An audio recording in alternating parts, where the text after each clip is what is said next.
Scheist castoff wilderness continent's immortal realm, a peerless furnace cauldron coveted be many thosu hodereta covether bodies, hall face merciless retribution. Yet, she meets a trag ascend at the hands of her beloved, only to reborn nasa Wastrel, enduring relentless humiliation, forced into an unwanted marriage with thenuply wanto levit her scheming sister? Chapter 1 Heart-wrenching betrayal. Run! The enchantress hast an ambush here. A malacultivator shouted, Buta twas sorry too late. You think you can escape? Yichuian slightly curled her lips, revealing an extraordinary yallering smile. Thekrodoff cultivators involuntarily shivered. In the wilderness continent's immortal realm, those haukni Yichuian understood that themary seductive her smile, themmer with lesser strike. Die! Her voice resonated like he declaration from El, as the otherworldly crimson flames illuminate her breathtakingly beautiful visage, making her appear even more bewitching. The following day, newses spread like wildfire throughout hey mortal realm that the enchantress had sized the Nyang creation sutra. Atop a seemingly ordinary mountain peak, a ripple of water suddenly shimmered, and Yichuian's dark attire had transformed into a vibrant crimson ensemble, radiating warmth and passion, complementing a fast more perfect than mutton fat jade. There was no trace of cold cruelty in her stunning countenance instead. It bore tof intoxicating sweetness as he gazed affectionately at Themon before her. Themon possessed striking obras and starry eyes. Exceptionally handsome day, today is your birthday. What gift do I desire? Murong yesterise, wit could make the heavens envious, glimmered with intoxicating tenderness. Your mamma's cherished gift. Yichuian's exquisite face instant lifeless shed witheros her way, playfully scolding. I thought her tongue met reproachful, their joy in hiriescould not be concealed. You and have shared 1,000 arvario did the most important person in my life. How could he not prepare a gift for our birthday? Ash spoke, ha produced deprecated box from seemingly nowhere that Murong yet did not reach for Luxbut instead narrow dis phoenix like highs, affectionately saying, I hardly went to the Nyang creation sutra. If I adore to engage in such parallels endeavors while I am in seclusion again, just wait and see how we'll discipline you. Enveloped in this tender sweetness, Yichuian remained blissful. I where reefed has strange a glimmer in his eyes. All right, you understand. From now on we will cultivate Theo together, united for eternity. Is that agreeable? Yichun smiled sweetly at Murongi, her gaze filled with infatuation and helplessness. Agreed. Murongi malevolently, embracing Yichuian tenderly and kissing her fair, plump forehead. Nestled in his arms, Yichuian felt an unprecedented tranquility, her eyes brimming with happiness. Yichun, born of the mortal realm, was an orphan without parents, fortunately not to be raised by Hirunki and aunt. However, her cruel aunt sold her to Ayaltha household assembled. She understood that their beauty would attract calamity. Sasha lived with utmost caution, afraid to reveal her truest self. The adversary had long plotted against her, and with Thirva's disparity in cultivation, Yichenden Wasni in despair. Yet perhaps it was fate at a critical moment, the cultivator suffered a realisio fanold injury, and she seized the opportunity to strike back, ensuring her survival and embarking on an endless path of cultivation. She harbored a deep-seated hatred for molecultivators with ulterior motive as ha coveted her body, slaying Goni after another. Fortunately, fate was kind to her. She encountered her true soulmate. They have a shared 1,000 years stoj there, and Heisher most trusted and beloved companion. Unset the cultivatet the young creation sutra together. They will complement each other's strengths and persa mortality together. Suddenly, Yichuian's entire body stiffened. Umphed. A powerful surge of spiritual energy rapid lysevered the connection between her and Shen and meridians, destroying her meridians entirely. Shua dened Harry's, her beautiful gaza fixamurung. The dantionist the sorcio facultivator spower severing the connection with the meridians means cutting off the supply of power, and destroying the meridians equatus to taking a cultivator's life. What does Morongi intend toto? Beautifisment, she could do nothing but stare the miniature despair and disbelief. She never anticipated that their most trusted companion, with whom she had shared 1,000 years, would betray her. Morongi remained ethereal and handsome as a celestial being, exuding elegance, yet the corners off his mouth curled into cold, mocking arc. Yichiyun, did you really think I loved you? You, a bloodthirsty venomous enchantress. I have been with you to exploit you, ha performed blurs, and this time, you've even obtained the Nyang creation sutra, haven't you? Ash spoke, hesitant at the brocade box from Yichuian shand, a hint of madness flesh in his eyes. Yichuian's lips led into a bitter, mocking smileys he tightly closed her eyes, taken deep breath to contra lover her freest motions, the crimson behind her gaze gradually fitting. Her peach blossomies duken a hint of seductive emirth, her voice lemrung, do I not think we're celebrating too soon? Morong's expression changed upon hearing these, and he immediately opened the brocade box. Inside a legit slip, buta emitted a softum. As Murong Yiria Kedfrit, he grasped nothing but un few loaf white powder. The kukaduk had flown away how could Murong Yi and Jurithis? His expression turned edge rotiskiashis eyes Jichiyun, lifting harisiv shua rimarekik, had paid no heed to her severe dintian and meridians, which had rendered her powerless, Yichian bither liptically, refusing talatau takriov pain. Shwood no talo herself to shalvana hintof weakness before Yarinami. However, the secret technikeshi hajustis to destroy the judslif only worsened her injuries. She dupa mouthfeel off blood, her body going limp in Murong Yeskrip, her gaziasi. Where is the Inyang Creation Sutra? Where Havio had detonate? The Inyang Creation Sutra zela genderitic nikathaten to Gratsi and Nandiang, capable of defying the heaven sand manipulating creation. Cultivating this technique yalos natosis at the creation of heaven and earth, gathering the force of Inandiang to send amidst to daylight. Originally, Murong Yehen wan tension off turning against Jichiyun. This woman was beautiful, devoted to him to the point of midness, and most importantly, her bodiwasurer chayimbadi, far superior to Chinyimbadi. Ironically, even she herself wasn't aware of fair possessing Gachayimbadi. Were it not for his own technique, he'd have remained oblaves as well. The benefits again from their dual cultivation were evident otherwise. How cult the Havian Tereth fusion stage in just a few hundred years? Thus, to honest, Murong Uasomi watch reluctant to part with this body. Unfortunately, if he did notice a Juch Methistos of Yichiyun, given his understanding goffer one setter net the tide, it tooled spell histum. Therefore, Murong Yeniver consider a dallowing Yichiyun to live. With Thasana Sturgren heaviolent Lithuarantos tonabed. Yichuian felt as though her bones were rebreaking. A mouthful of fold blood sprang onto Murong Ephesius ha glaredatham with venemusis. Murong, mayo for Fatorsathinda. Chapter 2. The tragic rebirth. Murong Yi let out a sinister chuckle, his visage contorted with malice as he lunged forward. Since death was inevitable, he might as well take advantage of the situation one last time. The cave soon echoed with harrowing cries, a cacophony of despair that sent chills down the spine. Murong Yi, may you never find peace in death. May you never find peace. Gradually, the cries diminished after a pause. Murong Yi withdrew, casting a disdainful glance at the emaciated corpse beneath him. Yichiyun was dead. Her storage bracelet and ring had become ownerless possessions, which Murong Yi easily stripped of their spiritual marks. His eyes ignited with fervor, but after a considerable moment, his expression darkened once more. How could this be? Murong Yi glared at the lifeless body, his gaze venomous, yet, this witch's long-held treasures were not entirely without merit.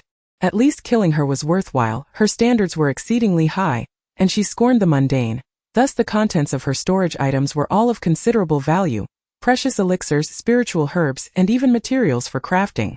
Murong Yi greedily claimed Yichiyun's storage bracelet and ring as his own, then conjured a fireball, incinerating both the woman and their long-established lair, departing without a shred of regret. A dark light was concealed by the flames, and none perceived any anomaly. Murong Yi. A torrent of hatred seemed to seep into the very depths of Yichiyun's soul. She screamed in agony, every part of her body feeling as though it were being pierced by needles. I am not dead. Yichiyun opened her eyes to find herself in an unfamiliar environment. Surprised, the crimson hue in her eyes gradually faded, leaving her momentarily at a loss for how to react. She had clearly been drained to death by that beast Murong Yi. After a millennium of acquaintance, she understood Murong Yi's character all too well. He would never leave behind such a liability. For he knew well of her vengeful disposition, thus the only certainty was that she should never have survived. Yet, suddenly an overwhelming pain surged through her, as if her head were about to explode from the sheer influx of information. Gradually Yichiyun acclimated to this new knowledge, stunned by its magnitude. She was dead, drained by that beast Murong Yi, and now what lived was the eldest daughter of the Tsongyue Yi family, Yichiyun her father. Yi Taifu was the esteemed grand-tutor to the crown prince, while her mother was the legitimate daughter of the Gu family, leaving behind a son and a daughter, though sadly, she had passed away too soon. Her stepmother was her own aunt, the second daughter of the Gu family, gentle and kind, treating her and her brother as if they were her own. Yichiyun glanced around at the dilapidated room, the moldy quilt, and the creaking bed that protested at the slightest movement. It dawned on her that this was the so-called treatment as one of their own. However, this was not the most tragic aspect. The most tragic revelation was that she was a talentless waste, incapable of cultivation. To be reborn in the body of a good-for-nothing seemed to herald a lamentable beginning. Yichiyun turned over, feeling the pain coursing through her body, but before she could ponder further, the door was kicked open with a resounding bang. A man dressed in blue burst in. Without a word, seizing her and hoisting her from the bed. Ignoring her numerous wounds, he spat, "Yichiyun, you little wretch!" "Ah!" Yichiyun cried out in pain as he flung her to the ground. Instinctively, she shielded her head, cursing inwardly, "Damn it! Who is this bastard? How can this body possess no strength at all?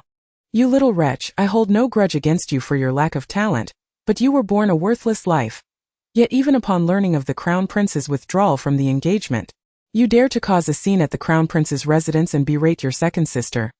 Let me tell you, this marriage was the Emperor's decree, and I have accepted it.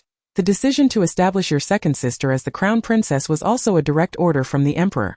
Consider your position. As a waste, what right do you have to aspire to that title? You're courting death." Yichiyun was inundated with scathing insults, igniting her fury. Although notorious in the cultivation world, it took extraordinary courage for anyone to dare insult her so brazenly. The audacity! She took note of this affront.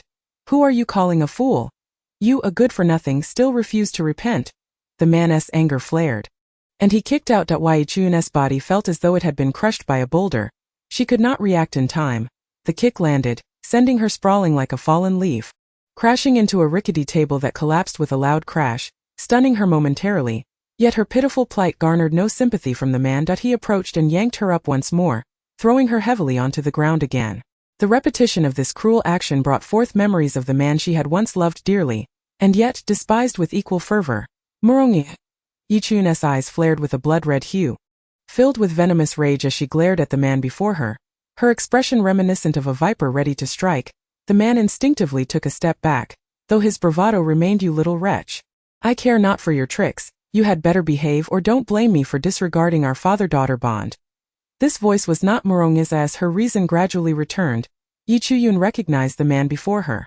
The memories of the original owner revealed that he was her father, Yi Liangfu, the grand tutor to the Crown Prince, a man known for his cruelty and lack of compassion. "Father," Yichiyun murmured softly, the term feeling utterly foreign to her, yet it resonated as a profound wound within the original owner's heart. Recollections of Yi Liangfu's neglect over the past decade, his favoritism towards her half-siblings, and the injustices she endured for her lack of talent surged forth, rendering that single word laced with mockery. "You still recognize me as your father, you little wretch, since you still regard me as your father. Then behave yourself and prepare to marry Princely in 10 days. A worthless creature like you has no right to question the Crown Prince. Had it not been for your second sister's pleas, you would have been sentenced to death long ago by the Crown Prince." Upon hearing Yichiyun address him as father, Yi Liangfu's confidence surged. He failed to perceive the derision in her tone and venomously retorted, "Princely?" Yichiyun paid no heed to Yi Liangfu's barrage of insults. She was consumed by the notion of marrying Princely in 10 days, her mind spiraling into chaos, momentarily unable to process the information. "You little waste, don't play the fool. Do you think that as a waste, you are worthy of marrying Princely, who likewise has a ruined foundation? Even a beggar on the street boasts a first-grade talent and would not deign to wed you. A good-for-nothing." Yi Liangfu assumed Yichiyun was feigning ignorance, and his words grew even sharper. "A ruined foundation, rendered a waste?" Memories flooded back like a tidal wave. Yichiyun instinctively whispered, recalling that her engagement to the Crown Prince had been arranged even before her birth, facilitated by her mother, who was a close confidant of the Empress and maintained a strong bond with the royal family. Moreover, the Gu family was powerful, and the Yi family was on the rise, making the Emperor declare that if a daughter were born to the Gu family, she would be betrothed to the Crown Prince. Chapter 3. "The Fengling pearl shall not be yours." Jian Wuxi spoke not in jest. His words were binding, and he promptly declared the yet-to-be-born Yichiyun as the Crown Princess. Upon her birth, a celestial phenomenon occurred, with rays of light soaring into the heavens, delighting the Emperor, who bestowed upon her the Fengling pearl, formally naming her the Crown Princess. Years later, with the untimely demise of the young Gu family matriarch, the illustrious Yichiyun underwent the 5-year talent assessment, astonishing everyone by being revealed as a talentless waste with blocked meridians. Possessing not even first-grade aptitude, Yichiyun's status within the Yi family plummeted from heavenly heights to the depths of despair. After a decade and more, as she approached maturity, a good-for-nothing like her could not aspire to be the royal consort. Unworthy of embodying the grace of the realm. 3 days prior, the Emperor formally annulled Yichiyun's engagement to the Crown Prince, instead betrothing the Yi family's second daughter, Yi Linglong, as the new Crown Princess. Yi Linglong possessed 5th-grade talent, a rarity in Songyue, where the majority of individuals had only 1st or 2nd grade capabilities. 3rd and 4th grades were considered middling. while 5th grade and above signified genius. Upon hearing of her annulment and the subsequent engagement to Prince Li, Yi Chuyun rushed to the crown prince's residence, weeping and wailing, even cursing Yi Linglong. She was promptly cast out by the crown prince with a single strike. Receiving a death sentence, the following day, she was beaten to death by Yi Linglong's younger sister, Yi Lingzhu. Reborn in the body of a good-for-nothing on the wild continent, Yi Chuyun returned to life. Do you believe that Prince Li, a waste with a ruined foundation, is unworthy of you? Do you think you are anything of consequence? A natural waste. Were it not for your mother's intercession, you would not even be eligible for this marriage to Prince Li. Have you forgotten the gratitude owed and dared to insult your second sister? Yi Taifu regarded Yi Chuyun with utter disdain, as though she were a loathsome piece of filth, not even worthy of his gaze. The mother he referred to was not her biological mother, Gu Shi, but rather her stepmother, Xiao Gu. Had she married Prince Li 4 years prior, Yi Chuyun would have undoubtedly been the object of jealousy among women across the nation. Yet now she had become a laughingstock. Prince Li Mo Li was the 9th son of the late emperor, once the most dazzling genius in the history of Songyue. Endowed with unparalleled talent 9th grade, having successfully awakened his spirit at the age of 8 and becoming an 8th grade spirit master by 16, his prowess had once stirred the entirety of Beihai Prefecture, prompting even the prestigious Shanglan Academy to extend an invitation. Regrettably, this prodigious talent was rendered a mere shell of their former self after a catastrophic trial, their vital essence utterly annihilated, thus becoming a mere shadow of what they once were. Consequently, this matter faded into obscurity. The once noble Li Wang, now fallen from grace, transformed into a figure of unbridled wrath, taking lives with alarming frequency. Each year, no fewer than 10 servants of the Li Wang's estate succumbed to brutal mistreatment. In the realm of the discarded, Li Wang's circumstances were, by far, more favorable than hers. After all, Li Wang still wielded the power to inflict suffering upon others, while she could only endure the torment inflicted by others. However, Yi Chuyun narrowed her eyes, for it was common knowledge that since Li Wang's fall from grace, his disdain for women had intensified, particularly because the woman he once cherished, his betrothed, had married the current emperor Songyue after his decline. Becoming the beloved lotus concubine with her current physical prowess, would it not be tantamount to courting death to marry into such a fate? What a hypocritical and malevolent stepmother, the little Gu family. With a single utterance, she sought to thrust her into the abyss, while simultaneously expecting her to express gratitude. In her previous life, she had been an orphan, raised by her uncle and aunt, although sold by her aunt. They were not her biological parents and bore no obligation to care for her eternally, thus she held no grievances against her fate, viewing it merely as repayment for their nurturing. Subsequently, she ventured into the realm of cultivation, traversing treacherous paths and overcoming myriad challenges, exerting every ounce of her strength to forge a prosperous path for herself, yet earning the title of a merciless enchantress, cunning as a fox and a harbinger of death. She bore no regrets. However, the most tragic aspect was that in her previous life, she had met a cruel demise at the hands of her beloved, and in this life she was inexplicably being led to the slaughter by a stranger. The very kin who had guided her onto this treacherous path were her own father, her dear aunt, and perhaps even her own sisters. You cease your pretense. Even if you are mad, you are still a servant of Li Wang. Quickly surrender the Fengling pearl that rightfully belongs to the princess consort. Yi Taifu was somewhat unsettled and agitated by Yi Chuyun's frenzied demeanor. This was precisely the purpose of his visit today. So you seek the Fengling pearl, do you? A slight smile curled at the corners of Yi Chuyun's lips, revealing an extraordinarily enchanting grin that startled Yi Taifu. He sensed that this daughter of his seemed somewhat transformed. But what did that matter?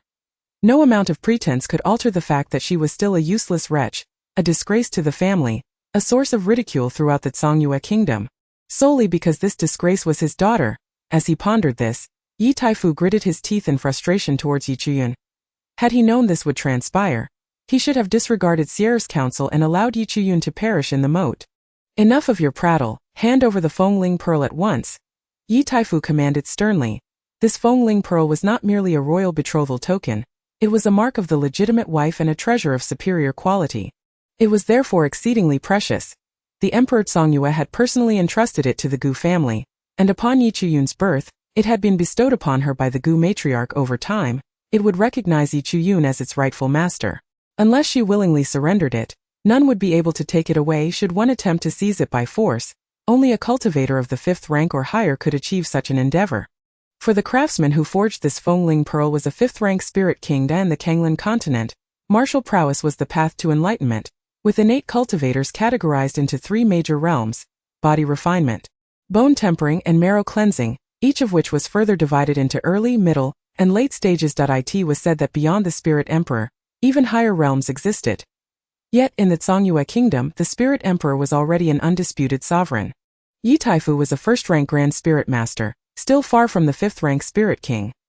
Thus, unless Yi Chuyun chose to comply, Yi Taifu would find it impossible to retrieve the Fengling Pearl. Understanding this, Yi Chuyun felt emboldened. "You desire the Fengling Pearl?" A mischievous glint flickered in Yi Chuyun's eyes, and she defiantly declared, "I shall not part with it, since the Fengling Pearl is so coveted. Why should I relinquish it?" In her previous life, Yi Chuyun had traversed the treacherous cultivation world alone, grappling with a yearning for power while contending with countless male cultivators who coveted her unique constitution, leaving her feeling profoundly insecure. Thus, she harbored an instinctive possessiveness towards treasures. Yi Taifu's face turned a deep shade of fury, his entire being trembling with rage. He had not anticipated that Yi Chuyun would become so audacious. "Do not compel me to resort to violence." Chapter 4. The White Lotus Flower and the scoundrel sister Toijun was battered and bruised, her body and face marred with blood and grime, obscuring her once exquisite beauty. Yet, curiously, an exceptionally radiant smile graced her countenance, her eyes glinting with derision, rendering Yi Taifu momentarily powerless against her. Yi Chuyun's fate was of little consequence. However, since the emperor's edict of marriage had been issued, she could not perish within the Yi household. If she were to die there, onlookers might mistakenly believe that the Yi family disapproved of her union with Li Wang, thereby allowing Yi Chuyun to take her own life. After all, the entire Songyue Kingdom was aware of Yi Chuyun's unwavering affection for the crown prince, rejected and then bestowed upon the fallen genius Li Wang. It was not inconceivable for her to be driven to despair. Should that occur, the Yi family would bear the blame for failing to supervise her adequately, drawing scorn from the world. More importantly, it would lead to the emperor losing faith in Li Wang. "Sister Chuyun, why put yourself through such suffering?" Before Yi Taifu could speak, a soft, melodious voice, reminiscent of a golden oriole emerging from the valley, reached her ears. Yi Chuyun squinted her eyes. That voice at some point. A charming young woman had entered, clad in a flowing blue silk gown, her hair styled in a delicate snake bun adorned with exquisite silver hairpins, with willow-like brows, large bright eyes, a delicate nose, and cherry-red lips. She exuded an air of vulnerability that was truly heartrending. This was none other than Yi Xiangyun, the 3rd miss of the Yi family, born of a concubine, her mother being one of Yi Taifu's concubines, possessed a 3rd-grade talent and was currently a 2nd-grade spirit apprentice. Most importantly, she was a sycophant to Yi Linglong and Yi Lingzhu, sisters renowned for their beauty in the Songyue Kingdom. Xianger, what brings you here? The arrival of Yi Xiangyun seemed to provide Yi Taifu with an opportunity to retreat. He regarded her with a loving gaze, his voice gentle, as if the man who had just viciously scolded and struck his own daughter was a stranger. "Is it not for the sake of Sister Chuyun? Mother worried that father would be harsh, so she sent me to check on you." Yi Xiangyun playfully blinked, her words implying that her mother was not her biological mother, Jiang Shi, but rather the Little Gu family. Although Yi Xiangyun was born of a concubine, within the Yi household, only the matriarch, the Little Gu family, held the authority to be called mother by Yi Taifu's children. Yet, she consistently referred to Yi Chuyun as Sister Chuyun of Yun, as the legitimate eldest daughter of the Yi family, should rightfully be addressed as elder sister by her younger sibling, yet Yi Xiangyun chose otherwise. The original host had been raised in ignorance by the Little Gu family, and despite knowing full well that Yi Xiangyun was a lackey of the Yi Linglong sisters, she naively placed her utmost trust in this scheming, duplicitous sister. It was from Yi Xiangyun, who had come to visit her, that she had first learned of her rejection and subsequent betrothal to Li Wang. Ironically, as the central figure in this tale of broken engagement and renewed marriage, she had been the last to receive the news, which had been inadvertently revealed by this two-faced sister. If only Sister Chuyun were half as considerate as you, father would not be so enraged. Yi Taifu shot a vicious glare at Yi Chuyun, then seamlessly transitioned to a gentle, affectionate gaze directed at Yi Xiangyun. Yi Taifu displayed utmost warmth towards all his children, save for the waste that was Yi Chuyun. His greatest affection, of course, was reserved for the 2 5th-grade prodigies born of the Little Gu family. Father, please do not speak ill of Sister Chuyun. After all, even if she is a waste, it is not by her own volition. Who would willingly choose to become a wretch, lesser than a beggar?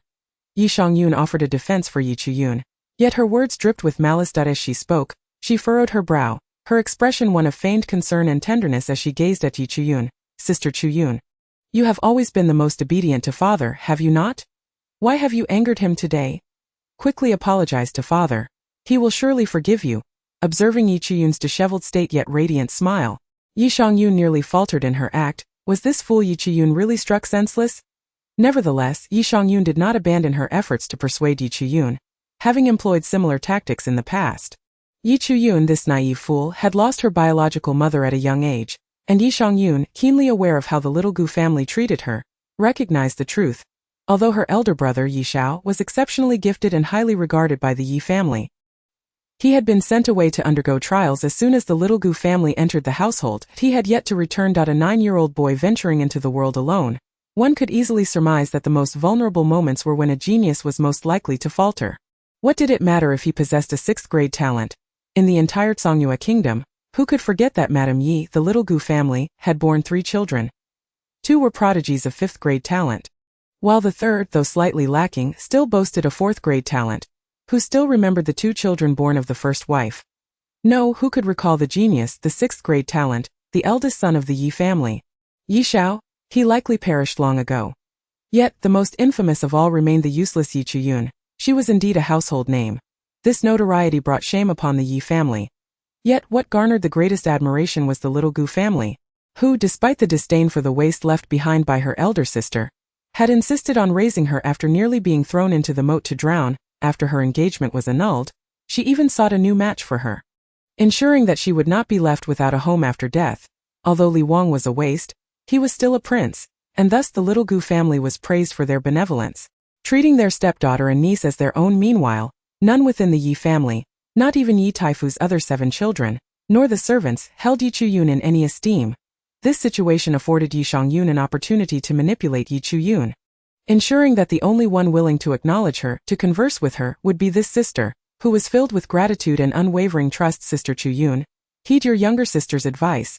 Throughout the entire Songyue kingdom, it is common knowledge that you have suffered from blocked meridians since childhood, possessing not even the slightest aptitude for cultivation. You cannot even practice martial arts, let alone awaken your spirit to become a practitioner. Why persist in clinging to the phoenix spirit pearl that rightfully belongs to our second sister? By putting yourself through such distress, you only bring sorrow to both father and me. Every word of Yi Xiangyun was delivered with deliberate emphasis, as if she feared Yi Chuyun might fail to hear her. Meanwhile, Yi Taifu stood with his hands clasped behind his back, letting out a heavy snort. While Yi Chuyun felt an overwhelming urge to applaud Yi Xiangyun, marveling at the depths of her cunning. Though her words appeared to be counsel, each one struck at the heart, proclaiming to all of Songyue that Yi Chuyun was a talentless waste. Yet, you burden your family with your obstinacy. Truly unfilial and lacking in understanding. The phoenix spirit pearl does not belong to you, yet you audaciously claim it as your own, dreaming of matching the crown prince despite being a mere failure. Such delusions. This diatribe was nothing short of vicious. Yet, Yi Xiangyun maintained a facade of concern for Yi Chuyun. Had Yi Chuyun still been the original owner of her body, she might have been swayed by Xiangyun's feigned tenderness. For in Yi Chuyun's heart, Yi Xiangyun was the only one willing to speak to her with kindness. Having finished her tirade, Yi Xiangyun wasted no time allowing Yi Chuyun a chance to respond. Instead clinging to Yi Taifu's arm, cooing, "Father, you still have old wounds that have not healed. Please do not be angry with Sister Chuyun, all right?" She surely did not mean it. Chapter 5. An interesting woman. As Yi Xiangyun pouted and made a show of affection, she discreetly observed Yi Chuyun, seemingly awaiting an outburst of anger. Though the original owner was naive and foolish, she harbored an obsessive desire for her father's love, yearning for his affection. Yet, Yi Taifu offered her nothing but cold glances, indifference and harshness, which only fueled her desire for his kindness. The interaction between Yi Xiangyun and Yi Taifu undoubtedly provoked Yi Chuyun, pushing her towards the brink of reason. All Yi Chuyun could do was offer a cold smile. Had the original owner still existed, Yi Xiangyun would have undoubtedly succeeded in her manipulations, but now Yi Chuyun cared not. A man as selfish, indifferent, and brutish as Yi Taifu was wholly unworthy of being her father. After all, she had never known a father's love. Her uncle was somewhat kind, yet he was henpecked. Whatever her aunt commanded, he dared not oppose. When her aunt decided to sell her, it was her uncle who merely offered a single plea, only to be scolded by her aunt into silence. Thus, Yi Chuyun had long since given up hope for paternal affection. She remained motionless, observing the father-daughter duo feigning warmth before her. Though Yi Xiangyun soon sensed something amiss, Yi Chuyun, that fool, exhibited no reaction whatsoever. A strange sense of irritation welled up within Yi Xiangyun. This tactic had previously proven infallible, even when Yi Taifu was absent, as long as she spoke of the gifts and words of concern bestowed upon her by their father. Yi Chuyun would become maddened with jealousy. Yet, she was the only one in the Yi family willing to acknowledge Yi Chuyun. Observing her fury yet inability to retaliate brought a sense of satisfaction to Yi Shangyun. You Yi Chuyun, though the legitimate eldest daughter, are but a waste, and yet you must wag your tail to curry favor with a mere concubine's daughter like me. Yi Shangyun derived immense satisfaction from this realization. Yi Liangfu, as the crown prince's grand tutor of Songyue Kingdom, possessed a 4th-grade aptitude and was a 1st-grade great spirit master. Apart from his deceased first wife Gu, he had 1 wife and 3 concubines. The current wife, Xiao Gu, and concubines Zhou Chan and Zhang Qi had 9 children in total, 2 from Gu, and with Xiao Gu, he had 2 daughters and 1 son. The remaining 4 children were born of concubines. Wei Shangyun was the daughter of concubine Jiang. While the children from Xiao Gu, Yi Chan, Yi Linglong, and Yi Lingzhu were all prodigies, boasting exceptional talents and noble status, making it impossible for her to compare. Her mother, Jiang, bore 2 children, enjoying considerable favor from Yi Taifu. Additionally, her younger sister, Yi Dongyun, born of concubine Zhou, though still young, possessed 4th-grade aptitude, surpassing Yi Shangyun's 3rd-grade talent, thus winning the affection of the Yi family's elders. Her younger brother, Yi Jun, also held 3rd-grade aptitude, but being male, he was naturally more valued, especially since he displayed talent in weapon forging. Consequently, Yi Shangyun and her siblings, one with 3rd grade and the other with 2nd-grade aptitude, appeared quite inconspicuous in the grand scheme of things. Outside of comparisons with Yi Chuyun, they were truly the least valued members of the Yi household. Though Yi Shangyun appeared delicate and fragile, she was inherently strong-willed. With Yi Chuyun now silent, Yi Shangyun's discontent grew. Sister Chuyun, why have you fallen silent? Did I say something wrong? Xiang'er, your greatest flaw is your overly soft heart, unlike her, whose maliciousness knows no bounds, even disregarding her own father's well-being. Yi Taifu cast a glance at Yi Chuyun, absurdly twisting right and wrong. It was he who cared not for the well-being of others. Anyone with eyes could see that Yi Chuyun was gravely injured, yet he chose to exacerbate her suffering while turning the tables on her. His discomfort stemmed from Yi Chuyun's unnerving calmness, as if they were but 2 jesters, with Yi Chuyun as the observer of their farce. Yi Chuyun lowered her gaze, concealing the derision in her eyes. This father-daughter pair truly lacked shame. If they wished to perform, she would oblige, allowing them their little charade, yet they forbade others from remaining silent. Head bowed, she remained seated on the ground, voiceless. Her injuries were too severe. Although she had lost her powers in this new body, the years spent navigating the treacherous realm of cultivation had not been in vain. Since Yi Taifu fancied himself so wise, she saw no harm in resting. Choosing instead to remain silent and allow him to come to his own realizations, Yi Chuyun's silence was taken by Yi Taifu as acquiescence, and he sighed in relief. This waste was neither to be killed nor could be seized, truly vexing. If she could be obedient, that would be ideal. Xiang'er, let us depart. Allow your sister Chuyun to rest well. Yes, father. I still struggle to comprehend the Fuyun sword technique. Could you perhaps offer some guidance? Certainly, I have time. The father and daughter departed from Yi Chuyun's small courtyard, engaged in lively conversation. Before leaving, Yi Shangyun could not resist provoking Yi Chuyun, but whether it was a mere test or genuine ignorance regarding the Fuyun sword technique, Yi Chuyun remained indifferent. Once they had exited, tranquility enveloped the small dwelling. Yi Chuyun slowly extended her hand, her fingers and arms marked with whip scars, her bones feeling as though they might crumble. Not a single patch of unblemished skin remained visible. The entire courtyard resembled a deserted island. There was not a soul in sight, not even a ghostly shadow. She had no choice but to muster her frail body and tend to her own wounds. After all, she had grown accustomed to such self-reliance. She was determined to survive, not only for herself but also for the pitiful original owner of this body. Yi Chuyun had never believed in fate. In her past life, she had ascended through the treacherous paths of the cultivation realm, climbing from the lowest tier to the pinnacle, driven solely by her unwavering conviction. Regrettably, she had trusted the wrong people, and a single misstep had sent her plummeting into an abyss. In this life, she would trust no one, love no one. She would live solely for herself. She firmly believed in a legend of the cultivation world, that by achieving the utmost power, one could rule over all realms. Her journey was not confined to a mere savage continent, nor was it limited to the small Kanglin continent. She aspired to become an unparalleled existence, standing before Murong Yi, confronting all those who had bullied, exploited, and scorned her, to wage a magnificent counterattack. Yi Chuyun pressed her hands against the ground, struggling to rise, stumbling as she made her way out of the house. She drew water from the well outside, Taking a full hour to cleanse herself and don fresh clothing, though the dwelling was dilapidated, there were still clean old garments available. Xiaogu would not allow any criticism regarding such matters. Moreover, within the vast Yi family, with numerous spirit practitioners, ordinary clothing held little value, making it one of the few possessions Yi Chuyun had in abundance. Her gaze remained resolute and calm, amidst her covert observations. A pair of eyes narrowed slightly, and a smile of intrigue graced the lips of the observer. What an interesting woman she was. May the crown prince not come to regret his decision. With that enigmatic remark, the figure quietly vanished. Chapter 6. Severely poisoned young master. A shadow, ghost-like in its swiftness, entered the Li Wang mansion, where a middle-aged man immediately bowed in greeting. His hair was grizzled yet meticulously groomed.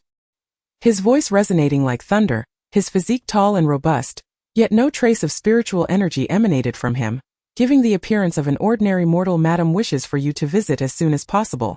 The tall, imposing figure clad in a silver-trimmed black robe waved his hand, the dark fabric obscuring his features, revealing only a small section of inky black hair. His voice was deep and magnetic. Let her wait a few more years. Did the crown prince not instruct me to marry? I shall wed before departing. A smirk played at the corners of his mouth as he recalled that stubborn woman. That exceptionally intriguing individual. Could it be that she, who had so thoroughly vexed Yi Taifu, was the legendary talentless fool enamored with the crown prince? Yet, he chose not to offer her any assistance. He was eager to see what surprises she might deliver. Understood. The middle-aged man harbored no doubt regarding his words and promptly retreated. After Yi Chuyun had organized everything she could, night had already fallen. She glanced at the dark, unappetizing bun on the ground and a small dish of pickles emanating a foul odor, her brow furrowing in discontent. Such fare had not even been offered to her by her aunt in distant memories. The heartlessness of this little Gu family was truly astonishing. For over a decade, Yi Chuyun had subsisted on such meager provisions. However, having long designated the Yi family and the little Gu family as her enemies, she felt no sense of grievance. After all, could one expect a foe to provide lavish hospitality? At that moment, her stomach emitted a timely growl. Since her previous life's practice of fasting, she had long forgotten the sensation of hunger and thus dismissed it entirely. Turning her head away, she refused to look at the bun and pickles, a fleeting coldness flickering in her eyes. A warmth seemed to radiate from her chest, alleviating some of the pain and hunger she felt. She reached inside and retrieved a spherical pendant. The pendant, a pale yellow, felt exquisitely smooth to the touch, and as it left her body, a chill enveloped her. This was why Yi Chuyun trembled with excitement. Was this not the essence of spiritual energy she had been seeking? This must indeed be the Fengling Pearl. It was her first encounter with a treasure capable of containing such energy. Truly a remarkable find. Since they wished to take it from her, she would absorb all the spiritual energy within, leaving them with naught but a worthless trinket. Yi Chuyun thought smugly. She greedily drew in the wisps of spiritual energy, but regrettably, the absorption was painfully slowed. In her past life, as a body of profound yin, she had swiftly cultivated despite possessing a mere 4 spiritual roots. Yet, in this life, her progress was less than half, perhaps even a mere 100th. This body was indeed a wretched vessel. Yi Chuyun could not help but sigh. If she could not improve her constitution, even given another 10 or 100 years, she would never fully absorb the energy within this small Fengling Pearl. How could she cultivate under such circumstances? Waiting for so long would only lead to missed opportunities. This meager supply of spiritual energy was akin to a light drizzle, merely sustaining her existence a bit longer than others. But upon checking her pulse, her expression darkened to that of charcoal. In her previous life, Yi Chuyun was a formidable sorceress who roamed the cultivation world alone before meeting Murongyi.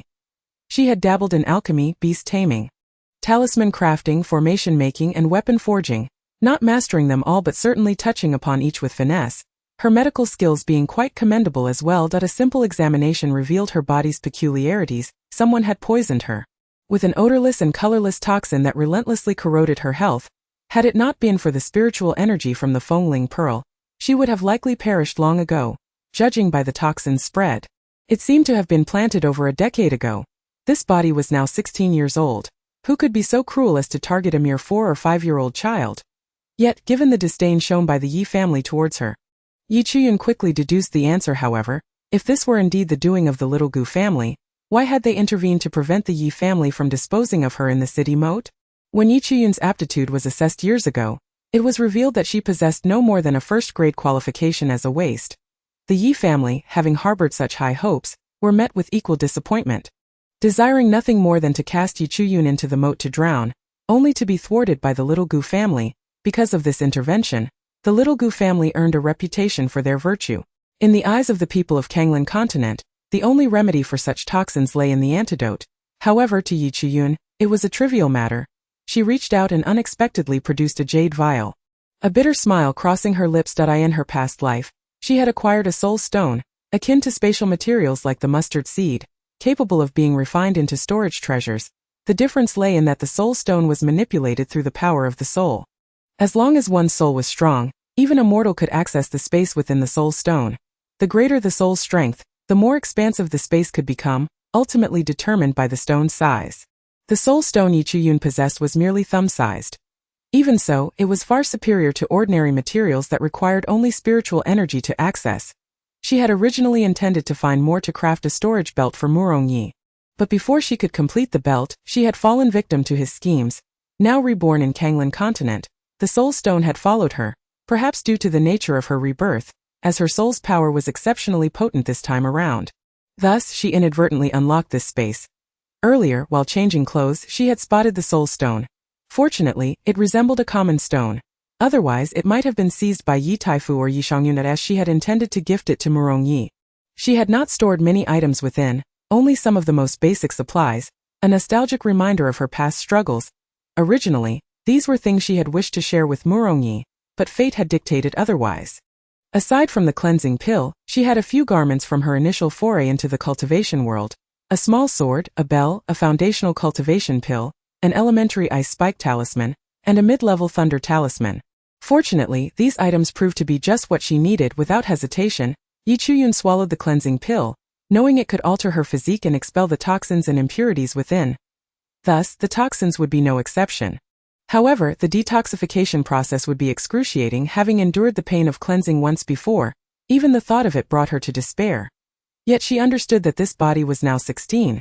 If she delayed the cleansing any longer, regret would be futile. Therefore, she disregarded her fears as the cleansing pill surged into her body like a torrent, seemingly severing her meridians one by one. Her freshly changed clothes soon became drenched in sweat and blood, a rancid odor rapidly permeating the air. Yi Chuyun clenched her teeth, desperately maintaining a thread of clarity within her spirit. One thought consumed her mind. If she endured this, she would become a nightmare for all those who had wronged her. Chapter 7. Yi Chuyun's counterattack. The entire cleansing process took a full 3 hours. In her previous life, Yi Chuyun had heard that the most inept cultivators completed their first cleansing within 2 hours at most. Yet this body required a full 3 hours, which was indicative of its abysmal aptitude. In other words, the impurities within were alarmingly abundant. Furthermore, Yi Chuyun sensed there was still residual potency from the pill that had not been absorbed by this body. After all, given her previous status, the cleansing pills she had collected, though low tier, were exceptional among similar substances. Their potency was at least 3 times that of ordinary cleansing pills. Encased within a thick layer of foul-smelling grime was a layer of crimson matter. Yi Chuyun smirked despite her current appearance, her face caked in a thick layer of repugnant muck, rendering her smile eerie. As she scrubbed away the impurities, she deliberately left the crimson substance intact, her eyes glinting with cold resolve. How dare they poison her with such a nefarious toxin? They would soon taste their own medicine. Yi Chuyun had one defining trait: she would repay every grievance in kind. Even if it meant inflicting harm upon herself in the process, she was unafraid. Though the original owner had perished, she was now Yi Chuyun, both the tragically slain Yi Chuyun of the Wildlands and the humiliated Yi Chuyun of Kanglan continent. All her indignities and vendettas would be settled through her. A fierce determination ignited within her. After the cleansing, this body felt considerably lighter. The aches and pains that had plagued her, making her body feel foreign, were repaired by the cleansing pill, rendering her form more perfect than the finest jade. Even her hunger had vanished. A thorough examination of her body left Yi Chuyun thoroughly satisfied. Her 5 spiritual roots, though inferior to her previous 4, were still present. Curiously, this body also bore the profounding constitution, albeit slightly different from before, which made her emotions rather complex. She recalled the hardships she had endured due to this constitution in her past life. Had it not been for her unique physique, her journey in the cultivation world would not have been so arduous. However, without that physique, her 4 spiritual roots could have condemned her to remain at the foundational stage for eternity, thus demonstrating the duality of all things. Now 2 paths lay before her. One, to nurse her wounds and continue as the eldest daughter of the Yi family, a useless Yi Chuyun, a pawn to be married off to the Li king, ultimately leading to her demise. the other to defy fate as she had in her previous life, to climb with all her might to the pinnacle of power. Yet, according to her memories, no woman in Kanglan continent had ever been reduced to a furnace due to her unique constitution. Perhaps the Songyue kingdom was simply too small, and the original owner's experiences were limited. Yichiyun dared not let her guard down. Contemplating, she retrieved the Fengling pearl, caressing it with care, regardless of its nature. This object had preserved the original owner's life and was, in a sense, her benefactor. Nevertheless, she had more pressing matters at hand. She yearned for strength and was desperate to acquire power without a second thought. Yichiyun began fervently absorbing the spiritual energy stored within the Fengling pearl, chanting the incantation in her mind. The meridians within her body were nourished by spiritual energy, resembling translucent jade discs. Yichiyun had chosen not to cultivate the Zaohua Inyangju. Originally, she had intended to practice this technique in tandem with Murongyi, thus it was firmly etched in her memory.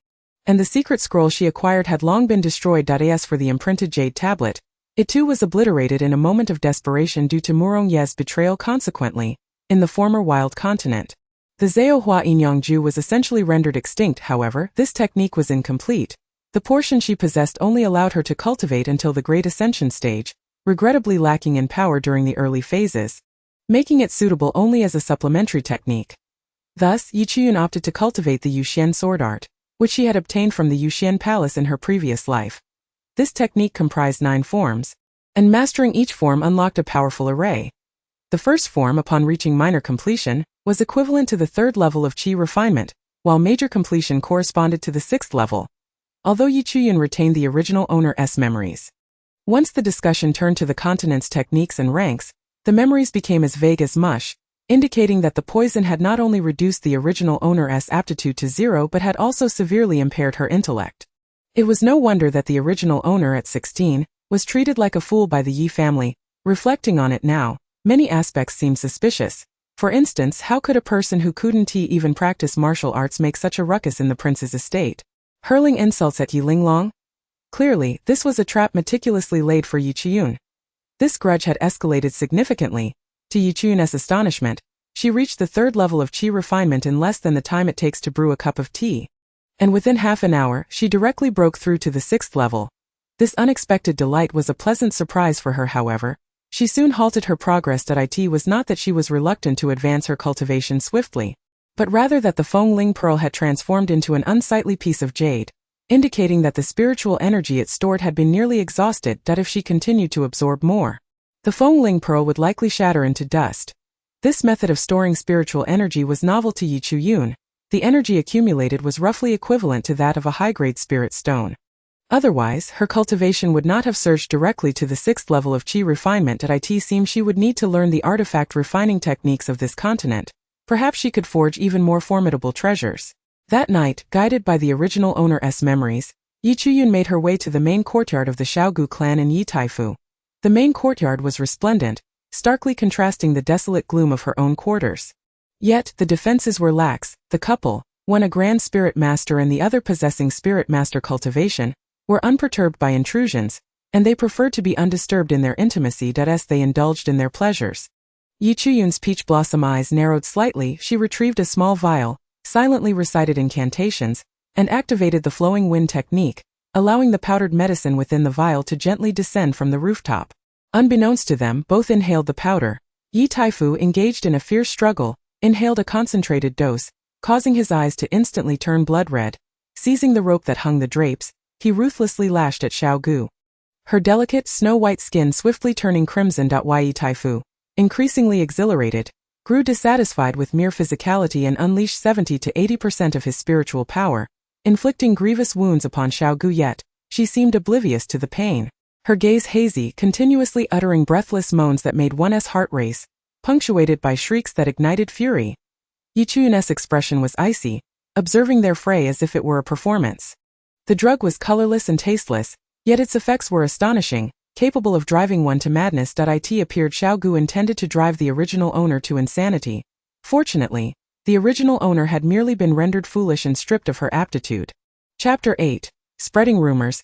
The most venomous heart belongs to a woman, and this saying proved true. The mere thought of the original owner's plight filled Yichiyun with a desire to leap down and slay the two. Without Yi Taifu's tacit approval, Xiaogu would never dare to act so brazenly. Thus, Yi Taifu was not unjustly accused however. To simply kill them would be too merciful. Yi Chiyun intended for them to experience the torment the original owner had endured for 11 long years. After witnessing enough of the spectacle, Yi Chiyun felt a wave of nausea. To speak candidly, Yi Taifu was well preserved, and as a cultivator, he was robust and not unhandsome. Xiao Gu too was maintained like a youthful maiden. Her skin as white as jade, her beauty exquisite. Yet, gazing at them, Yi Chiyun could not help but recall the death of the original owner's mother. Gu Shada. Yi Chiyun had been merely 4 years old when Gu Shi passed. She ought to have retained some memories. She vaguely remembered the incident when the Yi family intended to cast her into the city moat, yet she had no recollection of her mother's death. She only remembered that after Gu Shi's passing, Xiao Gu had married into the family under the pretense of caring for her deceased sister's children, swiftly giving birth to twins, Yi Chan and Yi Linglong.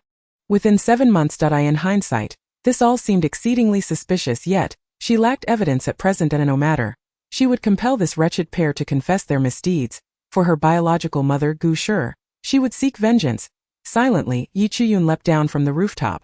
Vanishing into the shadows, she carefully masked her presence. Fortunately, Yi Taifu and his wife were so caught up in their ecstasy, compounded by the effects of the drug, that they were utterly oblivious to anyone lurking above. Watching them as they indulged, it was clear that she needed to swiftly grasp the cultivation rules of this world. Only by knowing both herself and her adversaries could she emerge victorious in every battle. The following morning, Yi Chiyun ventured into the kitchen. This body had yet to undergo fasting. Neglecting grains would lead to starvation, however. The food Xiao Gu had someone deliver was akin to dog food, so unpalatable that even dogs would refuse it. The original owner had suffered a loss of aptitude and displayed some intellectual issues. Her endurance of such wretched fare until now earned Yi Chiyun's deep admiration. She could hardly tolerate it. Yet, she noticed that although Xiao Gu had food delivered to her that was akin to dog food at every meal, she had not forced her to eat it. Moreover, at mealtime, regardless of whether she had eaten or not, someone would come to collect the bowls. Yet, no one paid her any mind. Perhaps Xiao Gu believed that the original owner, having been starved and poisoned for years, could never recover. The dog food might have been switched out for something harmless. As Yi Chiyun was already doomed. Thus, even if she brazenly appeared in the kitchen to take food, no one would pay her any heed, as if she were non-existent. Playing this game with her? Yi Chiyun had spent as long as 200 years in seclusion in her previous life, without seeing a living soul or speaking to anyone. Therefore, when others ignored her, she relished the solitude. With no one to concern herself with, she indulged freely in whatever food she desired, though her manners remained impeccable. Indeed, a waste of space, shamelessly sneaking food in broad daylight. Such utter lack of upbringing. Just as Yi Chiyun was enjoying her meal, a malicious voice unexpectedly rang out. Yi Chiyun turned and looked up, momentarily catching the other's surprise. Had it not been for the distinctive wooden hairpin atop her head, he would not have recognized her as the detestable waste of space, Yi Chiyun. How could this waste of space appear so striking? She seemed even more beautiful than Yi Linglong, yet why did she adorn herself with makeup to appear ghastly? Was it in an attempt to break off the engagement? The thought alone darkened Mo Juanxuan's expression as the crown prince. He had always been the one to disdain others. How could he bear to be rejected? Yet, recalling something, his expression morphed back into one of disgust, as if Yi Chiyun were the most repulsive thing in the world, tainting his vision with each glance. Yi Chiyun also scrutinized the young man before her. He wore a golden-yellow brocade robe, embroidered with a 6-clawed golden dragon, his features handsome, yet his gaze dripped with contempt and disdain.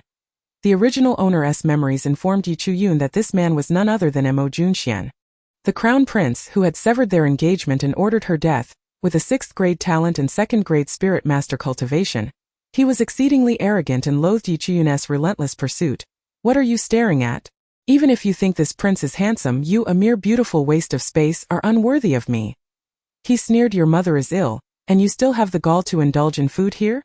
You are nothing but a shameless glutton. Previously, he had viciously mocked Yi Chiyun as an ugly, useless girl. However, now he could not even label her as ugly. Upon hearing his words, Yi Chiyun's first thought was, well done, Xiao Gu. Having been toyed with by Yi Taifu to this extent, you dare claim to be ill? Seeking to mask her shame? She would have to see if she permitted it. Leaning forward slightly, she feigned a look of infatuation, a glimmer of liquid at the corner of her mouth causing Mo Junxian to instinctively recoil in disgust. A smile tugged at her lips. Crown Prince brother. You've come to see me? She cooed. You say mother is ill, but no one has informed me of such. Mother is a dignified 3rd-grade spirit master. How could she fall ill so easily? Mo Junxian, revolted by Yi Chuyun, was rendered speechless. Her face, wasted on this useless girl, was a complete travesty. Seeing her drooling made him even more nauseous. Truly, no matter how handsome one might be, it could not conceal Yi Chuyun's crude nature. You don't come any closer. Who is your crown prince brother? Show some respect. Yi Chuyun feigned fear and took a step back, adopting a pitiful demeanor, which momentarily satisfied Mo Junxian. He continued disdainfully, this prince has long since severed our engagement. I've heard you refuse to surrender the Fengling pearl. Soon you will be wed to my ninth uncle. Do you have no shame? Hand over the Fengling pearl if you know what's good for you. As soon as Mo Junxian thought of the beautiful woman before him being the incompetent fool Yi Chuyun, he felt an overwhelming urge to strike her down. Yet, in light of her current appearance, he found himself unable to do so. It is worth noting that in the past, whenever this woman visited him, she adorned herself in garish attire, her face plastered with an array of colors that rendered her so unattractive that merely glancing at her would ruin one's appetite. However, now she stood before him in a graceful gown of pale yellow, her hair simply pinned with a wooden hairpin, her countenance fair and unadorned, her forehead smooth and full with elegantly arched willow leaf brows and large, captivating peach blossom eyes. Her refined nose and luscious cherry lips were so enticing that one could hardly resist the urge to kiss them if one were to overlook the glimmering smile at the corner of her mouth, which bore a hint of servility. Who would not proclaim her a peerless beauty? Yet, the moment he recalled her abysmal aptitude, which had become a source of ridicule throughout the entire Songyue kingdom, Mo Junxian's expression darkened. Associating with Yi Chuyun would undoubtedly lead to mockery from all corners of the realm. However, dear brother, look at this Fengling pearl. Yuner cannot retrieve it. Yi Chuyun exclaimed, reaching out to grasp Mo Junxian's hand, causing him to flee in panic. Yi Chuyun stood there silently, her smile unwavering, until he had escaped to a safe distance. Only then did her expression shift to one of icy derision. This scoundrel was indeed the culprit behind the original owner's demise, and Yi Chuyun vowed not to let him off easily. However, the timing was not yet ripe, and she would take delight in tormenting him for the moment. A glint of cunning flashed in Yi Chuyun's eyes as she swiftly left the kitchen. Seizing a passing maid and knocking her unconscious with a swift strike, she donned the maid's attire and began to fervently spread tales of the valor of Yi Taifu, alongside the misfortunes of the young Gu family, painting a vivid and scandalous narrative that quickly swept across the entire Yi residence. Chapter 9. A person untraceable. Although Mo Junxian had been thoroughly disgusted by Yi Chuyun's antics, he was not foolish. It was indeed true that Yi Madam, a third-tier spiritualist, could hardly fall ill so easily. Once a martial artist attained spiritual awakening, their body was nourished by the natural energies of the world, rendering them nearly impervious to ailments, not to mention that even ordinary martial artists, due to their rigorous training, seldom fell ill. Was there truly something amiss? Under his deliberate orchestration, the servant seemed to have misunderstood, and the scandalous tale rapidly circulated throughout the imperial capital. Each time Yi Taifu attended court, he was met with lewd and mocking gazes that made him feel uneasy. It was not until an old acquaintance approached him after a court session, speaking in an exceedingly lascivious tone about the matter, that he realized the gravity of the situation. If people began to believe that the sons of the Yi family harbored such peculiar tastes, who would ever wish to marry their daughters into the family? Yi Taifu's handsome face flushed crimson with a mix of shame and anger, wishing he could dismember the instigator of this gossip. He could not comprehend why he had acted so recklessly, subjecting Sierra to such torment. After much contemplation, Yi Taifu sensed something was amiss. However, as this was a matter of disgrace, he ultimately decided to visit the courtyard of Yi Madam, the young Gu. Since they were the protagonists of this affair, it was most fitting to consult with her. My dear, do you think it possible that someone intentionally orchestrated this to bring shame upon our Yi family? Yi Madam furrowed her brow, immediately redirecting the focus to the family rather than themselves as a couple. If this elevated to the level of the entire Yi family, the implications could be severe. It could be an act of revenge from enemies or a deliberate attempt by political rivals to humiliate them. As she spoke, her face was etched with deep concern, as if her own injury paled in comparison to the reputation of the Yi family. Yet, this was also her cleverness, causing Yi Taifu to feel even more guilty. Despite her own suffering, her thoughts remained with the family. Truly, she was a remarkable wife. Deeply moved, Yi Taifu gently embraced her and whispered, Sierra, I am deeply sorry for the distress you have faced. I will ensure a thorough investigation into this matter. We had managed to suppress it, yet I must uncover who has deliberately spread the truth. Rest assured, once I catch this person, I will avenge you. In truth, much of his anger was for himself. However, as a woman, Yi Madam felt humiliated having such personal matters laid bare for all of the imperial capital to gossip about. Even if their love was profound, very well, I will heed your counsel, she replied obediently, burying her face in his chest, though a flicker of malice sparkled in her eyes, the only individuals aware of the truth behind her injury. Aside from those who conspired against them, were a few of her closest maids. She would rather wrongfully execute 1,000 than let a single one escape. Once Yi Taifu departed, Yi Madam swiftly concocted a pretext to order the execution of all her handmaidens. Yet the results of the investigation only served to further infuriate the couple, as it was indeed confirmed that a maid had been spreading the scandal within the household, claiming that the madam was not truly ill. After all, how could a spiritualist fall ill so easily? Instead, it was suggested that she had been thoroughly exhausted by her husband during their intimate moments, leaving her in a state unfit for public view. Ah, how fond he is of the madam! Yet, despite Yi Taifu's fierce determination to search the entire Yi residence, he found not a trace of the maid, as if she had vanished into thin air. Meanwhile, the instigator, Yi Chuyun, had already left the estate and was now wandering the bustling streets of the imperial capital, eager to learn about this new world, as her previous residence offered no opportunities. In this way, if Yi Chuyun were to meet her demise outside, she could hardly blame anyone but herself. When the time came, she could feign sorrow and weep over a mere coffin as Yi Chuyun strolled through the vibrant streets of the imperial capital. She began to grasp the currency system of the Zhongyue kingdom. Ordinary goods were traded using gold, silver and copper coins, with 1 gold coin equivalent to 100 silver coins or 10,000 copper coins. Meanwhile, spiritualists required spiritual pearls and spiritual stones for their transactions. A high-quality spiritual stone was worth 100 medium-quality stones, and 10,000 low-quality stones. The coveted supreme-quality spiritual stone was the dream of all spiritualists. Equivalent to 100 high-quality stones, however, the actual value of a supreme-quality stone far exceeded that of 100 high-quality stones, as these stones also provided spiritual energy for cultivation.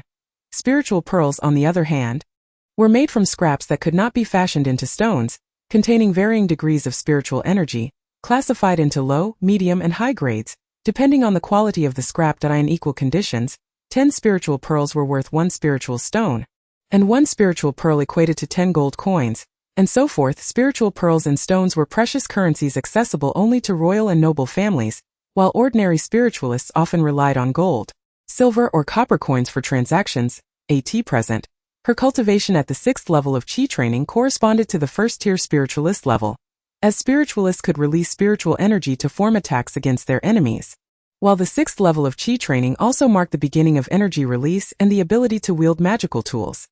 Here, spiritualists began their training from martial artists, and spiritual disciples commenced their journey with spiritual techniques.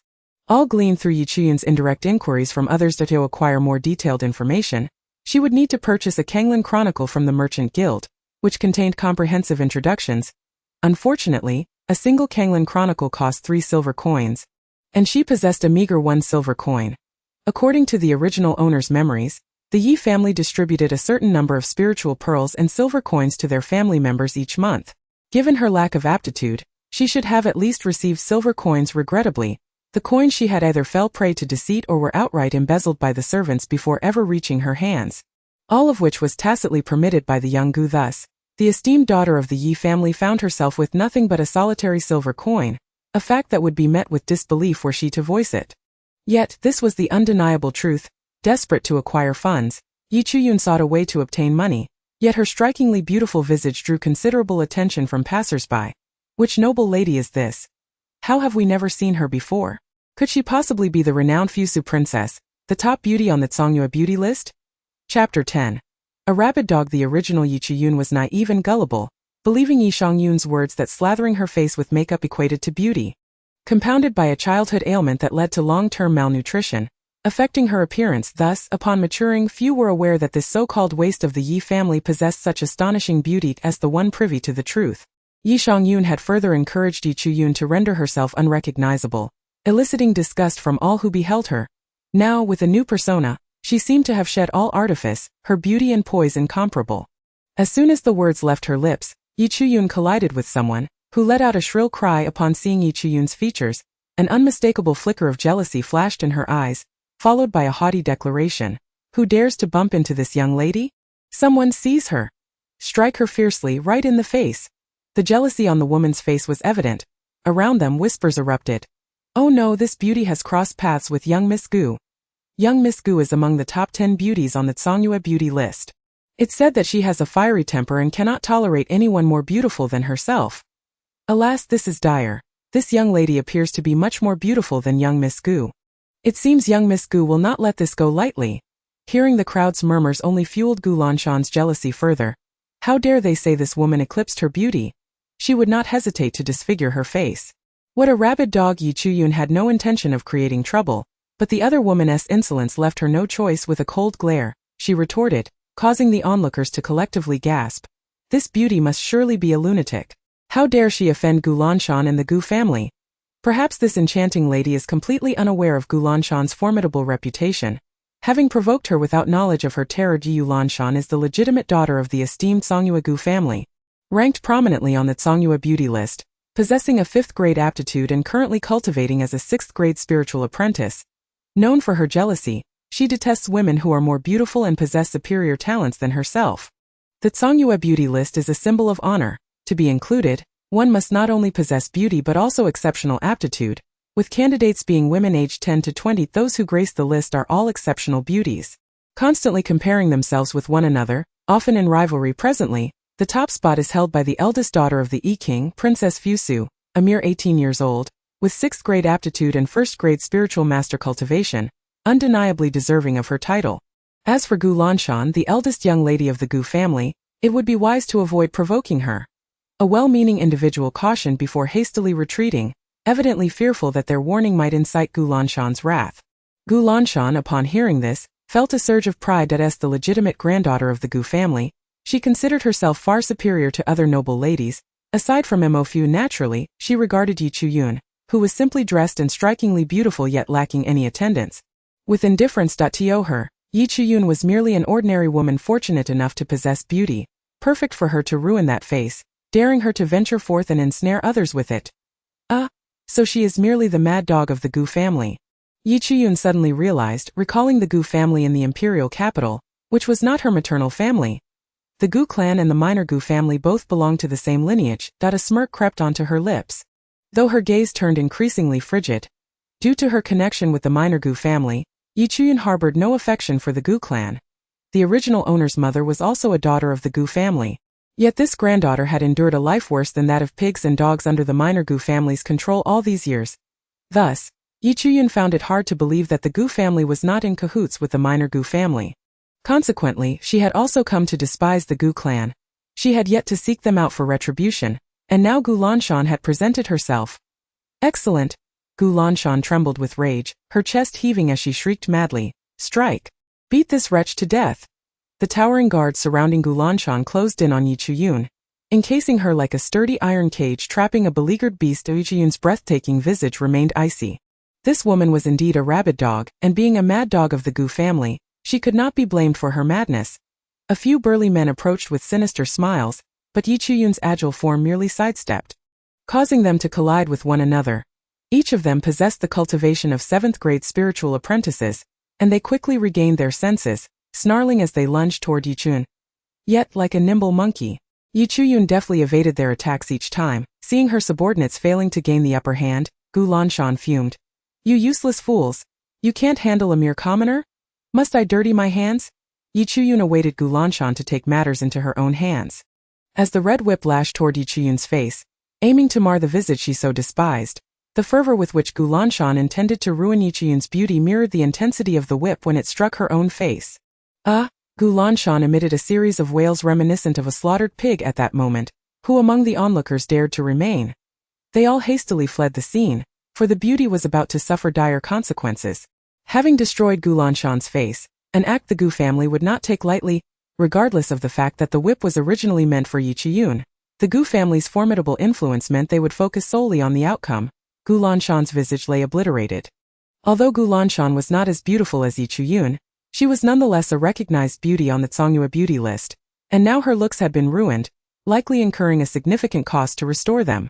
The Gu family would certainly not let this matter rest easily. Moreover, given that Yi Chuyun was dressed in plain attire, she was likely to attract considerable trouble to avoid being caught in the crossfire.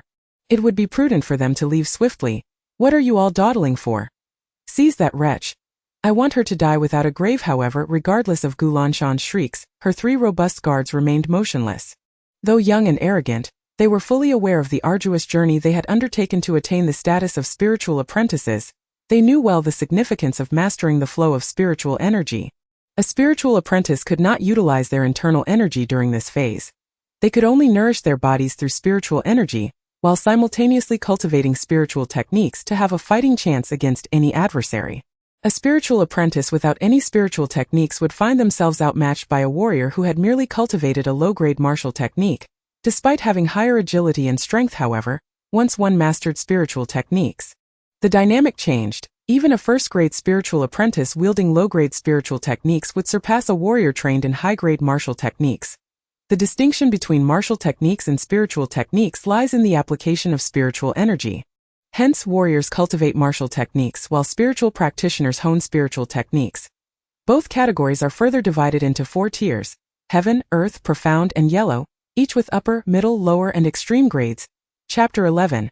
Yi Chiyun's financial struggles. It could be said that a spiritual master, even without actively cultivating spiritual techniques, would undoubtedly surpass any spiritual apprentice. Yet, once reaching the level of spiritual master, who wouldn't have mastered a few formidable techniques? The woman before them had clearly altered the surrounding airflow, causing the whip to suddenly change direction and strike Gulanshan fiercely. The 3 guards, all 7th-grade spiritual apprentices, were acutely aware that no matter how powerful their spiritual techniques were, they dared not contend with a spiritual master. Now they found themselves in a dilemma, whether to fight or flee. Should they engage, they would be no match for a spiritual master, as they were merely 7th-grade apprentices. If they were 9th-grade apprentices, on the verge of becoming spiritual masters, they might stand a chance due to their numbers. However, that was contingent upon their opponent being a first-grade spiritual master. If this breathtakingly beautiful woman were a 2nd or 3rd-grade master, they would only end up being mercilessly beaten. If not killed, though they were not afraid of her inflicting lethal harm. The laws of Songyue Kingdom stipulate that disputes in public spaces must not result in loss of life, lest the authorities intervene to maintain order. For matters of personal vengeance, one could settle scores in the arena, where life and death were at stake, making it merely a matter of one life for another. Would this not imply that the Gu family had nurtured a treacherous wolf? Furthermore, Gulanshan had sustained a serious injury to her face. Given her temperament, she would undoubtedly seek revenge. The 3 guards found themselves at an impasse when Gulanshan suddenly shouted, "I'll fight you to the end." The 3 immediately sprang into action, alarmed. "Miss, be careful." Seeing her guards move, Gulanshan sneered, convinced she could easily subdue the wretch. Little did she know that Yi Chiyun had picked up a wooden stick, calling out, "Jade Xian Sword Chi." The surrounding air surged, coalescing into a blue light, shocking the 3 men, their eyes nearly popping out in astonishment, as they were forcefully blasted back a full 10 feet. Yi Chiyun sighed, "Alas, my strength is still lacking." Only a 10-foot distance. It was then that Gulanshan felt a flicker of fear, momentarily suppressing her jealousy. Although she was unwilling to admit it, she recognized that this woman was not to be trifled with. Born into the Gu family, she was headstrong but not lacking in insight. The solidified sword energy was indicative of at least a spiritual master's prowess, and the fact that she had dispatched her 3 lackeys with a single move while using only a fraction of her power was enough to instill dread. Gulanshan's heart began to entertain thoughts of retreat, though the hatred she harbored remained. Yi Chiyun shook her head, her gaze filled with derision. Gulanshan was truly nothing special were it not for the fact that this was not an opportune moment to kill her. Yi Chiyun would have relished the chance to vent her frustrations. Observing the 3 guards sprawled on the ground, unmoving, her eyes sparkled with newfound interest. "I find myself in need of funds. Might you lend me a bit?" Meanwhile, the onlookers began to gather once more, as Gulanshan had fled and her guards were unharmed. Thus they were eager to witness the unfolding drama. Unexpectedly, Yi Chiyun's lips curved into a captivating smile, her words eliciting both laughter and tears. Yet the onlookers remained unfazed, wearing expressions of nonchalance as if this were entirely natural. Could it be that this beauty hails from a mercenary background? It is widely known that mercenaries, who live by slaying beasts, lead lives fraught with danger and act with reckless abandon. That if someone offends them, it is not uncommon for them to demand compensation. However, for such an exquisite beauty to boldly ask for money was a rather amusing spectacle. Nonetheless, who was unaware that such borrowing bore little difference from outright robbery? The shadow, observing from a distance, nearly stumbled in surprise. This woman was truly a source of both astonishment and delight. This only solidified his resolve to pursue her. No, he must find an opportunity to formally introduce himself, lest someone else get there first. Unbeknownst to Yi Chu-yun, she had caught someone engrossed in the thrill of extorting money. Although the three were thrown back a distance, their 7th-grade spiritual apprentice status meant they only sustained minor injuries. They had heard Yi Chu-yun mention using only a fraction of her power. Realizing that had it not been for the regulations of Tsangyue Kingdom or her intent to show restraint, they would have long since met their demise scrambling to their feet, they cast aside any pretense of playing dead and hastily surrendered their coin pouches. Their faces contorted in distress, hoping fervently that this harbinger of doom would depart soon. Yi Chu-yun did not make things difficult for them. Firstly, killing 3 lackeys would not quench her thirst for vengeance. And secondly, she was not specifically seeking trouble with the Gu family today. Moreover, the 3 of them could not withstand even a fraction of her strength, making their demise utterly meaningless. In her previous life, Yi Chu-yun was a formidable cultivator at the integration stage. Upon reaching a certain height, unless one harbored a deep-seated hatred, low-level cultivators were hardly worth her attention. Lacking interest, she saw no necessity to kill them. However, as she stowed away her purse, she lingered for a moment, a cold glint flashing in her eyes. Furthermore, that girl had taken their purse, perhaps unaware that it contained not solely cash but also cards, silver cards, gold cards and spirit cards. They were merely spirit apprentices, and the spirit cards held little in terms of savings, as their resources for cultivation and purchases were often insufficient. The gold and silver cards, however, contained a considerable amount of wealth. While she felt a twinge of regret, should this wealth be taken, it could serve as a means to investigate the identity of the girl. Thus, if the Gu family inquired about the crime, it would leave behind a trail of clues. Yi Chu-yun sensed a presence behind her that felt somewhat elusive, yet lacking malice. In her previous life, her cautious nature made her particularly sensitive, a trait that had saved her life numerous times. Thus, even upon sensing no ill intent from the other party, she felt considerable aversion. Ever since awakening in the Yi residence, she had vaguely felt as though someone was watching her from the shadows. Yet it felt as if there were no one there. Regardless, caution was imperative. Resolute in her thoughts, Yi Chu-yun became increasingly nimble, swiftly navigating through the streets and alleys, abruptly turning into a narrow alleyway. The tall man observed her with keen interest. He lightly leaped onto a wall, surveying the alley, only to see her enter a dilapidated house, never to emerge again. He was left wondering how she had managed to slip away. A smirk appeared at the corner of his mouth. Little one, you managed to escape, but you cannot elude my grasp. Chapter 12. The mercenary group's invitation having evaded the man, Yi Chu-yun finally breathed a sigh of relief. The pressure she felt from the hidden individual was perplexing, which was precisely why she kept her distance. Due to her past experiences, Yi Chu-yun had always maintained a respectful distance from cultivators stronger than herself. As she despised the feeling of being constrained by others, her life was best kept firmly within her own grasp, especially with the bloody lessons learned from her previous existence. Yet, she had scarcely taken a few steps when her countenance darkened once more. Was it truly an ill-fated day for her to venture out? It seemed she had attracted unwanted attention once again. With her status as a first-tier spirit master, it was illogical for her to be followed so easily while walking the streets. After all, aside from noble heirs and some powerful spiritual practitioners, a first-tier spirit master was considered respectable among loose cultivators, not easily trifled with. Furthermore, Yi Chu-yun appeared quite youthful, often categorized as possessing commendable aptitude, thereby earning respect from others. Generally, people would hesitate to provoke her. Yet today, aside from that annoying Gu Lanshan, she had been persistently tailed. From her initial assessment, the last person following her seemed to possess considerable strength. As their method of pursuit was exceedingly discreet, although they appeared to harbor no ill will, their presence was akin to a shadow, leaving her feeling profoundly insecure. It felt as though all her actions were under their scrutiny, leading her to wonder if their displeasure could result in a fatal blow. If not for her transformation into an elderly man through the body shrinking technique, her current cultivation level would likely have rendered her vulnerable to their whims. Yet this individual blatantly trailed her, seemingly intrigued by her, which only infuriated Yi Chu-yun further. Did she truly appear to be someone easily bullied? Fuming internally, Yi Chu-yun maintained her composure, a habit honed over the years preventing any outward display of her emotions. Secretly, she condensed her spiritual energy into a single fingertip. Although her current mastery of the Jade Xian sword technique was only at the initial stage, her past as a formidable cultivator at the integration stage afforded her profound insights into swordsmanship far beyond her present capabilities. Thus, she could achieve a harmonious unity with her sword. Even without a physical sword in hand, the sword energy she conjured was not something an ordinary person could withstand, unless the person's cultivation vastly surpassed hers. They would find it challenging to endure her might. Upon realizing that Yi Chu-yun seemed unaware of his presence, the pursuer grew bolder. Suddenly, Yi Chu-yun turned around, unleashing a powerful shout of Jade Xian sword chi. The blue sword energy she released was sharper than before, exuding an overwhelming aura and utilizing 50% of her strength. Yi Chu-yun did not exert her full power, treating him no longer as trifling as the three lackeys of the Gu family. The man's face turned pale and a white light flashed, revealing a massive beast-shaped axe that deflected her sword light, sending it flying 3 zhang away. "Miss, please be merciful." The boy did not mean to be rude. The man, resembling a giant tower, bore a bushy beard. Upon seeing him, Yi Chu-yun discerned the spiritual energy leaking from his body, estimating his cultivation to be around the 3rd-tier spirit master, which provided her with a sense of reassurance. A glimmer of killing intent flickered in Yi Chu-yun's eyes. It was her instinct that all who coveted her or her body must perish. However, she also recognized that this towering man was a 3rd-tier spirit master.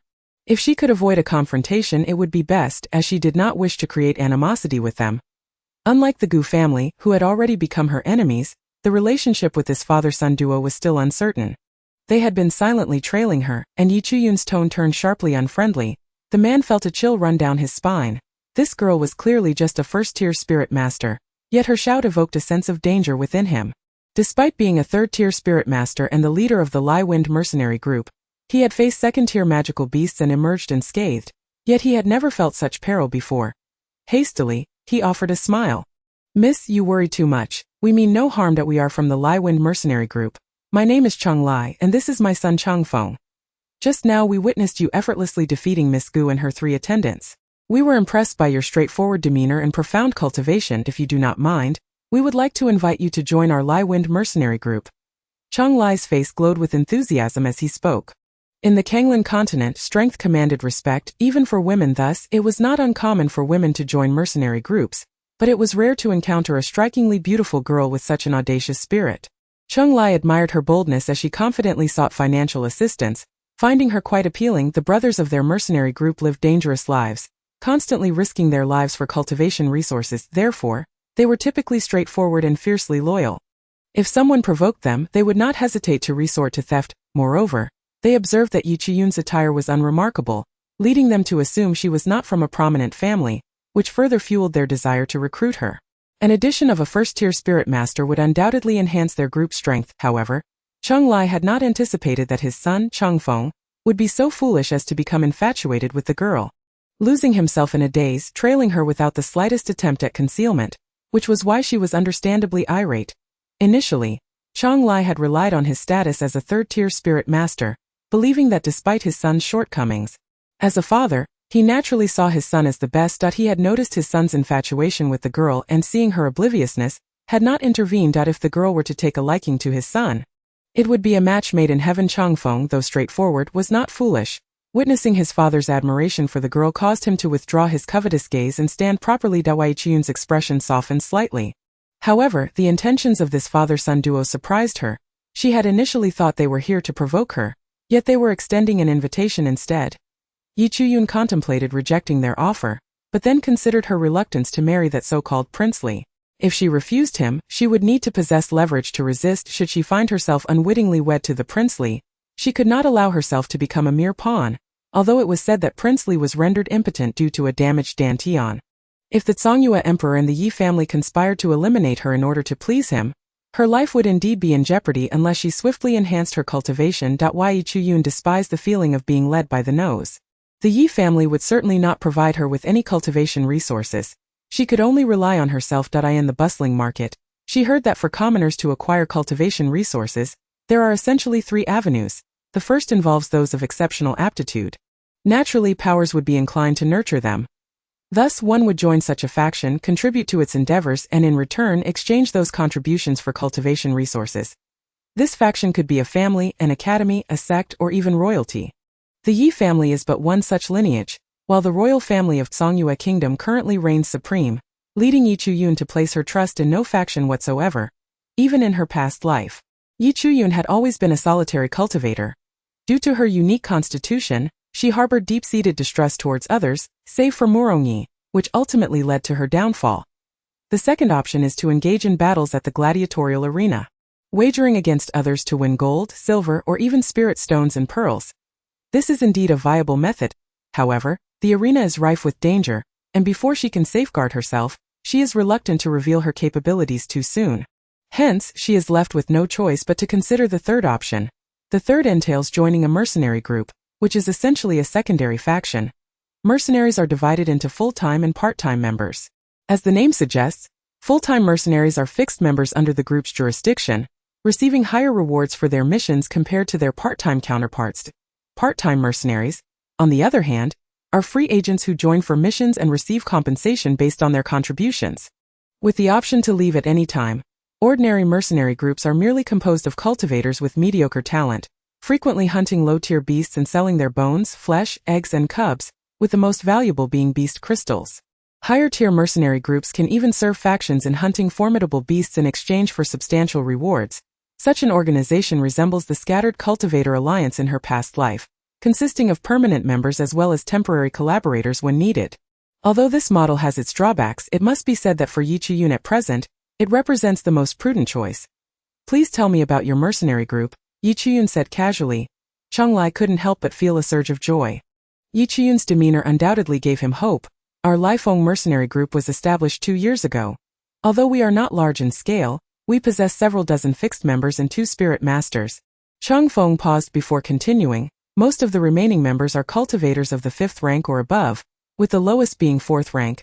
Occasionally, temporary mercenaries join, with the number peaking at 100.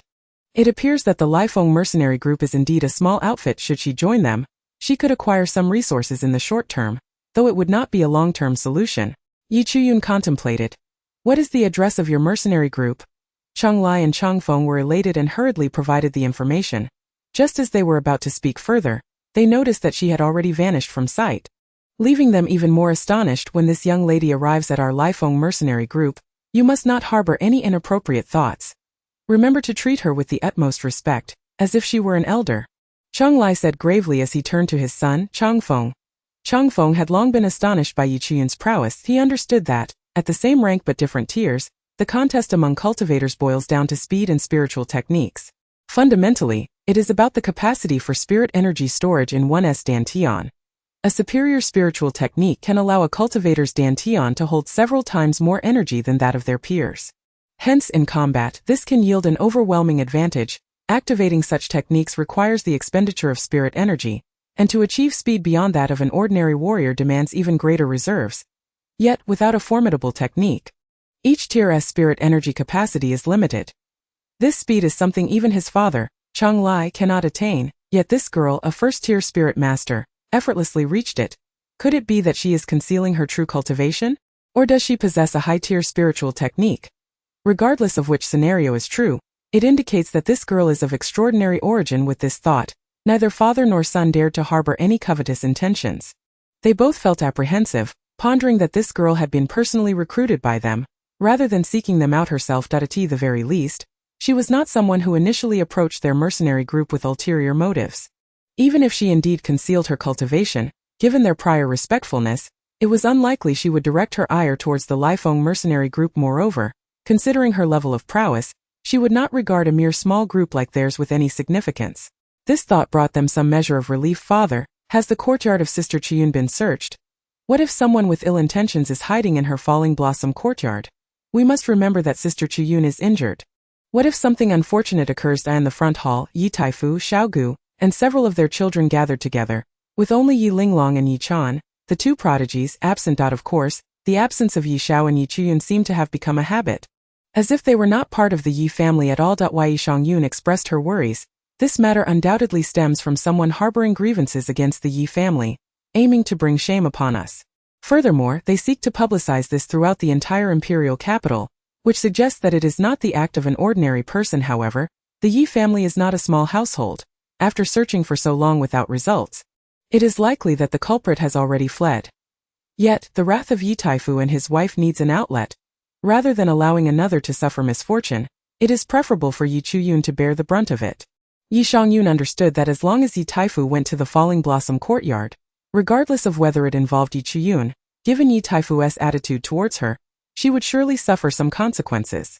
Thus, she suggested going to the Falling Blossom courtyard to divert the calamity. Xiang'er is correct. Chiyun and Shower are both children left behind by my sister. Shower is currently missing. And Chuyandawai Taifu's wife Xiao Gu said with genuine emotion, even though she did not particularly like Yi Chuyun, the so-called waste daughter that my husband, perhaps we should go and check if that malicious person truly is hiding in Chuyun's quarters. We should capture them quickly to prevent any harm from befalling her. Xiao Gu's heartfelt words moved even Yi Taifu, who had little affection for Yi Chuyun after all. It is commendable for a stepmother to treat the children of the first wife kindly.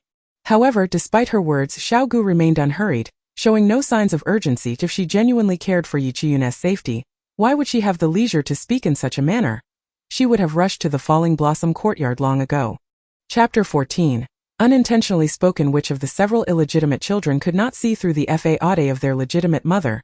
They repeatedly flattered Xiao Gu, praising her kindness and virtue. Humph! What is there to admire about that waste? Yi Chuyun? It would be better if she were dead. Sitting beside Xiao Gu was a young girl clad in red, wielding a long whip, her complexion pale, with prominent brows and large eyes, pouting in dissatisfaction. Xiao Gu tapped her forehead. You child, must you always speak such foolishness? Regardless of her status, your sister Chuyun is still your aunt's daughter.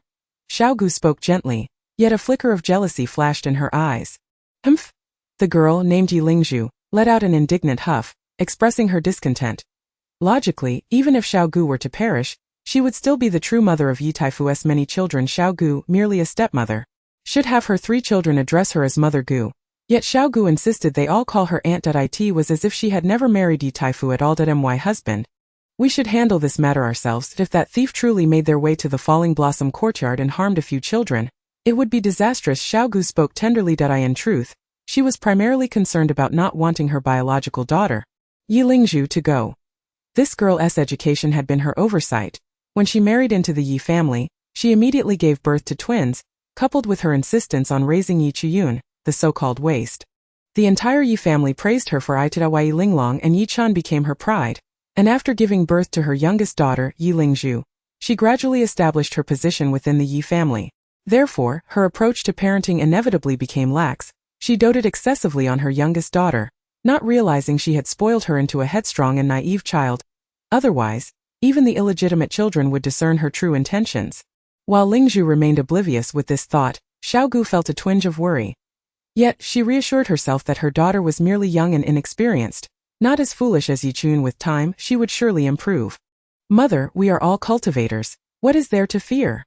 Yi Lingzhu stamped her small foot, speaking defiantly.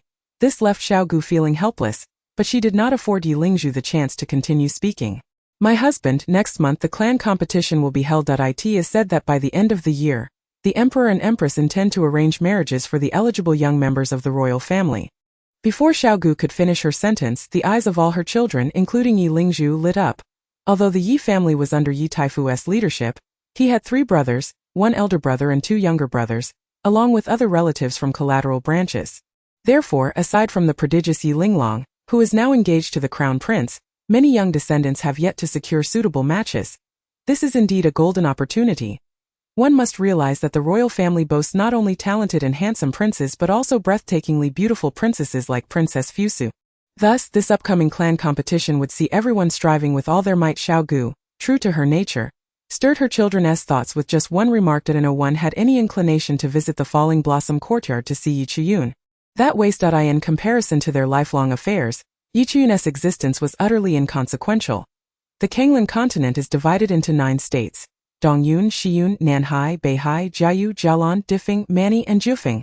Between the 4 cardinal states lies a vast mountain range teeming with ferocious beasts, which mortals cannot traverse lightly. Anyone who dares to intrude is likely to perish at the jaws of these monstrous creatures. To the south, Jiayu, Jialan, and Mani are separated by the sea, where formidable sea beasts lurk. The states of Difeng and Jufeng are renowned as legendary sanctuaries for cultivation, and she currently resides in the Zhongyue kingdom of Beihai province. Yuan held a book in her hands, engrossed in its contents, when suddenly her expression shifted. Before long, a group of individuals barged in, indicating that her father's old ailment had nearly returned.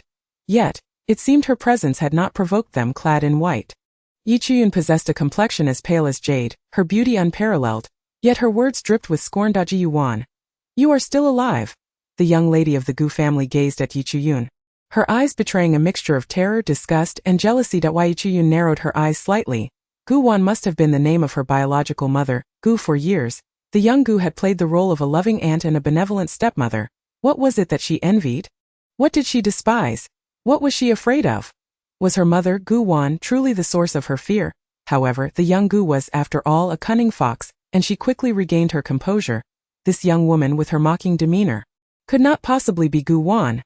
The wretched Gu Wan had always worn a gentle and gracious smile, showering affection upon her own sister. Ji Yuan had long since perished, while this face bore a resemblance to Gu Wan. It was not entirely identical, perhaps a resemblance of 70 or 80%, yet the aura was markedly different. Therefore, this could not be Gu Wan. Could it be that this little waste Yi Chiyun had been masquerading as someone else all these years? A fleeting expression of disdain crossed the young Gu's face. This little waste had deceived her all along. Had she truly been played for a fool by this insignificant being? This was difficult for the young Gu to accept. Yet, recalling that she had poisoned this little waste for years, and that her health had long deteriorated, she thought, even if she is beautiful, what does it matter? She is still a dying waste. Moreover, even if she were not poisoned to death, the Prince of Li would surely eliminate her. In truth, the young Gu had misjudged Yi Chiyun. The original owner had been rendered foolish by the poison, and whatever Yi Shangyun said became her reality. How often would the head matriarch, the young Gu, visit Yi Chiyun? The few encounters they had were merely Yi Chiyun adhering to Yi Shangyun's whims, reducing herself to a state that was neither human nor ghostly. Consequently, the young Gu naturally assumed that Yi Chiyun had not inherited the breathtaking beauty that had incited her jealousy for a lifetime from her sister, believing instead that she had always been unattractive. Sister, my dear sister, if you knew from the afterlife, you would see that I resemble you so closely. The Gu family has descendants. Upon hearing this, Yi Taifu's expression soured. What is wrong with Sheer today? Although he too was taken aback by the revelation that his wasteful daughter was so stunningly beautiful, even more so than Yi Linglong, what did it mean for the Gu family to have descendants? Was not Yi Chiyun his daughter, a member of the Yi family? Even if she were born of Gu Wan, it was of no concern to the Gu family. You little waste. Have you seen anyone suspicious? Suspicious individuals? Yi Chiyun cast a scornful glance at Yi Taifu and the young Gu, thinking to herself, aren't you the ones? Clearly noticing the derision in her eyes, Yi Taifu's expression darkened and he scoffed. Search, without any regard for the fact that Yi Chiyun is an unmarried lady. Although the Kanglan continent was a realm where cultivation and strength reigned supreme, the invasion of a maiden's quarters by a horde of servants was utterly disgraceful to Yi Chiyun. Chapter 15. Lady Ye's excessive demands. Yi Chiyun's expression turned icy, her arms slightly outstretched. Asserting herself with authority beside the bed, she declared, "Who dares approach?" The 8 burly men were suddenly repelled by an invisible barrier. Unable to advance a single step. A group of useless fools, Yi Taifu fumed, completely forgetting the capabilities of his wasteful daughter, consumed only by rage. Yet, the young Gu noticed this and quietly took a few steps back. Though the servants were insignificant, Yi Chiyun's defiance against his command embarrassed Yi Taifu, especially in front of the young Ji. It was as if he, a first-rank Grand Spirit Master, was cowed by his own wasteful daughter. You little waste, how dare you? Yi Taifu infused his voice with spiritual energy, creating an invisible sound wave. Yi Chiyun sought to uphold her dignity, yet she was not currently a match for Yi Taifu. Just as she was about to summon the small bell from her soul stone space for defense, she realized that the bell, acquired during her previous life in the Qi refinement stage, would be just the thing to counter Yi Taifu's sound waves. However, Yi Taifu suddenly staggered back several steps, his eyes wide, blood spilling from his mouth in disbelief. Husband, what has happened to you? The young Gu rushed to support Yi Taifu. Turning with a pained expression, she implored, Chuer, I know you harbor resentment, but why direct your anger at your father? He has an old ailment. Look at what you have done to him.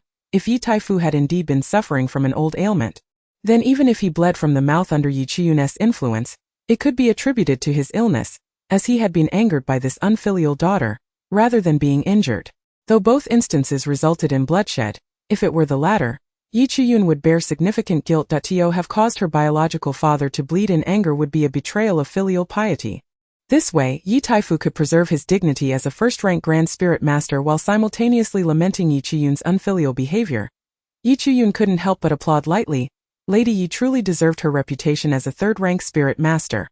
Her thick skin was unmatched. It was evident that Yi Taifu's own inadequacies, or perhaps why Yi Chiyun blinked. Was it Lady Ye's insatiable demands that left Yi Taifu so weakened? You unfilial daughter. Yi Taifu was so enraged that blood rushed to his head, nearly suffocating him, causing even the servants to gasp. This Miss Chuyun was unexpectedly clever, An unmarried lady who demonstrated such wit and humor. Why had they never noticed this before, however, recalling the scandalous tales of the master and mistress? Their expressions turned strange, yet they dared not show it, stifling their discomfort. Yi Chuyun cast a cold glance at them, prompting them to stand at attention defensively. Chewer, how can you speak to your parents in such a manner? You must know your father has been angered by you. The young Gu's face flushed a deep shade of crimson, nearly resembling liver. Were it not for Yi Taifu and the several servants present, she would have already lost her temper. This statement was rife with ambiguity. Chewer, how can you, an unmarried woman, speak so shamelessly? It is all your mother's fault. I have failed to educate you properly. It is my sin. The young Gu fixed her gaze on Yi Chuyun, her expression one of sorrow and regret, yet her eyes concealed a hint of malice. Yi Chuyun paid her no mind, retorting, as for the Fengling pearl, I intend to keep it for a few more days. On the day of my wedding, you may have the crown prince come personally to retrieve it. The original owner had harbored infatuation for the crown prince, pining for him until her death. She would not let him slip away so easily now. Last time he had been fortunate, but when they met again, she would ensure he faced the consequences. The crown prince was a second-rank spirit master, and now she had become a first-rank spirit master. Within 9 days, she was confident she would surpass him. At that point, who would be the true waste remained to be seen. Yi Taifu and the young Gu were once more incensed by Yi Chuyun's audacious attitude, their irritation palpable. The crown prince come personally? What does she think she is? Is she still that prodigy with a heavenly omen? The crown princess fiancé, however, this waste seemed to possess some confidence. Yi Taifu, the highest-ranking individual, had been so injured that it was best not to confront her head-on for now. Let her revel in her arrogance for a few days. The young Gu seethed inwardly. Chewer, I am truly disappointed in you. The young Gu, as she departed, did not forget to put on a show, portraying a mother filled with remorse to perfection. However, Yi Chuyun was unyielding, responding, Madam, take care of your health. Overindulgence is not advisable. The young Gu's maternal facade once again turned a deep shade of crimson, and with a huff she assisted the dark-faced Yi Taifu as they limped away from Luoying courtyard. You little wretch, let you bask in your little triumph for a while longer. The derisive smile gradually faded from Yi Chuyun's face. Was it beautiful? A tall figure lurking in the shadows was momentarily taken aback, before breaking into a low, deep chuckle, leaping from the darkness to stand before Yi Chuyun. She sat, and he stood, meeting her gaze. She was startled to find a pair of mesmerizing, abyss-like black eyes staring back at her. Yi Chuyun was taken aback. In the previous world of cultivation, it was said that some practiced a special technique that allowed them to ensnare enemies with their gaze, turning them into puppets and easily subduing them. Such eyes were known as enchanting eyes. To encounter such a pair, one had to possess an awareness vastly superior, dozens of times stronger, to evade its effects. Was she truly so unfortunate, having never encountered such a pair in a millennium, yet finding one in mere days of this life? She was unwilling to accept it. But soon Yi Chuyun realized that the gaze before her, while reminiscent of the legendary enchanting eyes, bore subtle differences. Consequently, she swiftly broke free from its hold, only to behold an otherworldly handsome face.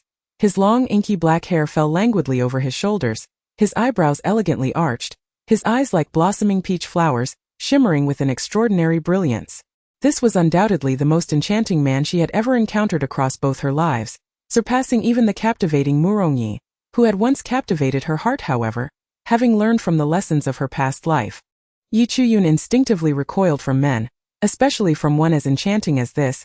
Should she inadvertently succumb to his world, she would be faced with yet another catastrophe. She simply could not bear it. Chapter 16. No need for assistance. The stunningly handsome visage drew closer, almost brushing against her lips. Yi Chuyun furrowed her brows, a flicker of disdain flashing in her eyes. Without uttering a word, she concentrated her spiritual energy, and with a delicate shout, unleashed the Jade Xian sword chi.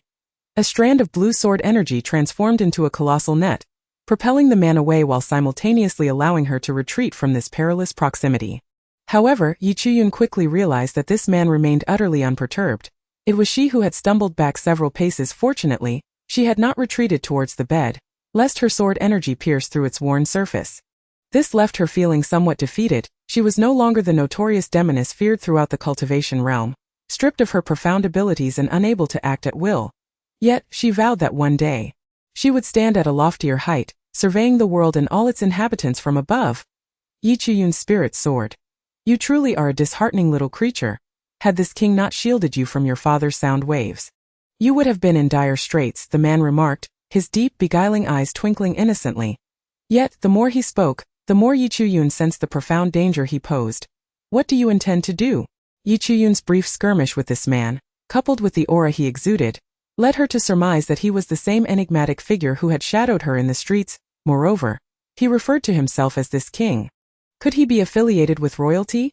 The royal family had treated her as inconsequential, driven by their own desires. What good could possibly come from someone of their ilk? Regrettably, her cultivation had plummeted to the depths, and the memories of the original owner of this body did not include this captivating man, indicating that there was no prior grievance between them. Though she found herself in debt, she had no desire to provoke such a formidable presence unnecessarily. Mo Li's eyes flickered with confusion. This encounter seemed far from smooth. He leaned closer, his voice a mere whisper by her ear, and her delicate ear, so alluringly smooth, tempted him to steal a kiss. Suddenly, a surge of fierce spiritual energy erupted from her, startling him. This woman! His speed was remarkable. Yi Chuyun's small sword flew from the room with a swift whoosh, and she felt a chill as she summoned an ice-blue sword that now hovered in her palm. Her expression frigid as she fixed her gaze upon him. It seemed that should he make any sudden move, that small sword would swiftly sever his head. If you dare to be disrespectful again, I shall not hold back, Yi Chuyun declared, her brows knitted, her tone unwavering. So, she was indeed a thorny rose. Yet this petite woman was truly duplicitous. Were it not for his profound cultivation, she would have already brought about his demise with her previous ambushes. Now she implied that her earlier behavior was merely courtesy. What a fascinating contradiction. A woman with a heart as ruthless as her words, having encountered many who pretended to be gentle yet turned treacherous. Mo Li found himself inexplicably drawn to this genuine villainess. Do you seek revenge? Mo Li inquired earnestly, his enchanting eyes narrowing, yet his previously alluring demeanor quickly morphed into one of icy indifference, radiating an air of dominance that seemed to look down upon the world. Yi Chuyun's intuition had always been keen. This man was indeed extraordinary. Her previously tense expression relaxed, but she remained vigilant. Who exactly was he? However, it was only logical. Those of royal blood were notoriously arrogant. If they sought her information, how difficult could it be? Furthermore, Yi Chuyun was infamous throughout the Zhongyue kingdom as a waste of potential. Even a 3-year-old child would feel ashamed to be associated with her. In fact, her name had become synonymous with failure. For years, she had endured ridicule for her lack of beauty and talent, her former fiancé abruptly becoming her brother-in-law, wed to a fellow waste, the Li King. Her biological father had beaten her mercilessly, while her stepmother feigned kindness while belittling her. Of course I want revenge, Yi Chuyun blurted out, her resolve unshakable. She had every intention of seeking retribution and felt no need to conceal that. Very well, this king shall assist you. Yi Chuyun did not even blink in response. No need. The atmosphere abruptly chilled, as if it had plummeted to the freezing point. A hidden force seemed to seethe with fury, chastising Yi Chuyun for her lack of gratitude. Mo Li cast a cold glance, and the turmoil immediately subsided. A faint smile crept upon his lips, reminiscent of spring thawing the winter's frost. Do you not wish to marry the Li King? Mo Li's words prompted a sharp reaction from Chan Yen, lurking in the shadows. His master clearly had intentions to possess this young woman. Yet here he was, resorting to such tactics to entice her. Was he not the Li King himself? If he were to speak candidly, this girl was merely a waste, now that she had been promised in marriage. She had no means of resistance. It would be wise to marry her first. Why waste effort on such a trivial pursuit? Moreover, could such a waste truly be worthy of his master? Though she was indeed beautiful. In the Kanglan continent, beauty without strength was of little consequence. He could already envision the fury of the old master. Yet, since he was a servant assigned to the young master, his loyalty lay solely with him and he would never openly sabotage his master's endeavors. Furthermore, this girl was woefully ungrateful.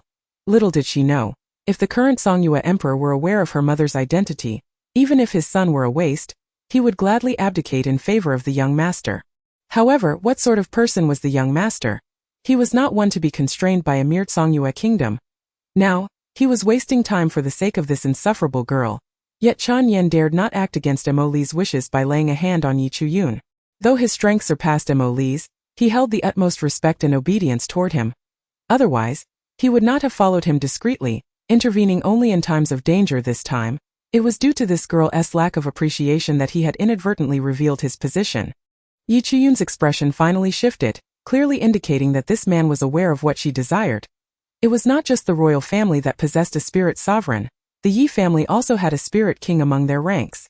Given her current level of strength, any attempt at resistance would be nothing short of ludicrous. That if this man could lend her a hand, perhaps her chances of success would increase. After all, he was affiliated with royalty. Thus, a conversation was warranted. Yi Chuyun had never been one to shy away from negotiation. Yet, to ally with a tiger was a perilous gamble, and her lack of strength was a reality she could not ignore. What conditions?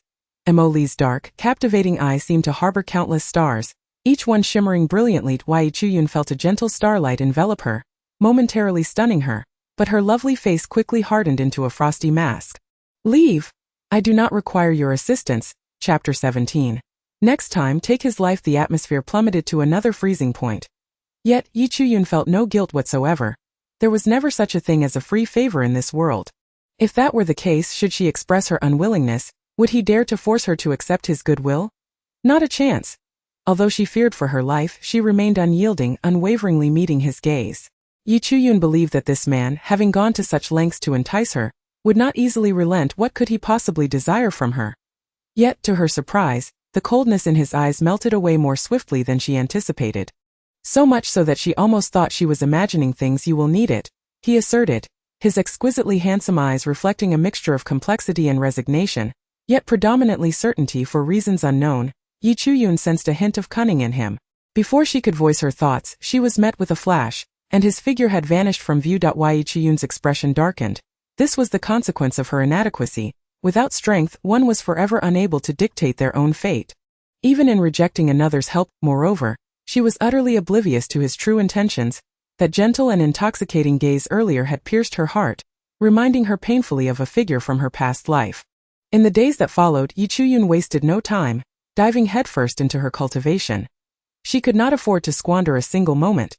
The tome in her hands, Kanglan Records, was replete with detailed information. Albeit the account of Northern Crane Prefecture offered only a broad overview of the entire Kanglan continent, primarily focusing on the conditions of Northern Crane Prefecture itself. In the grand scheme of the 9 prefectures, Northern Crane Prefecture was not particularly strong. It could be classified as mediocre at best. Besides the Zhongyue Kingdom, Northern Crane Prefecture comprised 6 other major nations: Zhou Kingdom, Lingfeng Kingdom, Huayun Kingdom, Qianshui Kingdom, Xifang Kingdom, and Qian Kingdom. Yet, for Yi Chuyun in her current state, this information was more than sufficient. Determined to secure resources for her training, she slipped away the next day to seek out the Lianfeng Mercenary Corps. With her beauty added to their ranks, the morale of the Lianfeng Mercenary Corps soared to unprecedented heights, resulting in harvests far exceeding their previous achievements. Initially, the men who had sought to exploit her looks dared not act too brazenly after witnessing her ruthless demeanor. There was but one exception: Gu Yufei, a second-tier spiritual master within the mercenary group. Observing Yi Chuyun's indifference to him, Gu Yufei brazenly proclaimed that he would make her beg for his attention. Having been a stunning beauty in her past life and enduring countless lewd remarks due to her unique physique, Yi Chuyun was unfazed. Remaining calm, she retaliated with a swift strike, catching Gu Yufei off guard and nearly costing him his life. Regrettably, fate spared him, allowing him to escape. Yi Chuyun, however, remained unperturbed. After all, it is unwise to pursue a desperate foe, and this Gu Yufei was merely a minor character, not worth her concern. Among the members of the Lai Wind mercenary group, none dared to show anything but reverence towards this stunning goddess of death, including Cheng Lai and his son. Could a typical first-grade spiritual master truly slay a first-grade beast on the brink of advancing to second grade within 10 moves? It is well understood that even a 7th-grade spiritual master cannot entirely assure victory against a second-grade beast. Consequently, a first-grade beast poised to ascend to the second grade possesses strength that could rival that of a 4th or 5th-grade spiritual master. The mercenaries present, aside from Cheng Lai, including the fleeing Gu Yufei, were all merely spiritual apprentices. Who would dare provoke the fierce and beautiful Yi Chuyun? Now, she had nearly killed Gu Yufei without so much as a blink.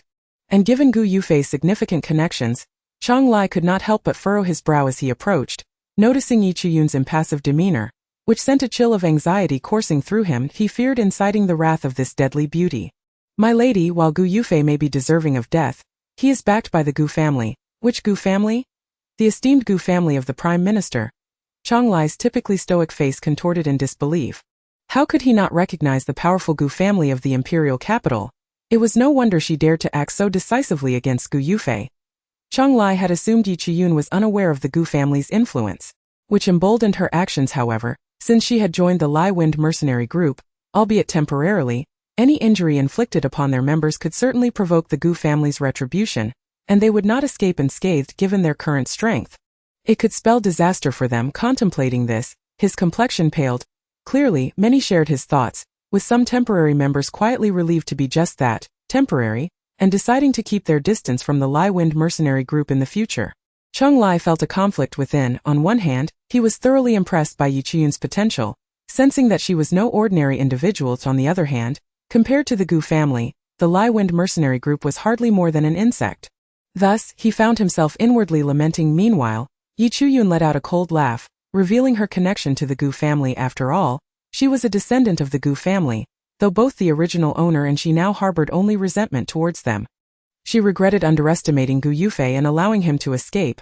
That was indeed a pity. Yi Chiyun spoke coldly, a slight smirk gracing her lips, her alluring eyes shimmering with an enigmatic light that captivated yet intimidated those around her.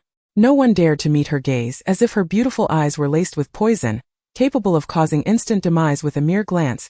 Chung Lai involuntarily shivered, instinctively asking, "What do you regret?"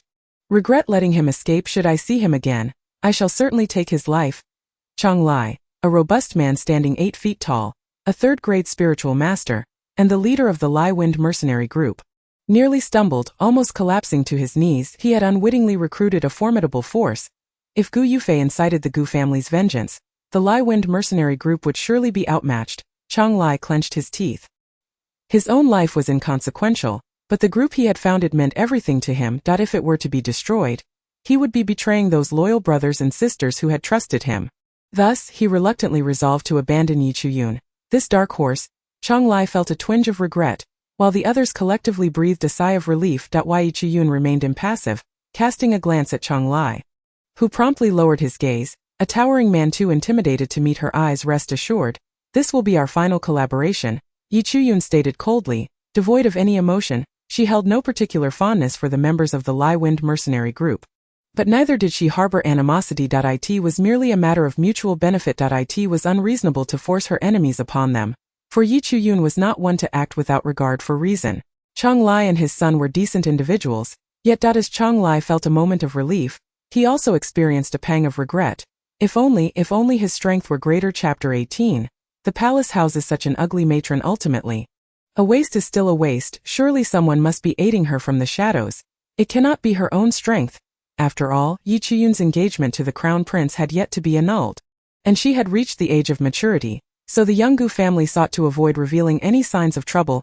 Nevertheless, even so, the poison she had endured for over a decade, rumored to be the ultimate secret concoction known as Yama's guidance, was colorless and tasteless yet immensely toxic. Even a spiritual cultivator would not emerge unscathed from mere contact, let alone a waste like her. Thus, upon encountering Yi Chiyun once more, the young Madame Gu reverted to her usual maternal faade.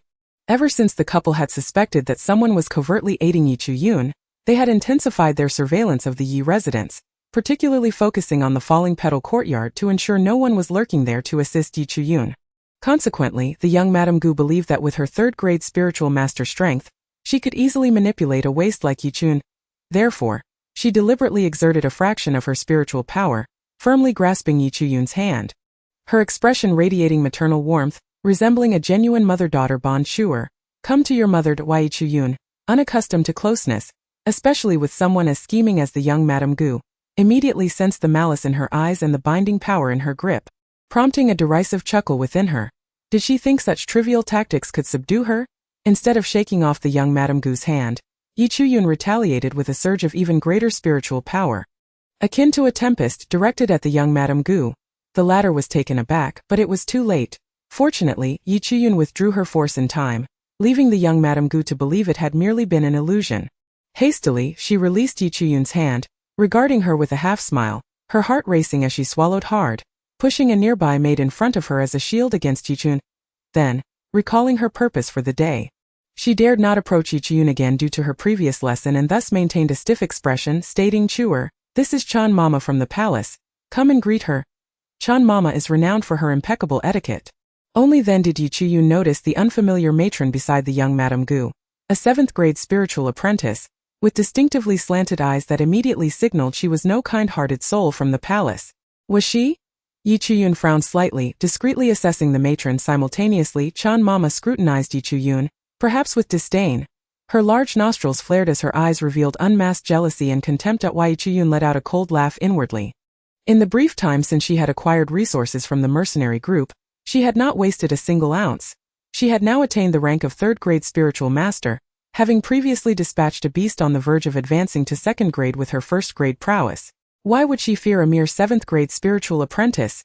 It was laughable. Chan Mama, unperturbed by Yi Chuyun's fearless demeanor, regarded her with profound disdain, deeming her nothing more than a foolish waste, were it not for the Yi family's reputation. She would never have deigned to meet with a nationally infamous waste like Yi Chuyun, let alone instruct her. That would be a grave insult. Hearing that the young Madame Gu was particularly fond of her stepdaughter and treated her as her own. Upon seeing Yi Chuyun's living quarters, Chan Mama, not being foolish, immediately grasped the young Madame Gu's intentions. Just a waste. Since Madame Yi claimed she would take good care of her, she would indeed do so. Being merely a seventh-grade spiritual apprentice, Chan Mama was oblivious to the undercurrents between Yi Chuyun and the young Madame Gu, but having served in the palace for many years, she certainly noticed the sudden change in the young Madame Gu's demeanor. However, she thought little of it. After all, Yi Chuyun was just a waste, and as a distinguished seventh-grade spiritual apprentice, she had no reason to fear her. Suddenly, the emperor decreed that Yi Chuyun's marriage to the Prince of Li would be expedited. With the wedding set for 3 days hence, although the Prince of Li had fallen from grace, he remained a prince, and for Yi Chuyun this waste to enter the prince's residence, she must undergo a series of ceremonial teachings, which could be accomplished in a single day. As a matron of the palace, Chan Mama had many ways to torment her without leaving traces. Silly child, why are you still standing there? Hurry and greet Mama. Where did Madame Yi find such an ugly matron? From the palace? Don't make me laugh, Yi Chuyun retorted, raising her head, her eyes glinting with mockery, wholly unreserved. You child, your mother has taught you, yet you refuse to listen. It is all your mother's fault. Chan Mama's countenance darkened significantly. Had it not been for the presence of the young Madame Gu, she would have lost her temper long ago. She loathed being called ugly above all else. Abandoned by her parents due to her extreme ugliness at birth, she had been fortunate enough to be raised by a palace eunuch. Yet, her innate talent was indeed lacking. Had it not been for the eunuch's benefactions, she would not have attained her current seventh-grade spiritual apprentice status as a palace servant. Such a rank was already commendable, especially considering she was yet to reach 30. Compared to most ordinary individuals, she was undoubtedly of a higher standing. Ordinary people fawned over her, and even young masters from noble families treated her with respect, for one must consider not just the monk but the temple as well. Now to be scorned by a foolish waste was intolerable. Most infuriating was that this foolish waste possessed an enchanting beauty that surpassed even the famed Fu Su, the first beauty of Songyue. Just a glance at her drove Chan Mama to jealousy, igniting a fervent desire to obliterate her. Xiaogu gazed upon Chan Mama's envious and venomous countenance, a surge of delight coursing through her. Little useless one, you must have offended Chan Mama, haven to you? Offend her thoroughly, and soon you shall see what awaits you. In that moment, Xiaogu had entirely forgotten the profound and inscrutable impression that Yi Chuyun had previously left upon her. Largely due to her unwavering confidence in her own toxic abilities, your marriage to Prince Li has been moved up to 3 days from now. Thus your mother has specially invited Chan Mama from the palace to teach you the court etiquette. You who have always lacked talent and intelligence, your mother does not expect you to be on par with your several sisters, but merely hopes you will not make a fool of yourself. With a frown deeply etched upon her brow, Xiaogu fully embraced the role of a concerned mother, her face awash with worry. Yet every word was a dagger, piercing through her deficiencies, revealing her malicious intent. She gazed gently at Yi Chuyun, but after the previous lesson, she dared not employ any underhanded tactics against her again. A lingering sense of unease enveloped her. Several times she had caught a glimpse of Yi Chuyun's enigmatic smile, and the memory of her earlier hallucination sent her heart racing. Consequently, Xiaogu hastily imparted a few instructions before making her swift exit. However, Yi Chuyun nonetheless gleaned the most crucial piece of information. What? Moved up by 3 days? Without a moment's thought, Yi Chuyun was convinced that it must be the doing of that wicked man. How else could he be so certain that she would require his assistance? Scoundrel! How dare he coerce her in such a manner? Yi Chuyun, since you are the princess consort bestowed upon Prince Li by the emperor himself, even if you are deemed useless, you ought to be acquainted with royal etiquette. Now that I am here to instruct you, do not disgrace me. Chapter 19. Who is the useless one? Upon witnessing Xiaogu flee with the swiftness of a rabbit, Chan Mama felt a twinge of confusion. Yet, the recollection of Yi Chuyun's reputation as a useless one for over a decade, coupled with her detestable visage, ignited a malicious grin upon her lips. She even addressed Yi Chuyun by name. Disregarding the customary honorifics despite her noble status as a servant, she ought to have referred to the daughters of the noble families with respect. However, when it came to Yi Chuyun, even uttering her name felt like an ill omen. This foolish waste will soon learn the consequences of offending me. It was rumored that Yi Chuyun was dreadfully unattractive, and the thought exhilarated Chan Mama, for it meant she could delight in ruining that face. Chan Mama approached Yi Chuyun with malice, her eyes ablaze with jealousy, unable to bear the sight of her face. Born with the allure of a fox, allow me to obliterate this visage for His Highness. Princely Chan Mama proclaimed with righteous indignation. Though her eyes glinted with venom, she raised her hand to strike Yi Chuyun fiercely, employing her spiritual techniques, for without them, a spirit apprentice could hardly channel any power. This demonstrated the depth of her loathing for Yi Chuyun's face. Ignoring her status, she resorted to spiritual techniques against a defenseless waste. At that moment, Yi Chuyun was ablaze with fury, her pent-up anger seeking an outlet. As she saw the old crone lacking in discernment, she darkened her expression and retaliated with such lowly scum. Yi Chuyun did not even need to draw upon the power of her jade sword. Before Chan Mama's hand could make contact, she was sent flying by a violent surge of spiritual energy, crashing to the ground with a pained scream.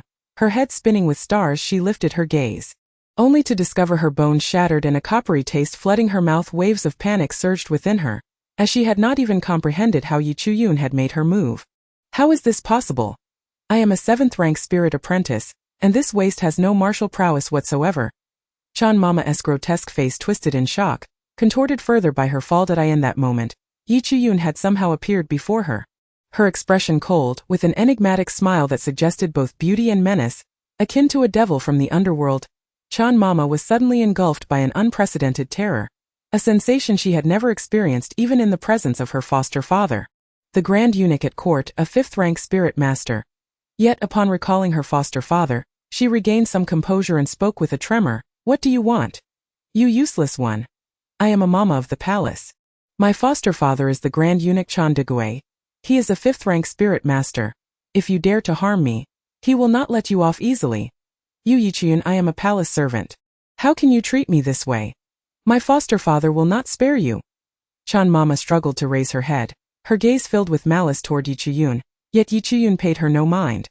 She simply lifted her foot and pressed down hard. At this moment, Chan Mama's heart brimmed with regret. She had realized she could no longer rise.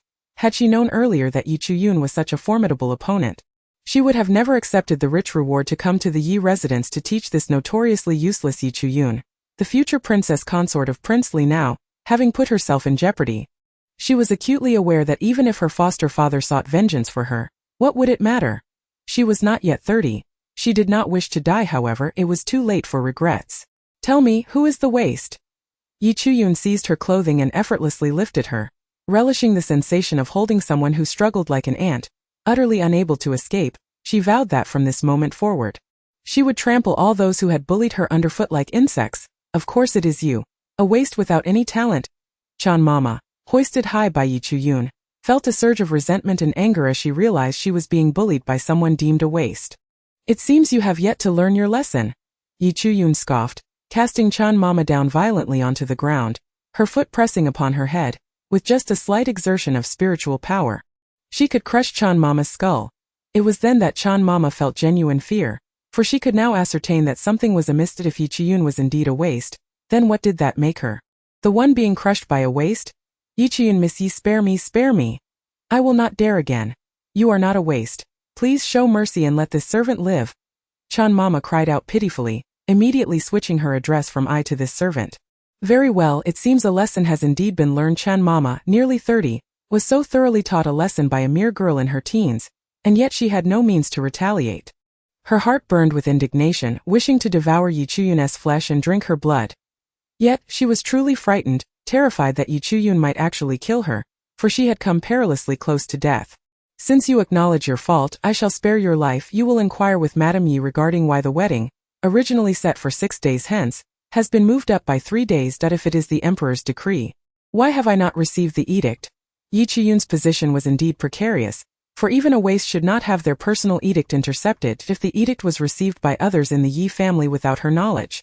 It would be tantamount to treason. Conversely, if Yi Chuyun was aware of the edict and failed to retrieve it, it would be a sign of disrespect toward the emperor. Regardless, Yi Chuyun was determined to secure her right to be informed.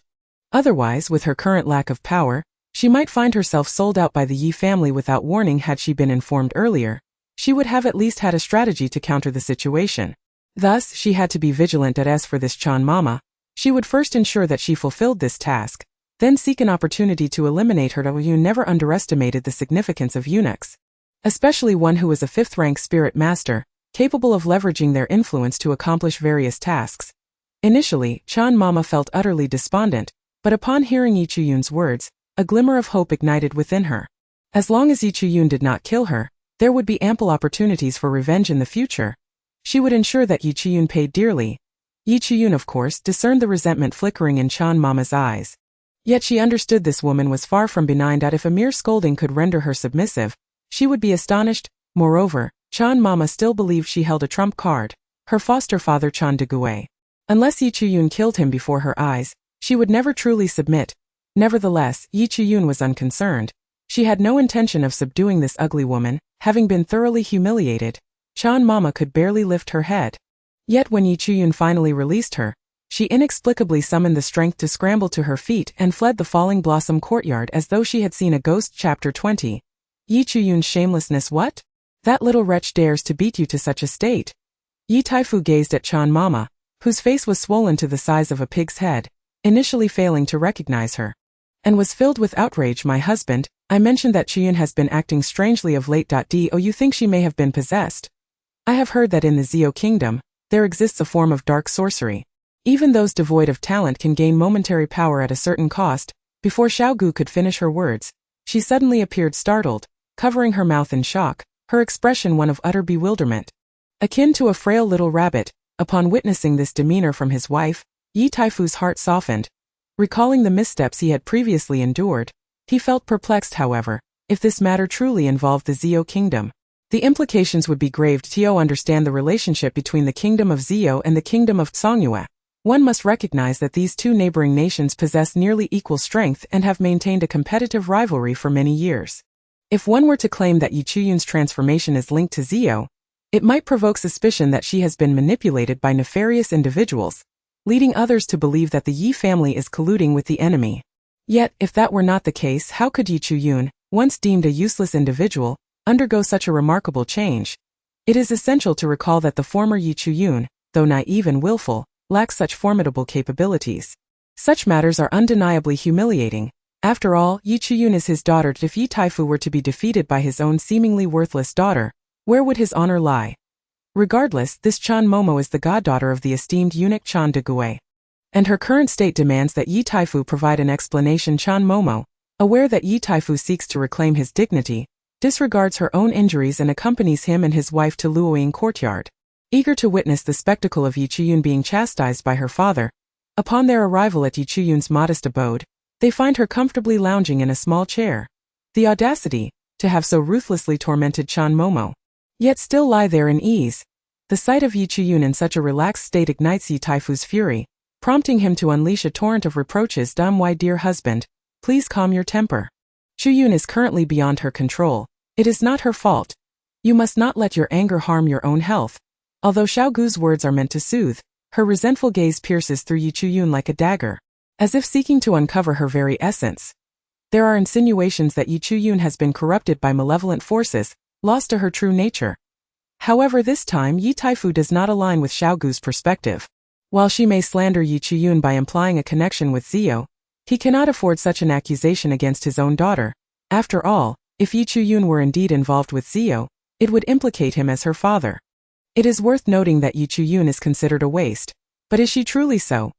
Yi Taifu, unwilling to bring disgrace upon the family, merely huffs in discontent.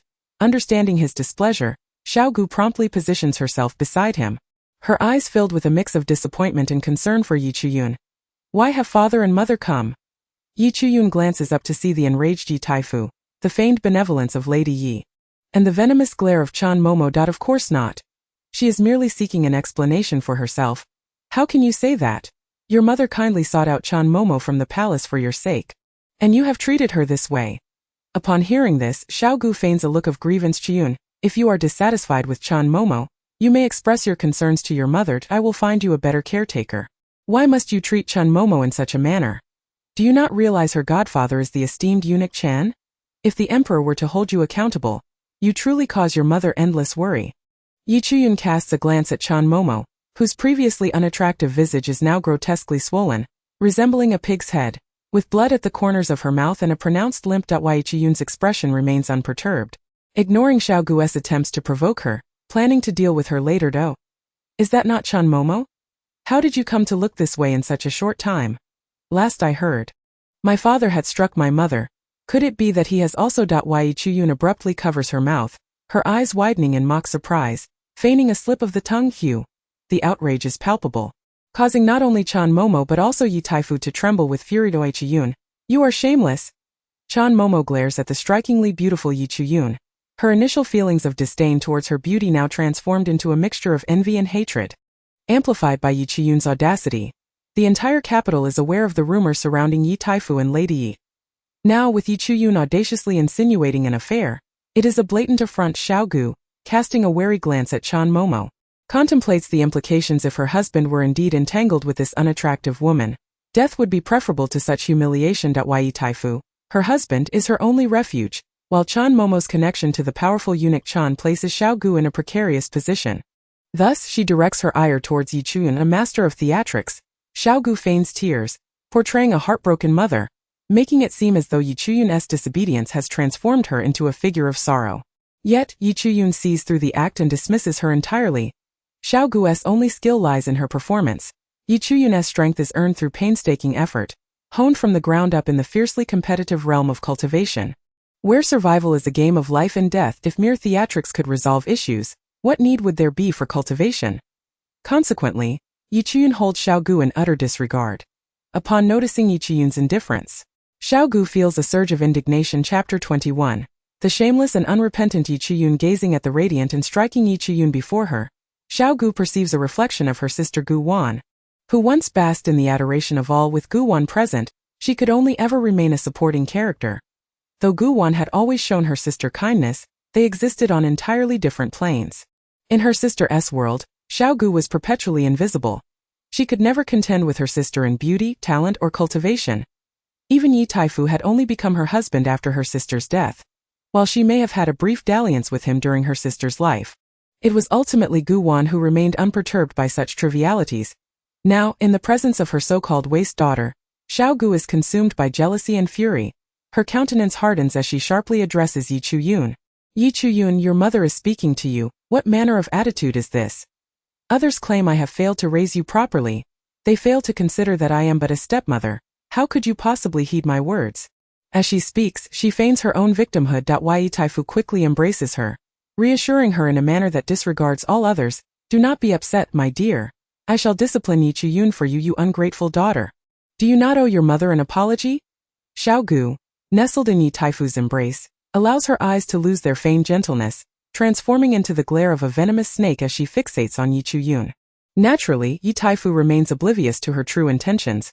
While Chan Momo finds herself momentarily overlooked, a glimmer of malice flickers in Chan Momo's eyes as she seizes the opportunity, surging toward Yi Chuyun with a cry.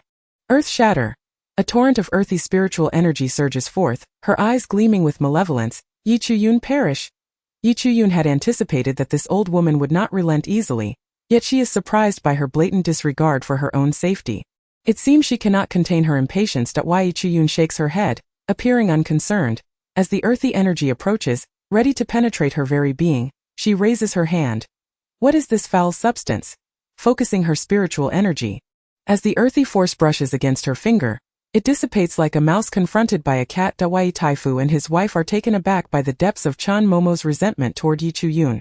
Yet they make no effort to intervene. If the Yi family's influence prevents Yi Chuyun from successfully marrying Li Wang, Songyua's emperor would surely seek retribution against them. However, should this worthless daughter perish at Chan Momo's hands, the incident would conveniently be disassociated from the Yi family.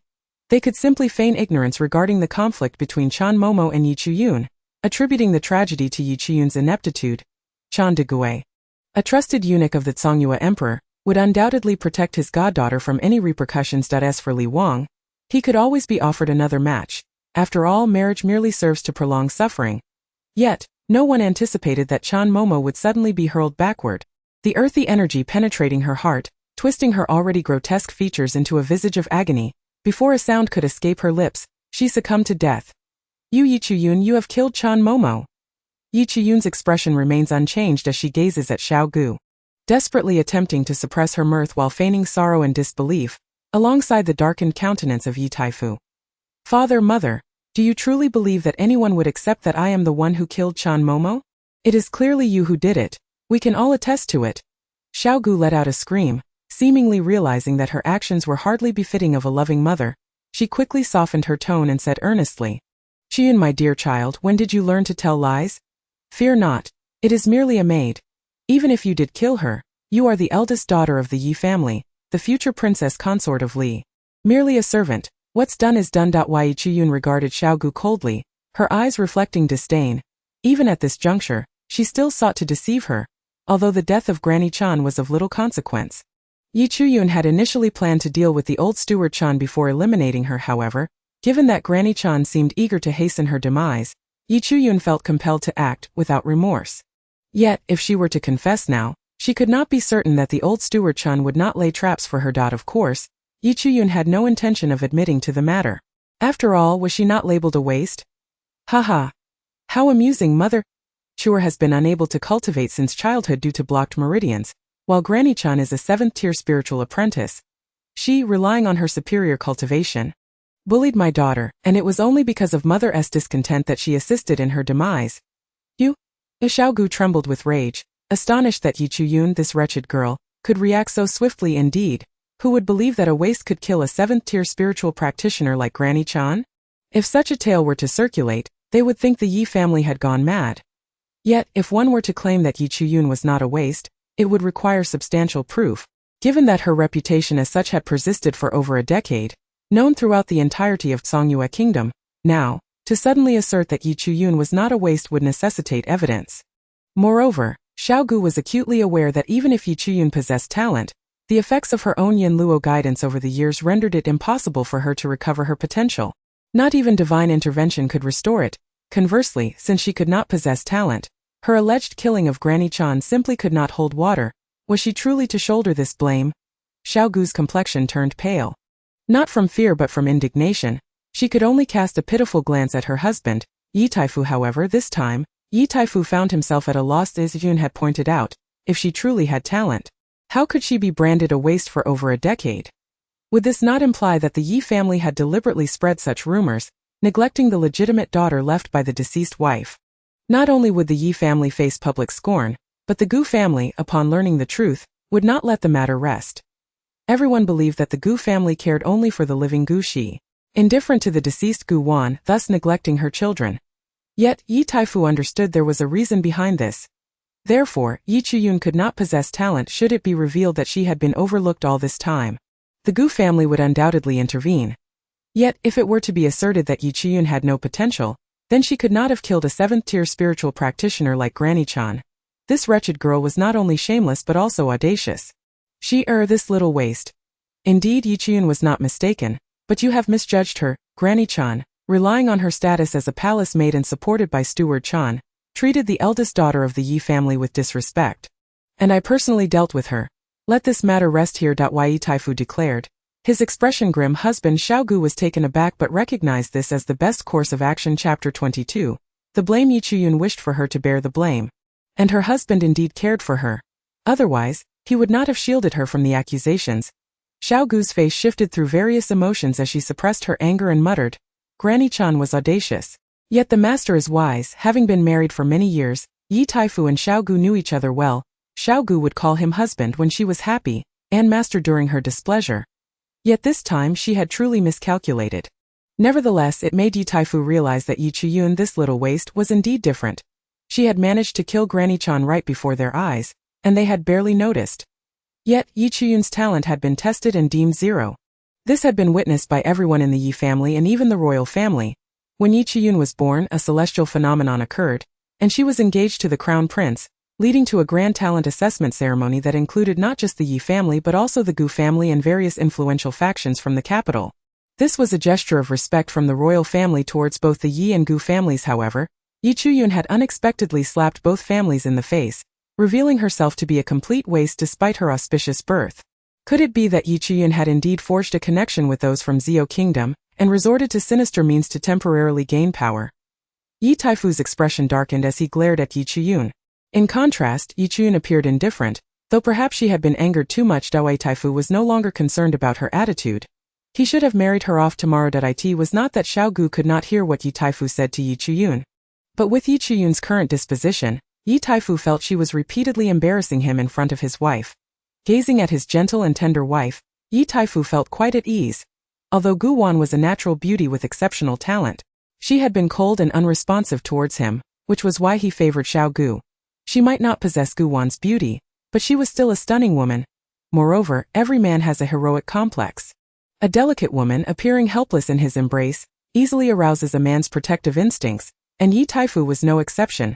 Unfortunately, he remained oblivious to Xiao Gu's underhanded dealings with Yi Chuyun.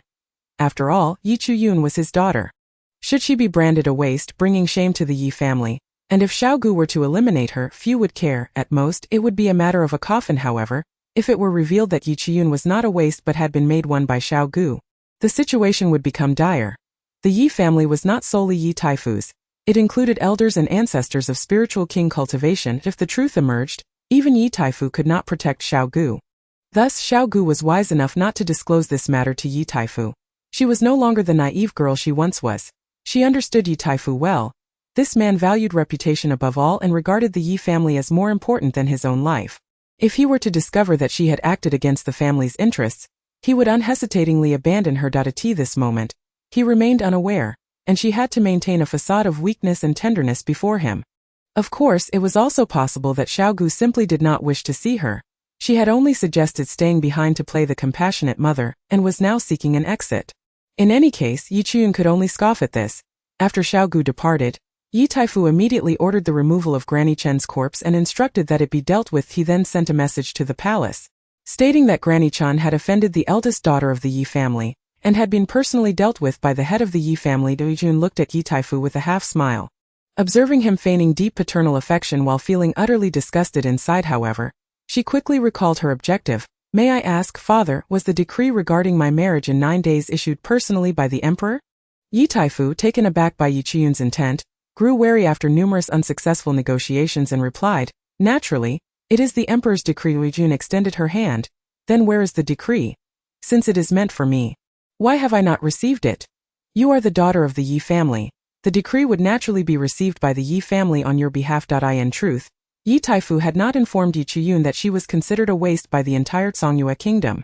Furthermore, the original owner had been impulsive and rough, infatuated with the crown prince. If she were to learn of her engagement to the Li Wang, she might create a scene, causing embarrassment to the steward delivering the decree and bringing shame upon the Yi family. Thus, he had not allowed her to receive the decree. So that's how it is. Since I have not received the decree, how can I ascertain whether the emperor truly wishes for me to marry Li Wang? Yi Chuyun spoke nonchalantly, causing Yi Taifu's expression to darken once more. Do not be ungrateful. Father, you misspoke. Since I have never received the decree, why must it be me who marries? Is the Yi family lacking in daughters? The decree specifies you. Yi Taifu nearly ground his teeth in frustration. So that's it. If the wedding is indeed in 9 days, then please ensure I am sent off according to the decree. I will not marry a day earlier. This time, Yi Taifu did not fall for Yi Chuyun's trickery but fixed her with a stern gaze, saying, I will see to it that the decree is delivered to you. Before Yi Taifu could finish, Yi Chuyun interjected, as the daughter of the Yi family, if I am to marry my dowry. Chapter 23. What belongs to Yi Chuyun? Rest assured, your dowry has already been prepared. Originally, it was substantial, anticipating your marriage to the crown prince. Now that you are to wed Li Wang, the dowry must naturally be reduced. If the dowry consisted solely of mundane items, the Yi family would not have minded. However, among the dowry were many items belonging to the Gu family, as Xiao Gu believed that Yi Linglong and Yi Lingzhu were also her sister's daughters and thus her nieces. How could all of her sister's belongings be given to Yi Chuyun without any being shared with Yi Linglong and Yi Lingzhu? Compared to the worthless Yi Chuyun, the legitimate daughters born of the 2 concubines, Yi Linglong and Yi Lingzhu, are undoubtedly the true loves of Grand Tutor Yi. Without a moment's hesitation, Grand Tutor Yi readily consented. Initially, Gu Wan was the pride of the Gu family. her dowry encompassing her cultivation techniques, spiritual skills, her personal treasured artifact, the third-grade superior artifact, the ice phoenix ring, and the mining veins, estates, and shops that the Gu family had bestowed upon her. However, Yi Chiyun had not laid eyes on a single item from this fortune, and just a few days prior, she possessed nothing but a single silver coin to purchase a volume of Kanglan Chronicles. She had to resort to robbing 2 servants of the Gu family. Reflecting on this matter, Yi Chiyun later discovered within the Kanglan Chronicles that those cards were actually meant for savings. And fortunately, she had not incurred significant expenses at the time. Otherwise, any consumption would inevitably reveal her identity to the Gu family prematurely. The 3 servants from the Gu family were evidently aware of this yet chose not to warn her, indicating that they harbored no goodwill. "Where is my mother's ice phoenix ring?" Yi Chiyun inquired. Although the original owner had some cognitive issues, she distinctly remembered her mother's dowry. Upon hearing that she intended to lay claim to the ice phoenix ring, Grand Tutor Ye's expression darkened instantly. The ice phoenix ring was a third-grade superior artifact. Ji Yuan, with her 6th-grade spiritual master cultivation, had famously hunted a 2nd-grade demon beast using the ice phoenix ring. Such a treasure could not be given to anyone but her biological daughter. How could it possibly be bestowed upon Yi Linglong? Yi Chiyun's intuition proved correct. Young Lady Gu had long coveted the ice phoenix ring, merely waiting for Yi Linglong to become a spiritual master before persuading Grand Tutor Yi to gift it to her. Grand Tutor Yi had indeed acquiesced, unaware that Yi Chiyun had set her sights on it. "Your sister is to be the future crown princess, the future empress. Without a powerful artifact to support her, how could she establish herself within the royal family?" Grand Tutor Yi lamented, as if Yi Chiyun's refusal to relinquish the ice phoenix ring was an egregious act of sibling rivalry. Yet, it was clear that Yi Chiyun was unfazed. After all, the items left by her mother rightfully belonged to her, the sole biological daughter, even if the items were originally from the Yi family. Since she was indeed a daughter of the Yi family, if they intended to marry her off indiscriminately, she too expected some compensation from the Yi family. Of course, my mother's treasured artifact should be passed down to me. Is the Yi family, a prominent clan, incapable of presenting even a single decent artifact? Must they rely on the Gu family's possessions? Yi Chiyun scoffed, her derision palpable. Grand Tutor Yi felt his face flush under her piercing gaze. Indeed, while the ice phoenix ring currently resided within the Yi family, it could not alter the fact that it was a possession of the Gu family, a gift from Gu Wan. Moreover, Yi Chiyun was Gu Wan's biological daughter. If this were to be disclosed, it would be far more justifiable for the ice phoenix ring to be handed to her. Yet, who would consider Yi Chiyun the so-called waste? Thus, Grand Tutor Yi had never entertained the thought of Yi Chiyun. "I have already promised your second sister the ice phoenix ring, so do not harbor any illusions." Grand Tutor Yi initially intended to assert that Yi Chiyun was merely a waste who had no use for the ice phoenix ring. However, having witnessed her defeat the elderly Chan, who was a 7th-grade spiritual apprentice, he was compelled to reconsider if Yi Chiyun was a waste. Then what did that make Yi Linglong? Torn between his beloved daughter, whom he had doted on for over a decade, and the daughter he had scorned for over a decade, Grand Tutor Yi naturally favored Yi Linglong, unwilling to acknowledge that his cherished daughter might indeed be the one lacking. The elder brother Yi Xiao mentioned by Yi Chiyun was indeed her biological brother, although they had not seen each other for many years, perhaps due to Yi Chiyun's early mistreatment by young Lady Gu. She retained vivid memories of their childhood. Yi Xiao had always been very fond of her. Deep down, Yi Chiyun resisted the notion that her elder brother was already dead. Grand Tutor Ye's expression shifted. He held a measure of satisfaction regarding his son Yi Xiao. However, years ago, when Gu Shi had told him it was for Yi Xiao's benefit, to ensure that Yi Xiao could grow into a fine man, he had reluctantly agreed to let him venture out for trials. "Your elder brother harbors grand ambitions and will surely return in glory. Very well," Yi Chiyun replied decisively. "Then I request that father bring all that belongs to me, Yi Chiyun, tomorrow, and I shall obediently prepare for marriage," she declared, leaving no room for Grand Tutor Yi to retract his statement. Chapter 24. The dowry to come. Although the Yi family was not as powerful as the Gu family, they were certainly capable of providing a third-grade superior artifact. It was merely a matter of rarity. They could choose another one for Linglong. Grand Tutor Yi had intended to confront Yi Chiyun regarding the incident with the elderly Chan, but instead found himself inadvertently aiding her, having promised her so many benefits, including the ice phoenix ring that he originally intended for Yi Linglong. Grand Tutor Yi was both astonished and enraged, several times rising to confront Yi Chiyun again. However, recalling how much she resembled the captivating Gu Wan of his past, he found himself momentarily lost in thought. Yet, Yi Chuyun's mocking gaze and cold smile were in stark contrast to Gu Wan's ever-calm demeanor, which seemed to convey an indifference to everything, even towards him. Enough! This little wretch shall have her due. That evening, Grand Tutor Yi recounted the events to Lady Yi, who trembled with rage yet maintained a facade of composure before her husband. My dear, did we not already prepare a draft for Chuer's dowry? How could this do not concern yourself with this matter? Simply proceed as I instruct, he replied curtly. Lady Yi, inwardly seething, knew that something must have transpired while she was away earlier that day, resulting in her husband unilaterally seizing over half of what rightfully belonged to their daughter. Young Lady Gu instinctively claimed all possessions left by the Gu family, for they were indeed the Gu family's legacy. Her late sisters, in truth, the Gu family had been reluctant to marry young Lady Gu to Grand Tutor Yi, as they had already bestowed one remarkable daughter, Gu Wan, upon him. The optics of a younger sister marrying her elder brother-in-law were far from favorable.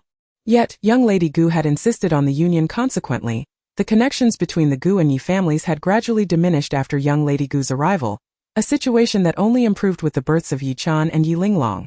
Because of this, young Lady Gu's dowry was nowhere near as lavish as her sisters', and these were debts owed to her by the Gu family, while other concubines posed no issue. The ice phoenix ring, left by her sister, was promised to be given to Linglong, was it not?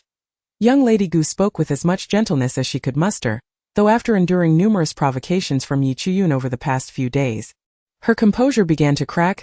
Grand Tutor Yi noticed the hint of accusation and resentment in young Lady Gu's tone, and his expression darkened. The ice phoenix ring is the only artifact left by your sister.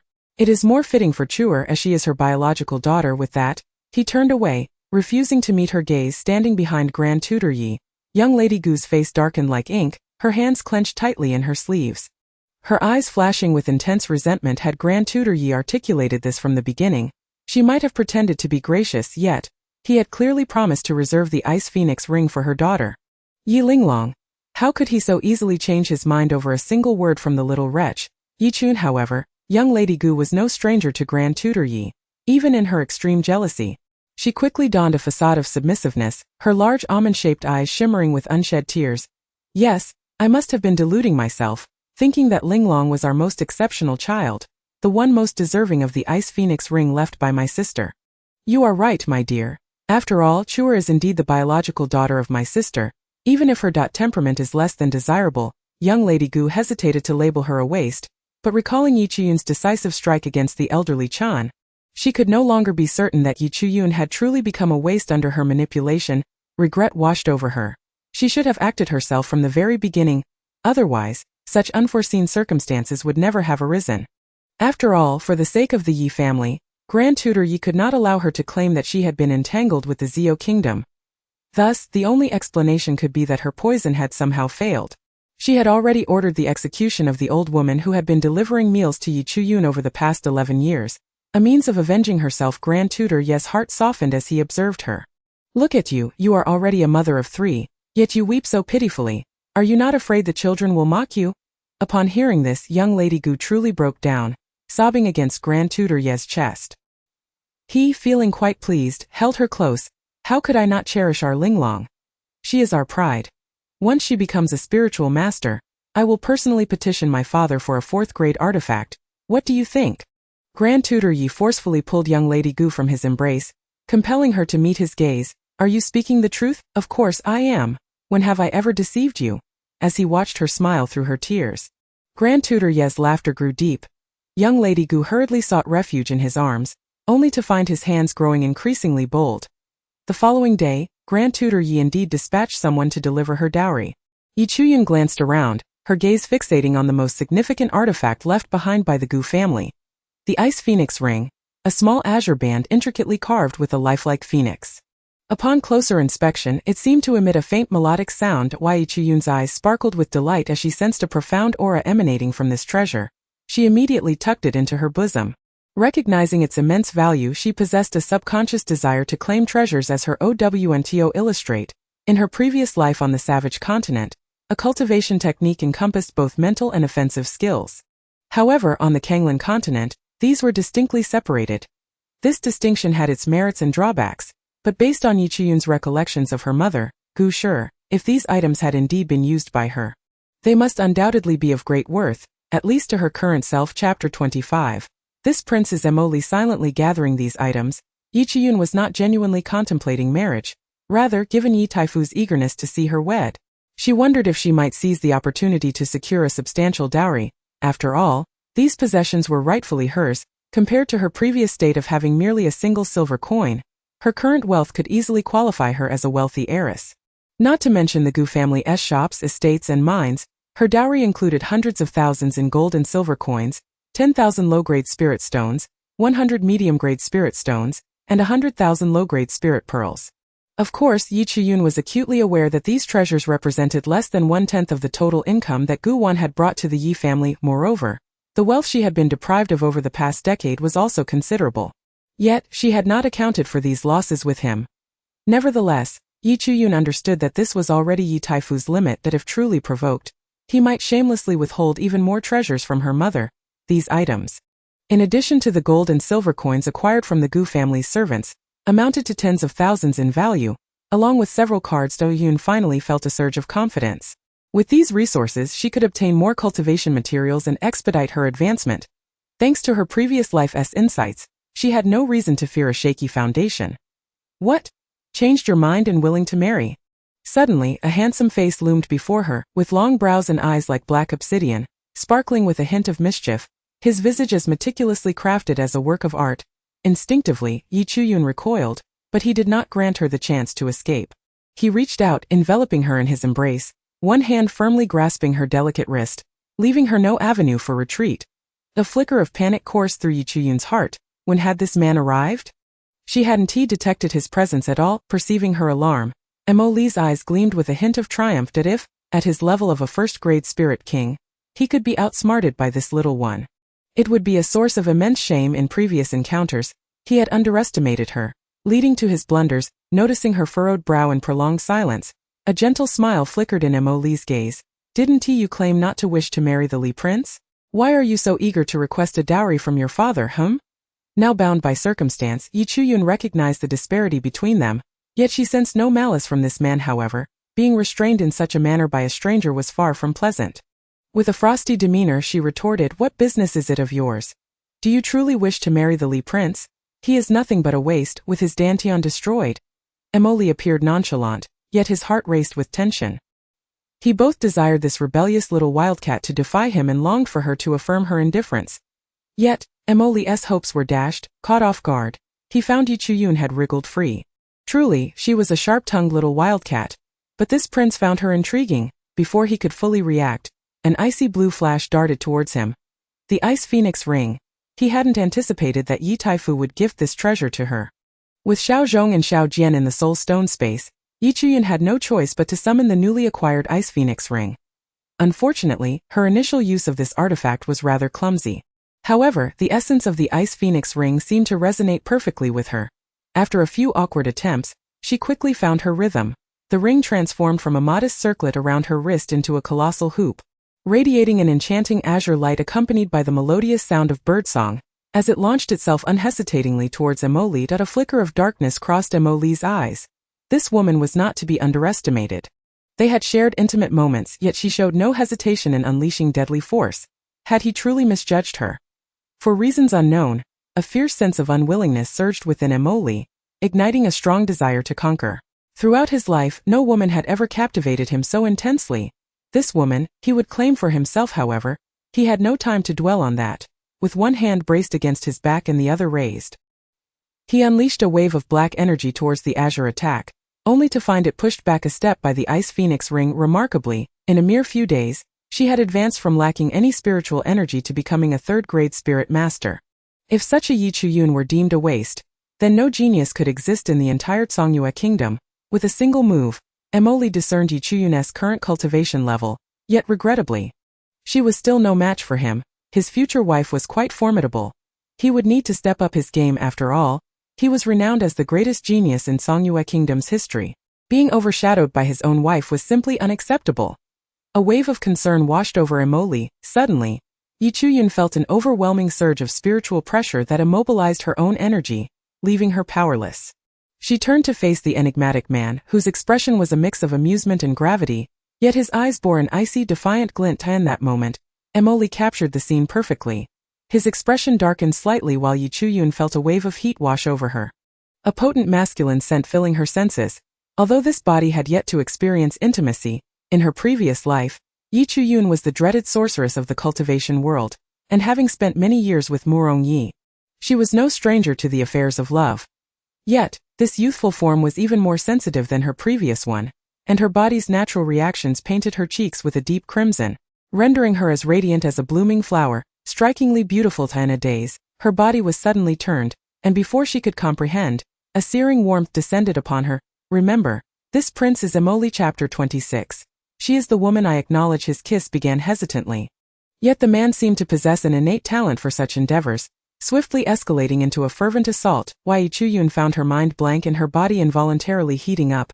His kisses were at times domineering and forceful, like a tempest, and at others tender and sweet, reminiscent of a lover's gentle whispers, enveloping her in a haze of intoxication. Gradually, the man seemed unsatisfied with merely her lips. One hand bound her arm tightly.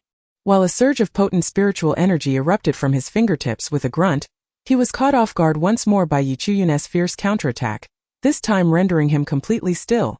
As she lost consciousness, "Uncle Yen, you have overstepped your bounds." An elderly man with graying hair glared angrily at Yi Chuyun, but a dark voice nearby made him change his expression. "Young master, this Yi Chuyun has repeatedly failed to recognize her place and has harmed you. I can no longer stand by. She is the woman I acknowledge." Chen Yen lifted his head in disbelief. "If you do not respect her, you do not respect me." The handsome youth's lips curled into a faint smile, his face radiating determination, the light in his eyes overshadowing the brilliance of 1,000 stars, having clearly fallen for her. He still felt the sting of rejection. Reflecting on this matter left Emoli with a bitter taste in his heart. Yet, he had clearly seen the look in Chuyun's eyes, an unmistakable expression of despair born from past wounds, a profound aversion towards all men who had caused her such deep pain. A shadow flickered across Emoli's eyes, his handsome face bearing a chilling intensity that if he were to discover who had harmed her, that person would suffer a fate worse than death. However, this little woman was currently reluctant to marry him. What was he to do? If he forced her to wed him against her will, he could manage it, but he despised that notion that he needed her to willingly choose him. "Awake, have you?" As Yi Chuyun opened her eyes, she beheld Emoli, whose obsidian-like gaze sparkled with gentle starlight. This time, Emoli did not afford Yi Chuyun the opportunity to retaliate. He swiftly restrained her limbs. In a fit of rage, Yi Chuyun forced a smile and inquired, "What does His Highness the Li King mean by this?" Emoli was momentarily taken aback, but then a sly smile crept onto his face, reminiscent of a cunning old fox, tinged with a hint of pride. It appeared that the future princess had indeed recognized him, an auspicious sign, as it would prevent any mistaken identity on their wedding night. Yi Chuyun glared at him, recalling the legends of His Highness the Li King, a favored child of the heavens renowned as the most brilliant genius in the history of Songyue Kingdom, possessing an unparalleled 9th-grade talent. Alas, this genius had fallen from grace, his dantian shattered, rendering him a mere shell of his former self. The woman he once cherished had turned her affections elsewhere, and with his former glory now lost, his temperament had grown exceedingly cruel. "Are you truly the Li King?" she questioned, aware that their focus was forever on the future. At that moment, Yi Chuyun found herself reassessing the Li King before her. Yet, this Li King, who was said to be a mere shadow of his former self, was now a man who left her no room for resistance. Could he indeed be the Li King? If he truly was, how could she extricate herself from this predicament? Emoli observed the myriad emotions that flitted across the small woman's face, ranging from shock and anger to confusion and eventual calm, all within the span of a single tea ceremony. Truly, she was the woman he had set his sights on. "Well, my dear, are you satisfied with your man?" Yi Chuyun bristled as if her tail had been stepped on, her fury igniting. Yet, the more she struggled, the tighter his grip became, suffocating her. A glance upward revealed a face as serene as a cloud, a teasing smile playing at the corners of his mouth. Defeated, Yi Chuyun conceded, recognizing that a wise person knows when to yield. Heroes are never merely relics of the past. "What do you intend to do?" she asked, raising an eyebrow, her tone still commanding yet softened. "I am here to assist you." "Yet you were the one who initiated this confrontation," he replied, raising an eyebrow, his lips parting to deliver a remark that nearly wounded her pride. What did he mean by her being the aggressor? It was he who had brazenly encroached upon her space. How shamelessly he turned the tables. Were it not for the fact that she was still no match for him, he would not dare to jest so freely. Yi Chuyun's usual self-control crumbled in the face of this audacious man. However, she quickly regained her composure, realizing that dealing with such a shameless individual required a certain ruthlessness of her own, convinced that their game of cat and mouse could only end in one of them prevailing. Yi Chuyun cast a cold glance at him. Did you not claim to have a means of severing our engagement? Mo Li's handsome visage briefly stiffened before he tenderly grasped her delicate hand, caressing it gently. My dear, believe me, no one is more suited for you than I. We are both castaways. The nonchalance with which he uttered the word castaway caused Yi Chun to falter. As being a castaway truly something to take pride in? She retorted, only to observe Mo Li pause, for no one knew the anguish those words had inflicted upon him. From genius to pariah, the chasm between heaven and hell was one he understood all too well. Having experienced that fall, he comprehended Yi Chuyun's plight, the torment of being forsaken by the world. Although many now lay beneath his heel, he would not hesitate to accompany her in her quest for vengeance. Only by staying with me can you pursue your cultivation in peace and deliver a decisive blow to those loathsome individuals. Do you not desire that? He asked, his voice a seductive drawl. You think that without you I could not cultivate? Yi Chuyun seized the moment to break free from his embrace, casting him a sidelong glance, her lips curling in disdain. Yet, those who truly understood her recognized that Yi Chuyun was intrigued. The man spoke truthfully. Given her current disadvantaged position within the Yi family, should she suffer another engagement annulment, even without the machinations of the Shao family, many would seek to undermine her to cultivate in peace. She would need to sever ties with the Yi family. Yet the Yi family's power was neither insignificant nor overwhelming, should they decide to hunt her down under the guise of searching for her. She would not fear for her life but rather lament the waste of time it would entail for her cultivation. Thus, the most prudent course of action was to marry into the Li King's household. Though this man was a rogue who reveled in taking advantage of her, Yi Chuyun found no malicious intent in his gaze. However, she had no intention of making it easy for him. And thus she offered a scathing retort. Chapter 27. The proud daughter of heaven, Yi Linglong. One must never allow an opponent to stand on advantageous ground. Only in doing so can one maintain control. This was Yi Chuyun's guiding principle and her past life. A single misstep had led to eternal regret, her faith in Murong Yi leading her to a passive stance that ultimately resulted in her demise. Such betrayal was an experience she would never wish to endure again. Although this man before her may indeed possess commendable qualities, at times charmingly rogue, at times domineering, and at times caught off guard by her counterattacks, Yi Chuyun understood that falling in love again would be an exceedingly daunting task. For now, she chose not to dwell on that dilemma. As she observed the curve of her lips, the intoxicating allure in her eyes, Mo Li's gaze darkened momentarily. The glint of mischief and mockery in her eyes, however, was swiftly accompanied by a flicker of calculation. It seemed that taming this little wildcat would not be an easy endeavor. Nevertheless, he was confident. There are many rumors regarding me, and I trust you have heard some. Mo Li declared with rare seriousness, noting that Yi Chuyun's expression had indeed turned earnest, prompting a slight smile to grace his lips. That I once had a beloved fiancée, but alas, she abandoned me when I became a pariah. He lowered his head slightly, his long lashes casting shadows over his inky black eyes, concealing his thoughts.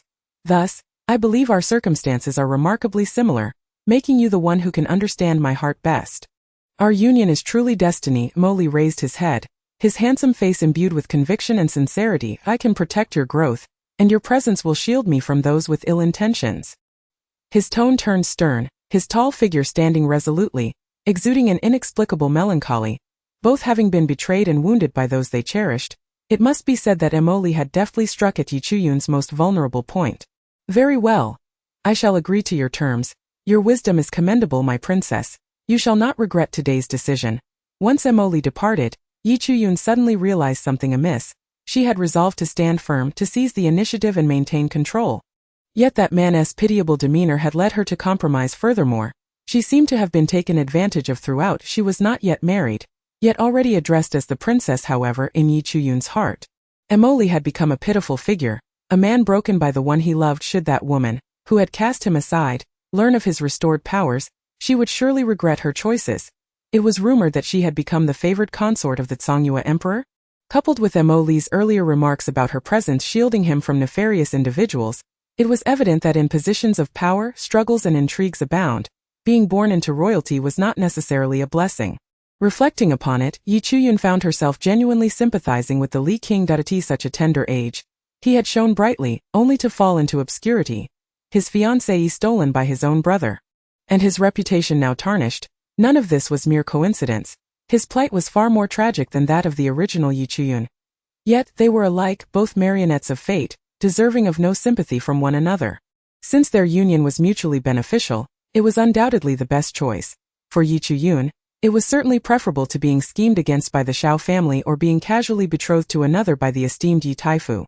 Resolute in her decision, she began to embrace the prospect of marriage. The following day, Luoying courtyard welcomed two unexpected guests. One was the crown prince Mo Junxian, clad in apricot yellow, while the other was a strikingly beautiful young woman in a sapphire blue dress, who momentarily failed to recognize Yi Chun. I heard that His Highness the Crown Prince has personally come to retrieve the Fengling pearl. The coldly elegant maiden regarded the stunningly beautiful Yi Chuyun. Suddenly comprehending her mother's concerns, a flicker of jealousy flashed in her eyes, having seen her Aunt Gu Shi's portrait, which was as beautiful as a celestial being, and knowing her talents surpassed her own. It was unfortunate that her aunt's biological daughter was none other than Yi Chuyun, the so-called useless one. This left Yi Linglong feeling quite conflicted about Yi Chuyun. She had always believed that Yi Chuyun was unworthy of being Gu Shi's daughter, as she possessed neither extraordinary aptitude nor unrivaled beauty.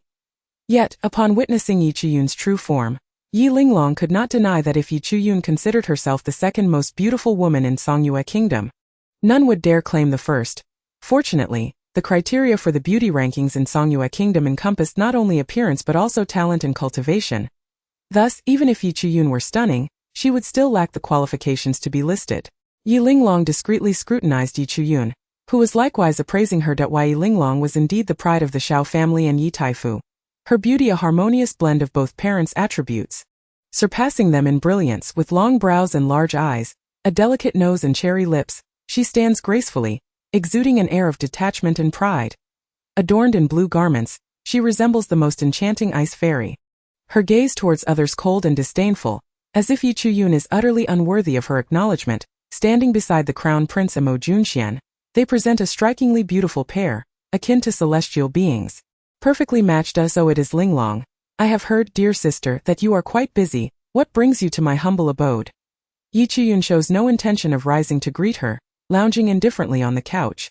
Completely disregarding the presence of the crown prince Mo Junxian beside her. Mo Junxian, having heard that Yi Chuyun required him to personally retrieve the phoenix spirit pearl, felt a tumult of emotions upon witnessing her unparalleled beauty. Yet, the thought that, despite her exceptional appearance, she remains a useless being unworthy of him or of being a matriarch, lingered in his mind truthfully. Had Yi Chuyun still possessed the unattractive visage of her past, he would have rejected her without a second thought. Repulsed by her presence, however, now that she has transformed into such a stunning beauty, it undeniably gratifies Mo Junxian's vanity to have her thoughts of him. Yet, Yi Chuyun does not spare him even a glance, leaving him quite uncomfortable. It is not as if Linglong and I have come to see you. A mere waste. Did you not request that I personally retrieve the phoenix spirit pearl? As per your wishes, I am here. Now kindly hand it over. Both Mo Junxian and Yi Linglong clearly regard Yi Chuyun as still a useless entity, believing that even a change in her appearance does not alter her fundamental nature. Ah, now I understand. I had initially thought that the Crown Prince and Linglong had no reason to visit me without cause. However, I seem to recall asking the Crown Prince to come on the day of my wedding to retrieve it. Did I not? Yi Chuyun feigns realization, yet her expression betrays her discomfort. Yi Chuyun, do not overstep your bounds. Mo Junxian, noticing Yi Chuyun's lack of intention to return the phoenix spirit pearl and her engagement in wordplay, immediately darkens his expression. Yi Linglong's countenance also grows grim. The phoenix spirit pearl represents the crown princess, and if her foolish sister refuses to hand it over, she finds herself at a loss. It was already quite distasteful for Yi Chuyun to be asked to relinquish something she has carried for over a decade. Moreover, demanding this from a useless being, if not for the fact that this useless girl is to marry the Li Wang tomorrow, she would have relished the thought of giving her a sound thrashing. Only through pain would she learn to obey. This was a lesson instilled in her by the esteemed Gu family. When the Gu family first welcomed the birth of the twins, Yi Chan and Yi Linglong, they held great expectations for them. Thus their upbringing was markedly different from that of their younger sister, Yi Lingzhu. Consequently, Yi Linglong is not the simpleton one might think. She possesses a cunning mind akin to her brother Yi Chan, marked by arrogance and self-importance. Furthermore, Yi Chuyun's current beauty only serves to heighten her jealousy, fueling her desire to ruin her. Although the phoenix spirit pearl is merely a first-tier treasure, it is specially crafted for the royal family, imbued with distinct significance, and the materials used in its creation are exceedingly rare. Each prince receives but one upon birth, designated solely for their future legitimate consorts, with concubines lacking the right to possess the phoenix spirit pearl. Were it not for this, Yi Linglong would not covet an item that Yi Chuyun has cherished for years. Your Highness, your words are misguided. I am a woman of my word that as I stated, I shall return it on the day of my wedding. However, you insist on coming a day early. Would that not make me a liar? I shall certainly refuse, since I have resolved to collaborate with Li Wang. Yi Chuyun has no intention of presenting herself as infatuated with the crown prince any longer, gazing at her frigid demeanor, which surpasses even the renowned cold beauty of Yi Linglong, leaves Mo Junxian feeling quite unsettled. You, Yi Chuyun, do not forget that you are to marry Li Wang. The phoenix spirit pearl of the crown princess is not yours. Yi Linglong threatens, her face a mask of frost. Originally, she could leverage Yi Chuyun's dowry as a threat, but she had just learned the night before that this useless girl had somehow persuaded their father to send her dowry over.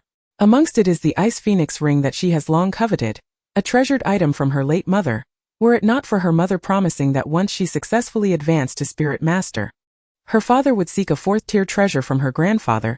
She would not relent so easily. Yet, even now Yi Linglong is consumed by jealousy.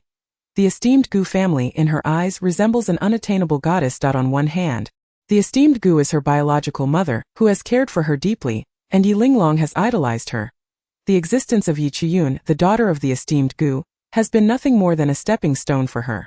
On the other hand, her late biological mother, whose legendary tales she has heard since childhood, was extraordinary and captivating. Yi Linglong wishes fervently that she were the daughter of the Gu family. The ice phoenix ring, left behind, has now fallen into the hands of the useless Yi Chuyun, causing her to choke on her resentment. Indeed, I am aware. Thus, did I not mention returning it on the day of my wedding? Yi Chuyun lifts her head innocently, inciting fury in both Yi Linglong and the crown prince. This Yi Chuyun is clearly feigning ignorance. Observing the ire on the faces of Yi Linglong and Mo Junxian brings Yi Chuyun a sense of satisfaction. She had nearly forgotten about this matter entirely, yet they have indeed come knocking at her door. Had it not been for the fact that the phoenix spirit pearl once saved her life, she would have absorbed its spiritual energy long ago, reducing it to mere dust. Thus, it holds no further significance for her. However, since Yi Linglong desires it, she will not part with it easily, relishing in her frustration. Although Yi Linglong has never bullied the original owner, it is not out of kindness. Rather, she often finds the original owner beneath her contempt. In her eyes, the original owner is akin to a mere ant or pest. Moreover, with just a furrow of her brow, myriad individuals would come forth to discipline Yi Chun. Therefore, there is no need for her to lift a finger, and it is indeed true that she ascended through the original owner's misfortune, nearly causing the crown prince to eliminate her. Yi Chun holds Yi Linglong accountable for this. Of course, the phoenix spirit pearl cannot truly be withheld. It simply cannot be given so readily. Yi Chuyun, do not assume that because you are deemed useless, we shall not take action. Crown Prince Mo Junxian's expression turns icy, as he makes a move to strike. Yi Linglong's countenance mirrors his chill. One must admit, they are indeed a perfect match, both shameless in their demeanor. Yi Chuyun despises those who bully the weak under the guise of superiority. She immediately feigns terror, clutching her chest tightly. Mo Junxian gazes upon Yi Chuyun's delicate and endearing visage, her large, tearful eyes shimmering, and her fair, supple face seemingly capable of producing water. In contrast, Yi Linglong, with her cold expression, although beautiful, pales in comparison to the captivating allure of Yi Chuyun, making him question how he ever deemed Yi Linglong unmatched in beauty. It is a pity that had Yi Chuyun possessed talent, how wonderful it could have been. Even a first-tier aptitude would suffice. Yi Linglong notices the crown prince's gaze and feels an intensified resentment towards Yi Chuyun. Her mother was right. Men are fickle creatures, and to secure one's man, one must possess strength and feign vulnerability. This wretched woman is putting on an act, and the crown prince feels pity. Although her wedding to the crown prince is 2 years away, she has already begun to perceive him as her own. Witnessing his sympathy towards Yi Chuyun ignites an uncontainable rage within her, but recalling her mother's advice, she forcefully suppresses her fury, raising her head to feign a somewhat stiff and endearing demeanor. Your Highness, if I fail to acquire the phoenix spirit pearl, I shall be reprimanded by my elders.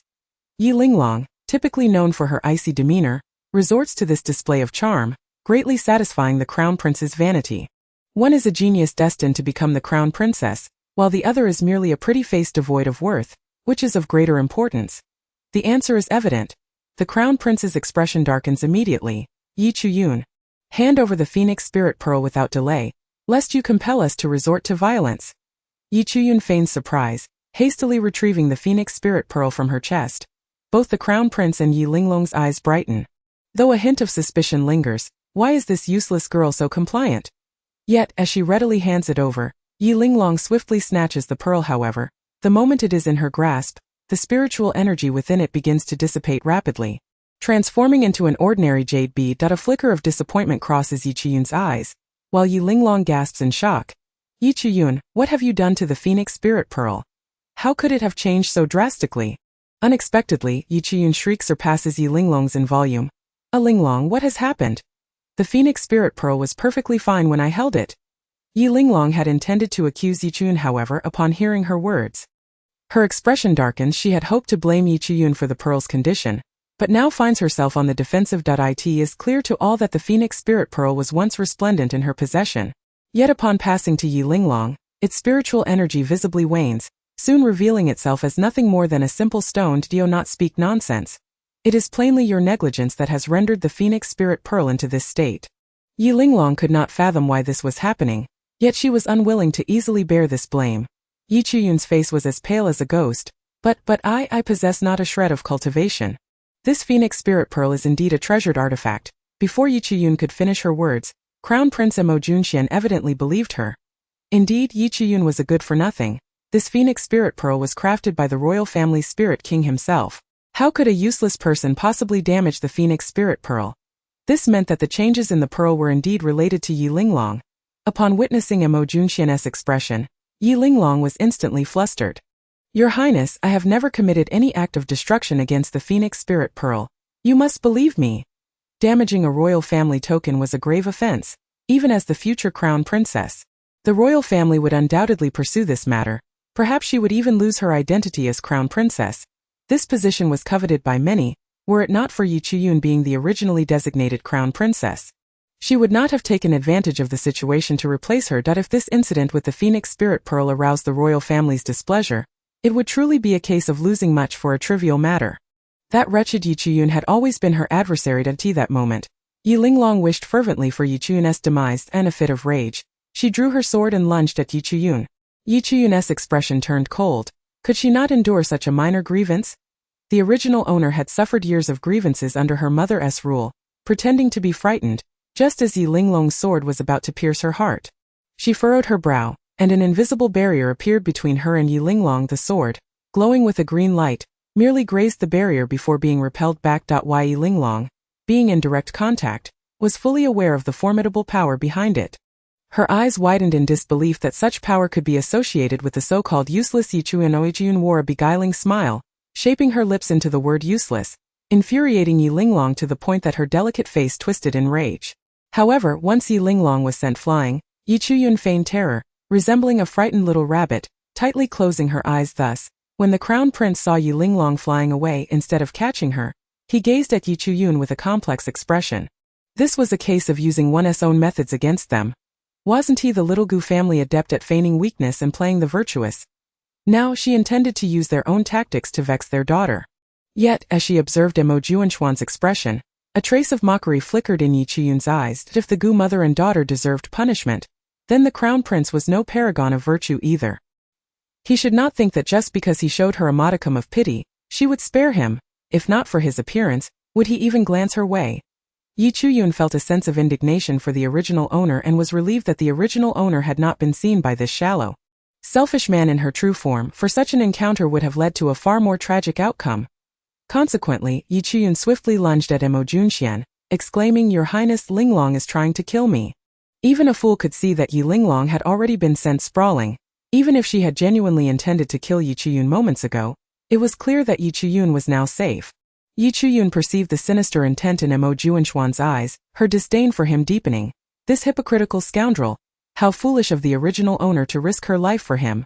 Seizing the opportunity, just as Mo Junxian opened his arms to embrace her, she silently chanted the Jade Xian Sword Qi, a clever blue sword energy swiftly coiling around her fingertips. Although the spiritual power appeared delicate, it was infused with Yi Chuyun's 5th-level strength. With Mo Junxian being merely a second-tier spirit master, he was no match for her. Moreover, he was currently preoccupied with the thought of soft, fragrant jade in his embrace. By the time he sensed the fierce spiritual energy attack, it was too late. He was sent flying. Yi Linglong, who had just managed to sit up, had no time to dodge the oncoming projectile and was violently smashed to the ground, spitting a mouthful of blood and promptly losing consciousness. Mo Junxian, having absorbed half of Yi Chuyun's spiritual power, was also in distress. Although Yi Linglong had shielded him somewhat, he was still left seeing stars, gazing at the enchanting smile of Yi Chuyun, whose beauty was unparalleled. He suddenly felt a surge of intense fear. He witnessed this captivating visage drawing closer and hurriedly scrambled off Yi Linglong. Instinctively retreating, he didn't even have time to contemplate. Isn't this useless girl supposed to be a good-for-nothing? Where does this power come from? Or was she merely pretending to be a pig to eat the tiger? Her lips curved beautifully, her enchanting peach blossom eyes fluttering innocently like a harmless little rabbit. Your Highness, why are you fighting with Sister Linglong? Yi Chuyun's lips parted slightly, and Mo Junxian instinctively prepared to retort, but upon reflection, he finally realized that it was all a trap, just as they had once plotted against her, nearly killing her. Yet, some people never perceive their own faults. Even when they are wrong, it is always someone else's fault. Now he only felt that Yi Chuyun was exceedingly shameless. Clearly, she had dealt them a severe blow. Yet now she was turning the tables, accusing them of quarreling in her falling petal courtyard, and then claiming he had knocked Yi Linglong to the ground. Although this was hard to believe, if he told others that it was Yi Chuyun who had done it, he would undoubtedly be ridiculed by the world. The illustrious crown prince of Songyue Kingdom and the future crown princess, both exceptionally talented, had ganged up 2-against-1 to bully a useless person, only to be bested by that very same good-for-nothing. Alas, I am but a useless person. When deities clash, it is mortals who suffer. I should keep my distance. If I were to be accidentally struck and injure my face, what would I do for my wedding tomorrow? Yi Chuyun lamented, touching her resilient, tender face, leaving behind a seething, nearly fiery Mo Junxian and the already unconscious Yi Linglong. She turned and slammed the door shut. Mo Junxian was so infuriated by Yi Chuyun that he nearly choked. The most detestable part was that this embarrassing matter could not be publicly acknowledged. Yi Chuyun, I will not rest until we settle this. Chapter 30. The blame is set. However, Yi Chuyun had already elegantly entered her chamber. The crown prince roared for someone to come, but after calling for quite some time, no one paid him any heed. He shouted until his throat was dry and his lungs felt like they would burst. After a long while, when Yi Linglong regained consciousness, the two of them suddenly remembered that Yi Chuyun's residence was the most secluded in the entire Yi Manor. They were both in pain from Yi Chuyun's beating, their meridian stagnant, unable to rise for the time being, let alone walk. Thus, they had no choice but to sit in Yi Chuyun's small courtyard and meditate until evening.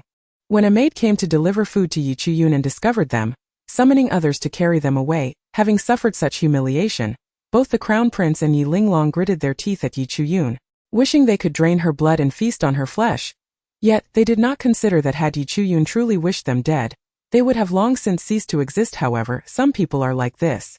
If you do not kill them, they will feel that you have wronged them even more. They would never express gratitude for being spared. Of course, had Yi Chuyun possessed greater strength, she would not have merely taught them a lesson. Early the next morning, Yi Chuyun heard that Madame Yi had fallen ill, and naturally Yi Linglong, as a dutiful daughter, would tend to her side. Yi Chuyun could not help but sneer.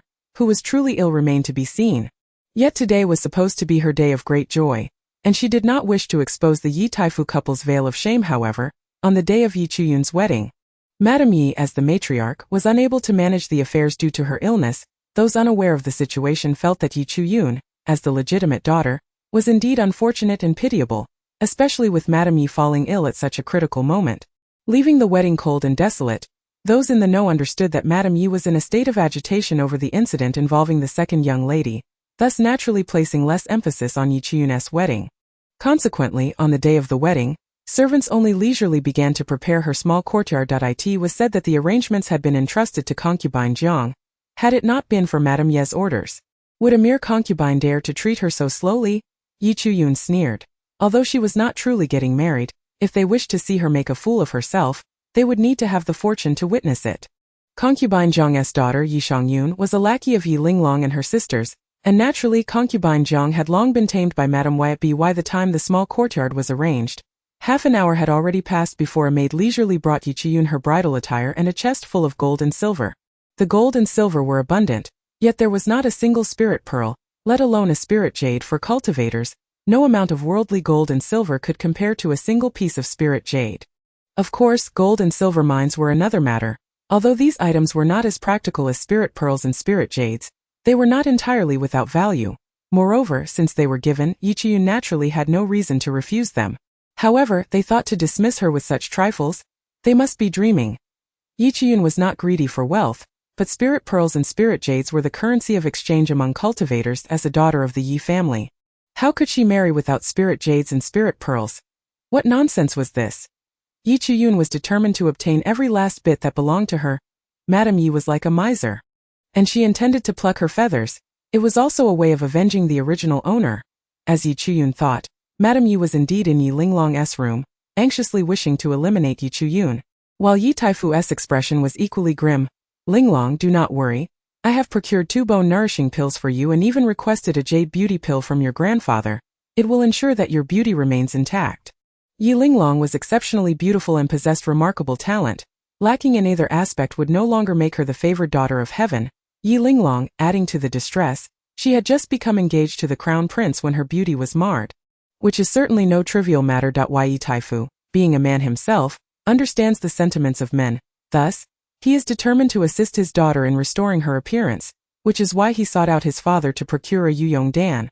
Although this Yuyong Dan is an inferior grade elixir, it is remarkably effective for enhancing beauty. Regrettably, the process of concocting it is exceedingly complex, and its ingredients are quite rare.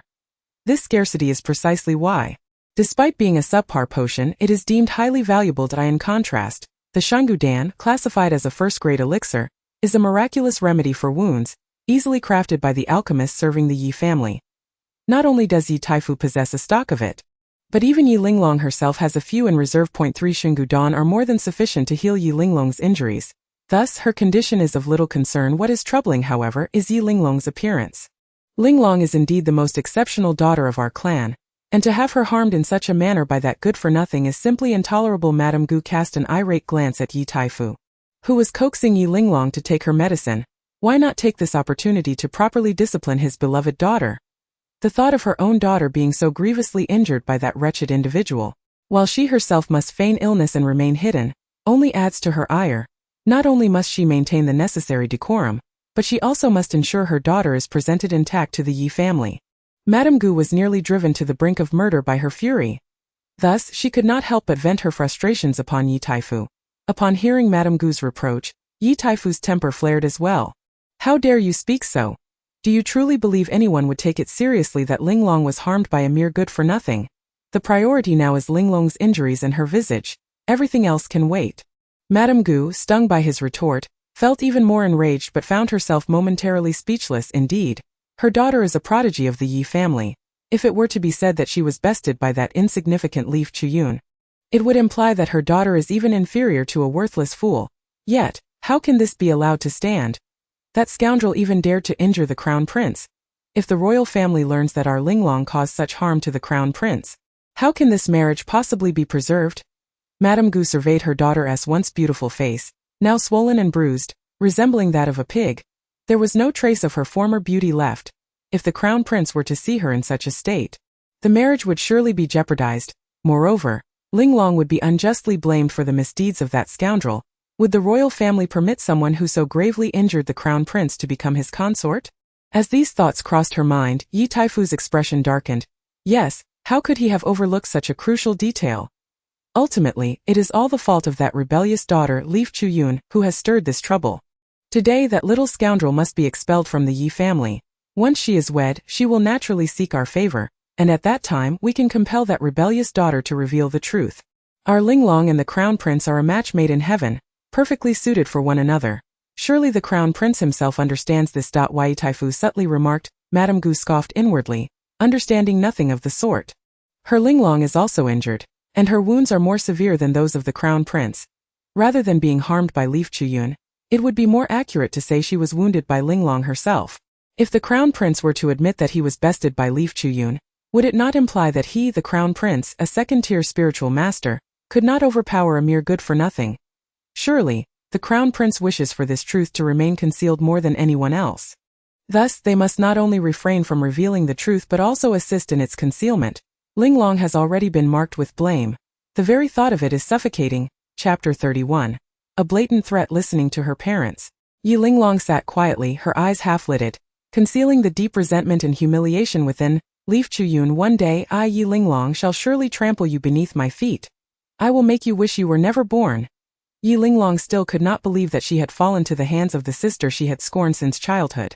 The most disheartening aspect was that she had not even witnessed how Leaf Chuyun had struck her down. For the proud Yi Linglong, this was a staggering blow. Yet, the harsher the strike, the deeper her hatred for Leaf Chuyun grew. Leaf Chuyun, you refuse to embrace your status as a good-for-nothing and insist on obstructing my path. I Yi Linglong, vow that I shall not be satisfied until I have crushed you beneath my heel. She tightly clutched the corner of her garment, distorting the fabric in her grip. If she were to exert just a fraction more strength, it would surely be reduced to tatters. Meanwhile, Leaf Chuyun, refusing to don her bridal gown, was smiling charmingly at the delicate and seemingly fragile Yi Xiangyun and her equally dainty mother, Aunt Jiang. The two women appeared as though they were cut from the same mold, standing together like blooming flowers. Yi Taifu's taste in beauty was evidently consistent, favoring the gentle and delicate. The pretentious Madame Gu was not enough. Even a concubine was of the same ilk, giving birth to another cunning, delicate daughter. Truly, a winner in life? Leaf Chuyun mocked inwardly to Yi Xiangyun, and her mother felt increasingly uneasy under Leaf Chuyun's scrutinizing gaze, as if they were being stripped bare. Sister Chun, please put on your gown. We cannot miss the auspicious hour. Yi Xiangyun's eyes seemed to glisten with unshed tears, looking at Leaf Chuyun with a pitiful expression. Indeed, Chuyun, today is your wedding day. Although your husband is unwell and you are anxious, you must still wear your bridal gown. Aunt Jiang added hastily. The two women seemed convinced that Leaf Chuyun would ultimately relent, disregarding her insistence that the valuables were improperly presented and thus refusing to wear the gown or enter the bridal sedan. They believed it was futile to attempt to send her off in such a manner. The Yi family had only treated the original host well for a few years, ever since Madame Gu passed away and the new Madame Gu entered the family. The original host had never experienced a day of happiness. As the eldest daughter of the Yi family, her wedding dowry consisted of nothing. No spirit pearls to her name. To speak of it would be to invite mockery. Although Leaf Chuyun had always adhered to the principle of knowing when to stop, if there were no benefits to be had, she would certainly refuse. Yi Xiangyun and her mother had exhausted all their flattery and threats. Yet Leaf Chuyun remained unmoved.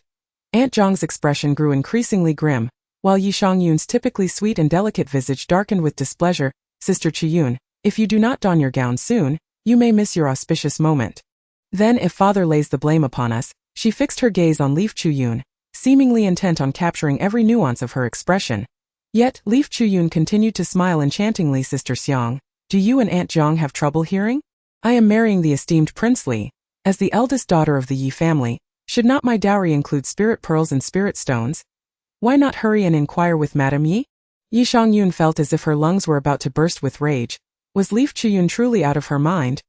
No, she was indeed deranged. Did she genuinely believe she was to become the noble consort of Prince Li? How dare she voice such presumptions? She would never dare to consult Madame Gu, for Yi Xiangyun knew that Madame Gu was perfectly fine. The one truly in trouble was Yi Linglong. However, she did not know the specifics. Only that Linglong had been injured during the trials, and it seemed rather severe. Yi Xiangyun had no doubts. Sustaining injuries during trials was a common occurrence for cultivators, since Madame Gu was not ill. It stood to reason that the dowry items were personally prepared by Madame Gu and handed to Leaf Chuyun through her aunt. There could be no mistake. Clearly, this little good-for-nothing was deliberately seeking trouble. However, why had this good-for-nothing become so difficult to deal with? If not for their imminent departure, Yi Xiangyun would have been tempted to show her fangs and give her a thorough beating. Only through pain would she learn to obey. Yet, she could not afford to do so now. Not only could she not, but she also had to coax Leaf Chuyun into obediently wearing her bridal gown. The feeling was more unpleasant than swallowing excrement. Heaven knows how Yi Xiangyun had endured these years. She harbored an intense loathing and disdain for Leaf Chuyun, yet due to Madame Gu's reliance on her, she often had to play the role of the pitiful, sweet sister, subtly instigating trouble for Leaf Chuyun. Yet now Leaf Chuyun was becoming increasingly unmanageable, and that smile of hers, who had taught her such tricks? It felt as if she had seen through the schemes of both Yi Xiangyun and Aunt Jiang, which left Yi Xiangyun feeling exceedingly uncomfortable. Observing the twisted expression on Yi Xiangyun's face, Leaf Chuyun felt a surge of satisfaction. Let her act to her heart's content. With her lips slightly parted, she spoke. Sister Xiang, you know me best. My mind is not particularly sharp. What if, in my distraction, I were to inquire of the other guests whether, as the eldest daughter of the Yi family, my dowry should not include spirit pearls and spirit stones? At that point, Leaf Chuyun swiftly glanced at Yi Xiangyun and Aunt Jiang. And indeed, their faces paled instantly. The white gown draped over Leaf Chuyun accentuated her ethereal beauty, her graceful demeanor appearing innocent and pure, utterly captivating. Yi Shangyun watched with jealousy, wishing to claw at that face of hers. This wretched Leaf Chuyun, this was an unmistakable threat. At that moment, Yi Shangyun finally realized that Leaf Chuyun had changed and had completely escaped her control. The last time she and Yi Taifu had come to trouble Leaf Chuyun, she had sensed a difference, but at that time Leaf Chuyun had hardly acknowledged her, speaking little, leading her to merely think it odd without delving deeper. In addition, given that Master Yi values his reputation, he wouldn't dare confront Yi Shangyun after being publicly humiliated multiple times by the rebellious Yi Chuyun, which led Yi Shangyun to remain oblivious to the situation. However, this time, a genuine confrontation was at hand, and Yi Shangyun observed everything with clarity. The former Yi Chuyun possessed an innocent and naive gaze, her emotions displayed candidly upon her countenance. She would smile in joy and lose her composure in displeasure. Displaying sheer madness, she could never have concealed her feelings behind such an ambiguous smile, which was, astonishingly, so breathtakingly beautiful. Yi Shangyun felt an overwhelming surge of jealousy, almost to the point of madness, yet she remained rational. Fixating her gaze upon Yi Chuyun while instructing Jiang Shi, "Aunt, please convey to the madam precisely what Yi Chuyun said." Yi Shangyun had even ceased to refer to her as Sister Chuyun. A testament to her profound anger, Jiang Shi, ever obedient to her daughter's wishes, promptly dispatched a maidservant to relay Yi Chuyun's words to Madame Yi. Did that wretched girl truly say such things? Madame Yi was so enraged she nearly wreaked havoc upon the entire room. As a third-grade spirit master, should she lose control of her aura in a fit of rage, the furnishings would undoubtedly suffer. The maidservant, intimidated by Xiao Gu's imposing presence, trembled as she spoke. Yes, this little wretch dared to act with such audacity. Ordinarily, Master Yi would be attending to guests outside. Yet, the marriage of the useless Yi Chuyun paled in significance compared to the injury of his precious daughter, Yi Linglong. Thus, Master Yi resolutely refused to leave, choosing instead to remain by his wife and daughter's side. Upon hearing that Yi Chuyun had the audacity to complain about the lowly gold and silver gifts, he found it utterly absurd. The maidservant quaked in fear. What did she expect? Apart from her dowry, which included a modest sum of gold and silver, 10 high-grade spirit stones, 100 middle-grade spirit stones, and 300 lower-grade spirit pearls, did she truly believe it was insufficient? Despite harboring a deep-seated disdain for Yi Chuyun, the daughter who had brought him endless ridicule and shame, Master Yi recognized that she was still his own flesh and blood. Moreover, the dowry and hidden wealth bestowed upon her were but a trifling sum for the Yi family. In fact, when his elder brother's daughter wed, her hidden wealth alone included 10 high-grade spirit stones. Therefore, the offerings he made were relatively modest. Noticing the maidservant nearly burying her head in the ground, Master Yi instinctively glanced at Madame Yi, who was consumed with a mix of humiliation and rage. Indeed, this was her directive. Had it not been for Yi Chuyun's actions that had so severely injured Linglong, she might have prepared the dowry as suggested by Master Yi. Yet, gazing at her beloved daughter's injuries, she could not suppress her resentment and took it upon herself to withhold all of Yi Chuyun's hidden wealth, not even sparing a single pearl. The gold and silver were not deducted. As they were inconsequential to cultivators, she presumed that Yi Chuyun, accustomed to being subservient, had remained oblivious to the existence of spirit pearls and stones, especially after years of living in the falling petal courtyard without receiving any tangible rewards.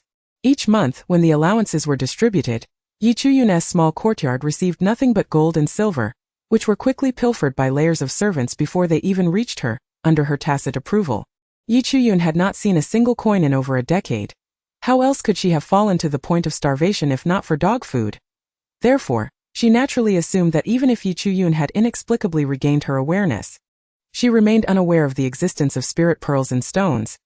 Yet, unexpectedly, Yi Chuyun not only refused to swallow her pride but even sent someone to confront her directly, shattering the facade of the nurturing mother Madame Yi had maintained for years. However, Madame Yi was not easily intimidated. After a few changes in her expression, she quickly regained her composure and seized a jade cup, hurling it at the kneeling maidservant. What audacity, to dare to seize Miss Chuyun's hidden wealth! Master Yi cast a chilling glare at the maidservant. His trust in Xiao Gu was not blind. Rather, a mere scapegoat maidservant seemed inconsequential in comparison to Xiao Gu, although the relationship between the Gu family and the Yi family had been quite delicate since the events of years past. Even the marriage of Xiao Gu had not improved matters, yet Yi Chan and Yi Linglong maintained a cordial rapport with the Gu family's younger generation. Furthermore, Xiaogu herself was a third-grade spirit master, making the distinction of importance quite clear. The maidservant, trembling like a leaf, pleaded, "Please spare me, my lord and lady. I shall never dare again." Being Jiang Shi's trusted confidant, she was no fool. If she did not concede now, the consequences would be far worse. By admitting her fault, she hoped to salvage some semblance of dignity for her master and mistress, perhaps even secure a glimmer of hope for herself. Given that this is your first offense, I shall let you off with a warning this time. Yaqing, go and ensure that Miss Chun's hidden wealth is made whole. We must not allow any further errors to occur. Madame Yi instructed her personal maidservant, causing Master Yi's expression to soften somewhat. After all, no matter how deplorable Yi Chuyun might be, today marked her wedding day, and she still represented the honor of the Yi family, his honor. If Yi Chuyun were truly to arrive at the Li Wang residence bearing only 20,000 in gold and silver, it would be a disgrace for the Yi family to be discovered. After all, the Yi family had received considerable benefits from the Zongyue emperor in exchange for agreeing to marry Jun. To Li Wang to arrive empty-handed would be utterly embarrassing. Furthermore, both Li Wang and Yi Chuyun were considered useless, with lifespans not exceeding a century. After that, would these gifts not become the property of the royal family?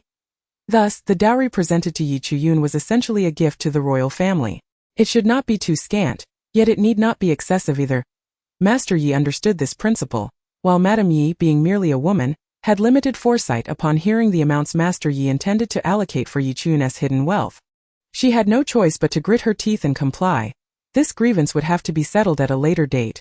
Only Xiaogu knew how deeply she felt oppressed. Once the two maidservants departed, Madame Yi turned to Master Yi with reddened eyes, saying, "Husband, it is my fault she has injured Linglong so severely. I simply cannot bear it." Master Yi sighed deeply, his gaze profound. "I understand. I have put you through such distress." Lying on her bed, Yi Linglong, having overheard her parents, suddenly spoke softly, "Father, mother, I wish to invite Yi Chuyun to participate in next month's clan competition." "What? That useless girl!" Xiaogu instinctively exclaimed, only to realize that her own daughter lay in bed. Injured by Yi Chuyun, her expression darkened, seemingly capable of dripping water. Although as an external daughter, she was not required to attend the clan competition, it would not be impossible should you extend an invitation and she agree. "Your father will arrange it for you then," Master Yi stated, and a flicker of resentful light flashed in Yi Linglong's eyes. She yearned to defeat Yi Chuyun openly, to trample her beneath her feet, releasing the pent-up hatred within her heart. "Yes, thank you, father," Yi Linglong replied, her voice somewhat subdued. Observing her formerly vibrant and self-assured daughter now so despondent, Xiaogu wished fervently to tear Yi Chuyun apart. "Rest assured, father and mother will always support you." Yi Linglong gave a faint acknowledgement, her tone still heavy. Xiaogu understood that this was a psychological burden. Unless her daughter defeated Yi Chuyun personally, she would forever remain haunted by Itirati. That moment, footsteps suddenly echoed from outside, retreating away. The Yi couple, engrossed in their daughter Yi Linglong's plight, paid little mind. "Brother, how can that useless Yi Chuyun get away with injuring sister like this?" Yi Lingzhu exclaimed, gripping a crimson whip, her dear boots firmly planted, her brow furrowed in dissatisfaction. "Zhuer, do not act recklessly. Today is Prince Li's wedding day." Yi Chan admonished, his brow furrowed and his expression dark. While it was true that Yi Chuyun was a waste and a disgrace to the Yi family, Prince Li belonged to the royal lineage, and their union was facilitated by the Yi family in collaboration with the royal family. Yi Chan could not comprehend why his sister Yi Linglong had suffered defeat at the hands of Yi Chuyun. Perhaps it was merely a coincidence, albeit one that even he found hard to believe. How could a useless person, utterly incapable, defeat a 7th-grade spirit apprentice? To suggest such a thing was akin to claiming an ant could swallow an elephant.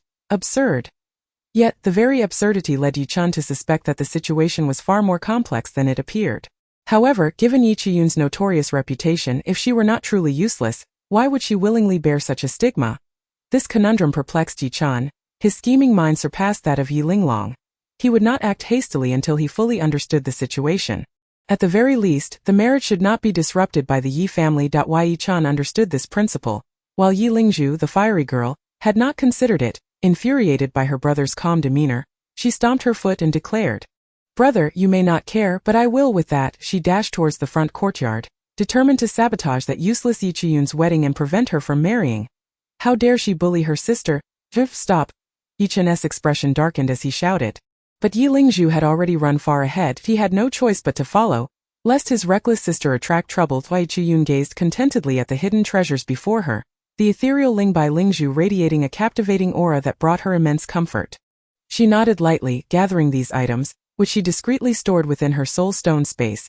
Although Li Wang was a pitiful figure, his plight was perhaps even more dire than her own, with the adage wealth does not weigh down the body and mind. She resolved to elevate her cultivation as swiftly as possible. Meanwhile, Yi Shangyun and Zhang Shi observed Yi Chuyun's ostentatious demeanor with disdain. Unperturbed by their scorn, Yi Chuyun thought it wise to secure her belongings, fearing they might conspire against her, leaving her empty-handed and bereft. Once she had stowed her treasures, Yi Chuyun obediently donned her bridal attire, a custom-tailored crimson royal gown embroidered with soaring golden phoenixes. Exuding opulence that suited her perfectly, a stern matron prepared her makeup, and having acquired what she desired, Yi Chuyun felt no inclination to cause a scene, much to the relief of those attending her, including the Jiang mother and daughter. When Yi Chuyun completed her transformation, even Zhang Shi could not suppress her jealousy. She was simply stunning.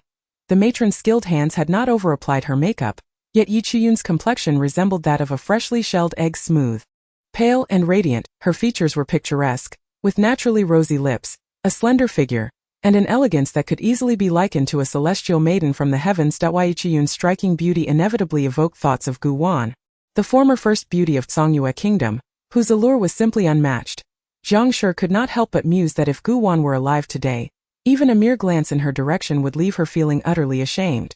Unfortunately, despite giving birth to such a stunning daughter, she was deemed a waste. It seemed rather unfair that Li Wang, equally a waste, had gained a beauty like Yi Chuyun. Zhang Shi reflected on the matter. Although Lady Yi had entrusted Yi Chuyun's marriage to her with ill intentions, any misfortune that befell her would surely implicate Zhang Shi and her daughter. Thus, Zhang Shi did not wish for any calamity to befall Yi Chuyun. Rather, she hoped to send her off safely and intact. As Yi Chuyun prepared, a stream of ladies began to arrive, though they all flocked to Yi Linglong's chamber. Regrettably, Yi Linglong was preoccupied with caring for the ailing Lady Yi, leaving these ladies disappointed. Even so, they had no desire to visit Yi Chuyun, viewing her as a waste marrying another waste. Why would they seek to curry favor with her? It was hardly worth their time. Nonetheless, Yi Chuyun remained indifferent, for the original owner of her body held little affection for the Yi household, and she too felt no attachment. Thus, she sat patiently, awaiting the auspicious hour to depart the Yi residence. Alas, just as Yi Chuyun sought peace, others were determined to disrupt it. Sister Zhuer, I heard that Yi Chuyun is exceedingly ugly. Will she frighten His Highness Li Wang into wetting his pants? A somewhat familiar voice caused Yi Chuyun's brow to furrow slightly. Yi Lingzhu, initially furious and intent on confronting Yi Chuyun to ruin her wedding, unexpectedly encountered her cousin Gu Lanshan, and in truth, she held a strong dislike for Gu Lanshan, who was perpetually comparing herself to her sister's beauty. In Yi Lingzhu's eyes, her sister was the most beautiful, while Gu Lanshan, despite possessing some beauty, could not compare. Although both were of the 5th rank in aptitude, Gu Lanshan had only attained the 6th rank as a spiritual apprentice. Though the difference was merely a minor realm, it was significant. A spiritual apprentice's body formed a small seed of spiritual energy that solidified as one advanced through the ranks. Upon becoming a spiritual master, this seed would blossom into a small spring of spiritual energy, marking the transition into the realm of a true master. Hence, even a slight enhancement meant that a 6th rank spiritual apprentice could not rival a 7th rank. Why not ask Li Wang if he will wet his pants? Yi Lingzhu retorted, dismissing Gu Lanshan with a haughty huff. Gu Lanshan's lovely face darkened, recalling how Yi Chuyun had previously injured her. Yet, the Gu family possessed the Yuan Dan, and even superior remedies like the Yuyan Lingya, which, while not a pill, belonged to the 1st rank of spiritual herbs and was far more precious than Yuan Dan. After a few days of recovery, her injuries had healed. Originally, she had no intention of attending the wedding of such a waste, who not only embarrassed her aunt but also tarnished the Gu family's name. In her mind, her true aunt was the deceased Gu family matriarch, not the lesser Gu family still living. After all, the Yi family could not compare to the Gu family, and thus Yi Lingzhu found little reason to show courtesy to the less competent Yi Lingzhu, who fell short of her own standards. If he is the hero you envision, why not marry him? Gu Lanshan shot back, leaving Yi Lingzhu seething with rage. However, despite her naive arrogance, Yi Lingzhu was wary of confrontation. Gu Lanshan, while not as beautiful as her sister, was certainly superior to Yi Lingzhu, who was merely a 3rd-rank spiritual apprentice and knew she could not win in a fight. Consequently, she angrily kicked open Yi Chuyun's door. While Gu Lanshan followed behind, a smug grin on her face. Why, Yi Chuyun, you wretched girl! How dare you injure my sister and the prince? Just wait until I teach you a lesson. Upon hearing the door burst open, Yi Chuyun was momentarily puzzled as to who dared to confront her so boldly. Did they not fear that her wrath might lead her to call off the marriage and bring trouble upon the Yi family? However, she quickly noticed the change in expression among her attendants and the Jiang mother and daughter. A smile crept onto her lips as she raised her gaze to the red-clad maiden before her, who held a crimson whip, her fury palpable. Suddenly, a realization struck. This was none other than Yi Lingzhu, the daughter of the Lesser Gu family. It was undeniable that the Lesser Gu family had given birth to two extraordinary daughters, one proud and haughty, the other spoiled and brainless. For the first time, Yi Chuyun acknowledged the trials of the Lesser Gu family. Remaining seated, she smiled radiantly at Yi Lingzhu, who upon seeing Yi Chuyun's true beauty for the first time, was momentarily stunned. Was this truly Yi Chuyun? How could she be so strikingly beautiful, surpassing even her own sister? In Yi Lingzhu's mind, aside from Princess Fusu, her sister Yi Linglong was the most beautiful. Though Yi Chuyun was her nominal sister and half-sibling, Yi Lingzhu had never acknowledged her, viewing her instead as a source of shame, having believed that Yi Chuyun was not only talentless but also unattractive. She was now left speechless at the sight of her stunning visage. Stepping out from behind Yi Lingzhu was a beautiful woman with a look of astonishment, her eyes filled with a mixture of admiration, surprise and resentment. Recognizing Gu Lanshan, Yi Chuyun felt a sense of clarity. No wonder the voice had sounded so familiar. It belonged to her cousin. Cousin, it's been a few days since we last met. And your injuries have healed. How delightful for me as your sister. Yi Chuyun beamed, and with her bridal attire, she was nothing short of breathtaking. However, her words struck a nerve with Gu Lanshan, nearly provoking her to spit blood in anger as she longed to rush forward and tear apart the face that she despised. Yet, as she gazed into Yi Chuyun's unabashedly bright smile, she swallowed her fury. Though she was brash, she was not foolish. The painful lessons of the past still lingered in her memory, and she had no desire to invite further suffering upon herself. Gu Lanshan found herself at a loss for words. Could she claim that the whip was her own? Moreover, Yi Chuyun had not even laid a hand on her. Somehow, the whip that had been aimed at Yi Chuyun had turned and struck her own face instead. Thus, the injuries she bore were, in essence, self-inflicted. Gu Lanshan certainly did not wish to admit such a truth. The very person she sought to blame was Yi Chuyun, the one she simultaneously envied and loathed. Without the support of her family, Gu Lanshan, as a prominent member of the Gu family, still held the right to seek vengeance, though she had exhausted all her resources to find the woman who had left her seething with rage. In the end, she discovered that it was none other than her own waste of a cousin. Yet this strikingly beautiful woman before her, even more so than her deceased aunt, made Gu Lanshan question if she could still label her as a waste. If Yi Chuyun were truly a waste, what did that make her, after being so thoroughly humiliated? Just moments ago, when Yi Lingzhu had shouted about Yi Chuyun injuring Yi Linglong and the prince, Gu Lanshan had assumed her foolish cousin was not only dim-witted but also mentally deficient.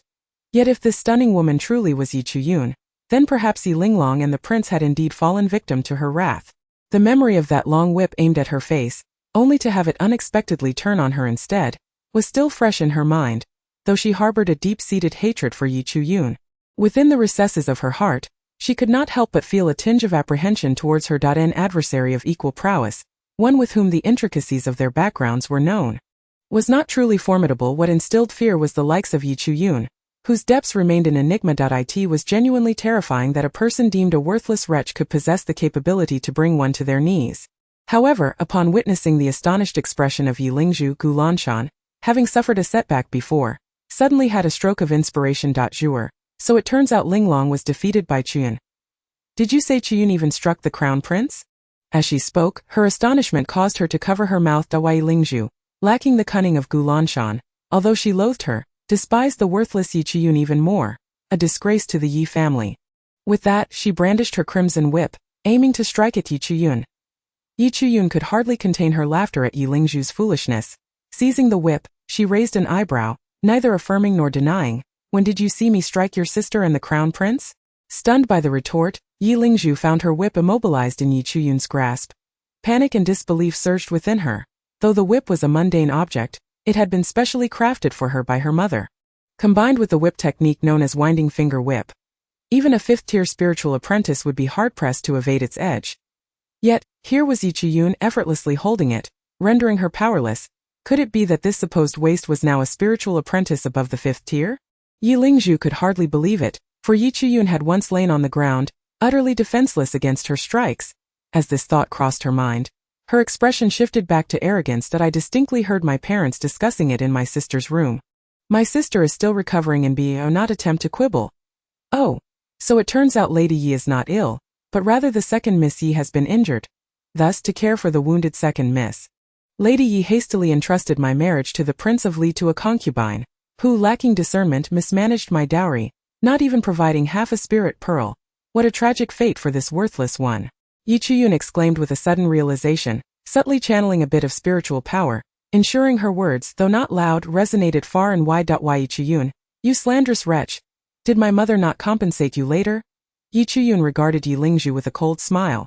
Astonished that a mind as convoluted as that of the little Gu family would produce such a naive and foolish daughter, her words essentially acknowledged that the little Gu matriarch had indeed intended to withhold her spiritual buy-in pearls, only to be compelled to compensate after being exposed.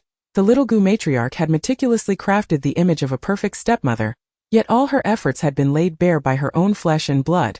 Akin to a resounding slap to the face. Chapter 35. Return to the womb for reform. Is that so? I was unaware.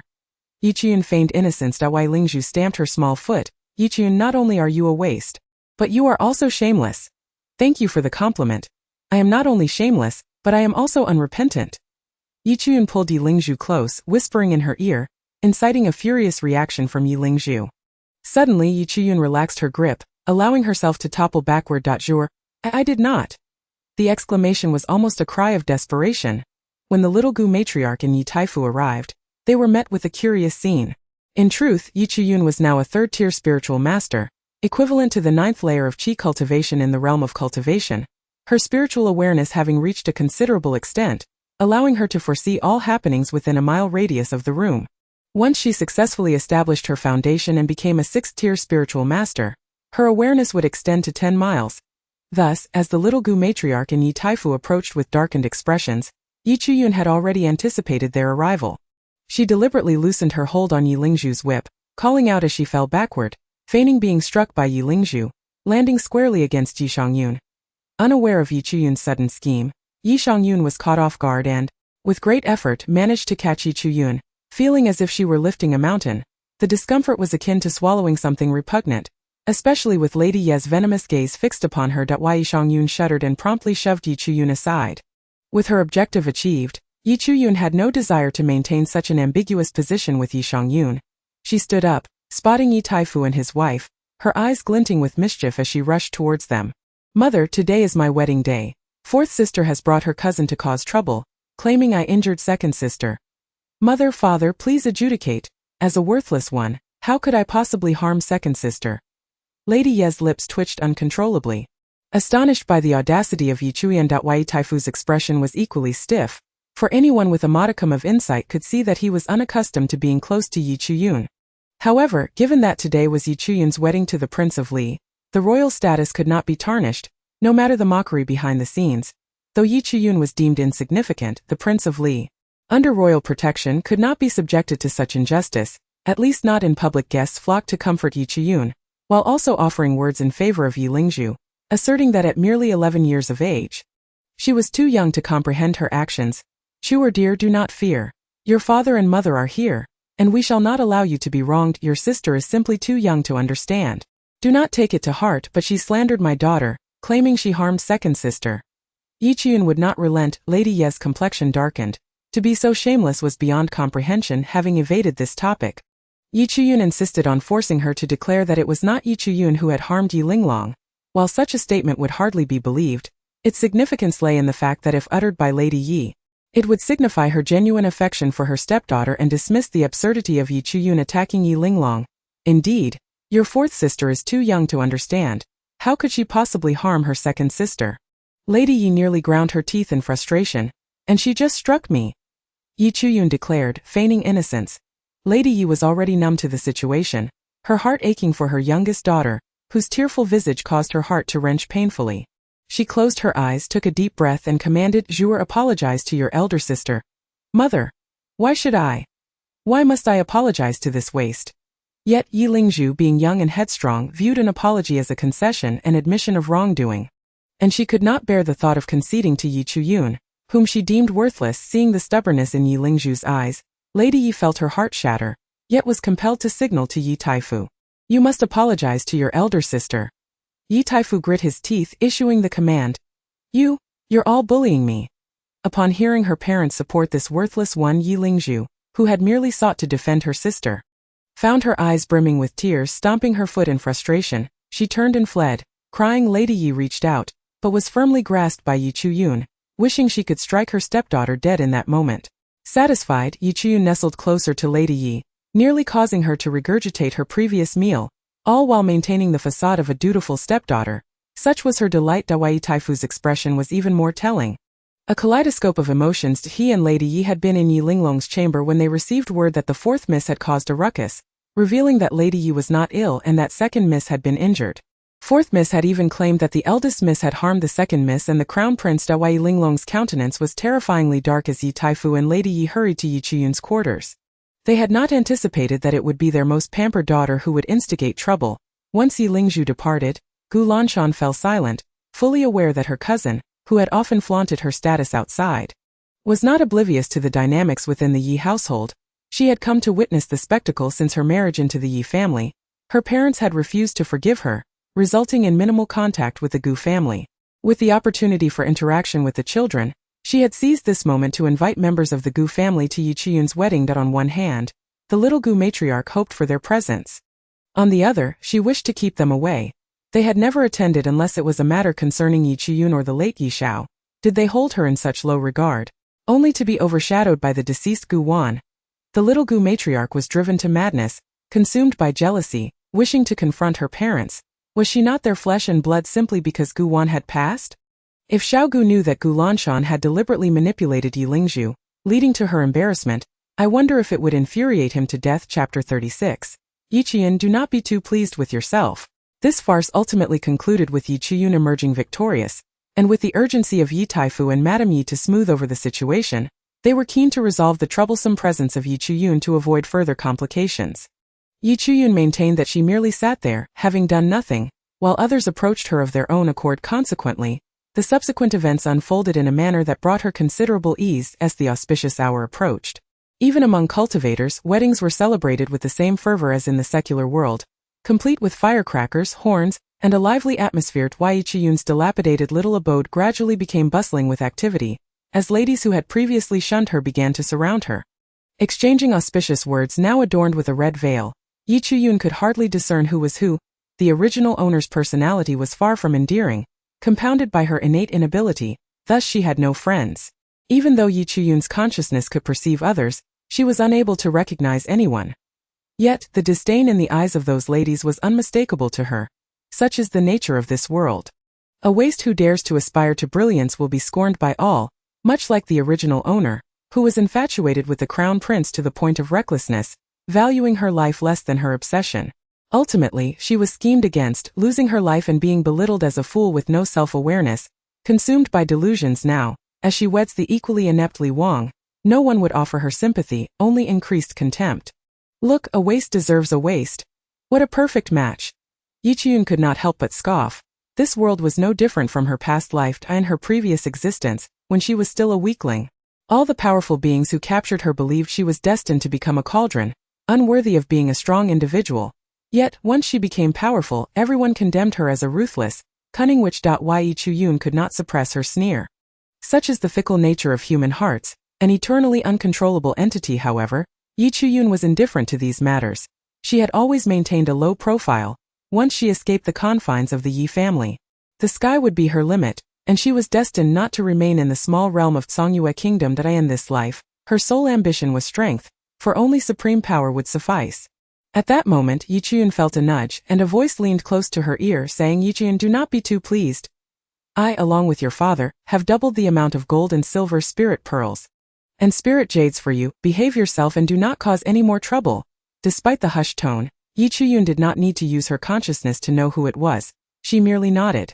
Unexpectedly, Yi Lingzhu's commotion had resulted in an unforeseen gain for her. How rare it was for her doting parents to be so generous. Of course, she accepted it without hesitation. As for Madame Ye's seemingly unexpected gesture towards her, Yi Chuyun could only chuckle coldly. In her past life, she had remarkable skills in alchemy and could instantly identify the substance. However, this particular item was unique, ineffective in an open environment, only revealing its potency in a relatively enclosed space.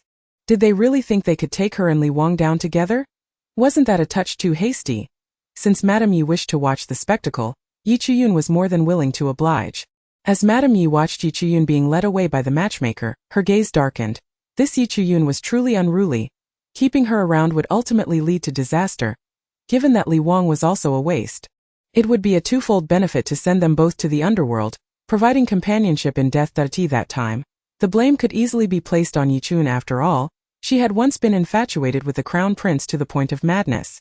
Now that she was obediently marrying, it was plausible she harbored thoughts of mutual destruction.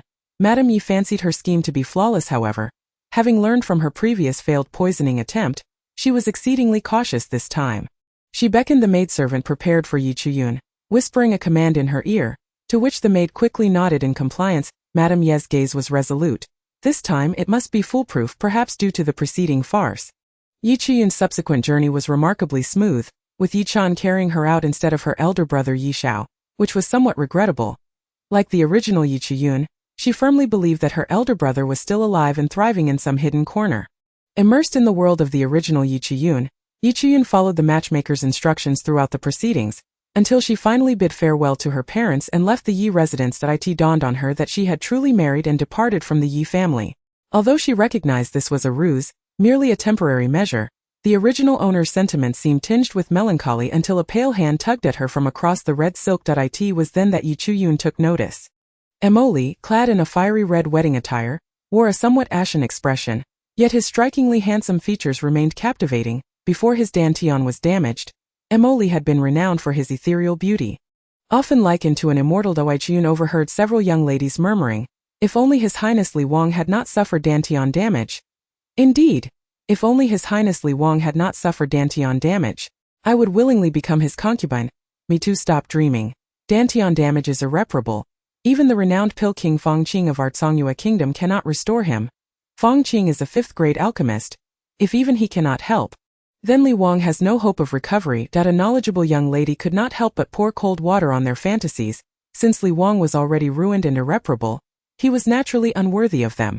These young ladies were all noble daughters, many studying at the Royal Academy, not naive girls unaware of the world, and they understood this reality. Nevertheless, there lingered a hint of regret.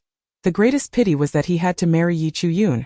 A natural failure and, moreover, a woman cast aside by the crown prince. How lamentable! Had the former Li Wang ever imagined he would end up in such a predicament? Thus, the fall of a hero truly evokes a deep sense of melancholy. However, the collective lamentation seemed to have no effect on the two newlyweds. Yi Chuyun was entirely guided by the matchmaker into the flower palanquin, drawn by 4 first-tier spirit deer, adorned with flowers and red silk. Appearing exceedingly splendid, yet, to align with his mournful disposition following the loss of his abilities, Emoli's face was pale and somewhat sinister, giving off an air of cruelty. Had Yi Chuyun not been familiar with his roguish nature, she might have been deceived. The spirit deer carriage moved smoothly, barely jostling, as if it were stationary, yet the joyful sounds echoed incessantly in her ears. In no time, they arrived at the Li Wang manor. After all, this was a cultivator's wedding, differing from the secular world. There was no need to parade around the city showcasing the bride's dowry. Simply bringing her to the hall to pay respects was sufficient to establish them as a legitimate couple. Chapter 37. Fish die, net breaks. The whereabouts of Li Wang's birth mother remain unknown. Some say she has died, while others claim she has fled. In any case, this is a significant taboo for the royal family. As for Li Wang's father, the previous Songyue emperor, he has now abdicated to the current emperor, feeling both sorrow and disappointment over his once promising son who has lost his abilities. Thus, there were no elders to pay respects to. However, Yi Chuyun was unconcerned, and Emoli suppressed the joy in his heart, maintaining an outward appearance of brutality and malice. It was exhausting, and he longed to dash into the bridal chamber, observing his master finally marry the girl he had long coveted. Chen Yan could not help but want to dampen his master's enthusiasm. What merits could this woman, long rumored to be a waste, possibly possess? Naturally, Chen Yan's duty was solely to protect his master and assist him. Ultimately, he would lead him away from Songyue Kingdom, and he was not particularly invested in other matters. Therefore, he held no prejudice against Yi Chuyun. However, it was true that he could not harbor any fondness for Yi Chuyun, who was consistently branded as a talentless individual with blocked meridians. Nevertheless, his loyalty was unwavering. Since his master was enamored, He would not voice any objections still. Chan Yen pondered that his master would inevitably encounter more exceptional women in the future. And perhaps by then Yi Chuyun would be forgotten. Yet, Chan Yen did not express any sympathy for Yi Chuyun. This world was fundamentally ruthless. Strength reigned supreme. Only those with power were worthy of respect. And if one lacked power, no matter how stunning their appearance, it was all meaningless. If one caught the eye of a powerful being, they would likely become nothing more than a pet. Yet, his master seemed blissfully content to have married her. However, Chan Yen soon recalled another matter he had overheard, one that even his master was unaware of. Wasn't it agreed that this was merely a pretense of marriage? Was his master truly so anxious that something might go awry? With Chan Yan's level of skill, the delicate veil made no difference. He could see Yi Chuyun's visage clearly. It must be said that this woman, even by his years of experience in assessing beauty, was a true gem. Her wedding gown seemed tailor-made for her, showcasing her beauty to its fullest. The subtlety of her makeup only served to highlight her inherent grace. Her beauty was not the typical delicate charm associated with women. Chan Yen felt an undeniable sense of sharp, almost aggressive allure emanating from her. The beauty is so fervent, akin to an intoxicating poison, that one cannot help but become ensnared within its allure. It is no wonder that the young master has been moved. The temperament of an individual is indeed profoundly intertwined with their appearance, that if this young lady of the Yi family were truly a mere good-for-nothing, she would not exude such a formidable aura. Chan Yen is almost certain of this. Or perhaps she is not the worthless person that the outside world claims her to be, of course. For now, all of this remains mere conjecture on Chan Yan's part. It seems that he must closely observe this little princess in the time to come. However, with Chan Yan's unwavering confidence in Mo Li's talents, he cannot possibly believe that Yi Chuyun is worthy of him. In his eyes, a woman deserving of his young master should at the very least hail from a prestigious family, rather than being the nationally renowned good-for-nothing Yi Chuyun. After Yi Chuyun completed the wedding ceremony and was escorted to the bridal chamber, she has not caused any disturbances, remaining eerily quiet as if resigned to her fate, which has caused those sent by Madame Yi and the Grand Tutor Yi to breathe a sigh of relief.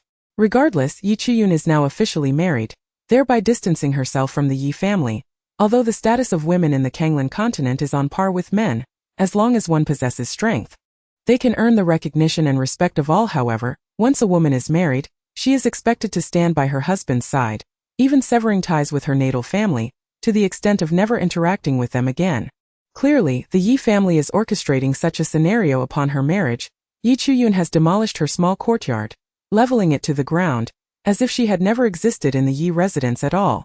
At this moment, the despised Yi Chuyun glares fiercely at the carefree, languidly handsome man before her. Does His Highness the King of Li not know how to spell the word rascal? This infuriating scoundrel had clearly promised that their marriage was merely a pretense. Yet he remains in her room, refusing to leave. Mo Li blinked, a glimmer of cunning flashing in his ink-black eyes, his extraordinarily handsome face adorned with a smile that bore an air of playful irreverence. While he indeed finds this little lady to be quite alluring, he currently has no intention of making any advances. Firstly, given his talents and status, he scorns to engage in such trivialities, and secondly, when Mo Li truly finds himself enamored with a woman, he prefers their union to stem from genuine feelings rather than coercion. However, gazing at her wary demeanor, he cannot resist the urge to tease her. He leaned closer to Yi Chuyun, his smile imbued with a suggestive undertone. My dear wife, I truly do not understand. Why not teach me? Suddenly, Yi Chuyun felt a twinge of regret. Men are indeed all scoundrels. In her quest to escape the Yi family and find a relatively safe haven, she has once again thrown herself into the jaws of a tiger. How foolish!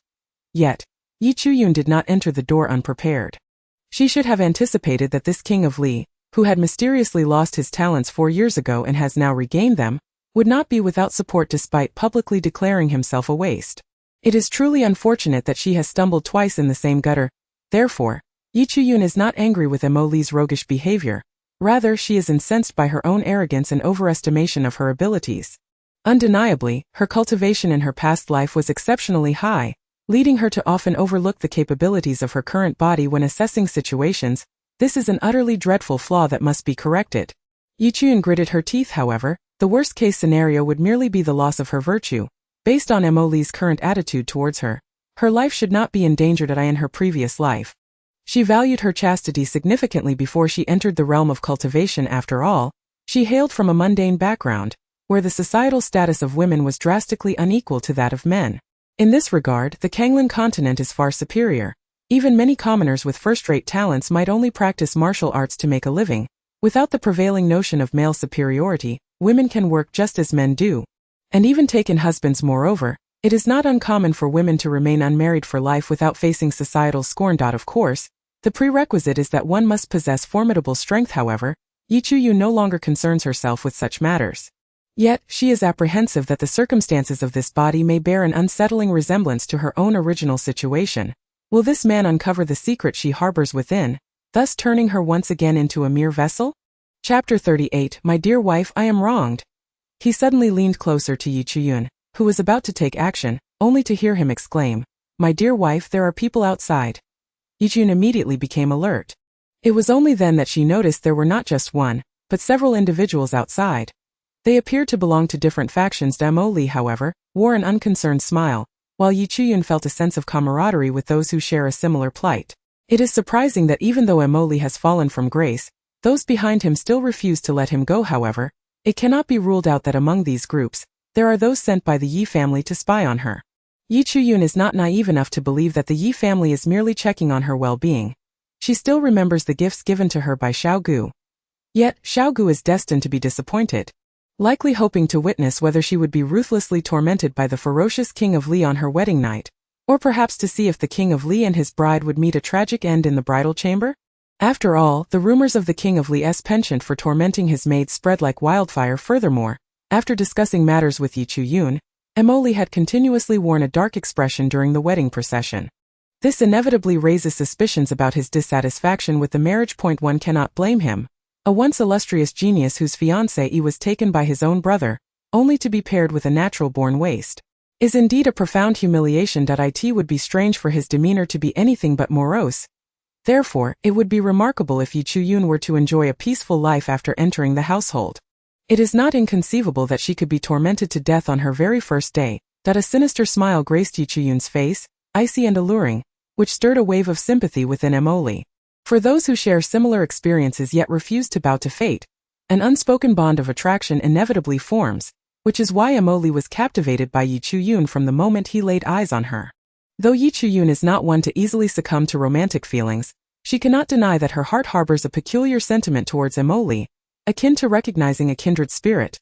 Such a feeling had also sparked between her and Murongyi during their initial encounters. When he first met her, Murongyi was merely a side branch of a cultivation family, shunned for his poor talents, and nearly met his demise due to the machinations of his kin during a trial. It was through a twist of fate that Yi Chu-yun saved him. From that moment on, he followed her for countless years, and gradually, his cultivation began to match her own. He was handsome, gentle, and devoted to her. They stood together for a millennium, and she believed it to be love. Yet, she never anticipated that such affection would ultimately pale in comparison to the allure of a cultivation technique. Perhaps from the very beginning, the astute Murongyi harbored intentions to exploit her. She had simply been too naive to notice any signs. Or perhaps Murongyi's schemes were too intricate, his facade too convincing. Thus, while Yi Chu-yun now harbors a distinct feeling towards Mo Li, she does not allow herself to indulge in such sentiments. She smiled charmingly, suddenly flipping over to pin the man beneath her. Mo Li's picturesque face displayed a moment of surprise, his eyes igniting with fervent flames. My dear wife is indeed passionate. A surge of warmth rushed to Yi Chu-yun's cheeks, and she soon found herself pinned beneath Mo Li, who supported himself on one hand while the other rested on her waist. Their position decidedly suggestive, yet Yi Chu-yun was acutely aware of her clarity of mind, her senses attuned to the several groups outside, including those on the roof. Mo Li blinked, signaling the intent to perform an act to distract the onlookers outside. Yi Chu-yun nodded slightly in agreement. A flash of triumph crossed Mo Li's eyes as he leaned down, just as Yi Chu-yun expected him to kiss her lips. Instead, he gently bit her delicate earlobe. Yi Chu-yun instinctively let out a soft moan, feeling the atmosphere outside grow suddenly tense. How outrageous! Even in such a situation, they refuse to leave. Since they are to put on a show, it must be led by her. Yi Chu-yun, undeterred, bit down on the beautifully exposed collarbone of Mo Li. He could not suppress a muffled groan, while a trace of blood appeared at the corner of Yi Chu-yun's mouth as she looked at him triumphantly. Observing the playful glint in his wife's eyes, Mo Li's gaze deepened slightly, recognizing her as a mischievous little imp. Did she not know that she was playing with fire? Mo Li forcefully pinned down Yi Chu-yun, even employing his spiritual energy to exert pressure. Yi Chu-yun, infuriated, let out a shrill cry. The two became entangled, rolling off the bed and onto the floor, neither willing to yield. Unbeknownst to anyone, this seemingly passionate scene was, in fact, a silent contest. The onlookers outside finally felt satisfied that it appeared that the King of Li was indeed as ferocious as the rumor suggested. What ordinary bride would emit such anguished cries? And the sounds emanating from the room? This was no bridal chamber. It was clearly a scene of destruction. This new princess is likely to meet a swift demise, although the King of Li has lost his powers. This King of Li's wife is a natural-born waste. Moreover, this is the residence of the King of Li, his domain. Could he not easily dispose of a useless woman? Yi Chuyun's senses remained keenly focused on the outside world. For some reason, she discovered that her awareness seemed to elude even Emoli, despite his superior cultivation. Could it be that the people in this world lack spiritual awareness? This realization filled Yi Chuyun with exhilaration. If the people here were indeed devoid of such abilities, the advantages it would afford her are immeasurable. The consciousness not only possesses the ability to clandestinely observe others from afar, but there are also certain techniques that can refine one's consciousness for the purpose of attack. If we assert that the practitioners here largely lack consciousness, how then could they detect her consciousness assault? In that case, her consciousness would become an insidious weapon for surprise attacks against other practitioners. Yi Chuyun, having weathered countless storms both great and small, felt a thrill at this realization, yet she refrained from displaying it outwardly. After observing that the onlookers had departed, she casually tossed the ink glass aside. A glimmer flickered in the eyes of Emoli as it gracefully soared through the air, landing steadily on the ground. Flipping over, it propped itself up with one hand while the other supported its head. Gazing at Yi Chuyun with a look of satisfaction, as if they had indeed engaged in some fervent affair. Truly, my lady is heartless, Emoli mused, reflecting on how she had treated him just moments prior, now so easily turning her back. The phoenix-like gaze of Emoli narrowed slightly, exuding an irresistible charm. It was said that since His Highness the Li King had been abandoned by his first love, his temperament had become exceedingly fierce, mistreating the maidens. That if I hadn't pushed you away in time, what would have happened had you harmed me?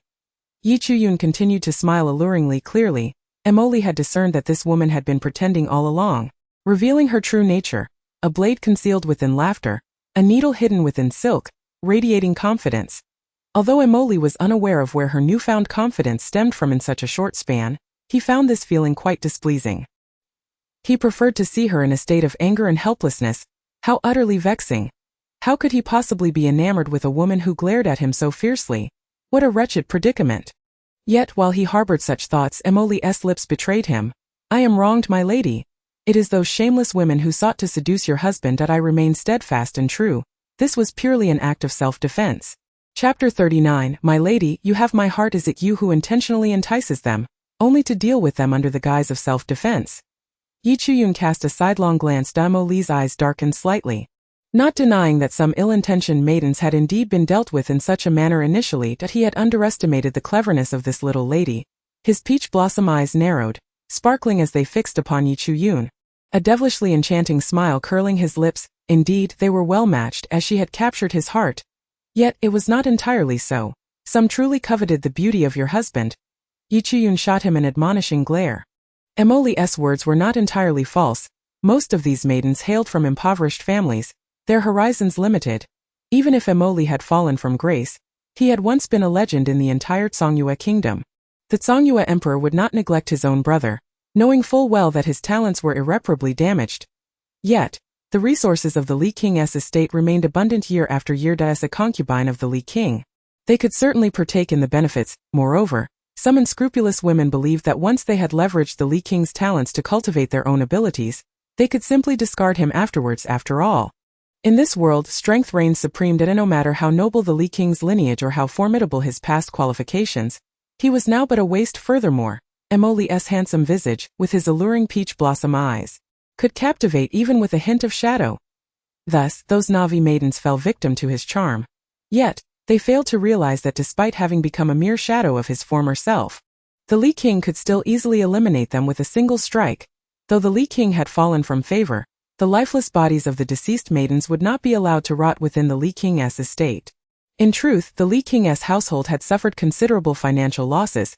For those from poor families, receiving spiritual treasures would only invite calamity. Hence, gold and silver were the most fitting recompense. Yet, whether by design or mere coincidence, rumors of the Li King's cruelty and penchant for tormenting maidens began to circulate. As the number of deceased maidens increased, So too did the credibility of such tales, however, at that time. Emoli found the rumors to be rather beneficial. He needed to bide his time in obscurity. The more adverse rumors there were about him, the less likely he would incite jealousy, thus preserving his life and allowing his strength to recover swiftly. Of course, there were some fiercely determined maidens who believed that serving him would lead to their demise, leading them to take their own lives upon entering the Lee King's estate. Thus, the Lee King's reputation for brutality and the slaughter of maidens became utterly infamous. Speaking with nonchalance, the Lee King would occasionally strike poses and wink. Yi Chiyun's lips twitched in disbelief. She had seen shamelessness before, but never such unmitigated audacity. If this were indeed the case, she held no sympathy for the slain maidens. In truth, for the demonic Yi Chiyun, killing was merely a trivial matter. In her past life, she had often resorted to violence over trivial disagreements. In her worldview, those who coveted what they should not would naturally meet their demise. Yet Yi Chiyun adhered to a few principles. First, she did not kill without cause.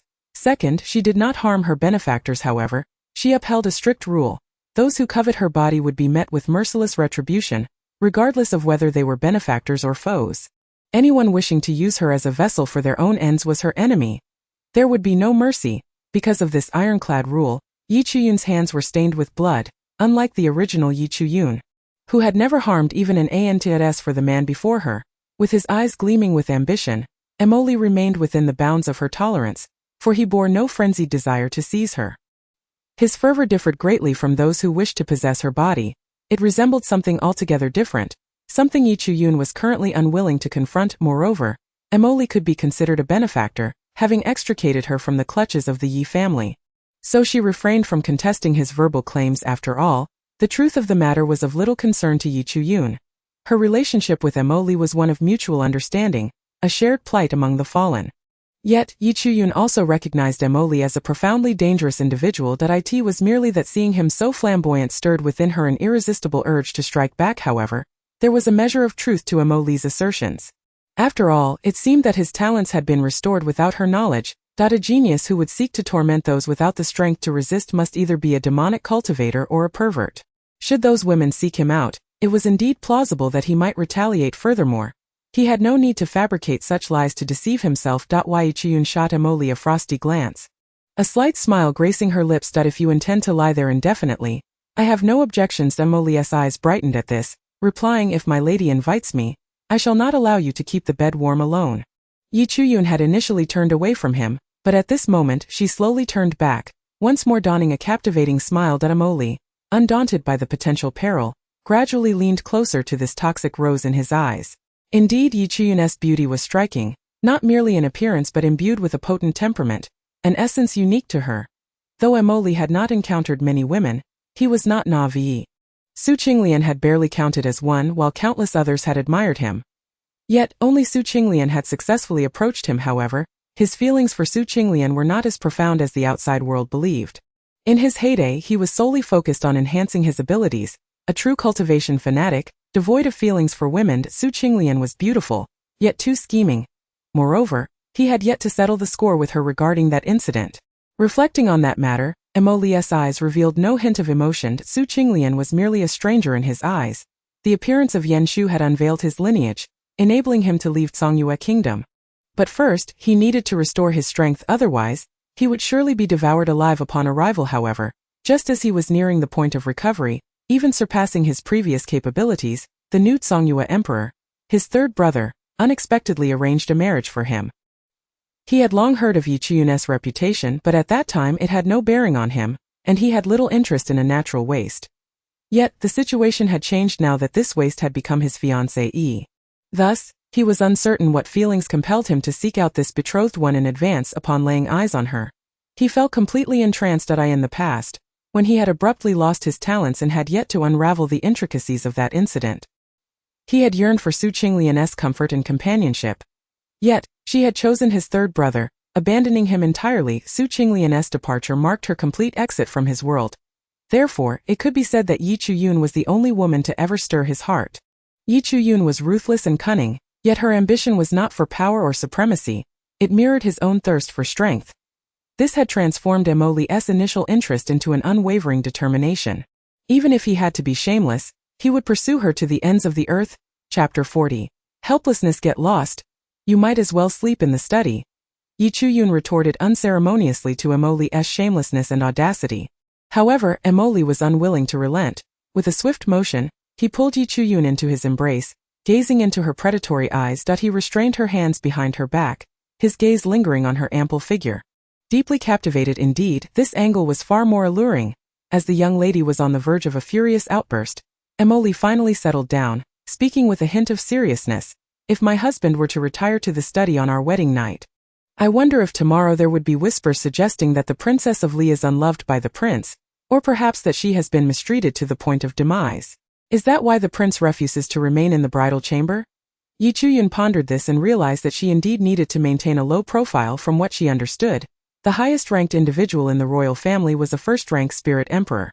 The most powerful person in the entire Songyue kingdom. In contrast, the most capable member of the Yi family was merely a third-rank spirit king. If she wished to exact revenge, it would be impractical to deal with Yi Linglong and her mother one by one, waiting for them to find allies against her. Thus, the most effective strategy would be to eliminate their support entirely. Therefore, she resolved to cultivate discreetly. With her current progress, given a month, she should be able to reach the 6th rank Spirit Master level. And within 3 months, attain the rank of a 1st rank Great Spirit Master. In half a year, she aimed to become a 6th rank Great Spirit Master. Tvujun considered her ambitions to be rather conservative.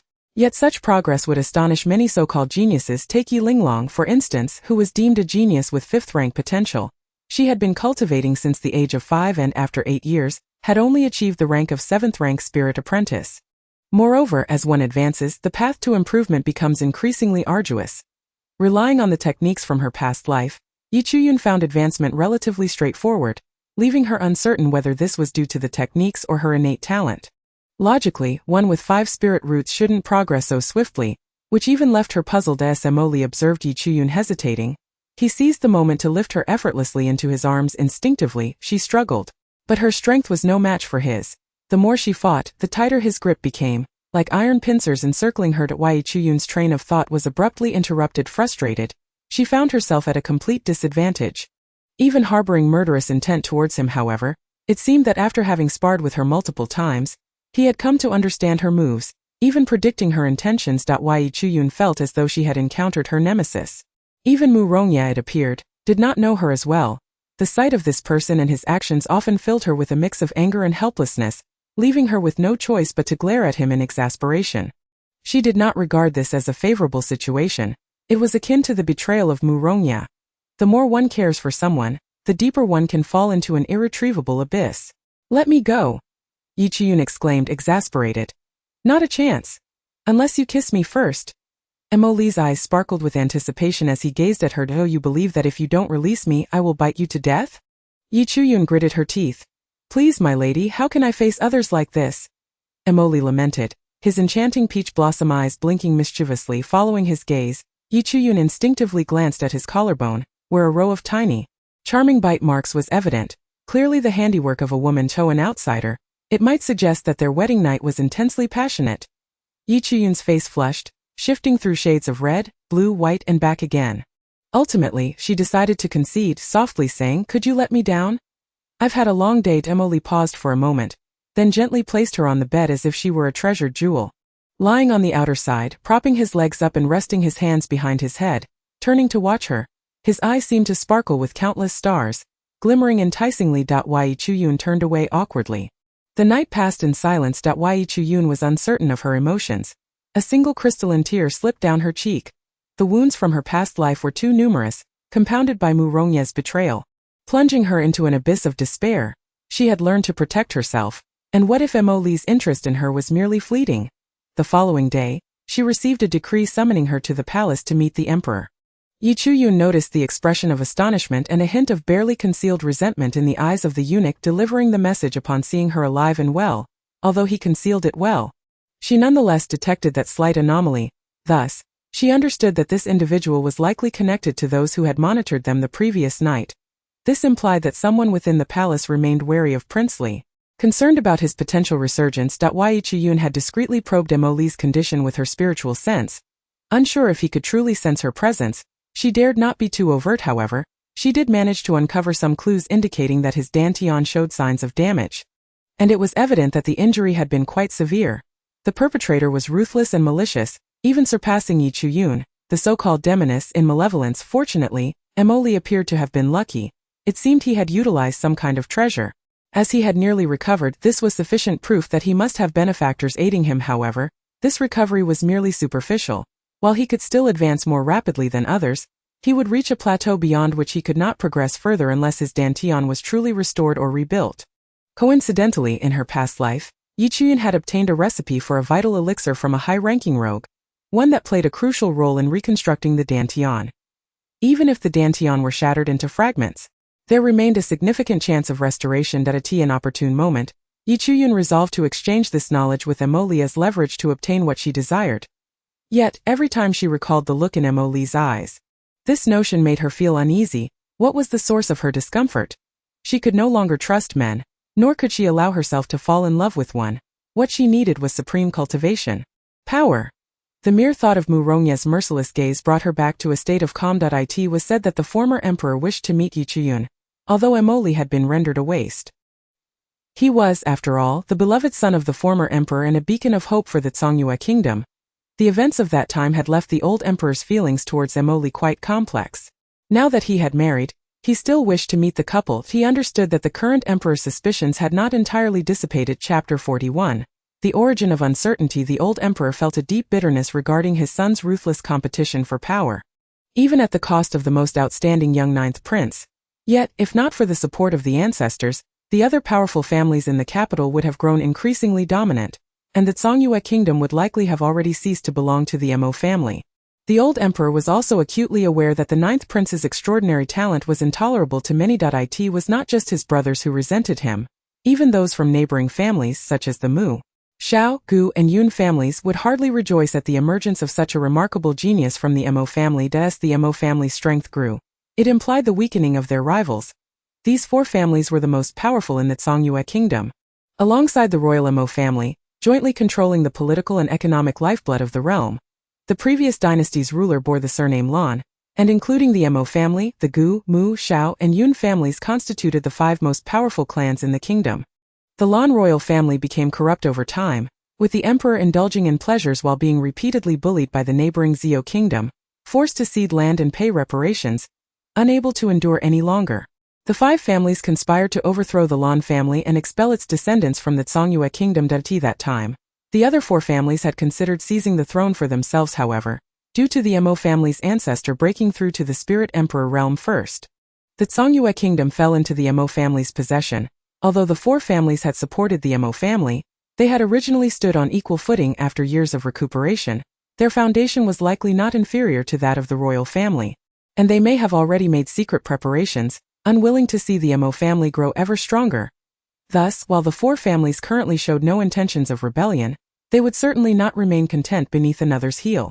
Should the Mo family continue to enjoy unparalleled advantages, envy would inevitably arise. Consequently, the incident involving the ninth prince had entangled various factions, leaving the old emperor acutely aware that even if the ninth prince's talents could be restored, they would never be the same. If he were to recover, it would only be if he grew to a level beyond the reach of the four families. Otherwise, they would not rest easy.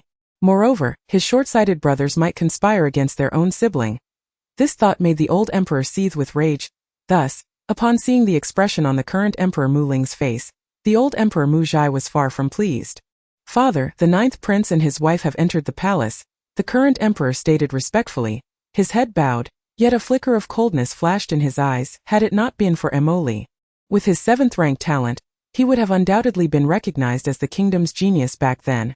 Everyone believed that the future Songyue kingdom would belong to him, and even his two brothers, the first and second princes, held him in high regard. One possessed fifth-rank talent while the other only fourth rank.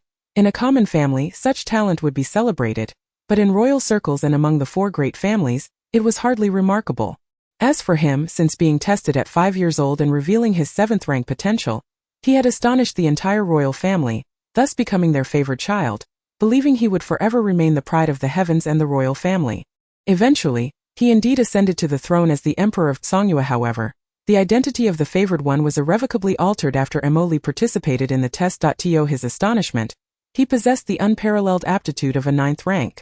All eyes shifted from him to Emoli, a reality he found utterly intolerable. Consequently, after years of scheming, He finally unearthed an opportunity for sabotage, despite knowing that the four great families harbored ulterior motives. He proceeded according to his plan. Emily indeed lost her qualifications, descending into the realm of the useless, her temperament transformed into one of extreme cruelty, and the rumors of her torturing maidservants were instigated by him in secret. He had anticipated that Yi Chu-yun, being another outcast, would meet a tragic end. Yet, to his surprise, she thrived, perhaps invoking the sympathy of his now degraded brother. The old Emperor Songyue could only console himself with this thought. As long as Emily did not regain her strength, all would be well. The old emperor let out a cold snort, prompting the Emperor Songyue to inquire, "Shall I invite them in?" "Humph! Are you the emperor or am I? Must you consult me for such trivial matters?" The old emperor showed no courtesy, and a flicker of resentment crossed Emperor Songyue's eyes, were it not for the fact that he was no match for this old man at present.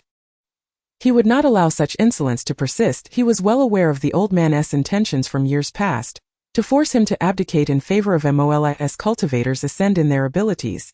Their lifespans extend significantly. Even an ordinary person with only first-rank aptitude, given the right conditions and training, could live to 100. Once one becomes a spirit master, they could live at least 200 years.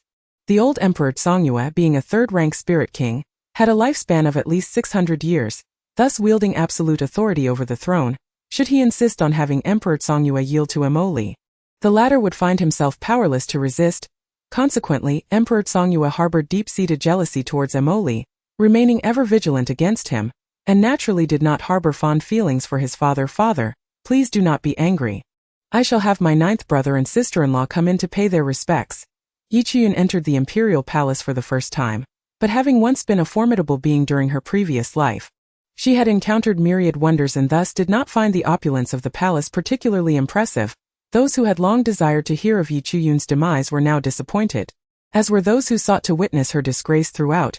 Emoli maintained a facade of joviality and concern, seemingly reduced to Yi Chu-yun's subordinate, a pitiful sight that elicited headshakes from onlookers, though he had regained his strength. Emoli was acutely aware of the severe damage to his dantian. It had not fully healed, and complete recovery was impossible within the Songyue kingdom. He would need to venture elsewhere had it been solely him. A first-rank spirit king could manage, but with Yi Chu-yun added to the mix, that was out of the question. Emoli would never permit his strength to falter in protecting his wife. Though she was currently an illusory spouse, he held confidence. He would ensure she willingly became his true wife. In the Songyue kingdom, at the very least, he could guarantee her safety. Emoli narrowed his enchanting peach blossom eyes, secretly surveying his little wife, finding her increasingly to his liking. He had never before perceived women as intriguing beings. Apart from schemes, lack of ambition, or excessive pursuit of fame and fortune, what else could they offer? Yet, Yi Chu-yun was a striking exception. She felt akin to a sharp sword, a breathtakingly exquisite masterpiece. She possessed an alluring charm intertwined with an air of pride, and within that pride lay an undercurrent of resolute determination. However, this unparalleled sword bore deep wounds, her afflictions hidden beneath a facade of beauty, rooted in her proud heart. The more he gazed, the more he found himself ensnared. A bitter smile graced Emoli's lips. He had never fathomed that one day he would harbor such unconventional feelings for a woman. Chapter 42. Dan Wang Zhongfang Qing Yi Chu-yun soon met both the Emperor Songyue and the old emperor. It must be noted that the men of the Mo family were remarkably handsome, with Emoli standing out as the finest among them.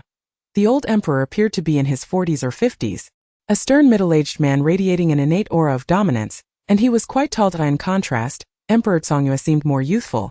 Yi Chu-yun knew he was nearly 20 years Emoli's senior, especially since the crown prince had already turned 18. The crown prince was the third son of Emperor Songyue, and the eldest prince was now 20, indicating that, as their father, Emperor Songyue should be in his mid-30s. However, due to the cultivation of a spirit, he appeared remarkably youthful, resembling someone in their early 30s. It is worth mentioning that the crown prince bore a striking resemblance to Emperor Songyue. Upon seeing him, Yi Chu-yun was reminded of the crown prince, leading to an unfavorable first impression of Emperor Songyue. Despite his apparent affection for Emola, my 9th brother has finally matured and taken a bride, the emperor remarked, his gaze fixed on Emoli with evident satisfaction. "Thank you, royal brother, for your concern," Emoli replied coldly, seemingly indifferent to the emperor's flattery. The warmth on the emperor's face remained, yet Yi Chu-yun did not miss the darkness lurking in his eyes. "Does my 9th brother feel any better? Perhaps I should summon Dan Wang to examine you." "Thank you, royal brother," Emoli responded, his demeanor still icy, as if the emperor's words were mere drivel. A flicker of darkness crossed Emperor Songyue's gaze. What an insufferable waste, such arrogance from a failure. Yet, reflecting on Emoli's situation, he felt a sense of relief. The old emperor sat silently, while Emoli made no effort to greet him, leaving Yichiyun feeling quite comfortable soon. A haughty man was led in by a eunuch beside Emperor Songyue. This man was of average height with an elongated face and a prominent nose. Currently frowning in displeasure, Your Majesty, I am in the midst of formulating a crucial elixir. I have examined the condition of the Li King countless times. He is beyond saving. Please do not waste my time. The man declared. A shadow flitted across Emperor Songyue's expression. The man suddenly raised his head and, upon seeing Yichiyun standing beside Emoli, his eyes brightened with unrestrained greed, as if he were stripping her of her garments with his gaze. Zhang Fangqing hailed from the Songyue kingdom. After years of training, he had discovered his aptitude for alchemy, and traveled to the most powerful Qianshui kingdom in Beihezu, where he apprenticed under an ordinary alchemist in the guild. Unfortunately, his talent was mediocre, and after decades of study, he had only attained the level of a third-rank alchemist, achieving little recognition in Qianshui kingdom. While such a status was commonplace in the guild, it made him a sought-after figure in Songyue kingdom. Zhang Fangqing relished the adulation he received and chose to remain in Songyue, representing the pinnacle of alchemical prowess, proudly taking on several disciples and acquiring numerous beautiful concubines. However, standing next to the Li King, he could not help but speculate about her identity. 4 years ago, he would never have dared to covet the Li King's woman. Yet now, Emoli was merely a waste. A waste deemed irredeemable by his own assessment, despite his disdainful demeanor towards Emperor Songyue and the old emperor. He knew they dared not offend him solely because of his status as a fifth-rank alchemist. However, should he go too far, they could easily crush him without effort. This was precisely why he could flaunt his arrogance towards Emperor Songyue yet still felt compelled to attend the palace. As someone unbound by any faction yet courted by all, Zhang Fangqing was far from an ordinary character. Initially reluctant, he found Emperor Songyue's suspicion intolerable. Was he doubting his medical skills? For someone who had basked in the limelight of Songyue for years, such an affront was nothing short of humiliating. Yet, he had no choice but to comply. In truth, he had not been concocting elixirs but rather indulging in playful antics with several beautiful concubines. Yet, to his astonishment, he stumbled upon a celestial beauty. The young maiden before him was simply too exquisite. Adorned in splendid palace attire that accentuated her delicate figure, her curves were enticing, her skin as white as jade. Her features exquisite, particularly her enchanting peach blossom eyes that stirred one's very soul, though a hint of suspicion lingered in his mind. Was it not said that the Li King had taken a repulsive waste from the Yi family as his bride? There was no time for further contemplation, for compared to the maiden before him, the long-coveted concubine Lian paled in comparison.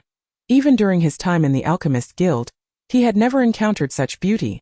She was simply unparalleled. No, he must possess her. His gaze grew unabashedly lascivious. Yichiyun was no fool, and her expression darkened immediately. When did this palace maid enter the palace?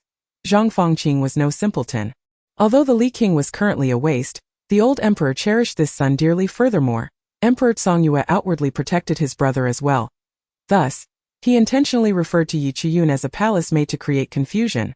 Hoping to take advantage of the situation should he lay his hands on this woman in their presence, it would provide him the perfect opportunity to demand her as a gift, knowing that for the sake of face, they would likely not refuse, and he could subsequently enjoy her openly. Zhang Fangqing had devised an excellent strategy, but as he reached out to seize Yichiyun, he wondered what the old emperor intended. Could it be that you have taken a liking to this palace maid?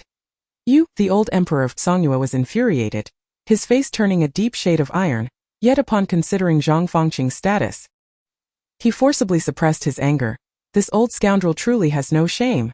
He actually dares to attempt to seize Princess Zhou for himself. Dan Wang, this is Princess Li, not merely a palace maid. This old rogue must be doing this on purpose.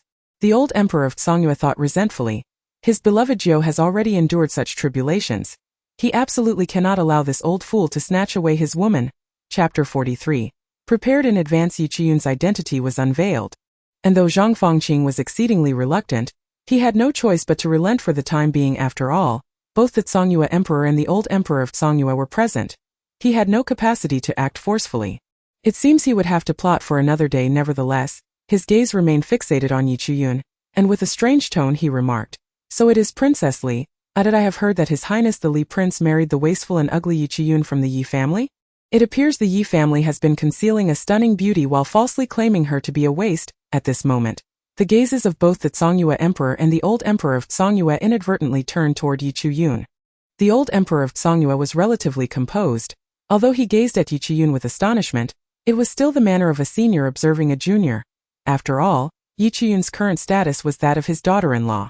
However, the Songyue Emperor was different. Staring at the familiar face before him, a flicker of shock and madness suddenly flashed in his eyes. Yet, he quickly regained his composure, though his expression remained unpleasant. You are Yi Chiyun? Indeed. Yi Chiyun, protected by Emoli, wore a faint smile, though her heart was filled with both anger and resentment. She was furious at the audacity of this old fool, and the Songyue Emperor's expression also seemed somewhat unusual. However, upon reflection, it was understandable. Those old men from her past life who coveted her body were all brutish and straightforward. She was even more incensed by the painfully slow progress of her cultivation. This so-called Dan Wang was merely a first-grade spiritual master at present. She was only a third-grade spiritual master. Had the old Emperor of Songyue not acted, Emoli would have been at risk of exposure. Or worse, she might have fallen prey to this despicable Dan Wang.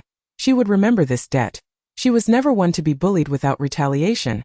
Whenever an opportunity arose, she would strike back fiercely. Are you truly devoid of any innate talent? The moment that Songyue Emperor posed this question, he immediately regretted it. He had personally overseen the aptitude test for Yi Chiyun when she was 5 years old because she had been designated as his chosen crown princess. A betrothal arranged since birth. To his dismay, Yi Chiyun turned out to be a natural waste. This not only brought shame to the Yi family but was also a disgrace to their imperial lineage. Yet, as he thought of the face resembling Yi Chiyun's, the Songyue Emperor found himself momentarily lost in thought. Perhaps I should test her once more. Even the Songyue Emperor himself could not believe he had uttered such words. However, a promise made in earnest must be honored. Soon a eunuch brought forth a transparent orb, set upon a seemingly wooden pedestal. Although the orb was dim, it was exquisitely crafted. Simply placing one's hand upon it would suffice. Emoli spoke softly, observing their intimate demeanor. A flicker of malice crossed Zhang Fangqing's eyes. Yi Chiyun hesitated slightly. In truth, both had prepared well before entering the palace. Their adversaries were too formidable, or rather, Yi Chiyun's enemies were overwhelmingly powerful. She did not wish to expose her strength too soon. Emoli shared this sentiment, and thus they had already made arrangements. Yet, Yi Chiyun still felt a twinge of concern. Glancing at Emoli's encouraging and gentle gaze, she nodded and stepped forward, gently placing a hand on the orb. After a considerable time, the orb displayed no response whatsoever. Upon witnessing this, both the old Emperor of Songyue and the Songyue Emperor exchanged glances of regret. Yet they quickly returned to their natural demeanor. To the very least, the Yi family had not lied regarding Yi Chiyun's aptitude. As for her beauty, it was understandable that others were unaware, for Yi Chiyun seldom ventured outside. However, her reputation as a waste was widely known. Thus, perhaps it was merely a case of hearsay. A waste, no matter how beautiful, could never be worthy of his crown prince. The Songyue Emperor mused. In this light, his decision appeared remarkably astute. Meanwhile, the old Emperor of Songyue's heart sank further. If not for how could his precious Zhou have ended up marrying such a useless beauty? Zhang Fangqing, on the other hand, was quite exhilarated. If it were true that Yi Chiyun was indeed a wasteful beauty, then the Li Prince, as diagnosed by him, was unequivocally a waste as well. Thus, obtaining Yi Chiyun would be a simple matter. However, none noticed a figure stealthily leaving the Grand Hall. Your Majesty, you did not summon me merely to assess the qualifications of Princess Li, did you? Since this beauty has already captured your heart. Zhang Fangqing temporarily concealed his lecherous gaze to avoid provoking these two formidable individuals. My ninth brother has suffered bodily harm for many years and has been relying on the medicine prepared by the Dan Wang. I wish to ask the Dan Wang if there is any chance of recovery. I have already stated that there is none. Zhang Fangqing's expression shifted as he recalled his interest in the prince's bride, and he decided to reconsider the possibility of assessing whether recovery was feasible. What if he regained his talent in the future? That would be splendid. After a moment of contemplation, he arrogantly replied, Let me take a look. He then approached Emoli and seized his hand to take his pulse. A flicker of darkness flashed in Emoli's eyes. This old man dared to covet his princess. In Emoli's mind, Zhang Fangqing was already akin to a dead man. However, the time was not yet right to act. For the sake of their grand plan, or rather, for the sake of his beloved wife, Emoli had to endure for the time being. Zhang Fangqing quickly released Emoli's hand, a glimmer of disdain and malice evident in his gaze. Well, The Songyue Emperor inquired eagerly. Did I personally examine the Li Prince's injuries? There is absolutely no possibility of recovery. Those medicines can only alleviate his suffering, not restore his dantian. Do you doubt my medical expertise? Medicine and alchemy are intertwined. Who would question the words of a fifth-grade alchemist? Moreover, the Songyue Emperor would be more than pleased if Emoli could not recover his talent. Thus, he let out a slow breath and hastily flattered. Who doesn't know that the Dan Wang is the most formidable alchemist in Songyue, renowned throughout the entire Beihezu? How could I ever doubt the Dan Wang? He then continued, expressing deep regret. I truly lament, for my ninth brother's aptitude. Alas, it is better left unmentioned. Zhang Fangqing snorted coldly. What of being a ninth-grade spiritual master? Did he not still have to curry favor with him like a dog? Deciding to become an alchemist had indeed been a wise choice. Returning to his own clan in Songyue was certainly a sagacious decision. Had he remained in Qianshui country, he would have merely been a small pawn. Yet in Songyue, he was the coveted fifth-grade Dan Wang, sought after by all. Zhang Fangqing felt a swell of pride. Being praised by the ruler of a nation brought him immense satisfaction, and he unabashedly declared, in the future, do not seek me out regarding the Li Prince's health. My eldest disciple Chun he can assist you. Not that I am boasting, but although he cannot help the Li Prince regain his talent, he can certainly help him regulate his health and ensure he lives to 100. To thank you for your efforts, Dan Wang. Upon hearing that the Li Prince had no chance of recovery, the Songyue Emperor felt no qualms about flattering this fifth-grade Dan Wang, with the assurance that Emoli would not regain his talent. The Songyue Emperor unhesitatingly sent Zhang Fangqing away, as keeping him around would only irritate him further. Before leaving, Zhang Fangqing greedily cast a glance at Yi Chuyun, which did not escape Emoli's notice. A flash of intense killing intent crossed his eyes. Chapter 44. The belongings of Princess Li. After sending Zhang Fangqing away, perhaps assured that Emoli's talent was irretrievable, the Songyue Emperor became increasingly amiable, and his demeanor toward Yi Chuyun improved significantly. However, Yi Chuyun could no longer detect any unusual sentiment in the Songyue Emperor's eyes. Yet, when the Songyue Emperor had first laid eyes on her, there had been a clear expression of shock and madness, but that gaze did not seem directed at her. Since Emoli lost his talent, the relationship between the old emperor of Songyue and Emoli had grown exceedingly complex. Not to mention the Songyue Emperor, who had secretly competed with Emoli and had personally participated in the design of that unfortunate incident. Furthermore, the Fengling Pearl had been destroyed, and they dared not inform the Songyue Emperor. Hearing this, Yi Chuyun suddenly recalled something. Was it not said that for every royal prince born, the imperial family would forge a Fengling Pearl for his future legitimate wife? And since Emoli was also a prince, although she had broken off her engagement with the crown prince, she had married Emoli. Why had she not yet received the Fengling Pearl? That was an item belonging to Princess Li. And naturally, it belonged to her. Even though she was still merely an impostor as Princess Li, who does not cherish a treasure?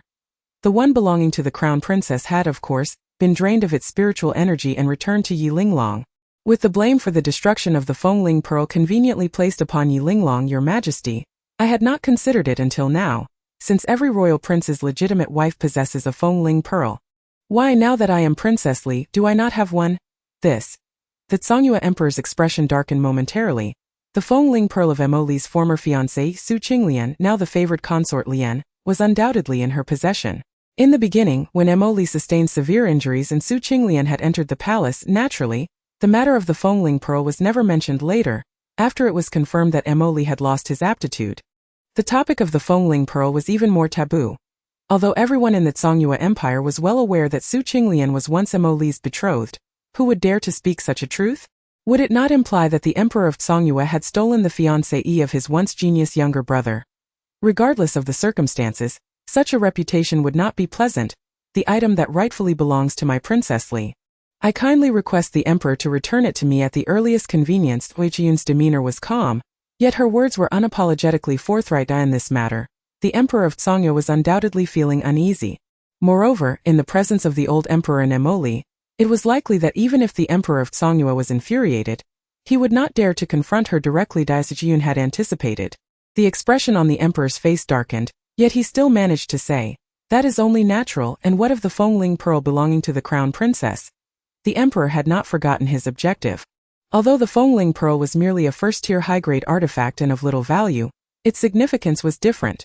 The Yi family was hardly a threat, yet the Gu family was not so easily trifled with.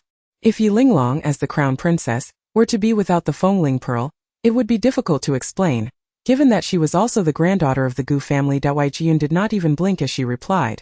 I have already returned it to His Royal Highness and Yi Linglong, just the day before my wedding with Ali. Upon hearing her refer to him as Ali, Mo Li's expression softened considerably, and his starry eyes shimmered like countless constellations, gazing quietly at Yi Chuyan. In light of such a gaze, no one could doubt the affection that the Prince of Li held for his princess. Observing this sight, the old Emperor of Songyue finally felt reassured. At that moment, he was suddenly overwhelmed with emotion, grateful that the Yi family still had a naturally inept Yi Chuyun. She was a perfect match for his little Juyo. That day, when His Royal Highness and Yi Linglong came to see me, I handed the Fengling pearl to Yi Linglong. For reasons unknown, a sudden quarrel broke out between His Royal Highness and Yi Linglong, leading to a scuffle that resulted in the destruction of the Fengling pearl. Yun innocently shrugged her shoulders. No one would suspect her words to be false if the Crown Prince and Yi Linglong were present. They would be desperate to pounce on this nonchalant woman before them. Having suffered such injuries, it was utterly outrageous that they would bear the blame. Hearing Yi Chuyun's unwavering confidence, the Crown Prince indeed had visited the Yi residence a few days prior, which led the Emperor of Songyue to accept Yi Chuyun's account. However, with Mo Li's aptitude confirmed as irrecoverable, the Emperor grew weary of wasting time with two inept individuals. It was unclear what promises the Emperor had made to concubine Lian. But the Fengling pearl was indeed delivered. Although it was not the same Fengling pearl, the previous one had indeed been of great assistance to him, thus Yi Chuyun held a fondness for it. However, just as she was about to grasp the Fengling pearl placed on the table, a sudden gust of wind swept by, causing the pearl to fall to the ground, where a dark mist erupted from within, only to be crushed by Mo Li with a swift motion, producing a muffled sound. Yi Chuyun's expression darkened considerably, while Mo Li's handsome visage contorted with righteous fury, his beautiful peach blossom eyes radiating a dangerous glint. Sharp and cold as he fixed his gaze upon the Fengling pearl. Rest assured, I shall provide you with an explanation. This was the first time Mo Li had spoken to Yi Chuyun in such a tone. Yi Chuyun, who had initially been filled with anger, gradually regained her composure. A seductive smile began to grace her lips, her enchanting peach blossom eyes sparkling with light. I want her to suffer a fate worse than death. Very well. Mo Li replied without hesitation, and inexplicably, Yi Chuyun felt her spirits lift.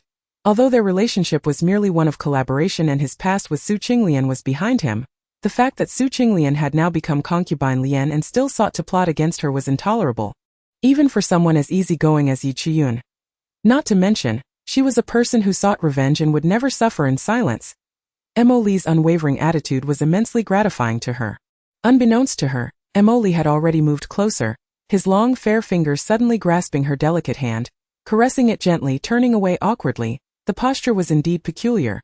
The divinely handsome man silently held the cherished hand of the woman he adored. While she appeared somewhat rigid, her head turned away slightly, resembling a couple caught in a petty quarrel.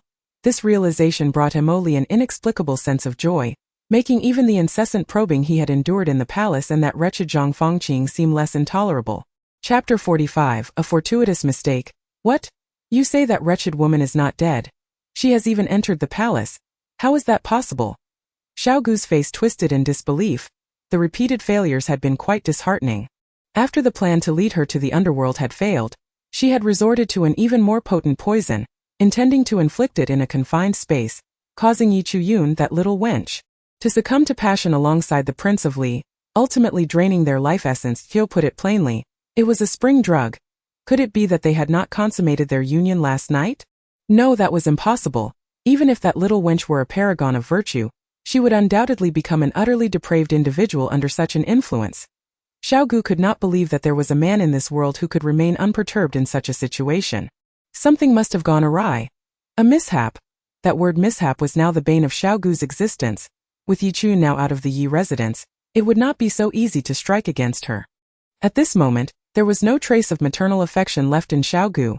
After 2 failed poisoning attempts and her daughter being severely injured by Yi Chuyun, her hatred for Yi Chuyun had reached a boiling point.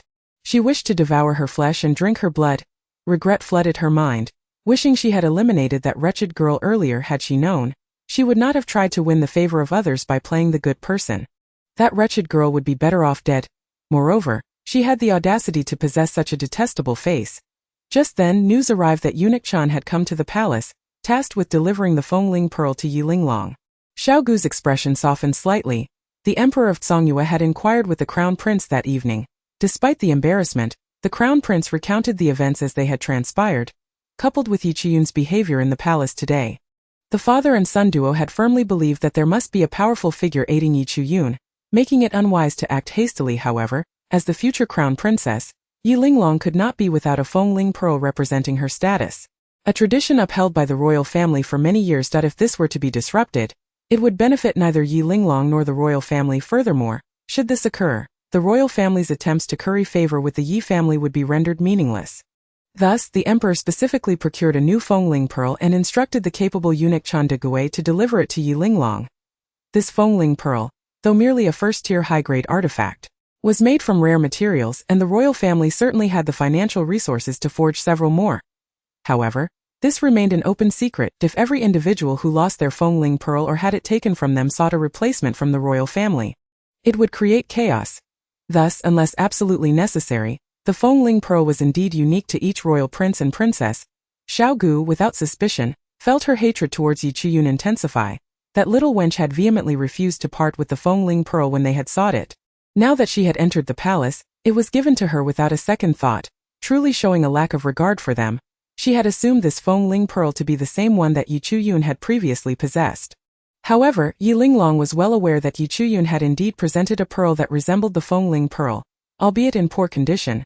The one before her now, regardless of size or shape, bore a striking resemblance to the one Yi Chiyun had shown, yet its quality was far superior.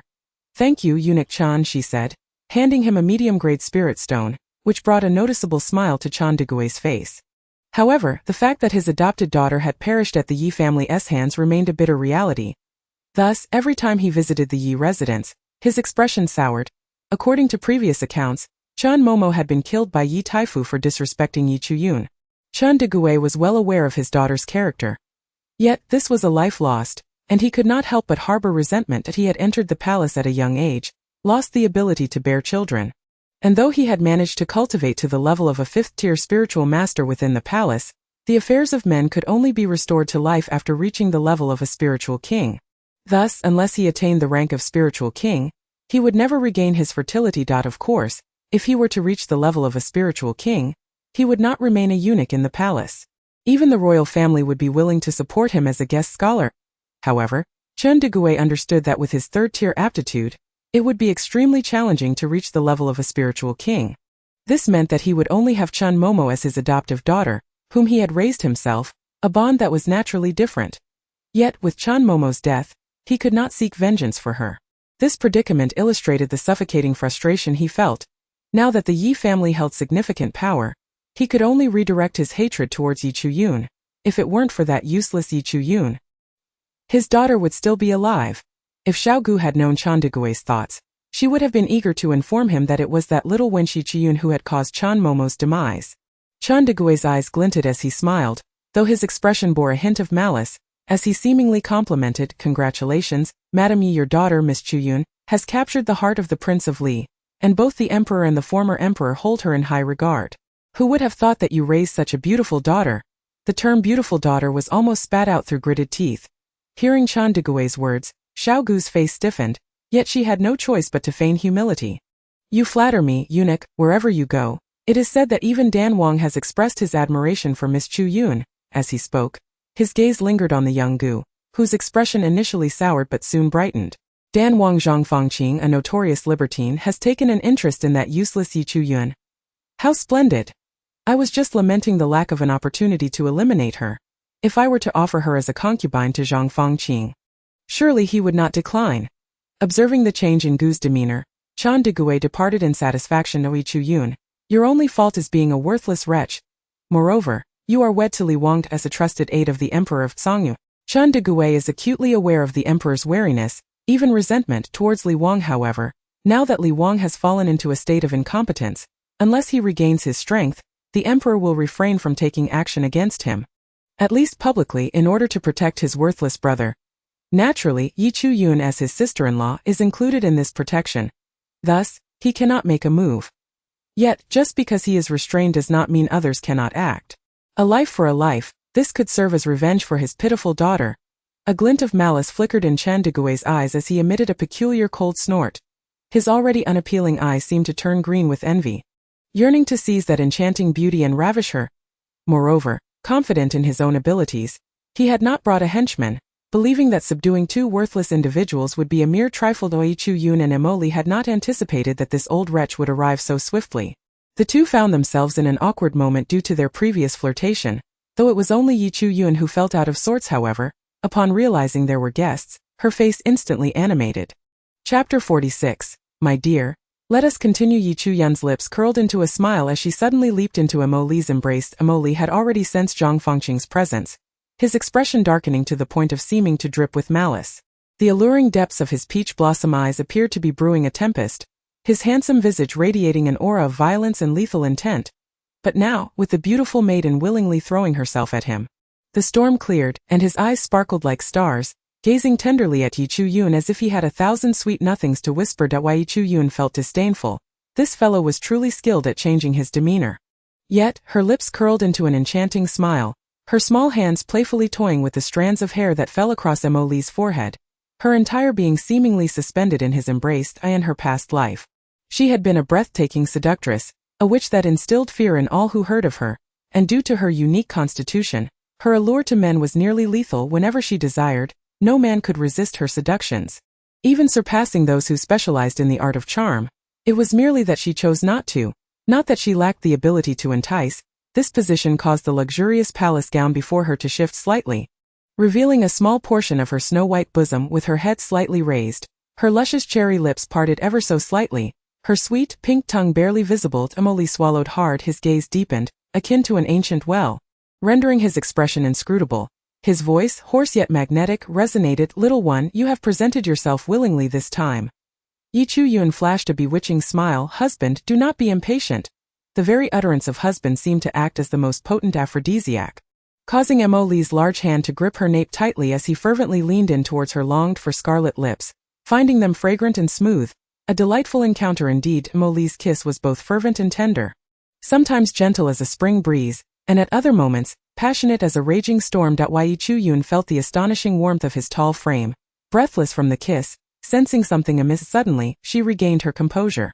Emily seemed displeased with her lack of focus, and with a gentle pinch of her delicate waist, Yi Chu-yun could not help but emit a soft moan. This sound incited even more fervent advances. Yet, Yi Chu-yun had already calmed herself. Men truly could not resist being provoked. However, without such a scene, how could one ignite the fervor of guests? She understood that whether man or woman, only in moments of abandon did one's vigilance wane most. Thus, she chose this moment to entice Emily. Yet, this fellow, who was usually quite astute, seemed to be unresponsive now. Yi Chu-yun, belatedly realizing something was amiss, remained unaware that while she barred her heart, another held deep affection for her. It must be noted that men, even when not facing their beloved, could hardly refuse the allure of a stunning beauty. Furthermore, Emily had long since made her his heart's desire, hidden in the shadows. Zhang Fengqing trembled with excitement. The mere thought of soon overpowering this enchanting beauty sent shivers of anticipation through him, wishing to rush forth and deal a fatal blow to the worthless Emily. A glint of malice flickered in his eyes as he concentrated his spiritual energy, preparing to strike Emily down. Though consumed with passion, Emily was now a first-rank spirit king. If he could not even sense the presence of a mere first-rank spirit master approaching stealthily, he would be no better than a worthless wretch. Zhang Fengqing, initially confident of securing victory and soon to revel in the beauty's company, felt his hands and feet tremble with agitation. Yet, at that moment, a powerful wave of spiritual energy surged forth. Zhang Fengqing's face paled instinctively, and he attempted to flee, only to see Emily scoop Yi Chu-yun into his arms, one hand conjuring a swirling tempest of spiritual energy. The very storm Zhang Fengqing had sensed. You, this cannot be. Zhang Fengqing's astonishment was palpable, his veins standing out as he shook his head in denial. Aghast, he had personally witnessed Li Wang's injuries, his dantian nearly torn asunder. With such devastation, recovery was impossible. Yet the mocking, icy smile on Emily's handsome face made Zhang Fengqing gulp nervously. His gaze bore the ferocity of a hellish demon. The fear of death gripped Zhang Fengqing, especially as the energy in Emily's palm coalesced into a violent sphere. This aura indicated not only had he restored his powers but surpassed Zhang Fengqing. At this moment, Zhang Fengqing could no longer afford to concern himself with the breathtaking beauty cradled in Emily's arms. Though lustful, he cherished his own life even more, yet, He was now merely a foot away from Emily and Yi Chu-yun, and escape was futile. No, he screamed, but before the word could fully escape his lips, he was struck by the violent sphere, crashing against a stone pillar with a sickening sound of flesh meeting stone, collapsing into unconsciousness without a single cry of anguish. Nonetheless, this moment was rife with ambiguity. Evidently, the kiss had thrilled him immensely. Even if he did not wish to admit that this little one was manipulating him, he found himself willingly ensnared. Yi Chu-yun disregarded Emily's smugness, merely raising an eyebrow before pushing him away and stepping forward. A flame suddenly erupted from her palm, startling Emily with a delicate flick of her slender fingers. The flame leaped towards Zhang Fangqing. Boom! The flame engulfed Zhang Fangqing completely, who let out a brief scream before succumbing to the flames. Emily's expression darkened as he approached, finding the scene before him charred black. Yet, gazing at Yi Chu-yun's charming silhouette, he could not help but smile, wrapping his arm around her slender waist, his voice dripping with honeyed compliments. Your foresight truly astounds, my dear. Together, we are invincible. Having just vanquished this old scoundrel, Yi Chu-yun felt elated, unperturbed by Emily's verbal advances, and bluntly retorted, Get lost? Yi Chu-yun was unaware that to Emily, her glance seemed akin to a playful pout. Unabashed, he scooped her up once more, prompting a startled exclamation from her as his long, fair hand pinched her soft cheek, relishing the delightful texture. My dear, with that annoying pest dealt with, why don't we continue? Scoundrel! Put me down! Yi Chu-yun exclaimed in exasperation. My dear, you are burning the bridge after crossing the river. How could one not feel distressed? Chapter 47. Chronicles of the Northern Crane Prefecture. In that very instant of Zhang Fangqing's demise, deep within a secret chamber in the distant Qianshui kingdom, a gaunt-faced, sallow-skinned middle-aged man suddenly opened his eyes, only to slowly close them once more. Yi Chu-yun had not anticipated that Emily had never encountered the fireball technique. However, over the past few days, she had diligently studied the Tome Kanglan records, and after being teased by Emily, she acquired another more comprehensive volume, Chronicles of the Northern Crane Prefecture. From it, she learned that while Kanglan continent appeared somewhat akin to the savage lands of her past life, both being realms of spiritual cultivation, they had diverged onto different paths. The savage land sought immortality and transcendence, pursuing true self and the Tao, gradually losing such minor techniques. In contrast, the spiritual techniques and methods they developed were viewed by them as possessing great power. Yet, Yi Chu-yun could not entirely agree with their perspective. If employed skillfully, even minor techniques could yield critical significance. For instance, had she not harbored doubts and employed the fireball technique to erase all traces, Zhang Fangqing might have evaded death, leading to potential complications. Yi Chu-yun sensed that mastering these minor techniques might indeed serve as her advantage. Moreover, individuals in the Kanglan continent who possess spiritual roots are exceedingly rare. Another interpretation of spiritual roots here refers to attributes. The so-called aptitude merely denotes the ability to sense spiritual energy. The stronger the sensing ability, the better the aptitude. Conversely, the weaker it is, the poorer the aptitude. Attributes are possessed by only a select few, and the ability to unleash attacks corresponding to specific attributes or to become an attribute cultivator is indeed a coveted distinction. Upon reading this, Yi Chu-yun furrowed her brow. If word got out that she possessed the 5 elements spiritual root, which encompasses all 5 attributes, would she not be the target of intense jealousy? For possessing attributes not only allows one to become an attribute cultivator, but also opens the possibility of becoming an alchemist. Alchemists are a profession that surpasses cultivators and is envied by all practitioners. They are capable of concocting various elixirs that enhance strength, thus being eagerly sought after and courted by all factions and powerful individuals. A high-ranking alchemist, even if merely a spirit master, can engage with high-ranking cultivators as equals.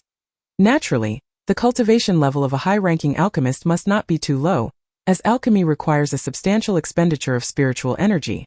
The level of cultivation to some extent determines the rank of the alchemist. The envy surrounding alchemists stems from the fact that the prerequisites for becoming one are viewed as somewhat stringent by the cultivators of the Kanglan continent. Firstly, one must possess aptitude.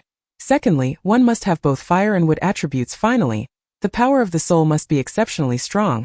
These 3 criteria are quite simple for the practitioners of the barbaric continent, as those who can become cultivators must inherently possess spiritual roots. In contrast to the Kanglan continent, geniuses with single or double spiritual roots are exceedingly rare. Although those without spiritual roots are the majority, they are unable to cultivate. Consequently, most cultivators possess 3, 4, or even 5 spiritual roots. This makes achieving fire and wood attributes quite accessible. Furthermore, there are corresponding techniques available to train the power of the soul. which cultivators in the Kanglan continent mistakenly consider to be a burden, incapable of enhancing their strength. It must be said that their prejudices have caused them to miss out on many opportunities. Through this book, Yi Chuyun finally comprehended why Zhang Fangqing, a mere first-grade Great Spirit Master, could invoke such trepidation before the two high-ranking cultivators, Lao Tsongyue and Songyue Emperor. It was likely that they feared needing his assistance in alchemy one day. Hence they dared not offend him. This only served to inflate his arrogance, leading him to venture into the Li royal mansion recklessly. Upon this realization, a smirk crept across Yi Chuyun's lips. He truly deserved it. Simultaneously, the chronicles of Beihezu's turmoil introduced several other professions: talisman makers, weapon refiners, beast tamers, and formation masters. These four professions are equally respected, each requiring various talents. Talisman makers, weapon refiners, and formation masters all necessitate formidable soul power and must possess cultivation aptitude, while beast tamers must additionally have an affinity for demonic beasts. This, in Yi Chuyun's view, seemed laughable. In essence, it merely indicated that one must be powerful, for demonic beasts, like humans, possess intelligence and will submit if intimidated. The so-called affinity is merely a form of deception. As she perused the national history of Songyue Kingdom, Yi Chuyun noticed the title emblazoned on the contents page and could not help but take a glance. The Songyue Kingdom, having been established for several centuries, boasts the highest cultivation level among its practitioners, which is the Spirit Emperor. However, the exact grade of the Spirit Emperor remains a mystery, for apart from the royal family, the four prominent families of Songyue Kingdom also possess superlative Spirit Emperors.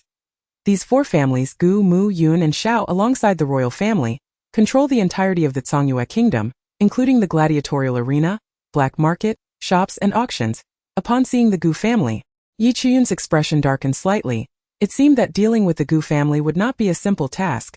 However, the Yi family did not appear on the list, indicating that they were still a nascent family, with the strongest member being a third-grade spirit king.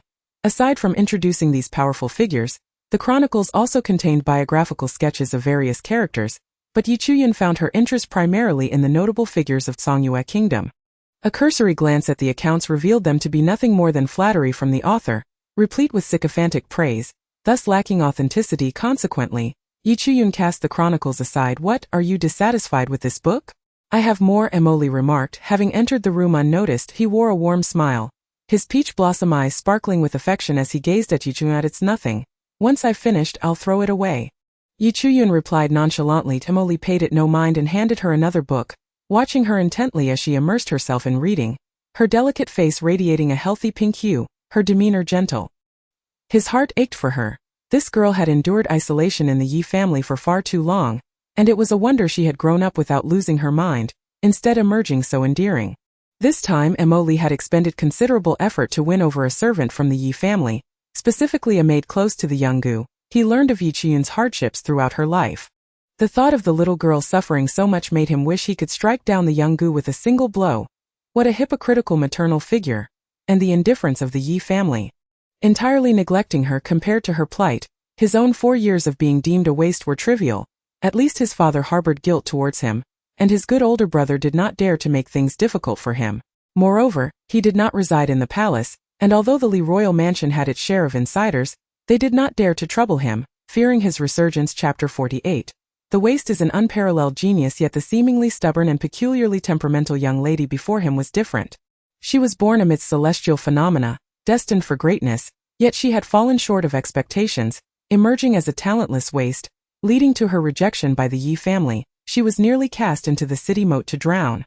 But the young Gu, for reasons unknown, saved her, only to confine her to the falling petal courtyard, feeding her like a dog, initially resorting to physical punishment, and later forbidding anyone from speaking to her. This psychological torment was relentless. In her quest to favor her daughter, Yi Linglong, she schemed against Yi Chuyun, causing her to be beaten repeatedly, nearly to death. It was no wonder her temperament was so obstinate. It seemed that winning her heart would require a protracted effort. He was determined to touch her heart with his sincerity. Emoli felt a surge of determination, and his gaze towards Yi Chuyun grew increasingly affectionate. However, Emoli remained unaware that the original Yi Chuyun had long since perished. She had not only been poisoned by the young Gu but had also died. The current Yi Chuyun hailed from another continent. Nonetheless, this did not diminish her profound allure for Emoli. He firmly believed in his judgment. This girl was shrouded in mystery and could not possibly be a waste. After all, how could the palm of a so-called waste ignite with flames?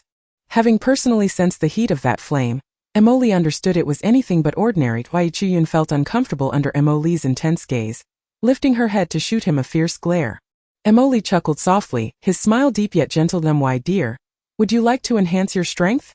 Emily suddenly inquired, his peach blossom eyes gleaming with twinkling stars as he gazed at her with affection. Yi Chiyun paused, then revealed a captivating smile.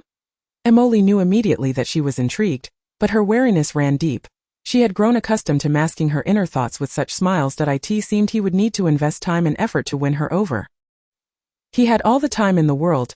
Combat was the most effective method to elevate one's cultivation. Emily ruffled her hair, causing Yi Chiyun to frown in discontent and glare at him.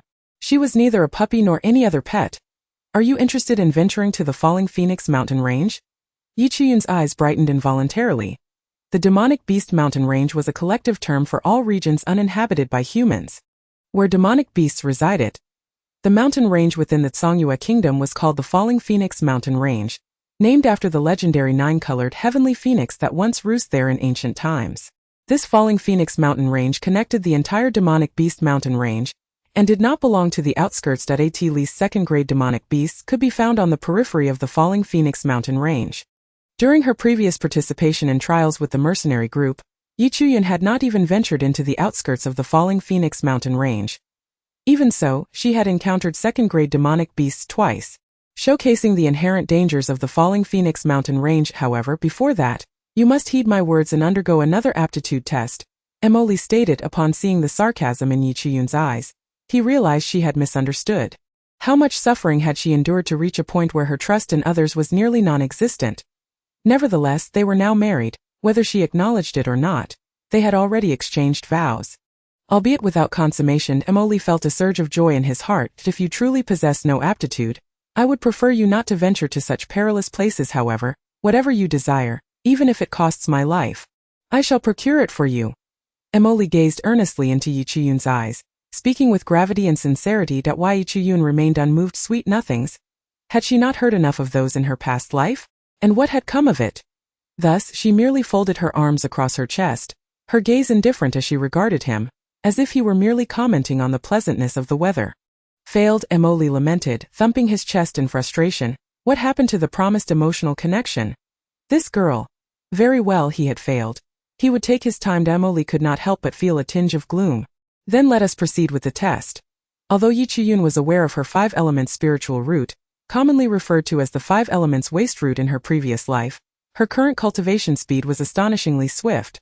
A fact that even left Yi Chiyun herself quite astonished. During her time in the palace, she and Emily had both engaged in some dubious activities.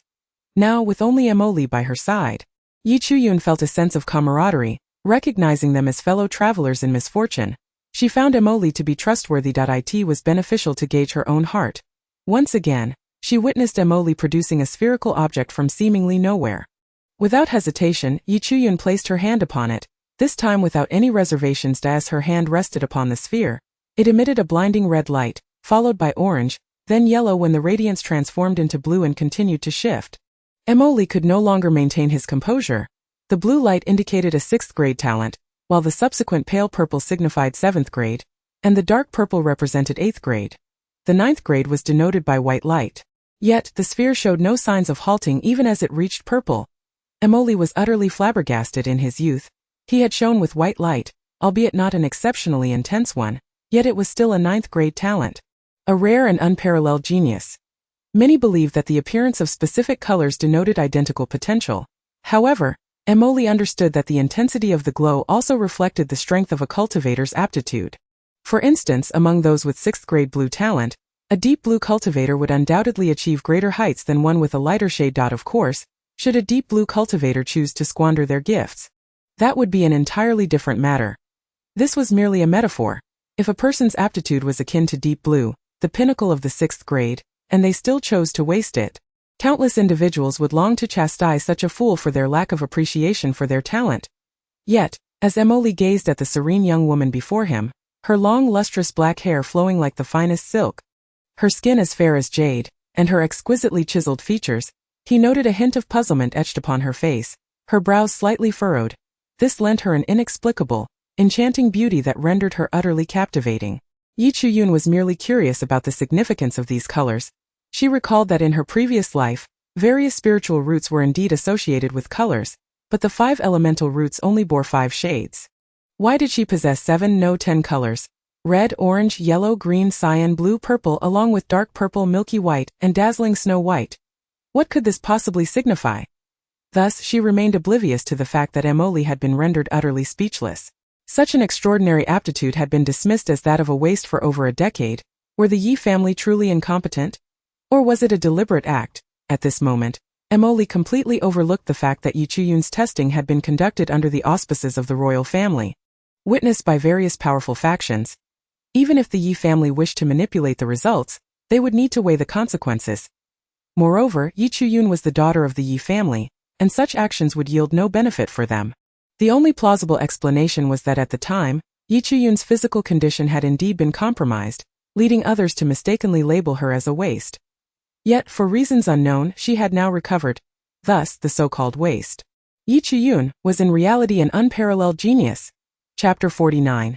A guaranteed soft life. Just as the white light reached its zenith, the testing sphere emitted a loud explosion and shattered, signifying that Yi Chuyun's aptitude was beyond even this preliminary testing device's capacity. It implied that she might possess the legendary supreme aptitude, even more extraordinary than 9th-grade talent. All right, Emily admitted. He felt a twinge of jealousy towards his little lady. Moreover, with such formidable strength, was he destined to live off her prowess? Observing her expression of curiosity mixed with trepidation, a gentle smile crept upon Emily's lips. You are not a waste. You are an unparalleled genius, one that even I, your husband, envy. He pondered where he could hide his little lady so that others would not discover her extraordinary talents. Emily's musing successfully elicited laughter from Yi Chuyun, who playfully punched him, remarking, I have yet to exert my full potential. Very well, Emily replied. Feeling utterly frustrated, was he destined to live a life of ease? Yet, seeing Emily's expression, Yi Chuyun suddenly felt elated. Can we go to the Luofeng mountain range now? Yes, but you must agree to one condition, Emily stated gravely. The hotel, Yi Chuyun retorted, unfazed at Emily's side. Realizing that his little lady was far too astute and overly cautious, traits that were rather unappealing, he preferred to hold her soft form, whispering sweet nothings in her ear. In fact, he proceeded to do just that. Effortlessly aware of his intentions, Yi Chuyun merely shot him a glare, not resisting, for she knew such struggles were futile. Emily, noticing her lack of resistance, felt a surge of triumph. He was gradually breaching her defenses. Establishing a solid relationship often began with trust. It was a significant breakthrough that she did not recoil from his touch. Little did he know that Yi Chuyun was simply disinterested in engaging with him, and the more she resisted, the tighter he would hold her. Regarding your aptitude, it is best if no one speaks of it. Emily enveloped Yi Chuyun in his embrace, one arm resting on her shoulder while the other played with her silky hair. Breathing in the fragrant scent of the young woman, his voice turned slightly husky. Rest assured, I am not narcissistic enough to seek my own demise, Yi Chuyun retorted with a scoff. Did he truly consider her that foolish? Upon witnessing his reaction, Yi Chuyun felt a surge of anger. Having been regarded as a waste by the Yi family for years, what will they think if I suddenly become an unparalleled genius? What will the other families think? She turned to him, her peach blossom eyes gleaming with a mischievous glint. Isn't my husband a living example? Emily's lips twitched. Was he being teased by this girl? If anyone else dared to speak to him in such a manner, they would have long since met their demise at his hands. However, Yi Chuyun was different. He recognized that her words were not meant to mock but rather to state a fact. He mused that the girl he had chosen was indeed extraordinary. Emily was acutely aware of who Yi Taifu Yi Liangfu was, and given that his little lady was his daughter without a maternal figure to protect her, there was no guarantee she wouldn't be sold out due to interests. Even if the Yi family refrained from taking action against other families, it was unlikely that the young Gu family would allow Yi Chuyun to overshadow her offspring. Emily had learned of the Gu family's formidable nature from a maid he had bribed within the Yi household. Chuyun couldn't help but recall her elder brother, who had treated her exceptionally well. Even though he wasn't her biological brother but rather the original owner's. However, from the memories of the original owner, it was clear they shared a deep bond. Emily was momentarily taken aback. Then a soft smile graced his lips as he gently inquired, What do you know about my brother? Emily was the same age as Yi Xiao, but given his aptitude, he and Yi Xiao were clearly not on the same level, resulting in limited interactions. Although Yi Xiao was hailed as a genius within the Yi family, he still fell short compared to Emily. The only reason Emily remembered him was that at the age of 9, He had heard rumors of Yi Xiao embarking on an independent journey for training, a venture Emily had wished to undertake as well, only to be firmly denied by the old Songyue emperor. By 8, he had already attained the status of a first-grade spirit apprentice, while Yi Xiao at 9 was merely a mid-stage bone-refining child. Yet, the courage he possessed to venture out for training was truly commendable. Of course, there were those who secretly derided him for his audacity. Nevertheless, Emily held a deep respect for him. My elder brother. He must still be alive, right? Yi Chiyun felt an unexpected tightness in her throat, a sensation foreign to her. She hadn't felt this way in a long time. Even when she had been sold off by her aunt in her previous life, she hadn't shed a single tear. Yet now, the thought of the uncertain fate of Yi Xiao made her want to weep. A 9-year-old boy, forced to leave home, lacking even the status of a first-grade spirit apprentice. Beyond the Luofeng mountain range lay a treacherous landscape teeming with monstrous beasts. Could he truly survive? Even within her own heart, a voice echoed. He certainly could not. A single crystalline tear fell, and Emily's eyes filled with tenderness as he gently held her close. Perhaps your brother was taken by a high-ranking cultivator, or maybe he journeyed far with a trade caravan. His voice was soft as a gentle boat, rocking Yi Chiyun and slowly easing her sorrows away. Why don't we head to the Luofeng mountain range today? Yi Chiyun broke free from Emily's embrace, her face alight with hope, with a slight tilt of her head and her cherry lips parting. Emily's gaze darkened, seizing the opportunity for a surprise kiss. It landed softly upon her cheek, a warm, moist caress that felt like a feather brushing against Yi Chiyun's heart. All right, I shall heed your wishes, he replied, his voice rich like fine wine. Although the Luofeng mountain range posed dangers, with his first-grade spirit king cultivation, he would ensure their safety as long as they avoided the central regions. Moreover, even if it meant risking his life, he would not allow any harm to come to his little lady. Chapter 50. The King of Glass finds true love. Yi Chiyun and the King of Glass often spent entire days secluded in their chambers, whispering sweet nothings to each other. This news traversed through various channels, reaching the ears of the Xiaogu family, Yi Taifu, the emperor of Songyue, the old emperor of Songyue, and even the ears of the Lotus concubine. The Xiaogu family was infuriated. They never imagined that this little vixen would find such a profound connection with the King of Glass. She could hardly bear to see Yi Chiyun thrive. Previously, she sought out the Pill King, only to learn that he was away on a distant journey. This revelation surprised Xiaogu, for she had heard tales of the Pill King, Zhang Fangqing, and his interest in Yi Chiyun. The little vixen, though reluctant to admit it, Xiaogu had to concede that Yi Chiyun had inherited her sister's exquisite beauty, with a countenance resembling that of an ethereal being. Any woman who beheld her would be consumed by envy. Unable to resist the urge to mar her flawless visage, how could men remain unaffected? Not to mention Zhang Fangqing was notorious for his lecherous reputation. How could he suddenly be away at such a crucial time? However, upon reflection, as a fifth-tier Pill King, he might have urgent matters related to his sect that took precedence over a mere vixen like Yi Chiyun. It was all her fault for having shown mercy, allowing this vixen to survive and now regain her talents. It was maddening that she could not voice her grievances. If she did, as parents, both she and Yi Liangfu would face dire consequences. After all, they were her parents, the closest to Yi Chiyun. Had they not noticed her regained abilities? It was utterly ludicrous. What truly vexed Xiaogu was that despite administering poison for over a decade, Yi Chiyun's talents had miraculously returned. Had all her efforts been in vain? Naturally, Xiaogu wished for Yi Chiyun, that little vixen, to remain bereft of talent, but considering her own daughter's actions against Yi Chiyun, it filled her with bitter resentment. If Yi Chiyun were truly worthless, it would not be a glorious feat for her daughter to defeat her. Conversely, it would be shameful for her daughter to be bested by a worthless individual. Equally troubled was the Lotus concubine, who had long resided in the depths of the imperial palace. She was indeed a stunning beauty, possessing an ethereal grace and a complexion as pure as snow. Dressed in a flowing azure palace gown, adorned with a pale purple ribbon at her waist, her delicate figure was captivating, yet her bosom was abundantly voluptuous. With each graceful step, she exuded an air of elegance. If one were to judge solely by her appearance, none could fathom that such a delicate beauty was, in fact, a fifth-tier Grand Spirit Master. At this moment, her expression darkened as she listened to the palace-maid report on the happenings at the King of Glass's residence. In a fit of rage, she shattered a crystal lamp. Your Highness, please calm your anger. The King of Glass is now as much a waste as Miss Yi. Naturally they find solace in one another. There is truly no need for you two. Before the maid could finish, a fierce gust of wind struck her, sending her sprawling to the ground, blood spilling from her mouth, her eyes reflecting sheer terror. Get out! Leave this place! Yes, yes! The injured maid, feeling as if she had been granted a reprieve, limped away from Elan Palace, before the emperor of Songyue. The lotus concubine feigned grace and gentility, yet her personal maid knew her true nature, ferocious and exceedingly ambitious. Otherwise, she would not have broken off her engagement with the King of Glass upon learning of his lost talents, only to throw herself into the arms of the emperor of Songyue. She had severed ties with the King of Glass because he had become worthless, yet even after their separation, he should have remained unmarried, eternally cherishing her memory. Instead, the King of Glass not only married but also publicly displayed affection for another woman. A reality that was unbearable for Su Qinglian. Her face turned icy, her eyes blazing with jealousy and spite, clearly forgetting that she had been the one to abandon Emoli for the emperor of Songyue. She had no ties to Emoli anymore and had no right to meddle in his affairs. In truth, she had been keeping tabs on him, not out of concern, but rather as if she were surveilling him. Upon hearing that Emoli had gone mad, tormenting his maidservants and shunning women, Su Qinglian felt a sense of satisfaction, believing that Emoli's heart belonged solely to her, even if he had become a waste.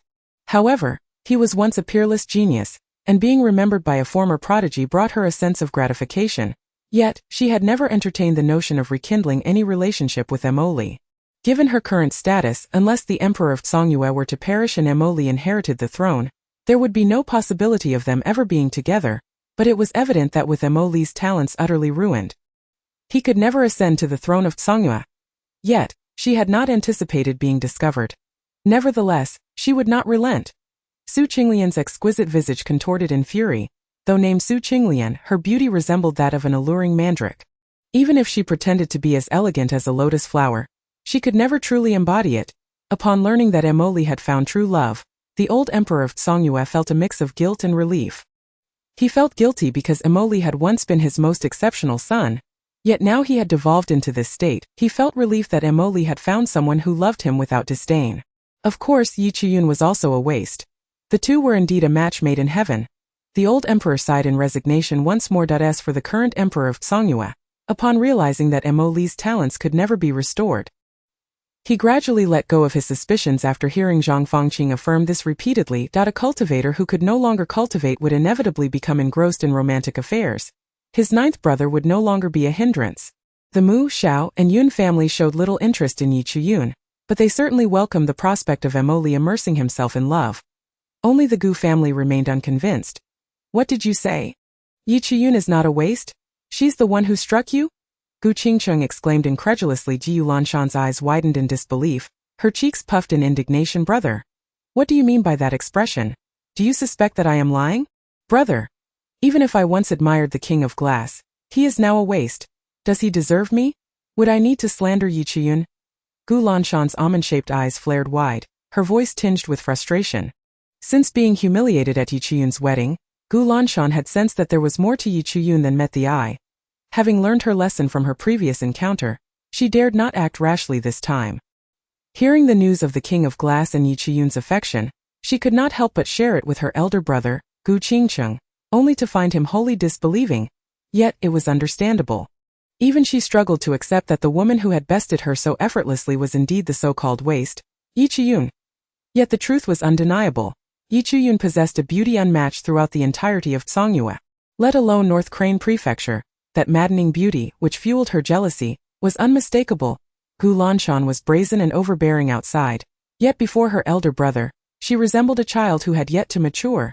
This was largely due to the strict upbringing in the Gu family, which kept her in check at home, resulting in her unruly behavior when away. Furthermore, she was astute enough to avoid provoking those who were difficult to deal with, allowing the Gu family to turn a blind eye to her antics. However, she had not anticipated being deceived by Yi Qiyun. Dressed in such a humble manner, Gu Lanshan had assumed her to be a commoner, believing that no matter her innate talent, without resources for cultivation, her abilities would be limited. Moreover, her beauty had blinded Gu Lanshan to the point of recklessness, leading her to strike without forethought, only to realize too late that she had encountered a formidable opponent. Now what frustrated Gu Lanshan was that when she claimed Yi Qiyun had bullied her, no one believed her. It was utterly infuriating. How could Yi Qiyun be considered a waste? Gu Lanshan stamped her foot in anger and stormed off. Brother, do you think what Lanshan said could be true? Gu Yensong, passing by, had observed the entire exchange. Ji Qingcheng was known for his loyalty, which could be described as Navi. He bore a foolish expression. Yet, he was not unattractive.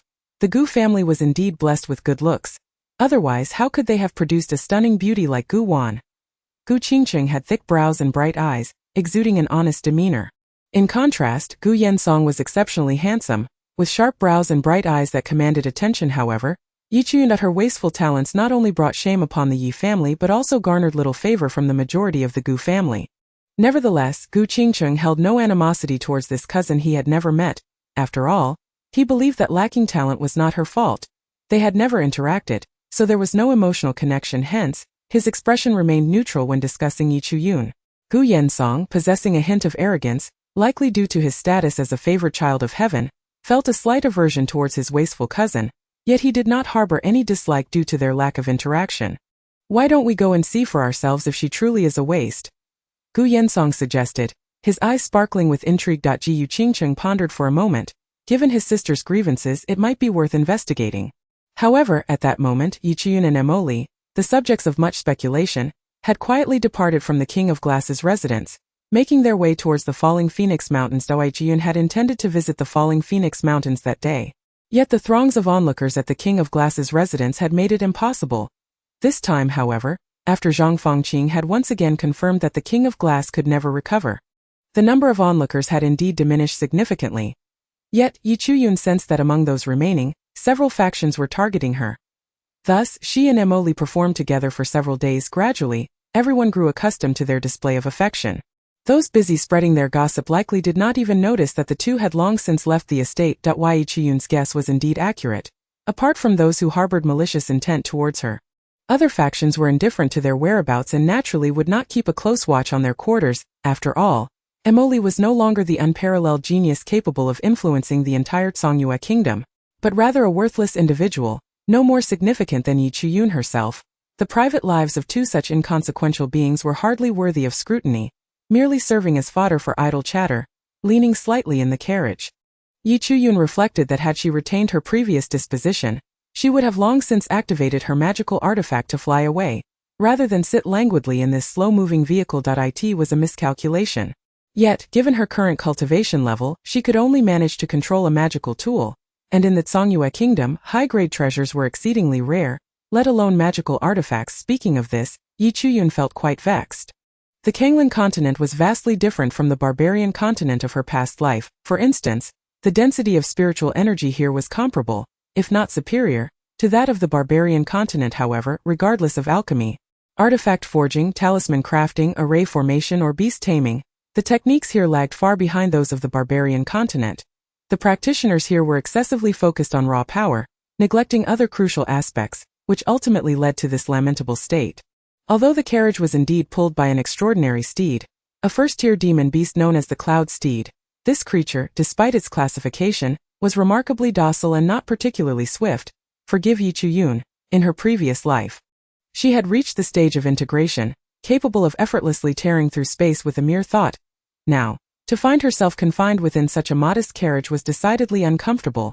Noticing the slight frown on Yi Chiyun's face and her pouting lips, Emoli could not suppress a low chuckle. Was she dissatisfied with the horse's speed? Yi Chiyun huffed in response, choosing to ignore him. This insufferable man had taken advantage of her far too many times in recent days. Had that news not circulated, she would remain blissfully unaware that, in the eyes of others, the Li King and his queen were engaged in daily displays of affection. Darling, please do not be upset. The slow pace of this carriage allows us to appreciate the scenery more fully, does it not? Emoli suggested, his tone lighthearted. Yi Chiyun rolled her eyes, gesturing to the thick tassels draping the carriage window, clearly indicating that the view was obscured. Come here. Emoli beckoned. Yi Chiyun shot him a disapproving glance, remaining steadfast. Suddenly, the carriage jolted, causing her to stumble against Emoli. His peach blossom eyes sparkled with mischief as he unceremoniously wrapped his arms around her. A smile both charming and diabolical gracing his lips. And such a hurry to find solace in my embrace, are we? Yi Chiyun glared at him fiercely, then defiantly pinched his slender waist with her fingers. After all, the Li King and his queen are indeed showcasing their love daily, she retorted vehemently. The earlier jolt had clearly been intentional. The Cloud Steed was Emoli's spirit beast, and only he held the reins. However, Yi Chiyun had scanned the ground with her consciousness and found it perfectly level. Where could the bump have come from? Chapter 52. the outlying town. Thus, the carriage came to a halt at the small town bordering the falling Phoenix mountain range. Originally, this area was merely the periphery of the mountain, but the influx of trial participants gradually transformed it into a bustling settlement. Yet, due to its proximity to the mountains, danger loomed.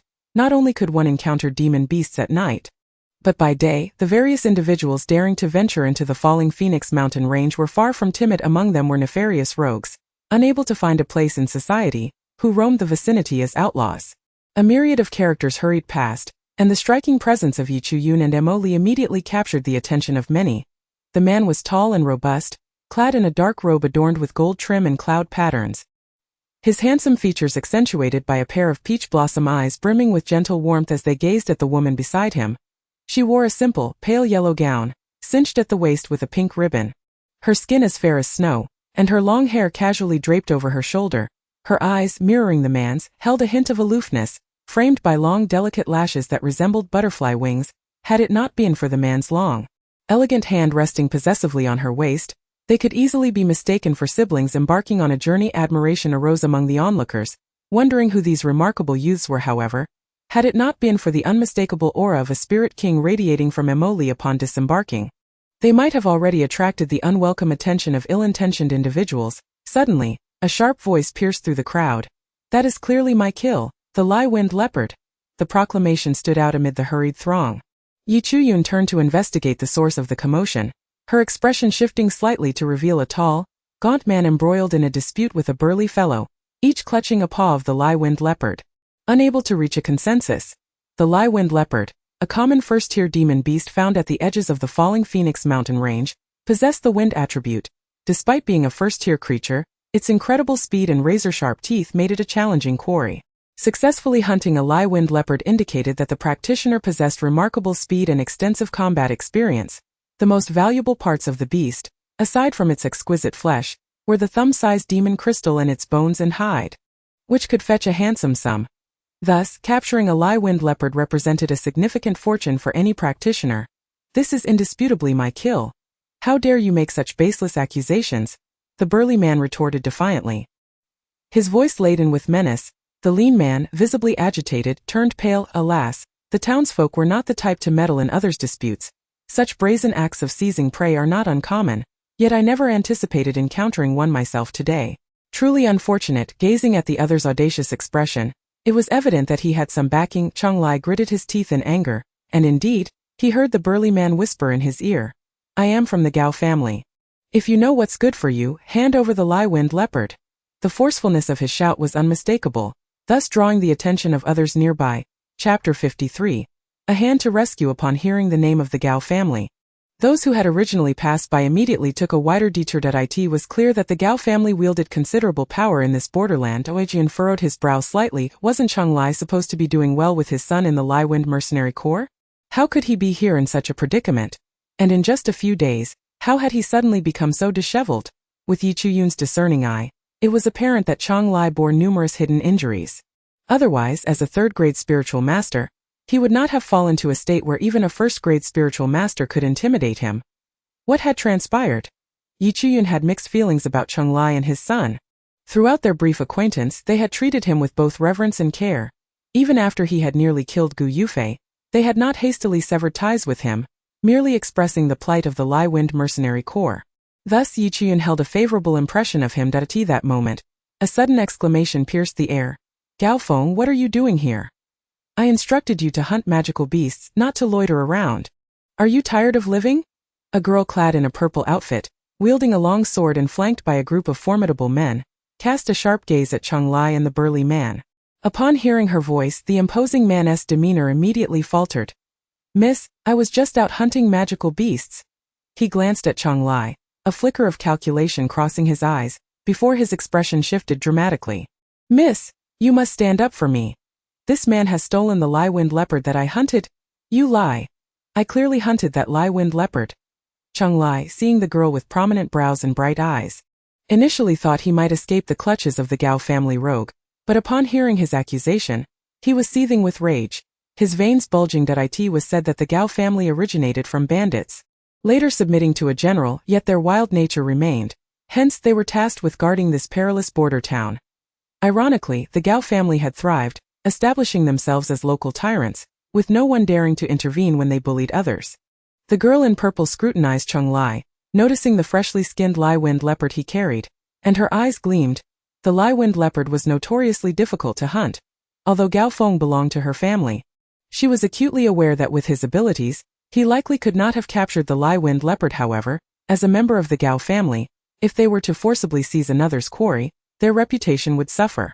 Frowning, the girl looked at Chung Lai and devised a plan. How about a contest? Whoever wins can claim the Lai-wind leopard as their OWI. As soon as the girl finished speaking, Gao Feng's face lit up with joy.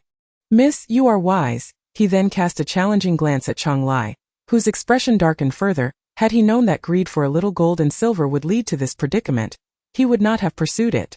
Now he was compelled to compete to prove his prowess in hunting the Lai-wind leopard, who did not understand that after a fierce battle with the creature, even as a third-grade spiritual master, he could not possibly compare to the vigorous first-grade spiritual master that was Gao Feng. Thus, the likelihood of his failure in this contest was considerable. Was he truly to relinquish the hard-won prey to another? He was loath to accept such a fate. Yet, gazing at Gao Feng's imposing demeanor, his frustration boiled over. Let us compete then. Who's afraid of whom? His massive beast cleaver had long been destroyed, and now he wielded a crescent-shaped blade. With a mighty roar, he charged at Gao Feng, perhaps fueled by his fury, only to have Gao Feng deftly evade him. Despite Gao Feng's towering stature, his vigor and abundant spiritual energy meant that Chung Lai was no match for him. After several exchanges, Chung Lai had already fallen to a disadvantage. Gao Feng looked at Chung Lai with a triumphant smile, as if to say, see? I told you the Lai-wind leopard was mine to slay. You deceiver! Chung Lai, infuriated, swung his blade wildly in retaliation. Emily noticed that Yi Chuyun had been intently observing the skirmish. Knowing Yi Chuyun's character, she was not one to meddle in others' affairs under normal circumstances. She would have intervened by now, but for Chung Lai, she felt a desire to assist him. The slender man was likely to lose. Emily suddenly remarked, her peach blossom eyes still sparkling with mirth. Seemingly indifferent to the commotion, however, at that moment, the tide of battle shifted unexpectedly, as Chung Lai erupted with newfound strength, overpowering Gao Feng. The latter's expression darkened in disbelief. How could he, a first-grade spiritual master, be bested by a wounded third-grade spiritual master? A flicker of malice crossed his eyes as he stealthily produced a poisoned dart from his cloak. As the dart flew forth, it seemed to have a mind of its own. Veering off course, Gao Feng's smirk froze on his lips, aghast at what had just transpired. Chung Lai had not anticipated that Gao Feng would attempt to kill him with such treachery. Yet before he could react fully, the burly men behind the purple-clad girl surrounded him. Suddenly realization struck Chung Lai: someone had intervened, or else that poison dart would have surely found its mark in his heart, sealing his fate. He had not anticipated Gao Feng's shamelessness in using a hidden weapon to ambush him. Regrettably, the Gao family was notorious for their lack of reason. They would undoubtedly blame him for Gao Feng's demise. Chung Lai's complexion turned ashen. Despair washed over him as he gazed skyward. Was fate conspiring against him? What would become of his son if he perished? Chung Lai's eyes brimmed with hopelessness. Chapter 54. From now on, no debts owed. You have slain a member of the Gao family. I commend your bravery. But you must take your own life. The purple-clad girl regarded Chung Lai with a complex expression before finally speaking. That in truth, as a fourth-grade spiritual master, she had long discerned Chung Lai's true capabilities. And in comparison to Gao Feng, she knew who had genuinely hunted the Lai-wind leopard. However, for the sake of the Gao family's reputation, she felt compelled to adopt this course of action. If Gao Feng could publicly defeat this man, she could rightfully declare that the Lai-wind leopard was his kill. Conversely, even if Gao Feng were to lose, she would still assert that the Lai-wind leopard was his prey, justifying it by claiming he was fatigued and low on spiritual energy from the earlier hunt. Regardless, she had not anticipated Gao Feng's utter incompetence. If mere inability were all, it would be tolerable. Yet, he could not even manage to evade detection with his ambush, ultimately leading to his own downfall. The girl assumed that the dart thrown by Gao Feng had been Chung Lai's doing, and thus she held him in a degree of esteem. After all, discerning such concealed weaponry was no easy feat. And he had turned the tables on Gao Feng. However, as a member of the Gao family, a life for a life seemed fair enough. In this world, fairness is but an illusion, and such notions of equity are predicated upon strength. Thus, the girl felt justified in her resolution. Chung Lai's expression was one of bitter resignation. This girl, merely a fourth-grade spiritual master, was flanked by individuals who were mainly third and fourth-grade masters, leaving him utterly outmatched. The purple-clad girl frowned and instructed the two burly men behind her. "You two accompany him." The two men bowed in acknowledgement, turning to leave. The girl clearly did not believe that this sorrowful-looking man would dare to play any tricks. Watching her depart, Chang Lai lowered his head slightly, a shadow of malice flickering in his eyes, followed swiftly by a glint of determination that he moved ahead, hoisting the Lai-Wind leopard onto his shoulder, with the two Gao family servants closely trailing him. Chang Lai led them through a winding path until they arrived at a small dwelling. Suddenly, he set down the Lai-Wind leopard and turned to the two men. "My home is right here. I need to attend to my son. That I shall be out shortly." One of the lanky men, visibly impatient, urged. "Hurry up." "Yes, yes." Chang Lai nodded, lowering his head as he prepared to enter his home.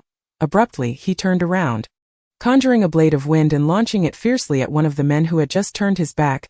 The man, clearly unprepared for Chang Lai's audacity, had yet to realize he was being ambushed. The earthy wind blade struck with lethal precision, severing his head cleanly from his body. His expression remained one of astonishment even in death. The lanky man, witnessing his companion's demise, stumbled back in shock, yet continued to shout, "You dare! You have the audacity to ambush us! You are doomed! You killed Gao Feng. The young lady demands your life. Now, having slain Gao Ming, not only will you perish but your son shall pay the price as well." Perhaps it was the mention of Chang Feng that managed to stoke the fires of Chang Lai's fury. His son had been left crippled by Gu Yufei, a fate he had failed to prevent. Now this lanky man was insisting that his son must also pay the price. Chang Lai's eyes widened in disbelief as he let out a thunderous roar, swiftly drawing the large broadsword from behind him, its silver gleam reflecting the light. "You shall perish as well." The emaciated man before him was a second-tier spirit master. In Chang Lai's prime, he would have been no match for him, yet now he felt confident he could subdue this unruly rogue. Indeed, after merely brandishing the broadsword a few times, Chang Lai found himself at a disadvantage, his spiritual and physical energy waning to the point of exhaustion. Suddenly, an expression of incredulity flashed across the yellowed man's face, and he collapsed lifeless. Chang Lai's gaze fell upon a pair of individuals behind him, leaving him momentarily stunned. The man was as handsome as a celestial being, a smile playing at the corners of his mouth, exuding an air of dominance as if he held the world in his grasp. The woman beside him was stunningly beautiful, yet her demeanor remained cool and detached. However, Chang Lai's expression turned complex as he looked at Yi Chiyun. After a brief moment, he turned to leave, that a cool voice drifted from behind him. "What's this, Captain Chang? Do you not recognize me?" Chang Lai turned, his eyes cooling as he regarded her. Although the mercenary group's troubles could not be laid at her feet, they ultimately stemmed from her actions. He did not harbor the same resentment towards Yi Chiyun as others did. But to treat her as he once did was no longer feasible, not to mention, if it weren't for Yi Chiyun allowing Gu Yufei to escape, his son Chang Feng would not have ended up crippled.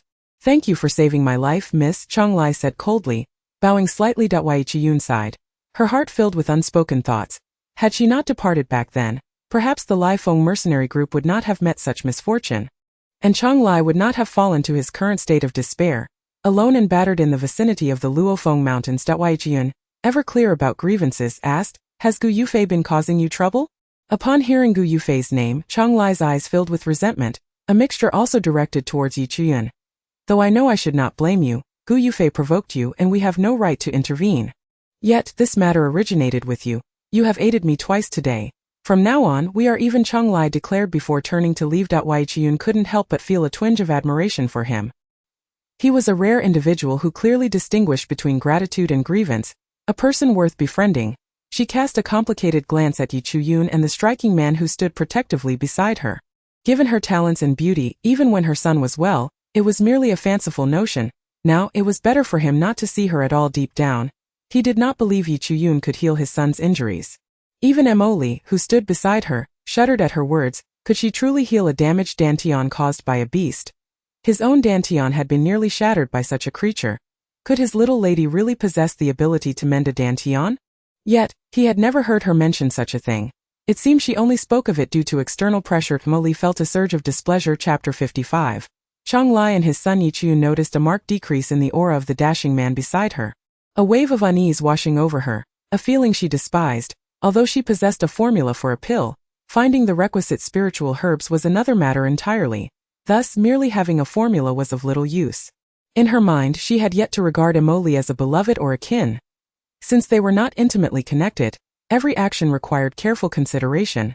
Throughout her long past, she lived each day calculating her moves. Ironically, the one person she had not schemed against ultimately claimed her life. How profoundly ironic. Thus, Yi Chu-yun felt no guilt in manipulating Emoli. She had not forgotten that she once contemplated using this formula as leverage to exchange for what she desired from him. However, regarding Chang Lai and his son, her feelings were tinged with guilt in her previous life, even though she was infamous as a nefarious witch. If one approached her free of prejudice, they would discover that she was a person who clearly understood the lines of gratitude and grievance. Chang Lai and his son had shown her kindness, compounded by the fact that Chang Feng's loss of aptitude was due to her actions, hence, she had claimed to possess a solution. Yet, sensing Emoli's discontent, a flash of guilt crossed her mind, prompting her to instinctively explain, I once saw a formula that could aid in healing a shattered dantian. However, the spiritual herbs are exceedingly difficult to procure. If you can lead us to them, I might be able to assist you. Upon hearing this, Emoli's expression indeed softened. Though he did not truly believe his little lady had encountered a formula capable of mending a shattered dantian, such formulas were hardly commonplace. Her previous silence on the matter contrasted sharply with her current willingness to assist Chang Lai and his son, naturally fueling his irritation. Nevertheless, Emoli understood that winning over his little lady would require time and patience. Chang Lai's countenance, too, blossomed with a flicker of hope upon hearing Yi Chu-yun's words. After all, seeing his son reduced to a mere shadow of himself was a daily torment, and without his encouragement, Chang Feng might have long since succumbed. Suddenly, a noise echoed from within the room. Your son hasn't encountered any misfortune, has he? This time Chang Lai's face broke into a hearty smile. Actually, this isn't where I reside. He led Yi Chu-yun and Emoli through several winding paths until they arrived at a humble hut. Pushing open the door revealed a modest room furnished only with a bed, a table, and a long wooden bench for storing items. Upon the bed lay a man, pale and emaciated. Had Chang Lai not identified him as Chang Feng, Yi Chu-yun would never have believed that this was the same person she remembered. Chang Feng, who had once trailed her, was now unrecognizable.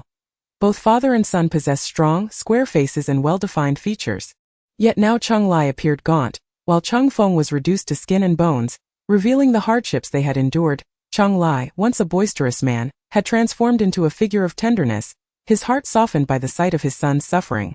Though he had held some resentment towards Yi Chu-yun, her repeated acts of assistance, coupled with the possibility that she might be the key to his son's healing, compelled him to treat her with newfound respect.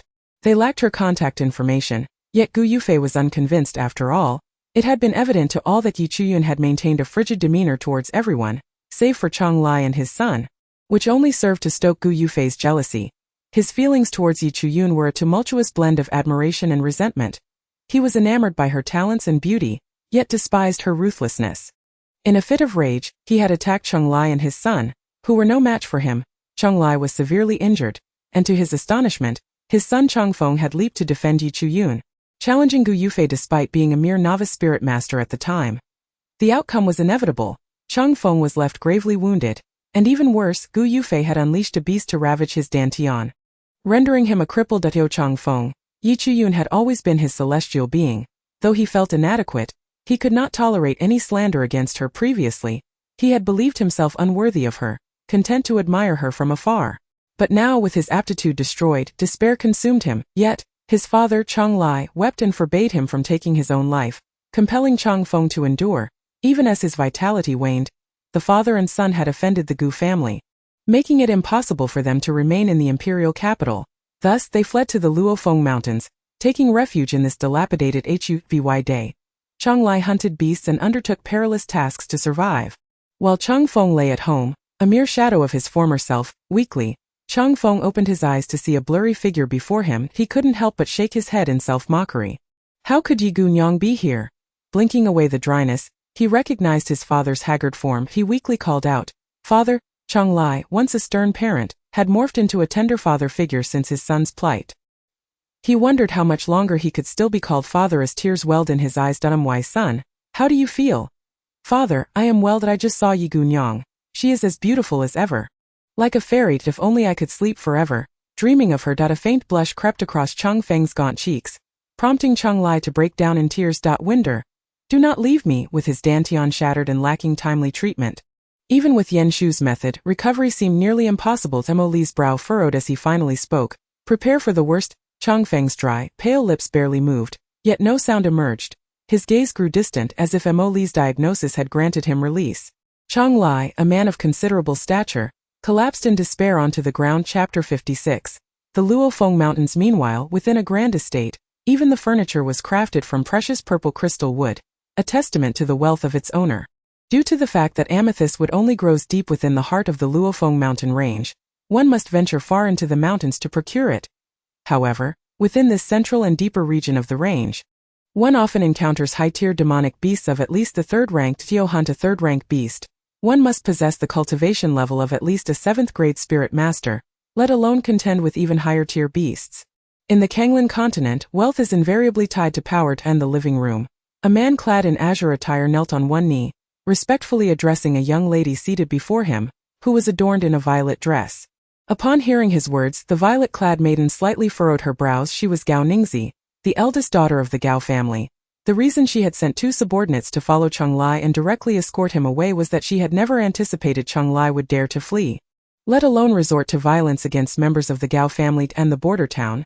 The Gao family was synonymous with authority, although she held a degree of admiration for Cheng Lai's skills. Her priority was the reputation of the Gao family, her family, of which she was immensely proud. Cheng Lai had killed 3 members of the Gao family, and retribution was imperative. Have you uncovered the background of that individual? She inquired. His name is Cheng Lai. He arrived in our border town a few days ago, accompanied by a disabled SON. It is likely he provoked trouble elsewhere. The subordinate responded. Gao Ningzi uttered a soft clearly satisfied with the identity of Cheng Lai and his son. This meant that even if she were to kill them, it would not cause her any trouble. Such desperate individuals were commonplace in the border town. Gao Ningzi's keen eyesight discerned that Cheng Lai had recently engaged in a fierce battle with a windstorm leopard, as evidenced by his severe exhaustion of both physical and spiritual energy. This was precisely why she had suggested a contest between him and Gao Feng. Regardless of the outcome, that windstorm leopard would belong to the Gao family. However, she had not anticipated Gao Feng's failure. Nevertheless, Cheng Lai had once again depleted his internal energy and stamina. The fact that he could still slay Gao Min and Gao Tsong under such circumstances indicated that he was no ordinary foe. Perhaps she could grant him a dignified death. Yet, even so, Cheng Lai was not worthy of her concern. You shall go in person, Gao Ningzi commanded coldly. In her eyes, Cheng Lai had already been marked for death. Understood. The man in azure attire's eyes flashed with a hint of malice. Miss, there is one more matter, he added. Speak. The second young lady has heard that young Master Lin Feng is in the Luofeng mountain range today. Absurd. Utterly absurd. The previously composed young woman's expression darkened at once. Cheng Lai had initially not intended to bring along his ailing son, Chang Feng, but the mention of Yi Chuyun had altered his decision. The border town was the Gao family's territory, and having killed 3 members of the Gao family, leaving his son there would undoubtedly be perilous. The outskirts of the Luofeng mountain range were teeming with cultivators preparing to enter the mountains. These cultivators don various attires, ranging from long robes to short jackets and fitted garments. The women's attire was also quite understated, exuding a sense of gravity. The only thing they shared in common was the deep wariness they held towards one another. For once inside the Luofeng mountain range, they would become competitors, with some even engaging in treachery to kill and seize treasures. In contrast, Yi Chuyun and her companions appeared somewhat ostentatious. Yun wore a pale yellow gown, and a striking pink ribbon accentuated her waist. Emily was clad in a dark robe adorned with golden cloud patterns, making them an exceptionally striking pair. Cheng Lai and his son, however, dressed much more modestly. Closely trailing behind Emily and Yi Chun, Cheng Lai gazed at his son's unwavering eyes and sighed softly. Walk slowly and be cautious. Cheng Feng stumbled slightly, his pallor evident as he lowered his head to walk. However, the outskirts offered little in the way of spiritual herbs, primarily just some century-old lingji mushrooms and ginseng, which were ordinary herbs of little use for medicinal concoctions, were it not for Yi Chun's previous experiences with rare materials. She would have been astonished by these spiritual herbs. Although they seemed trivial, she was certain that before entering the cultivation world in her past life, she had never encountered such herbs. This indicated that even in the secular realm of the wild lands, these herbs were exceedingly precious. It was unexpected that these herbs now grew in the Luofeng mountain range, appearing as common as weeds. This gave Yi Chuyun renewed confidence in her quest to find the herbs necessary for concocting the Hunyuan pill. Initially, she and Emoli had ventured into the Luofeng mountain range to undergo trials and enhance their cultivation. Of course, Yi Chuyun had not been entirely devoid of thoughts regarding the gathering of herbs for alchemical purposes. Now, however, she had an additional objective. To seek out the herbs required to concoct the Hunyuan pill in her previous life, the ranks of alchemists in the wildlands were not as rigidly defined as those in the Kanglan continent. In the Kanglan continent, once one possessed the qualifications to be an alchemist, they were required to have a master to guide them. Only after passing their master's evaluation could they qualify as a first-grade alchemist. A first-grade alchemist was sought after even in smaller families. Unfortunately, there was no alchemist guild in Songhua country, and Zhang Fangqing, as the only fifth-grade alchemist, held a position of great prestige within the country, even feared by the royal family, which was closely tied to the influence of the alchemist guild. The herbs for the Hunyuan pill comprised more than 10 different varieties, but the alchemists of the wildlands did not adhere to such stringent criteria. There were no so-called ranks, only the difficulty of concoction. Therefore, according to the alchemical ranks of the Kanglan continent, the Hunyuan pill would likely be classified as a 5th or 6th grade pill as the four gradually ventured deeper into the Luofeng mountain range. Yi Chuyun's eyes suddenly brightened as a small red plant caught her attention. The stem was blood red, topped with 5 leaves and measuring approximately 10 inches in length. The 5 leaves resembled 5 fingers curled into a small fist. Appearing exquisitely delicate, this was indeed the crimson leaf claw, a principal ingredient for concocting the Hunyuan pill. However, the specimen before her was somewhat insufficient in age. Its stem was not robust, measuring less than an inch in thickness, indicating it was still too young. Nonetheless, Yi Chuyun remained undeterred. The crimson leaf claw did not grow alone, and finding one suggested that more were likely nearby. Indeed, moments later, the group discovered a specimen in a hollow that was 5 inches thick and 10 inches long. Meeting her requirements. Chapter 57. The shameless man. Having traversed the cultivation world for many years in her previous life, Yi Chuyun had developed a reserved and composed demeanor, decisive in matters of life and death. Although her recent rebirth had initially left her influenced by the original owner's memories, she had since become increasingly steady. Even with the crimson leaf claw before her, she did not rush. Instead, she reached into her robes, retrieving a piece of yellow talisman paper, a first-grade explosion talisman, easy to craft. Its purpose was to create a mild explosion that would not damage the herbs but would attract the protective demonic beasts nearby. Generally, valuable herbs would have guardian beasts nearby. Yi Chuyun was uncertain whether the circumstances in the Kanglan continent mirrored those of the wild lands, but being prepared was always better than being unprepared. She fixed her cold gaze upon the crimson leaf claw, hastening her movements as the yellow talisman transformed into a flash of lightning that swiftly struck the crimson leaf claw, producing a resounding explosion. Suddenly, a massive golden rat emerged from the shadows with a swoosh, the medicine-eating goldenback rat. Chunglai gasped in surprise. The medicine-eating goldenback rat was a second-grade demonic beast, renowned for its sharp fangs and sturdy back, making it exceedingly difficult to kill. One of the finest among second-grade beasts. To slay a medicine-eating goldenback rat, one needed at least the cultivation level of a 9th-grade spirit master. Even some 9th-grade spirit masters with weaker techniques might not be its match. Though Yi Chuyun and Emoli were present, Chonglai and his son's expressions turned pale with their strength. They were far from being able to contend with the medicine-eating goldenback rat. Startled by the explosion talisman, the rat's eyes gleamed with a golden light as it furiously glared at the four, its 10-inch-long golden fangs making a menacing sound. This was clearly a precursor to the rat's wrath. It was evident that this creature now regarded the four as enemies attempting to steal its herbs. Chonglai and his son could not help but swallow hard, their gazes darting toward Emoli, clearly expecting him to take action given Emoli's cultivation level. A mere second-grade beast should pose no challenge. However, to their astonishment, the enchanting man wore a gentle smile, remaining utterly still, seemingly devoid of any intention to act. A chilling thought flashed through both father and son's minds. Could this devilishly handsome man be expecting Yi Chuyun to take action against the medicine-eating goldenback rat? What a joke! Yi Chuyun was only a 3rd-grade spirit master. Even if she were incredibly strong, she was still up against a second-grade beast with strength comparable to that of a 7th or even 9th-grade spirit master. Yet, they had severely underestimated Emoli's shamelessness. His peach blossom eyes narrowed slightly, a glimmer of mischief lighting up his gaze as he looked at Yi Chuyun, clearly indicating that she should take action. Chong Feng felt a surge of indignation well up within him.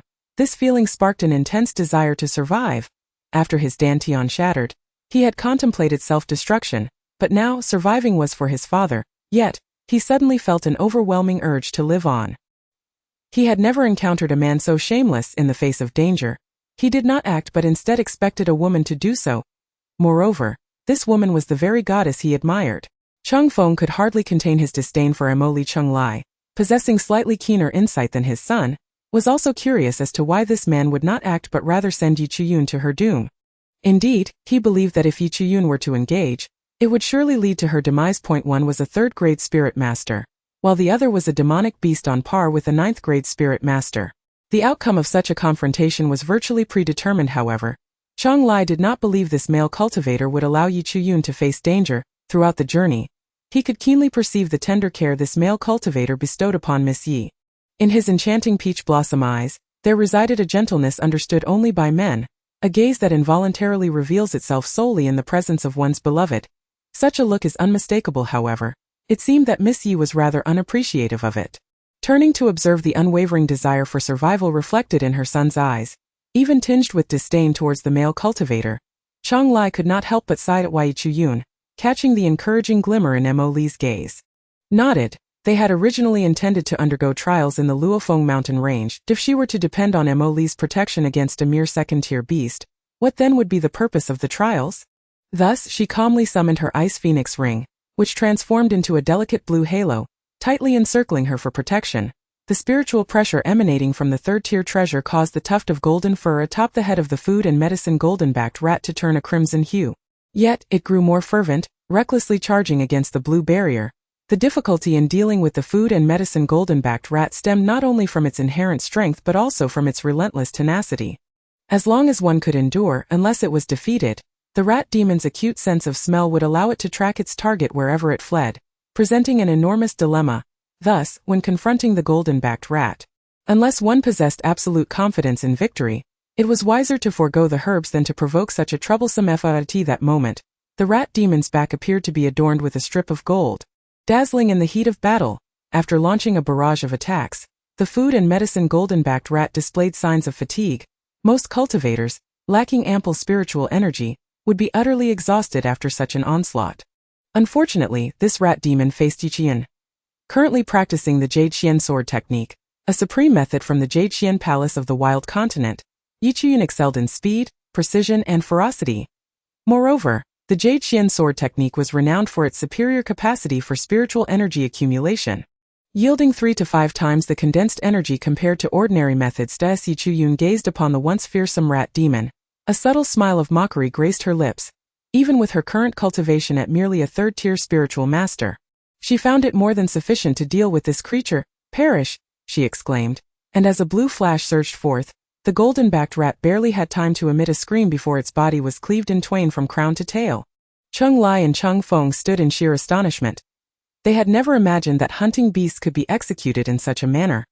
However, it was undeniably a tremendous drain on both stamina and spiritual energy.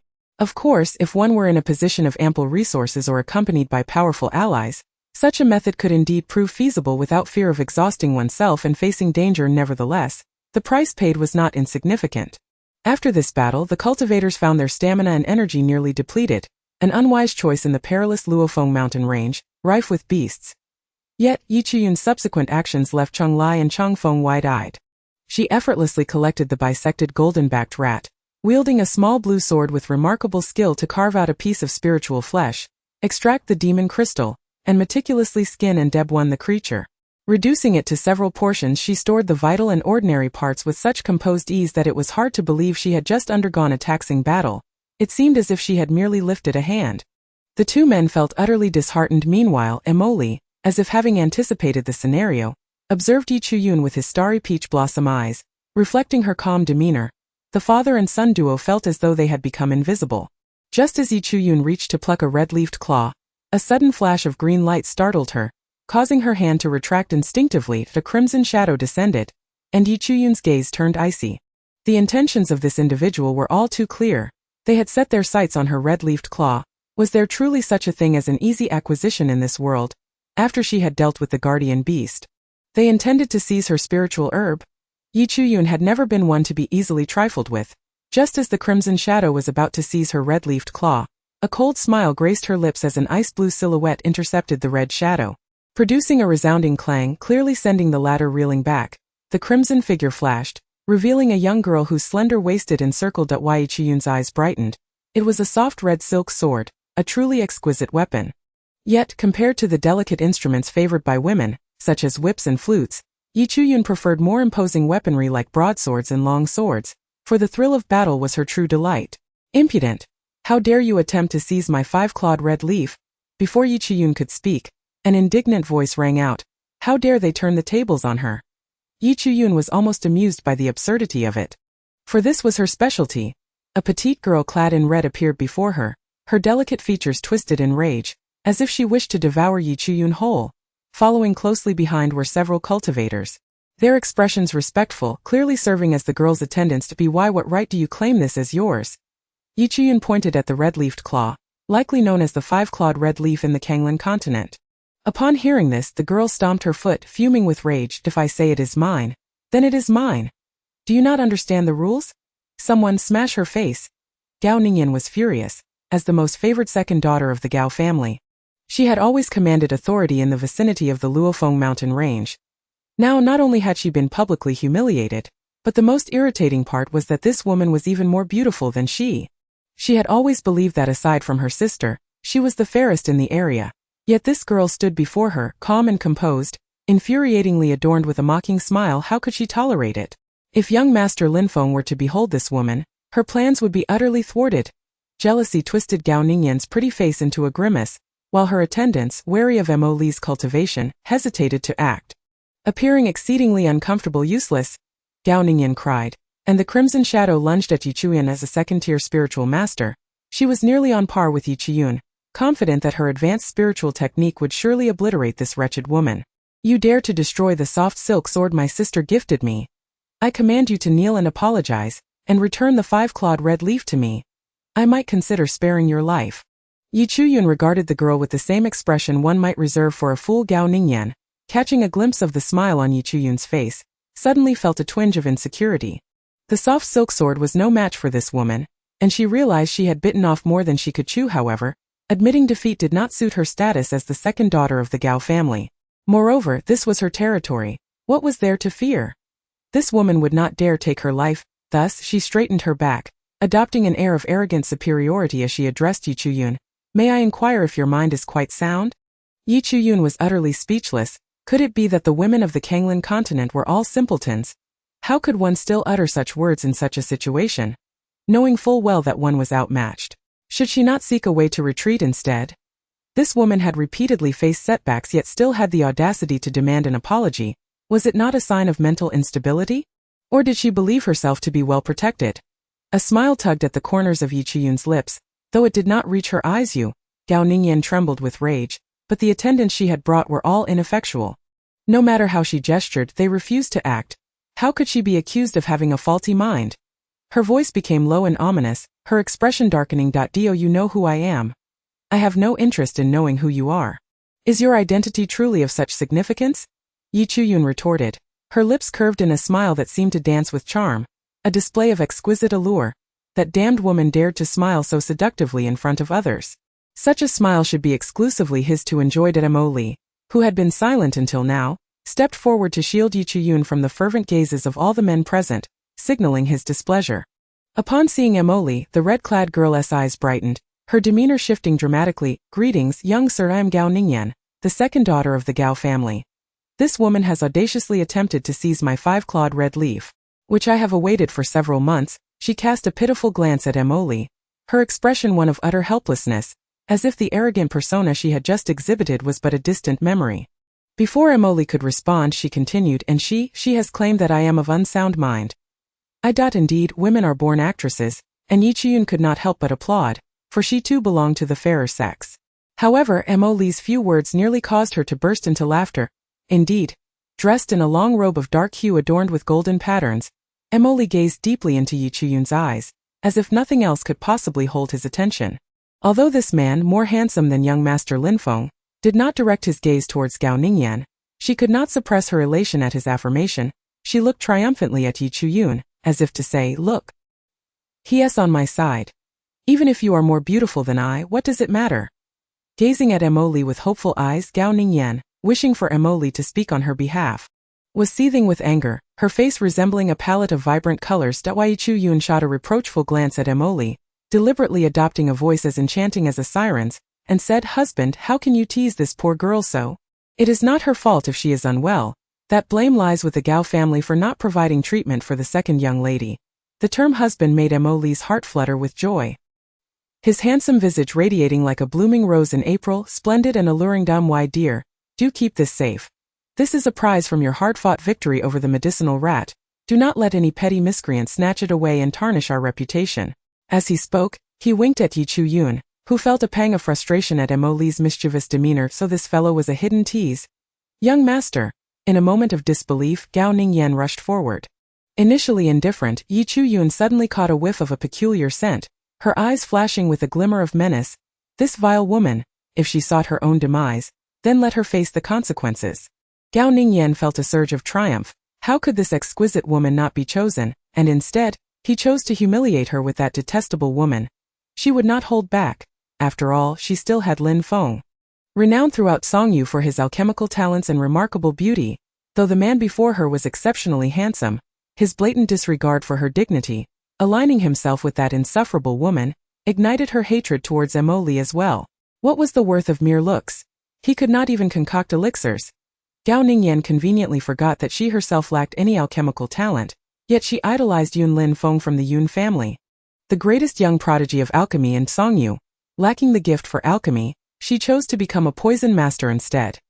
Historically, medicine and poison have been intertwined. To become an alchemist requires extraordinary talent. While the path of poison mastery is less rigorously confined, given Gao Ningyan's temperament, it was impossible for her to become a benevolent healer, as healers could not brew elixirs but only prepare rudimentary remedies. She would be faced with ordinary people, or even the gruesome remnants of lowly mercenaries. How could the esteemed second young lady of the Gao family stoop to mingle with such base individuals?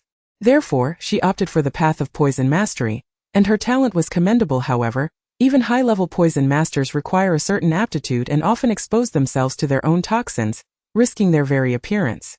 High-level poison masters are frequently ravaged by their own potions, leading to disfigurement. Gao Ningyan cherished her beautiful form, her delicate looks, thus her rank as a poison master remained at the second tier. Yet she believed it sufficient to poison both Mo Li and Yi Chu-yun. In a fit of intense malice, she intentionally lunged forward to administer poison. If she could not be chosen, then let that wretched woman perish alongside her. The expression on Gao Ningyan's face turned as venomous as a serpent, but in the next instant, her eyes widened in disbelief. The noxious fog seemed to have sprouted legs and lunged at her. She was paralyzed with fear, momentarily unable to react. I am the most favored second young lady of the Gao family. You cannot treat me this way. The Gao family will not let this go unpunished. Gao Ningyan's spiteful voice rang out, piercingly desolate. Just as the toxic mist began to consume her face, a flash of violet light surged forth. With two swift sounds, Gao Ningyan collapsed to the ground. Her visage marred by the poison, lips turning black, her appearance utterly tragic. Had Yi Chu-yun been of lesser strength than Gao Ningyan, she and Mo Li might have been the ones to suffer. Thus Yi Chu-yun felt no regret for her actions. In her past life, she had been a witch. Now this woman aimed to harm her, and even though the woman would reap what she sowed, Yi Chu-yun bore no psychological burden, feeling rather exhilarated as Chung Lai observed the approaching figure. An instinctive wariness crossed his features, shielding his son Chang Feng closely. This scene did not escape Yi Chu-yun's notice. For the purple light emanated from a woman clad in a striking purple outfit. This woman possessed an icy beauty that mirrored the cleanliness of her attire, wielding a purple longsword that exuded an aura of ruthless determination.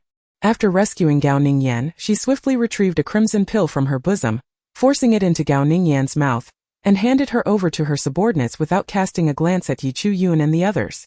Turning away, she coldly declared, "Failure to protect the second young lady shall result in death." The few cultivators who had been shielding Gao Ningyan instantly displayed expressions of terror, but before they could plead for mercy, they were swiftly dispatched by the guards accompanying Gao Ningzi, their heads severed, blood spraying high. "You harmed my sister. Do you understand the consequences?" Gao Ningzi disregarded Mo Li's appearance, for in her eyes, no matter how handsome a man, he could not rival the allure of an extraordinary technique or a precious artifact. Compared to her infatuated sister, she was indeed far superior. This made Yi Chu-yun regard Gao Ningzi as a worthy adversary. Remaining unfazed by male beauty was no trivial feat yet. Unbeknownst to Yi Chu-yun, a new sentiment had quietly taken root within her. Whenever another woman gazed at Mo Li with lustful eyes, She would feel an involuntary discomfort. Yi Chu-yun categorized this sensation as displeasure at the thought of her possessions being coveted by others. Mo-li was her nominal husband, and thus her belonging. Unless their marital ties were severed, or she willingly relinquished him, no one else could gaze upon Mo-li without it being an affront to her, the esteemed which would not allow any woman to covet her possessions without seeking her consent. Consequently, Yi Chu-yun found a certain fondness for Gao Ningzi, who remained indifferent to her possessions. Alas, her principles were too rigid. Yi Chu-yun had witnessed her scheming against Cheng Lai, knowing she could forsake her conscience for the Gao family's benefit. Now that they stood on opposing sides, Gao Ningzi would undoubtedly not relent. Thus, Yi Chu-yun felt all the more justified. She was safeguarding her own, and in doing so protecting herself. She smiled sweetly at Gao Ningzi, suggesting, "Why don't you tell me my fate, and then I shall enlighten you on just how shameless your sister truly is." "You?" Gao Ningzi was taken aback that her opponent would openly admit to harming her sister. Only to turn the tables, she was acutely aware of her sister's character, yet the fact remained that her sister was injured. This woman before her had to pay the price for her actions. "You dare harm my sister? I will ensure you pay double." Yi Chu-yun clapped her hands, exclaiming, "Truly deserving of sisters, both equally shameless. Your sister covets my spiritual elixirs and my husband. Moreover, the poison was of her own making. What does it have to do with me? Do not attempt to feign innocence. Behold my blade." Gao Ningzi, finally left speechless by Yi Chu-yun's retorts, resolved to avenge her sister. Meanwhile, Mo-li expressed his satisfaction at the day's events. "How delightful your words sound, my dear. Is there anything more splendid than being protected by my beloved?" His enchanting peach blossom eyes sparkled like a myriad of stars, fixated on Yi Chu-yun's delicate figure. Chapter 60. The confrontation with Gao Ningzi. The young lady's skills are quite impressive. Gao Ningzi was evidently a seasoned warrior, not a mere frivolous heiress. Initially, Mo-li had harbored concerns that Yi Chu-yun might struggle. Having learned of her years as a waste, devoid of cultivation or combat experience, however, Yi Chu-yun's consistent performance had left him astonished and even awestruck. This occasion was no exception. Gao Ningzi's strikes were swift, fierce, and unerring, each potentially lethal. Her purple longsword was a second-tier superior artifact, brimming with spiritual energy, akin to a violet rainbow. In contrast, Yi Chu-yun was even more ruthless, enveloped in the ice phoenix ring while wielding a small azure sword that danced under her command like a shooting star, effortlessly teasing Gao Ningzi's violet rainbow with finesse. Gao Ningzi's initial confidence, viewing Yi Chu-yun with disdain, gradually morphed into astonishment and then seriousness, marking a significant transformation. She had assumed Yi Chu-yun was merely a pampered heiress relying on a man, given their attire. Thus, while Yi Chu-yun possessed the cultivation of a third-tier spiritual master, Gao Ningzi believed that wealthy daughters often achieved their levels through the use of spiritual herbs, gaining no real advantage in combat. This belief set Gao Ningzi apart from other heiresses, as she had been obsessed with martial practice from a young age and had developed her own understanding of spiritual techniques, which explained her high standing in the Gao family. However, her sister Gao Ningyan was no different from any ordinary heiress, lacking true power yet relying on her family's status, her temperament spoiled and willful, causing Gao Ningzi considerable distress. Now, facing a fellow heiress with genuine strength, it made sense that her sister would fall to Yi Chu-yun. Yet Gao Ningzi seethed at the thought of her sister being so grievously harmed. In contrast to Yi Chu-yun's effortless grace, Gao Ningzi found herself struggling. The purple long rainbow, under her control, appeared somewhat crooked, and on several occasions it nearly struck Yi Chu-yun, only to be deftly evaded. Such a situation could not persist. It was decidedly unfavorable. With a decisive shout, she declared, "Purple spirit sword formation." The purple long rainbow then manifested 3 illusory shadows in the air, which alternately morphed into a triangle, aligned in parallel, and launched a 3-pronged assault towards Yi Chu-yun with unprecedented speed and ferocity. Yi Chu-yun's smile remained enchanting, yet the mirth in her eyes resembled the chilling ice of the 12th lunar month, rendering those who met her gaze momentarily dazed. Unconsciously, Yi Chu-yun unleashed a mental assault. Gao Ningzi perceived a sudden darkness before her, and a flicker of panic crossed her eyes. It is in the face of the unknown that one is most fearsome. This woman could control her own thoughts. This realization filled Gao Ningzi with profound terror, even prompting thoughts of retreat. After all, her sister was merely injured and not in mortal peril. There would be future opportunities for revenge. That fleeting moment of hesitation afforded Yi Chu-yun ample time. As a chilling blue light surged fiercely towards Gao Ningzi that instant, it felt as if Gao Ningzi's mind had come to a standstill. Like an ordinary woman, she momentarily forgot to defend herself. Staring blankly as the blue dagger approached, her mind was a blank slate. Gao Ningji had never anticipated mercy from her adversaries. Even in death, she wished to die with dignity. With this thought, her expression grew solemn again, and she resolutely faced the icy blue light without flinching. Just then, a furious roar from a demonic beast echoed from the depths of the falling Phoenix mountain range, just as Yi Chuyun's dagger was about to reach Gao Ningji's throat. The deafening roar caused it to plummet to the ground. Gao Ningji narrowly escaped disaster, casting a complex glance at Yi Chuyun and her companions, and promptly commanded her guards, "Retreat." The guards, obeying without hesitation, began to withdraw, but it was already too late. The roar of the demonic beast grew increasingly louder, evidently advancing towards them. Deep within the falling Phoenix mountain range resided a fourth-tier high-level demonic beast, which required at least the strength of a seventh-rank spiritual king to contend with. Yet, this guideline was not entirely accurate. The innate capabilities of demonic beasts often far surpass the frail bodies of humans, leading to frequent discrepancies. For instance, to confront a first-tier demonic beast, a seventh-rank spiritual apprentice might succeed with sheer effort, but to easily eliminate it would necessitate at least the prowess of a first-rank spiritual master. As for a second-tier demonic beast, the cultivator must be at least a seventh-rank spiritual master with profound techniques, and even a seventh-rank master wielding low-tier techniques might find themselves outmatched. Take, for example, the recently encountered food and medicinal gold-backed rat, a second-tier beast. Its golden back, sharp teeth, and incredible scouting ability made it a formidable foe, requiring at least a ninth-rank spiritual master to eradicate thoroughly. Of course, exceptions like Yi Chuyun were entirely different.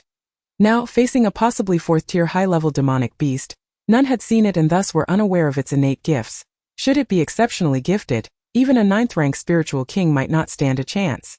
In the eyes of that demonic beast, they were mere small fish, and it was unclear who had dared to provoke such a being, drawing it into the heart of the falling Phoenix mountain range. That individual must possess considerable skill and audacity. Even Yi Chuyun could not help but marvel.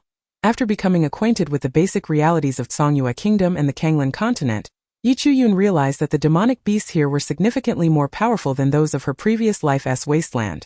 At least, what were considered third- and fourth-tier beasts in her former life were merely first- and second-tier here, effectively lowering their rank nonetheless. It must be acknowledged that the separation of techniques and spiritual arts allowed for far more refined applications than in her past life, thus increasing their potency. Yet, a peculiar phenomenon existed in Kanglan continent, where many top-tier techniques were gradually fading into obscurity, leaving the highest-level techniques in the hands of a few prominent families and the royal clan. The upper echelons of profound techniques had already reached their zenith. Techniques are categorized into 4 levels: heaven, earth, profound, and yellow, further divided into 3 tiers. Upper, middle, and lowered. Yi Chuyun formed a rough judgment in her mind. Emoli was merely at the level of a spiritual king.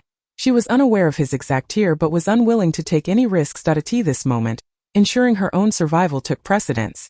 After countless years in her past life, fleeing had become instinctive, so there was no debate. She had to escape without hesitation. She turned, promptly identifying a safe direction, only to find herself enveloped in a warm embrace. Meeting a pair of slightly injured peach blossom eyes, Yi Chuyun felt a flicker of discomfort. Yet, upon reflection, she found no reason for such feelings. In her past life, she had trusted Murongyi, only to be ruthlessly betrayed. Consequently, Yi Chuyun held deep mistrust towards men. Her fleeting discomfort vanished, but Emoli noticed it, feeling a surge of tenderness. What had this girl endured to harbor such distrust towards men? Even in the face of danger, she only sought to resolve matters herself. He held Yi Chuyun close, his eyes filled with compassion, one hand gently caressing her delicate wrist, while his feet moved swiftly towards the direction she had chosen. This demonic beast's aura was troublesome even for him. As a man, he could not allow his woman to suffer harm before his eyes. He would not permit anything to befall her. Holding the petite Yi Chuyun tightly, he made sure to keep Chang Lai and his son close since his little lady wished to assist them. He could not be stingy. If he failed to protect a mere third-rank spiritual master and an utterly powerless individual, it would reflect poorly on him as a spiritual king. Chang Lai and his son understood the gravity of the situation and naturally kept close behind. After all, if even Emoli was fleeing, remaining behind would be tantamount to courting death. His own life was inconsequential, but his son had only just developed a desire to survive. As a father, he certainly did not wish for his son to perish. The roars of the demonic beast grew increasingly thunderous, resonating throughout the falling Phoenix mountain range. Meanwhile, in a lavish estate, within a secret chamber, a man with a long scar across his face suddenly opened his eyes, the sound igniting a peculiar fervor in his gaze. In an instant, He vanished from his previous location. Wei Chiyun did not resist Mo Li's embrace.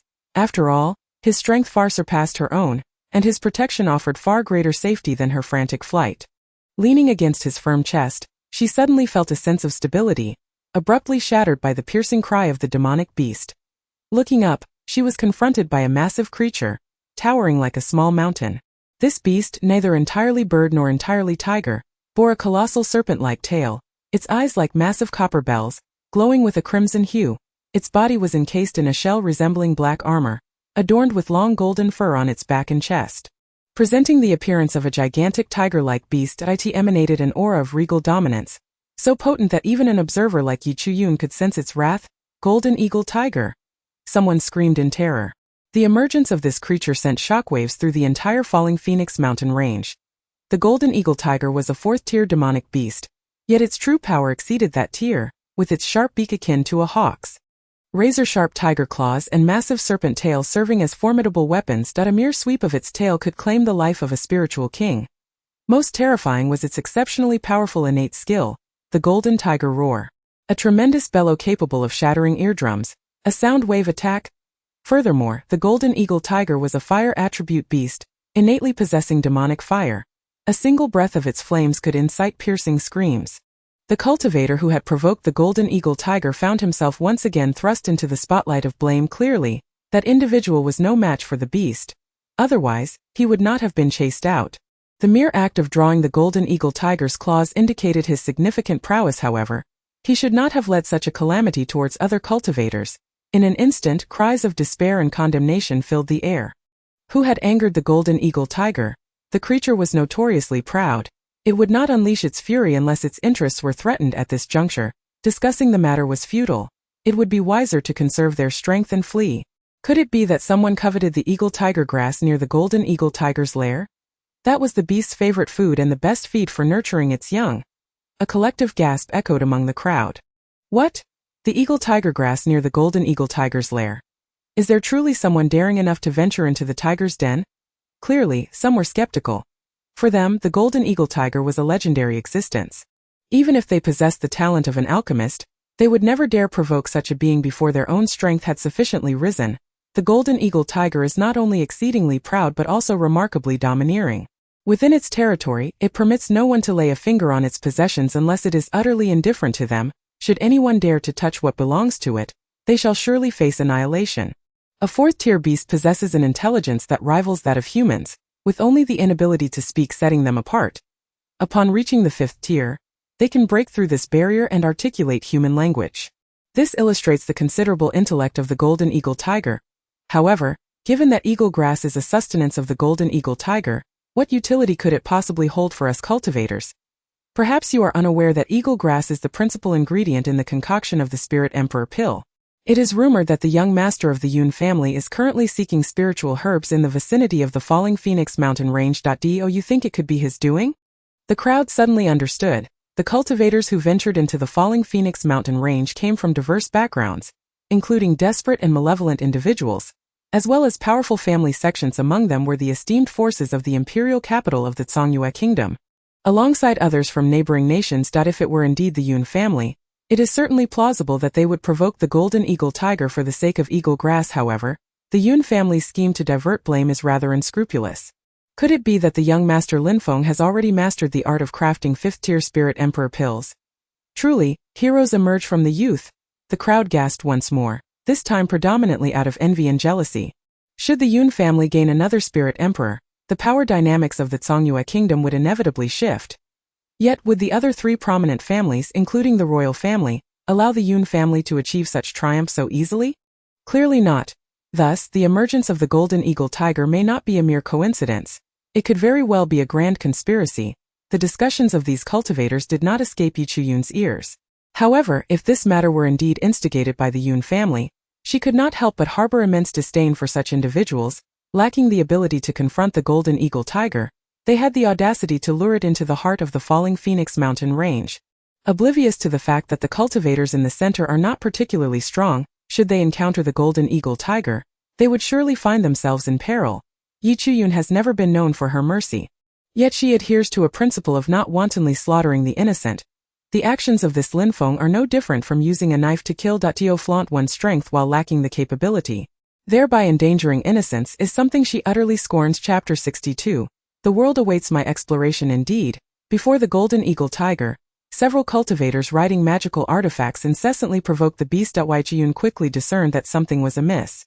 These individuals lacked the capability to slay the golden eagle tiger. Yet they tirelessly irritated it, leading it towards the outskirts, indifferent to the devastation it could wreak, resulting in casualties among the cultivators in both the center and outer regions. In contrast, lower-tier beasts possess a far superior sense of smell compared to humans. Naturally, these beasts are inherently sensitive to their more powerful kin. As the golden eagle tiger appeared within a radius of several dozen miles, they had long fled. This was also the reason why Yichiyun and her companions had yet to encounter any formidable beasts in the center. As for the golden-backed mouse, it met its demise simply because it attempted to flee upon encountering Yichiyun, who had guarded the spiritual herb for many years. In a fit of rage, it revealed itself, only to lose its life unexpectedly, watching the golden eagle tiger being gradually lured towards the outskirts. Yichiyun suddenly had an idea. She looked up at Emoli, gently grasping his large hand. Sensing Yichiyun's unusual demeanor, Emoli was initially taken aback, a flicker of delight crossing his heart. Though he knew it was not the time for flirtation, he observed her rise slightly on her toes to whisper in his ear. A smile spread across Emoli's face, as a fragrant breeze seemed to caress his ear. His ears flushed crimson, yet he entirely missed what Yichiyun had said, barely catching her words. Could it be that even he had such moments? Oh, why are your ears red? I certainly did not bite you.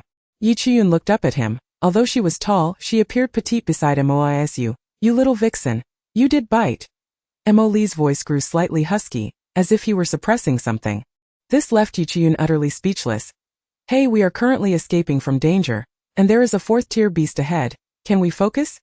Emoli, gazing at her adorable reproachful eyes, silently conceded. He whispered to himself, no rush. No rush, there will be plenty of time. My dear, whatever you wish. Just say the word. Yichiyun shot him a glare, which in Emoli's eyes appeared to be an endearing pout. He yearned to pull her into his embrace, to fiercely envelop her, but at the fierce glare from Yichiyun, he immediately behaved himself. The appearance of this eagle tiger is peculiar. I suspect someone is meddling with its nest. Perhaps. Yichiyun's exquisite peach blossom eyes sparkled with life. Oh no, she had completely forgotten about the two of them. Cheng-Lai pondered for a moment before readily agreeing to Yichiyun's suggestion. Although they were unaware of her and Emoli's intentions, the mere thought of the eagle tiger sent shivers down their spines. Remaining here would only serve to burden Emoli and Yichiyun. Moreover, the fact that Yichiyun still thought of them in such circumstances demonstrated her loyalty. Having promised to concoct a pill to heal Chongfeng's dantian, she would undoubtedly fulfill that promise. For reasons unknown, Cheng-Lai found himself instinctively trusting Yichiyun. Be careful, he cautioned, while unsure of what Yichiyun and Emoli planned. His instincts warned him that their endeavor would not be simple. After a brief farewell, Cheng-Lai quickly departed with Chongfeng. Cheng-Lai, having once been the leader of the Lai Wind mercenary corps, still possessed a measure of decisiveness. Yichiyun preferred to engage with intelligent individuals. The father-son duo of Cheng-Lai and Chongfeng were both loyal and discerning. Assisting them this time was not a loss for Yichiyun. Once Cheng-Lai and Chongfeng left, Yichiyun and Emoli promptly ventured deeper into the falling Phoenix mountain range. Do you possess a flying magical artifact? Yichiyun noted that the cultivators of the Kanglan continent had remarkably low proficiency in artifact forging. Thus, cultivators below the realm of Spirit King possessed only treasured artifacts, while those below the realm of Spirit Master merely wielded weapons. It was only upon reaching the Spirit King realm that one could possess a magical artifact. Akin to how, in her past life, those at the Golden Core stage would scoff at ordinary magical artifacts, only acknowledging formidable treasures. Yet, having witnessed the unique forging method of the Phoenix Spirit Pearl and her mother's Ice Phoenix Ring, Yichiyun understood that although the overall level of artifact forging on the Kanglan continent was low, the quality of the produced treasures remained reliable. Emoli smiled faintly, a pitch-black long sword materializing in his palm. With a swift motion he flipped his hand, causing the sword to visibly elongate at an astonishing rate. The blade shimmered with a deep radiance. What a fine sword! Even with Yichiyun's discerning eye, she recognized its exceptional quality. The sword was simple, devoid of archaic engravings, yet the profound light emanating from it commanded respect. Emoli observed the spellbound expression on Yichiyun's face, and a sense of delight stirred within him. It was known that, by nature, he would remain stoic even when showered with praise, often regarding flattery with disdain. However, This captivating young lady could elevate his spirits with just a glance. Indeed, he found himself hopelessly enamored. Suddenly, Yi Chuyun felt herself lifted off her feet as Emoli embraced her, standing atop the dark long sword, holding her tightly in his arms. Steady yourself. This was the sensation of riding a sword. Since arriving on this continent, she had long been deprived of the experience. However, her current cultivation method was the Jade Xian sword technique, and the low-tier sword she had wielded in her previous life was evidently insufficient for Yi Chuyun's needs. It seemed she was in dire need of a proper sword to wield.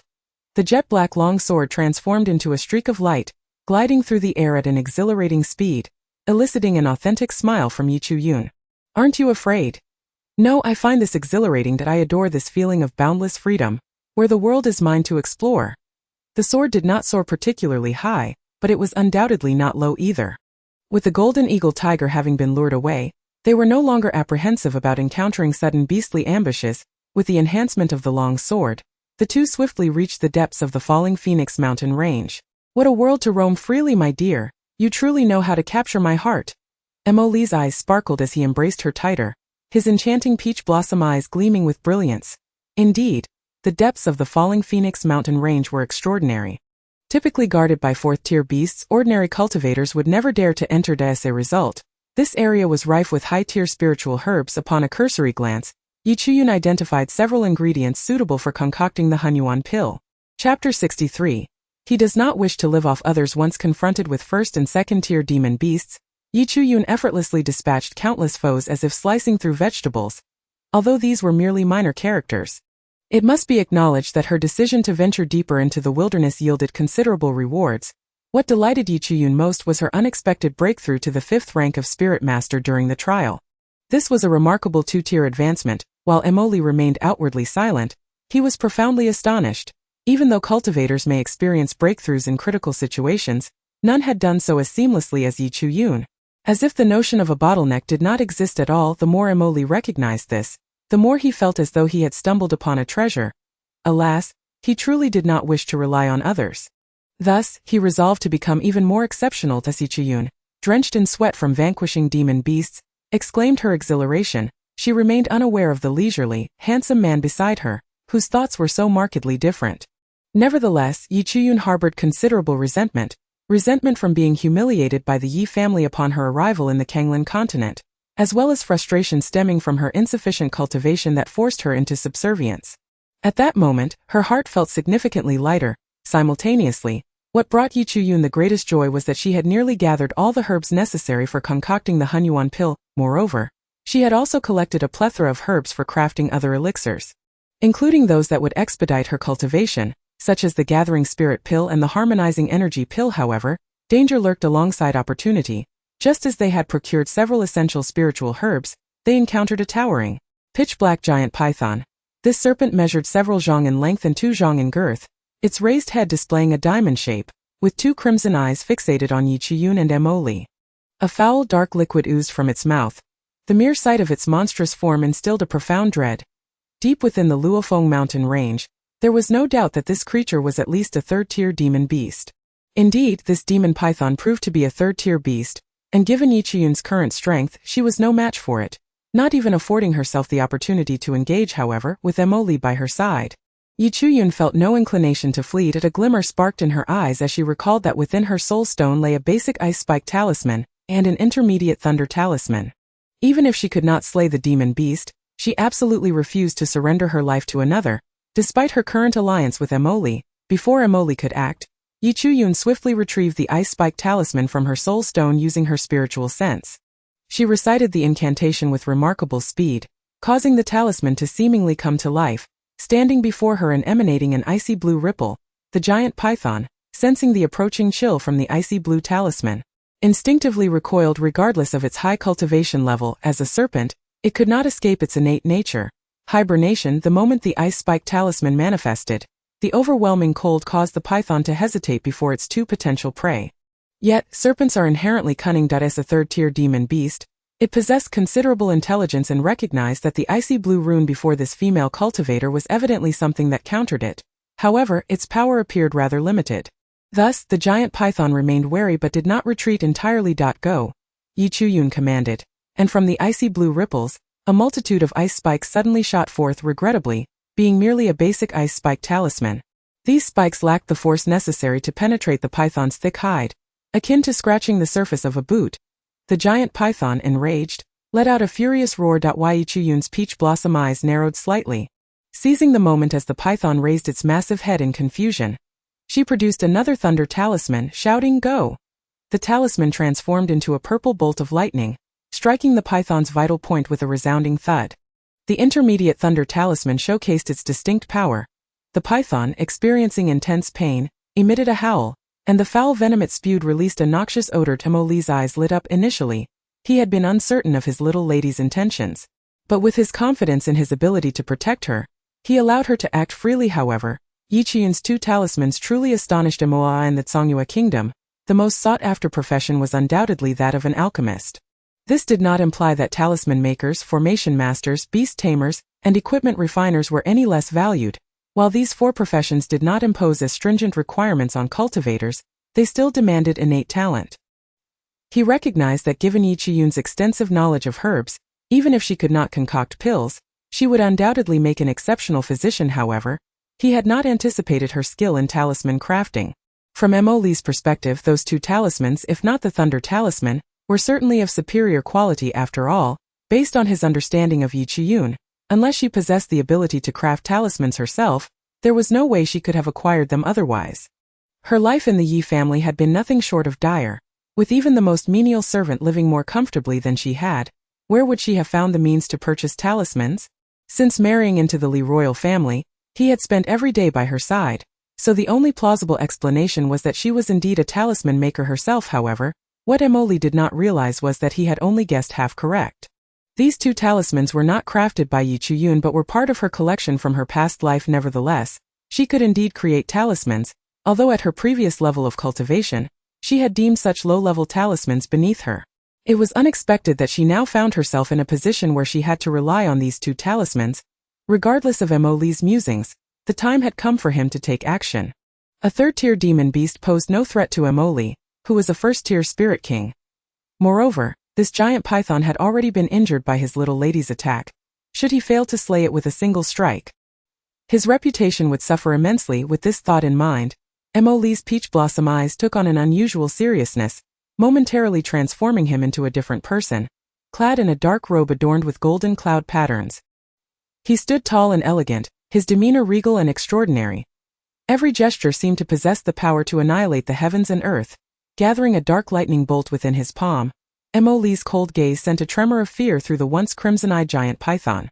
Instinctively, it attempted to retreat, but it was too late. A thunderous crash reverberated, followed by the unmistakable aroma of charred serpent flesh rising from the pi. Li glanced at Yi Qian, clasped his hands in a respectful gesture, and a hint of playful amusement crossed his features, underlined by earnest anticipation in his gaze. My lady, I offer my respects. This serpent meat is exceedingly delicious. Shall we partake in a serpent stew together? Yi Qian's smile widened in response. That sounds splendid. Li chuckled lightly, and with a swift motion of his hand, a powerful suction emanated from his palm towards the pit, drawing the fragrant serpent meat towards them. The blood and flesh of these demon beasts were infused with the essence of the heavens and earth, yet not every part bore the same spiritual energy. Especially in lower-tier beasts, they gradually refined their bodies into spiritual flesh.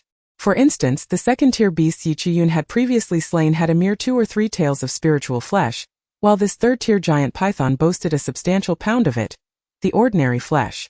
Although not as valuable as the spiritual flesh, was still a rare delicacy for ordinary people. However, before indulging, they needed to extract the poison sac and the demon crystal. Upon obtaining the crystal, Yi Qian's eyes gleamed. It was the largest demon crystal she had ever encountered, roughly the size of a palm, shimmering with a translucent azure hue and radiating a dazzling brilliance. In her previous life on the barbaric continent, this was known as a demon core, invaluable for alchemy and capable of yielding significant wealth. Li showed no interest in the third-tier demon crystal, but for Yi Qian it was a treasure. Yet, unwilling to be indebted to Li, she insisted on giving the demon crystal to him, which displeased him greatly. My lady, why must we be so meticulous in our division? Yi Qian wore a feigned smile. You vanquished this python. It would be unjust for you to gain nothing. Li sighed, a hint of grievance in his tone. We are already husband and wife. Why do you still treat me like an outsider? This is not about treating you as an outsider. One day, you will understand. We are not from the same world, and our union was merely a pretense. Mo Lee's expression darkened abruptly, his handsome face shrouded in clouds of discontent. His once playful peach blossom eyes now filled with a chilling intensity as they bore into Yi Chuyun. In that moment, Yi Chuyun felt a fleeting sense of unease. She mused, having already formed an intimate connection, and the wedding had been conducted, yet the memories of the heart-wrenching betrayal from her past life forbade her from succumbing to the tender affections of another man. Men who could truly glimpse their inner selves? In her previous life, Murongyi had spent a millennium with her. Although their official partnership lasted merely a few centuries, those centuries had encompassed the trials and tribulations of several lifetimes. In the end, he too had changed with a mere whim. Rather than a distrust of men, Yi Chuyun found herself grappling with a lack of faith in her own heart. She could not be certain that she still possessed the capacity to love. To act in a charade alongside a man, she felt no pressure whatsoever. In her past life as a sorceress, she had grown accustomed to concealing her true self beneath a beguiling facade. Countless men had fallen for her charms, only to meet their demise at her hands, yet she had never indulged in the indiscriminate slaughter of innocence. Every man who had perished by her hand had harbored covetous desires for her exquisite furnace maiden identity. They all deserved their fate. She showed kindness, even deep affection, towards the only man, Murongyi. Yet what did she ultimately gain in return at this moment? Emily perhaps felt a tinge of curiosity about herself, or perhaps a flicker of emotion. Thus, even when confronted with Emily's furious gaze, dark as ink, Yi Chuyun stood her ground, wearing an alluring smile. However, her eyes held a profound frostiness, imbued with an unmistakable sense of detachment, as if no one could ever penetrate the depths of her heart. Yet, Yi Chuyun had to concede that Murongyi was indeed somewhat different from others. Nonetheless, in her heart, he remained merely an ally. A slightly sturdier ally than the ordinary ones. Ultimately, Murongyi was defeated. In matters of the heart, the first to fall for another inevitably becomes the passive party, and Murongyi suffered a complete loss. However, he would never concede defeat. "Come here," Murongyi called out helplessly, but Yi Chuyun remained unmoved, her expression unchanging. With a sigh, Murongyi pulled her forcefully into his embrace. Though Yi Chuyun's body stiffened, yet she did not resist. At that moment, rejecting her support would undoubtedly be an unwise choice. Even though she was utilizing him this time, Murongyi had not failed to exploit her either. Had it not been for her, the Emperor of Songhua would have arranged a princess for his once great but now useless brother. He could not remain single for a lifetime. At the very least, she was not a spy for the Emperor. Nor was she someone who would constantly monitor him. If it were someone else, who knows?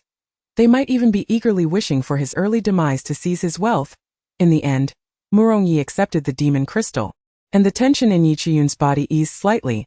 The two of them completely stripped the skeleton of the demon python and stored it away, roasting and consuming the spiritual flesh, which amounted to half a pound each. It must be said that Murongyi's culinary skills were quite impressive.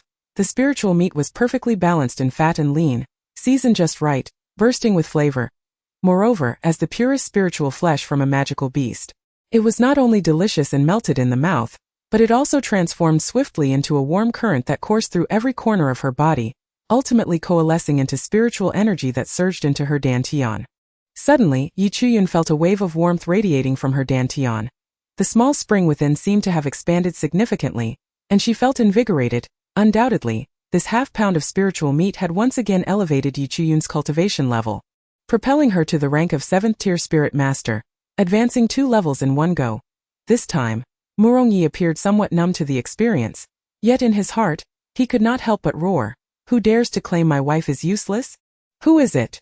I promise I will not hesitate to strike you down." Murongyi was on the verge of tears. "My dear wife, how can you expect others to survive?" This others included himself, of course. In his youth, he possessed the exceptional talent of a 9th-tier cultivation, having begun training at 5 and achieving the rank of 1st-tier spirit master by 8. This was a myth that no one in Songhua Kingdom could shatter. Even in Beiha State, he was among the very best. Yet, despite this, it took him 3 years to become a spirit master. But his little wife, as far as he knew, was a complete waste who could not even practice martial arts before their marriage. In just a few days she had become a 7th-tier spirit master. How could he, the so-called genius, endure such a blow? However, what Murongyi did not realize was that her first battle with a magical beast had led to her immediate advancement solely because Yi Chuyun possessed various insights and experiences from her past life. Therefore, as long as she engaged in combat with higher-tier magical beasts, She had the potential to elevate her cultivation. As for consuming spiritual meat, this was her first experience in this lifetime. Thus, it was inevitable that her reaction would be more pronounced. Of course, Yi Chiyun's aptitude had also been assessed by him. That was a level of extraordinary talent that could not be measured by a low-level testing orb. Chapter 65.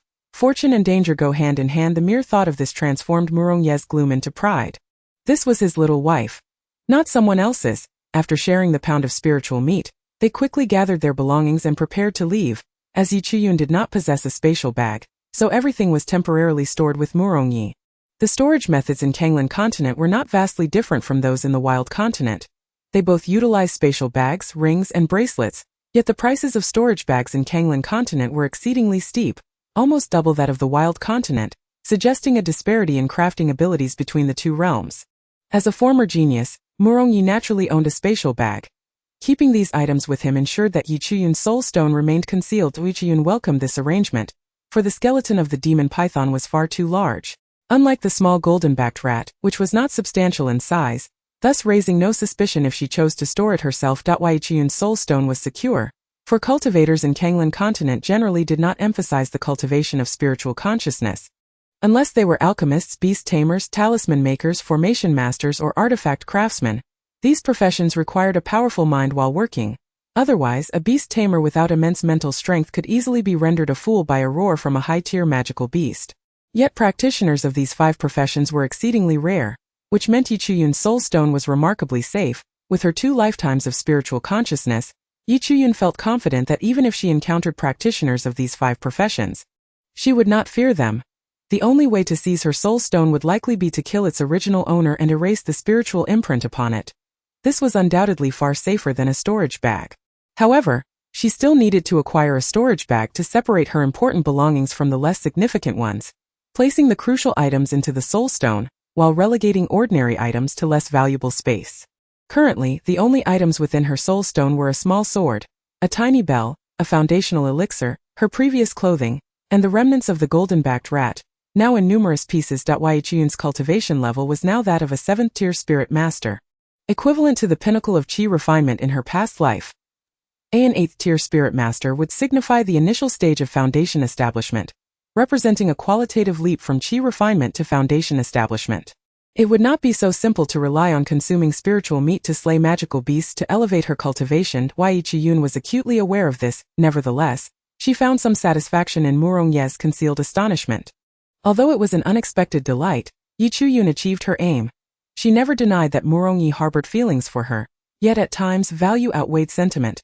Although reluctant to admit it, she recalled Murongye's previous words.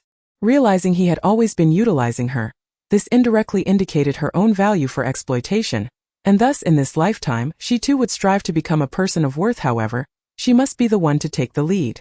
The 2 of them worked with remarkable efficiency, swiftly arriving at the lair of the golden eagle tiger.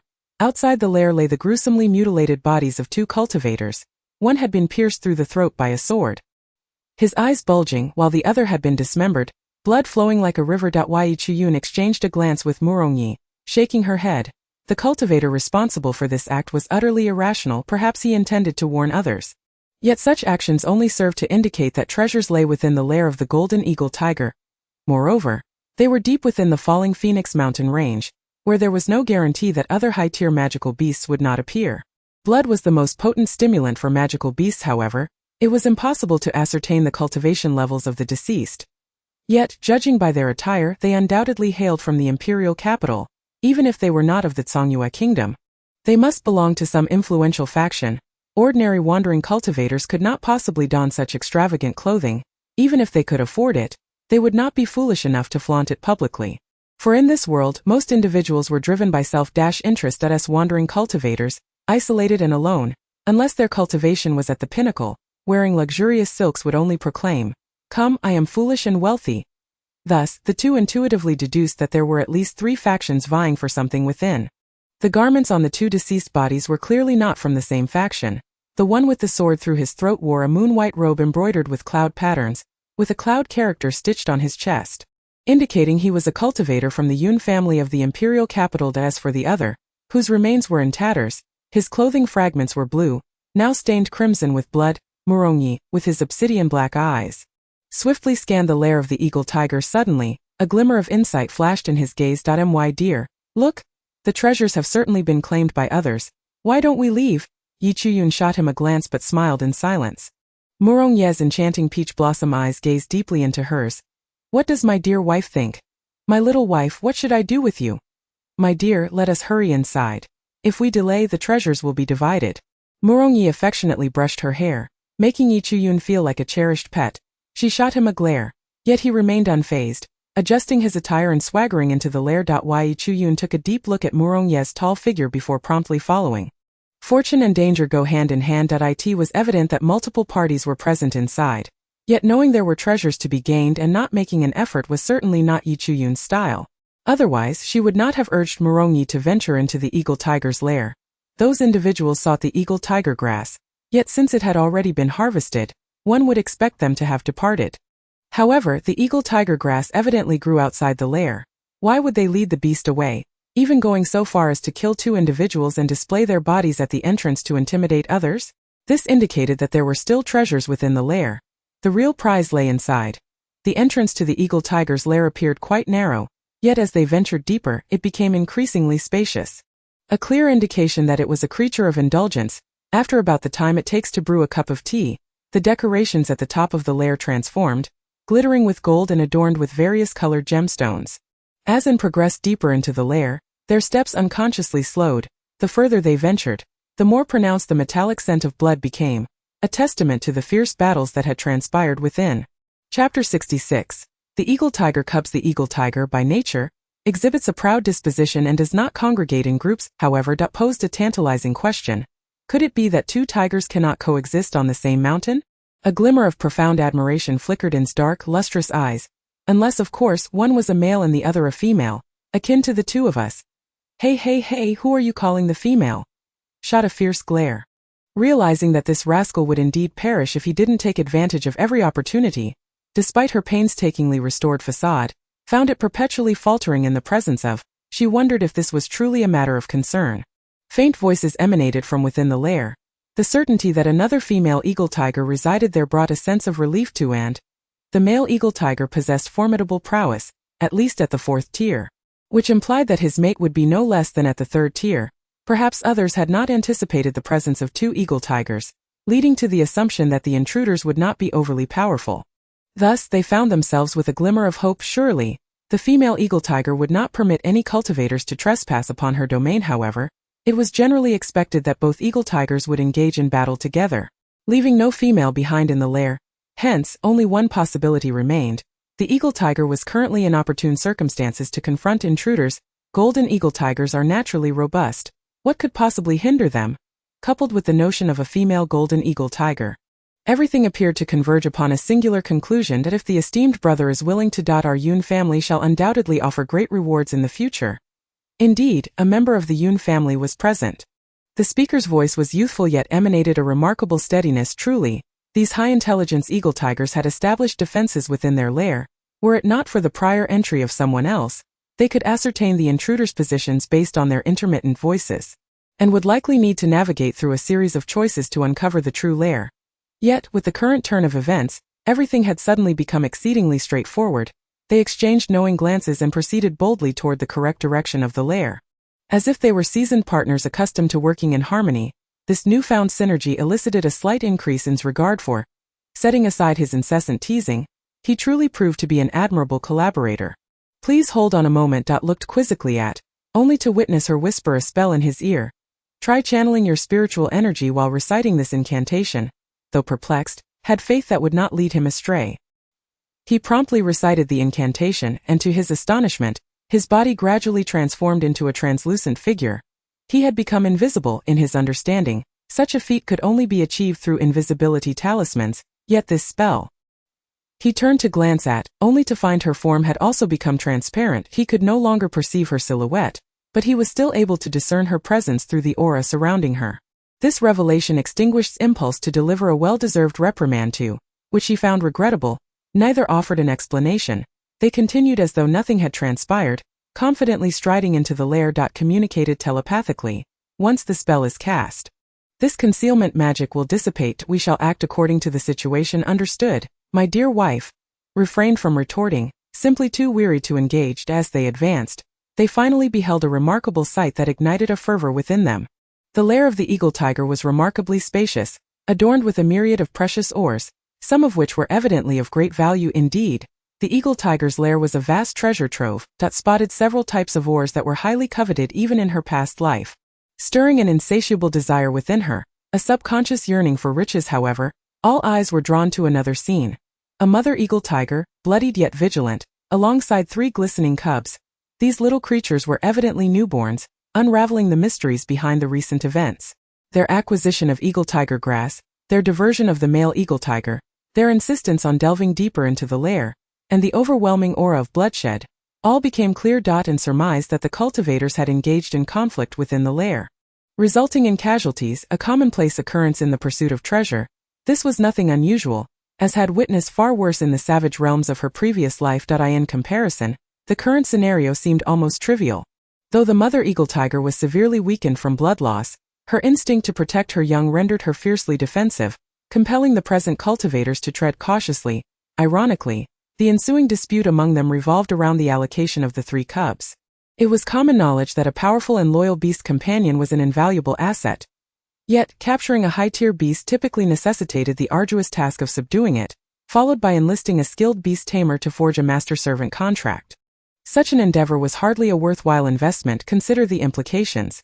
If one were capable of capturing a high-tier beast, it would imply that their own cultivation surpassed that of the beast, thereby rendering the capture moot. Furthermore, the expenses associated with a beast tamer were substantial. Thus, it was usually the higher-ups within a faction who would procure beasts for their favored juniors, while ordinary juniors were seldom afforded such luxuries. Despite the significant financial outlay for taming, the beasts themselves remained elusive. Notably, formidable beasts possessing intelligence were unlikely to willingly become subservient to humans. However, acquiring them during their infancy presented a different scenario. The cubs of high-tier beasts typically inherited their parents' prodigious talents, and those raised from a young age would exhibit unwavering loyalty to their owners, eliminating the necessity for taming. While nurturing a promising beast to maturity required considerable resources, factions seldom balked at such investments. Moreover, a well-cared-for cub could even surpass the accomplishments of its progenitors. This was the most alluring aspect of the cubs. The potential for these 3 eagle tiger offspring to evolve into high-tier beasts was an enticing prospect for the kingdom of Tsangyue and its neighboring realms. Chapter 67. Who wouldn't want them? Harbored a growing interest in the eagle tiger cubs, recognizing their potential to become high-tier beasts. Noticing the fervor in his gaze, he smirked slightly and transmitted a thought. Do you wish to have them? Very well, my dear wife's desire shall be fulfilled. Remained non-committal, intrigued to see how would fulfill her wish. Yet, she did not doubt's capabilities. The current circumstances were indeed challenging. To their surprise, the group comprised more than just 3 factions. Among them was a scarred man standing beside someone recognized, indicating that this scarred middle-aged man was affiliated with the Gao family. The scarred man's cultivation was at least that of a 9th-grade spirit master, perhaps even slightly higher, yet he certainly did not reach the rank of a 1st-grade spirit king, exuding an unusual aura. In contrast, a striking young man in white stood prominently at the forefront, his handsome visage radiating warmth, accompanied by a faint scent of medicinal herbs. Upon catching a whiff of this fragrance, immediately recognized him, adorned with cloud patterns and the character for cloud on his chest. He was none other than the legendary young master of the Yun family, Lin Feng. In's memory, Lin Feng, although not quite on par with the of yore, was nonetheless one of the most illustrious talents from the kingdom of Tsangyue. His aptitude was commendable, and he possessed an innate gift for alchemy. Having already achieved the rank of a 3rd-grade alchemist at a tender age, he was also the prized disciple of the esteemed Dan King, Zhang Fangqing, making him a source of pride for the Yun family. The former, such a figure was akin to a deity. However, the original had been rather infatuated and naively oblivious, having been betrothed to the crown prince and fixated solely on him, dismissing other prodigies with disdain. Even Lin Feng had been ridiculed by the original character, belittled for merely being skilled at concocting mediocre pills, a far cry from her prince. This had led to a rather harsh reprimand from and, had it not been for this encounter, might have entirely forgotten such an incident. Both appeared to have taken a liking to Lin Feng, drawn not only to his striking looks and distinguished background but also to his amiable nature. Making him approachable, such attributes naturally endeared him to many women. Furthermore, given that the current empress hailed from the Yun family, Lin Feng was considered a close relative of the crown prince. an identity that made him all the more desirable. Behind him stood 4 cultivators from the Yun family, the weakest among them being a 3rd-grade spirit master, while the strongest was a 9th-grade spirit master. On the other side stood a monk clad in a cerulean robe, seemingly affiliated with the dismembered monk from earlier. Leading the group was an elderly monk with white hair, characterized by a long face, short eyebrows, tightly pressed thin lips, and slightly murky eyes which appeared taut, revealing the fury simmering within him. His attire bore no distinct symbols of any faction that Yi Chu-yun could recognize. However, it was evident that his cultivation was at least that of a 9th-rank Great Spirit Master.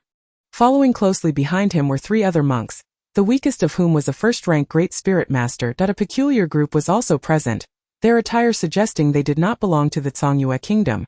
At the forefront was a male cultivator whose smile exuded a hint of mischief, accompanied by a petite and strikingly attractive young woman dressed in short garments. She possessed long eyebrows and large eyes. Her figure appearing diminutive yet voluptuous, clad in scant clothing, her ample bosom was nearly overwhelming, and her legs, pale and exposed, were perfectly proportioned. A look of disdain was etched on her face.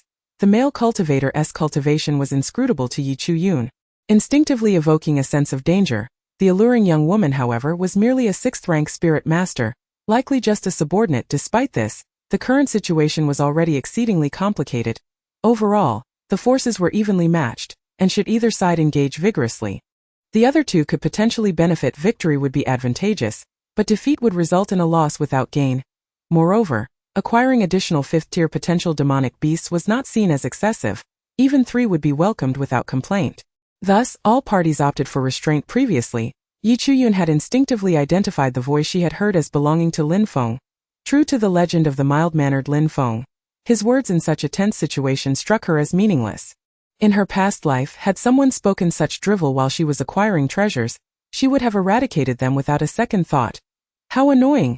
Yet, upon reassessing Lin Feng's remarks after grasping the context, she found them not entirely without merit. If someone were willing to back the Yun family and withdraw from the conflict, it would undoubtedly be beneficial. However, Lin Feng had either overestimated the Yun family's influence or underestimated the value of the eagle tiger cubs. These cubs, potentially growing into 5th-tier demonic beasts, rendered the Yun family's standing inconsequential. After all, they were from the Jiang family of the Zhou kingdom, which had a significant presence in many shops and industries within this kingdom. To offend them would be folly. Those with sense should promptly withdraw and allow her and her brother to take the eagle tiger cubs away, the alluring young woman declared with a look of utter disdain. The expressions of the others darkened immediately. This girl, merely a 6th-rank spirit master, was brazenly speaking out of turn, implying she intended to monopolize the 3 eagle tiger cubs they had all discovered together. Initially, the siblings from the Zhou kingdom had not been present, yet now they sought to intrude and claim sole ownership, blatantly disregarding the other 3 parties involved. This is the territory of my Zhongyue kingdom, and the people of Zhou kingdom dare to contend for the cubs? Do they think we are without defenders? The elderly monk's eyes glinted with a fierce light as he coldly regarded the young woman, who stood her ground defiantly, inciting his fury to the point of his veins bulging. "Do you intend to kill me, you old wretch?" she retorted, her tone dripping with scorn. "Enough. I have warned you repeatedly not to waste time on trivial matters or people." The sinister man interjected, his expression unchanged as he spoke coolly. "What did you say?" The elderly monk, incensed, found his chest heaving, his gaze darkening as a flash of resentment ignited in his eyes. This insolent brat, thinking some minor prowess exempted him from respecting his elders, would ensure they learned their lesson. Moreover, they were indeed on the territory of the Zhongyue kingdom. It would be a monumental disgrace to be bullied on their own turf. "Did you not hear what my brother said, you old fool?" The alluring young woman seemed either overly confident in her brother or unafraid of confrontation, provoking the elderly monk once more with a thunderous shout. The elderly monk unexpectedly brandished 2 crescent-shaped sabers, which transformed into 2 rapidly spinning wheels of death, ruthlessly aimed at the young woman. Given her cultivation, she was no match for his assault. However, she remained unperturbed. Swiftly summoning a shield that radiated a green glow upon its descent, it cast a layer of translucent green protection around her. This shield, though, could not withstand the onslaught of the spinning sabers, shattering with a sharp crack as it dissolved into nothingness. Yet, the young woman exhibited no surprise, summoning a small pink mirror that emitted a rosy light. As this light met the crescent sabers, they slowed, though not entirely destroyed, while the pink mirror shattered with a crisp explosion. The elderly monk felt a pang of anguish, tears nearly spilling from his eyes, while the young woman's treasured artifact was destroyed. His own nebulous sabers, painstakingly crafted over many years, were irreplaceable treasures. Though not yet on the level of magical artifacts, they were 9th-tier superior weapons befitting his status as a 9th-rank Great Spirit Master. Having vanquished numerous foes in the past, how lamentable! He had hoped to use them to subdue this old wretch. Pouting in disappointment, the young woman was comforted by the sinister man. It's all right. You've made progress. Really? Her eyes sparkled with excitement at his praise, causing her ample bosom to involuntarily quiver. The elderly monk's fury reached its peak. You little brat! I'll kill you! He sheathed his nebulous sabers and drew 2 long swords, forming a sword formation with his companions. Clearly, he was pushed to his limits, for he would not normally resort to such tactics against fewer opponents. Furthermore, in terms of age, he was the elder of the 2 siblings. The siblings exchanged glances, their expressions shifting as they found themselves unable to withstand the force of the elderly monk's formation, forcing them both out of the cave. As they passed Yichun and Emoli, the sinister man's expression shifted dramatically. Yichun noticed his change in demeanor and immediately transmitted a message to Emoli. This is bad, we might have been exposed. Let us make our move. Emoli nodded, agreeing with the plan. Yichun glanced at the weakened mother eagle tiger, whose usual imposing demeanor was now diminished. On the opposite side of the 3 cubs lay a pool of thick blood. Had Lin Feng and his companions not arrived, the mother eagle tiger would likely have successfully navigated her birthing period under the protection of the male eagle tiger. However, the male was now ensnared by the humans, drawn toward the borders of the Luofeng mountain range, leaving the mother eagle tiger vulnerable to blatant human plunder at her most perilous moment. If not for her exhaustion, her temperament would never allow such audacity from humans. Yet, the eagle tiger possessed considerable intelligence, and the male would soon realize the situation given the gravity of the mother's delivery. They needed to act swiftly. This task fell to Emoli, as Yichuyun's current cultivation was too weak, that a rash move could lead to their plans being thwarted, resulting in a double loss. Though Yichuyun was competitive, she was not blindly arrogant. However, entrusting the task to Emoli felt appropriate, particularly since her invisibility technique had facilitated their progress thus far. Hurry, Yichuyun urged. Emoli, the prodigy, playfully winked in her direction, prompting a sharp glare from Yichuyun before he readied himself to act.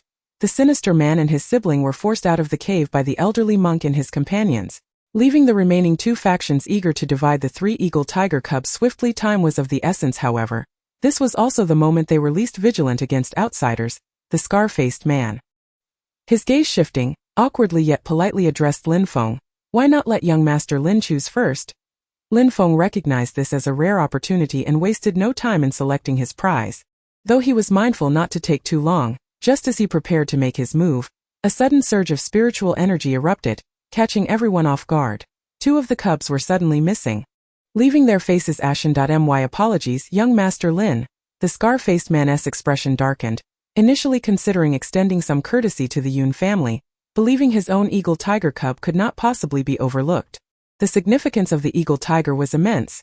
Even if the Yun family acquired it, they would likely keep it discreet, for the Zhongyue kingdom was no longer dominated by the Yun family alone.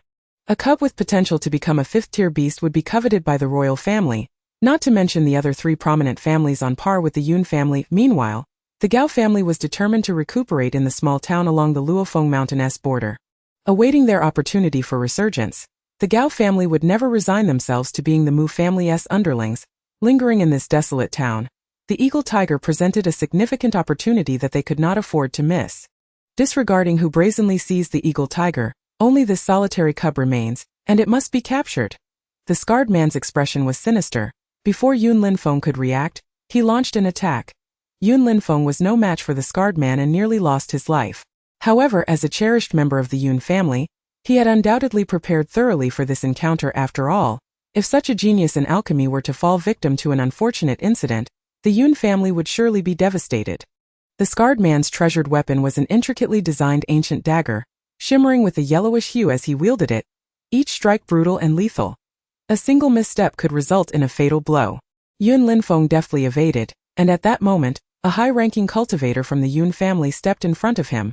Yet, the scarred man seemed to consistently evade the formidable 9th-rank spiritual master of the Yun family, directing his attacks toward Yun Linfeng. The death of one Yun Linfeng would undoubtedly pain the Yun family more than the loss of a 9th-rank spiritual master if one were to offend. It was only prudent to do so thoroughly. Chapter 69. Gain is lost. The mother eagle tiger, having lost significant blood, was roused by the fierce battle between the two factions, especially as it had suddenly lost 2 of its cubs.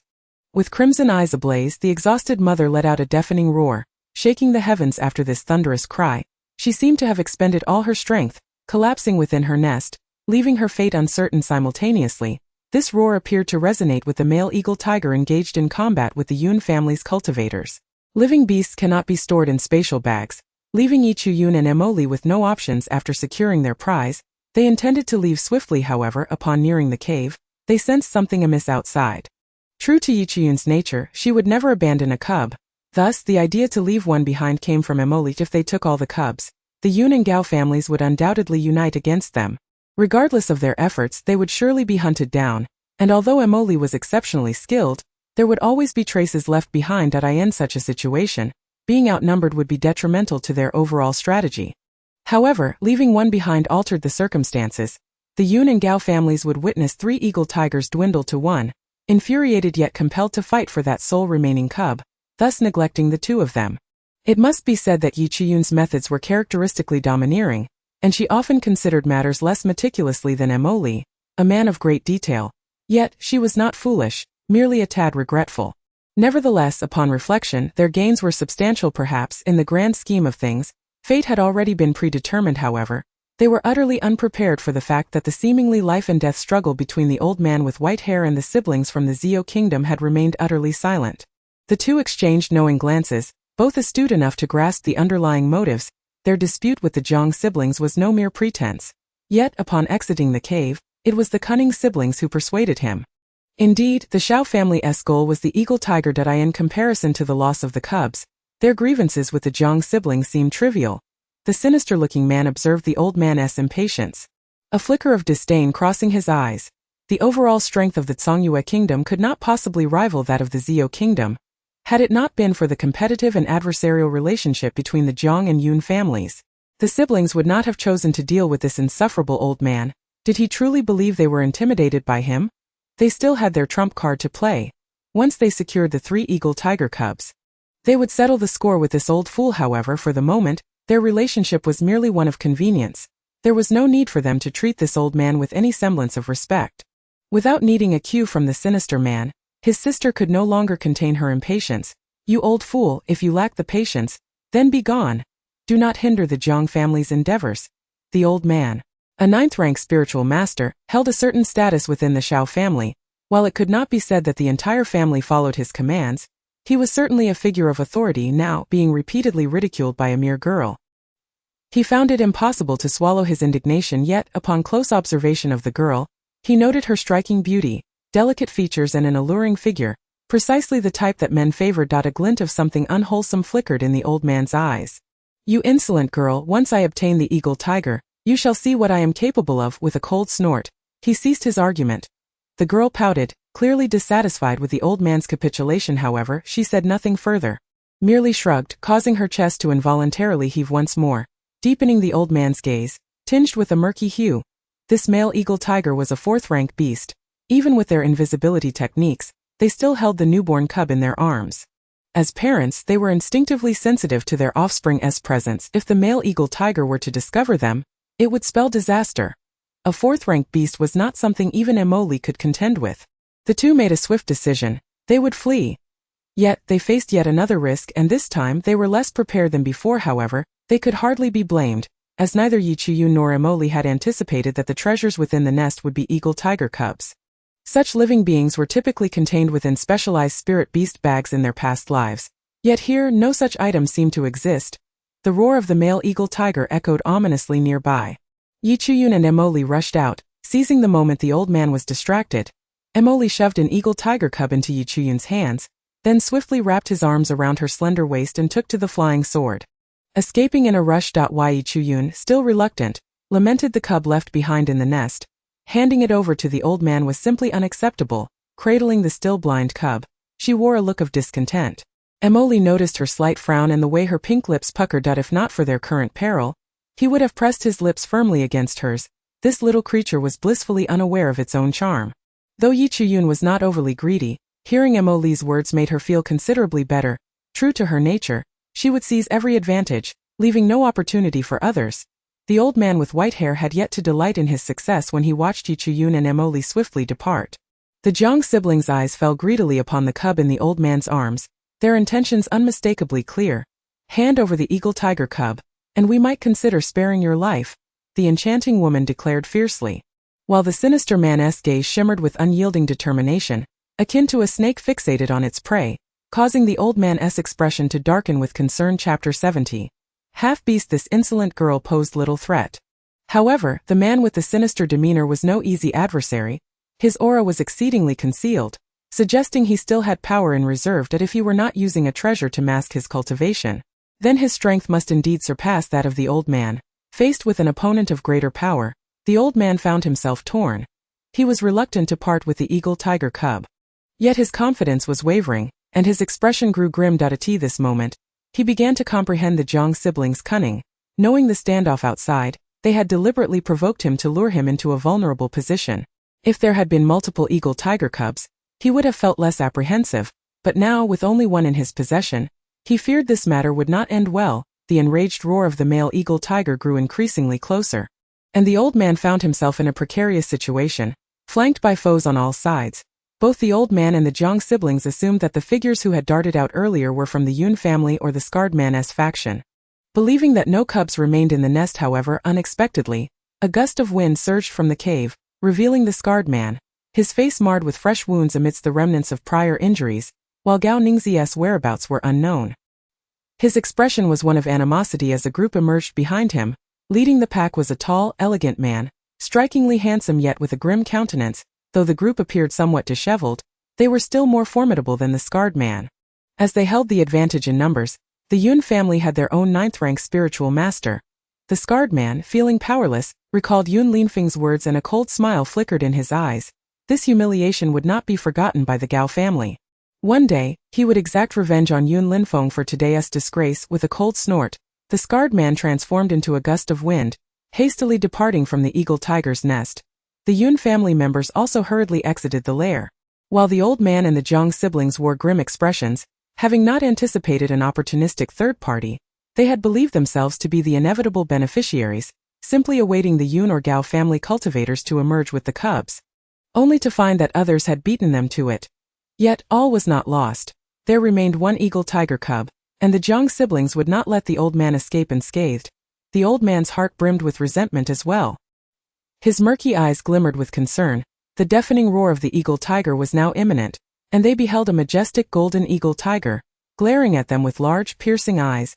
Its golden carapace glimmered as if recently tempered with gold, indicating its enraged state. An enraged fourth-rank beast possessed combat prowess comparable to that of a first-rank spirit emperor.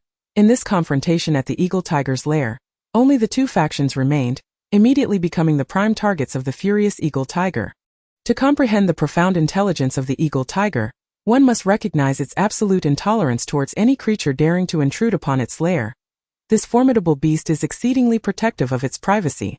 Trespassing into its domain is an unforgivable transgression. With a thunderous roar, waves of palpable sound swiftly radiated across a radius of several dozen miles, signaling to all creatures in the vicinity that the monarch of this mountain range had been provoked.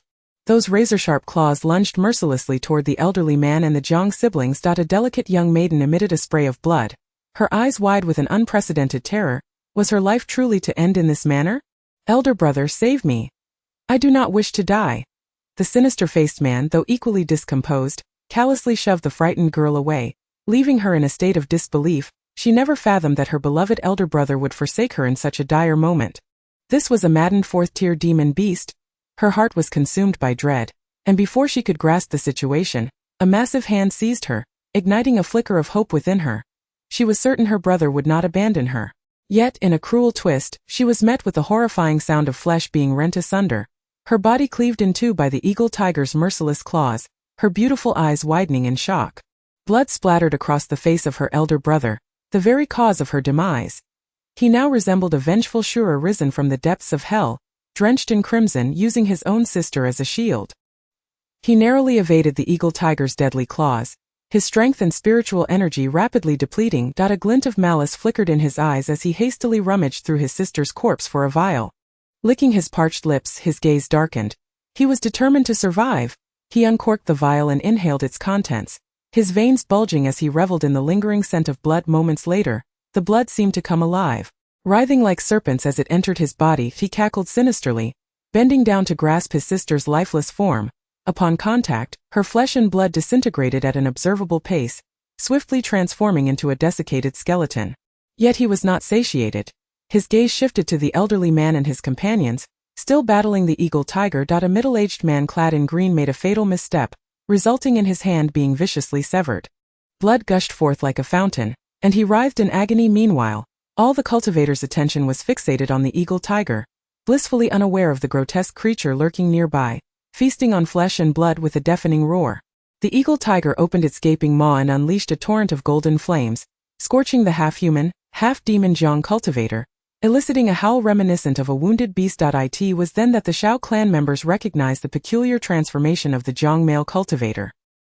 His skin had turned a sickly green, his features grotesquely elongated. Under the searing flames of the golden beast, his body began to shed an eerie greenish oil, rapidly disintegrating into a puddle of murky blood.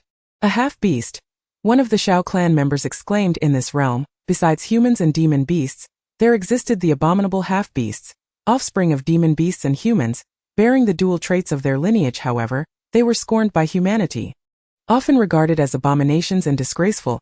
Nevertheless, their formidable abilities incited envy and jealousy among humans, leading some to capture half-beasts for research, seeking to exploit their unique attributes for personal gain. Little did they know, the Jiang family of Zhou Kingdom was also engaged in such inhumane experimentation. Due to the extreme cruelty of their practices, these families were often shunned by other factions. The casualties among the Shao clan under the eagle tiger's wrath left only the elderly cultivator standing. His countenance darkened as he desperately clung to the eagle tiger's cub. This act was perceived as a provocation towards the eagle tiger. Ironically, those who were moments ago deemed worthless now possessed the coveted eagle tiger cub and could not linger in the border town for long. The significance of the cub was monumental. Neither of them were reckless individuals. Had it been in a previous life, Yi Chuyun would have never regarded a beast with the potential to ascend to 5th tier as noteworthy. After all, even a 5th tier beast was merely equivalent to a Yuanying stage cultivator. As a formidable cultivator of the integration stage, how could she possibly regard a mere Yuanying stage creature with any seriousness?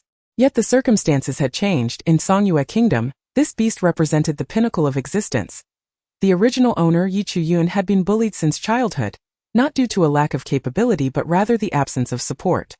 With a 5th tier demon beast at her side, she would command respect throughout Songyue Kingdom. Strength, this was what Yi Chuyun desired most at present. Although the cub would not immediately attain 5th tier power, the incident involving the eagle tiger's attack on the border town would inevitably reach the imperial capital. At this juncture, both she and Emily needed to evade scrutiny, though not for long.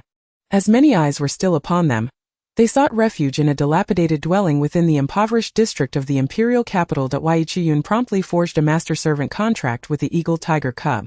Sensing a newfound connection with the creature, she nodded at Emily with satisfaction. Thank you. Emily, with his ethereal beauty, wore a gentle smile, though a hint of hurt flickered in his eyes. Despite their predicament, his partner still treated him with such distance. He spoke as if he were a forsaken lover, which irked Yi Chuyun, darkening her expression. This man, fully aware of her words' implications, still insisted on diverting the conversation. Their communication barrier was evident upon noticing Yi Chuyun's gaze. Emily understood that she had once again misconstrued his intentions, yet he relished in her flustered demeanor. This icy beauty, so captivatingly distant, was all the more enchanting when animated, and such animation belonged solely to him. Before the little creature could unleash its fury, he swiftly clarified, "But we have fought side by side, haven't we? Surely that counts as a bond of life and death?" Yi Chuyun regarded his aggrieved expression, her thoughts swirling, though she maintained her stubborn facade. "I'll let you off this time, but next time beware." With a huff she turned away, inadvertently missing the fervent gaze that seemed to melt her very being. "Indeed you are right, my lady." Emily's confidence grew unassailable. Yi Chuyun could only roll her eyes in response. "I intend to break through to the 8th tier spirit master here. I shall set up a formation nearby. And if you have no urgent matters, please refrain from venturing out." Yi Chuyun instructed. At that moment, the door to the dilapidated house was abruptly thrust open, and a woman clad in yellow, panic-stricken, stumbled inside. This woman, with her thick brows and bright eyes, was strikingly beautiful, yet her pallor and blood-stained lips indicated severe injuries. "Come over there. That wretched woman is injured. She can't have gone far. A man's voice boomed ominously. The yellow-clad woman's complexion turned even more ashen, despair flickering in her eyes, quickly replaced by a resolute determination. If she were to die at the hands of that scoundrel, enduring his humiliation would be far worse than taking her own life. Gritting her teeth, she withdrew a sharp dagger from her bosom, plunging it towards her heart. However, the anticipated searing pain never came. Instead, a clatter resonated as the dagger fell to the ground. The yellow-clad woman stared in disbelief, only to find a lecherous man standing before her, flanked by 2 henchmen. Painful despair passed through her eyes. "Why don't you run now, huh?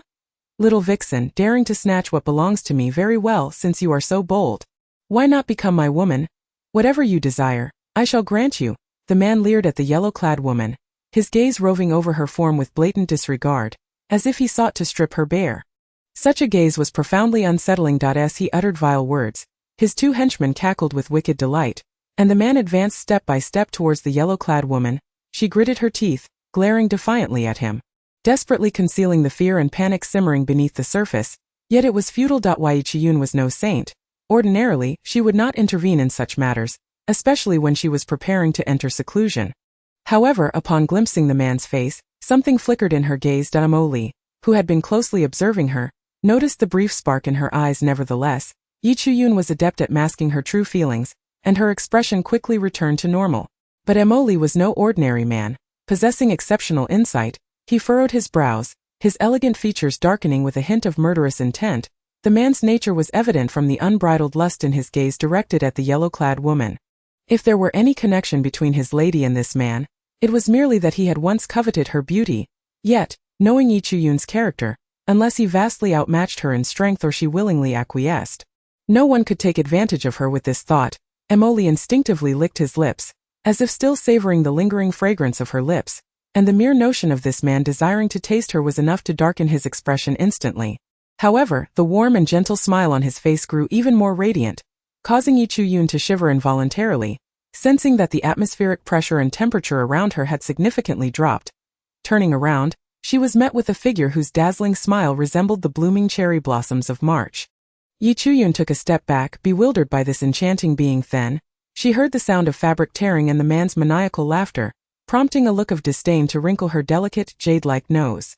Just as she was about to strike down a certain beast, she noticed the enchanting figure's fingers twitch slightly, causing the previously exuberant man to freeze suddenly, and with a thud, he transformed into something akin to a charred lump of coal. The 2 lackeys behind him recoiled in fear, stumbling back several steps as if they had seen a ghost.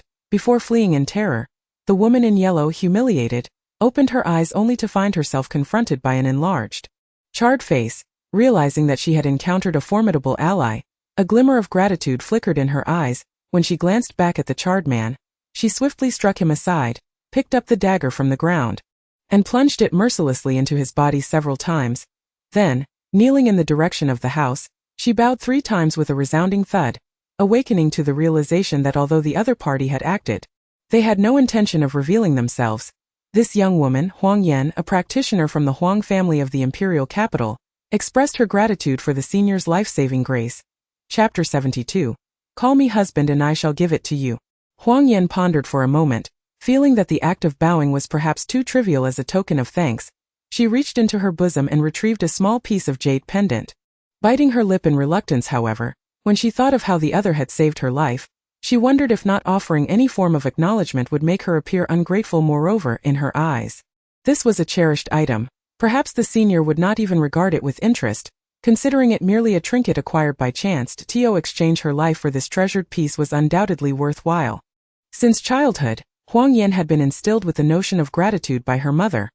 Although the other party's intervention might have been unintentional, the fact remained that they had saved her life. Senior, I am but a novice in cultivation, and I have no means to repay your life-saving grace. This jade pendant was an inadvertent acquisition of mine, something dear to my heart, that I humbly ask that you do not disdain it. As she spoke, Huang Yan placed the jade pendant on the ground, then looked up with a hint of expectation. The door remained unmoved, and a sense of disappointment washed over her. Nevertheless, she bowed once more before limping away. Before departing, she cast one last glance at the door. Although her cultivation level prevented her from discernibly detecting the source of the senior's intervention, she firmly believed that her savior was hidden behind that dilapidated door. Yet, the individual seemed unwilling to show themselves, perhaps not taking the matter to heart. Thus, Huang Yan left in disappointment. It was then that Yi Chuyun and Emily emerged. Indeed, a hero saving a damsel in distress. Yi Chuyun remarked, picking up the jade pendant left behind by the girl who called herself Huang Yan. Teasingly. Emily's beautiful peach blossom eyes sparkled with amusement, yet they were fixated solely on her. What is it, my dear? If you are jealous, I shall return this pendant to the young lady. His gaze was earnest, almost as if he genuinely feared she might feel envious. Yi Chuyun rolled her eyes. Oh, please, keep the girl's token of gratitude. Just as Yi Chuyun was about to hand the jade pendant to Emily, her eyes suddenly lit up. This jade pendant? Is it not Kongming jade? Kongming jade is an essential material for crafting spatial treasures. She had just been contemplating how to accommodate the young beasts of the eagle tiger.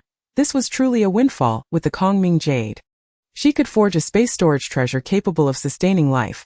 Although crafting such treasures required her cultivation to reach the Spirit King realm, akin to the core formation stage in her past life, and additional auxiliary materials were also necessary, acquiring the Kongming jade beforehand uplifted her spirits.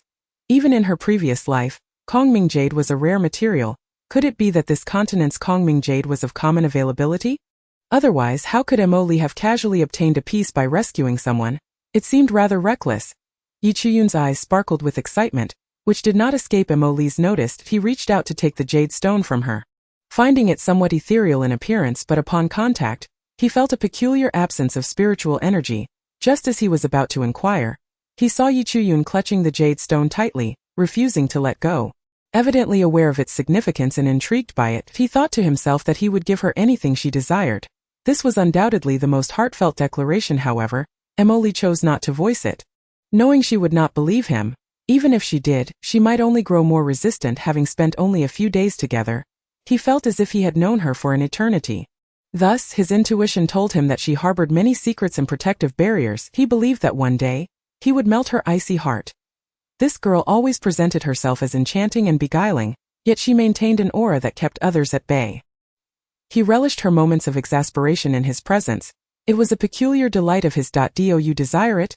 Call me husband, and it shall be yours. Yi Chuyun's face darkened at his words, though her expression quickly reverted to normal. If you are reluctant, then so be it. It is merely a piece of Kongming jade. Since the girl named Huang Yan could obtain it, it signifies that such a treasure exists in the Kanglan continent. Thus, I need not fear that I won't find it. As she turned, her hand was firmly grasped. Emily's warm and long fingers tightened around her delicate wrist, pressing the Kongming jade into her palm. If my wife desires it, then naturally it belongs to her. Yi Chuyun came to understand that this fellow simply wished to witness her flustered demeanor.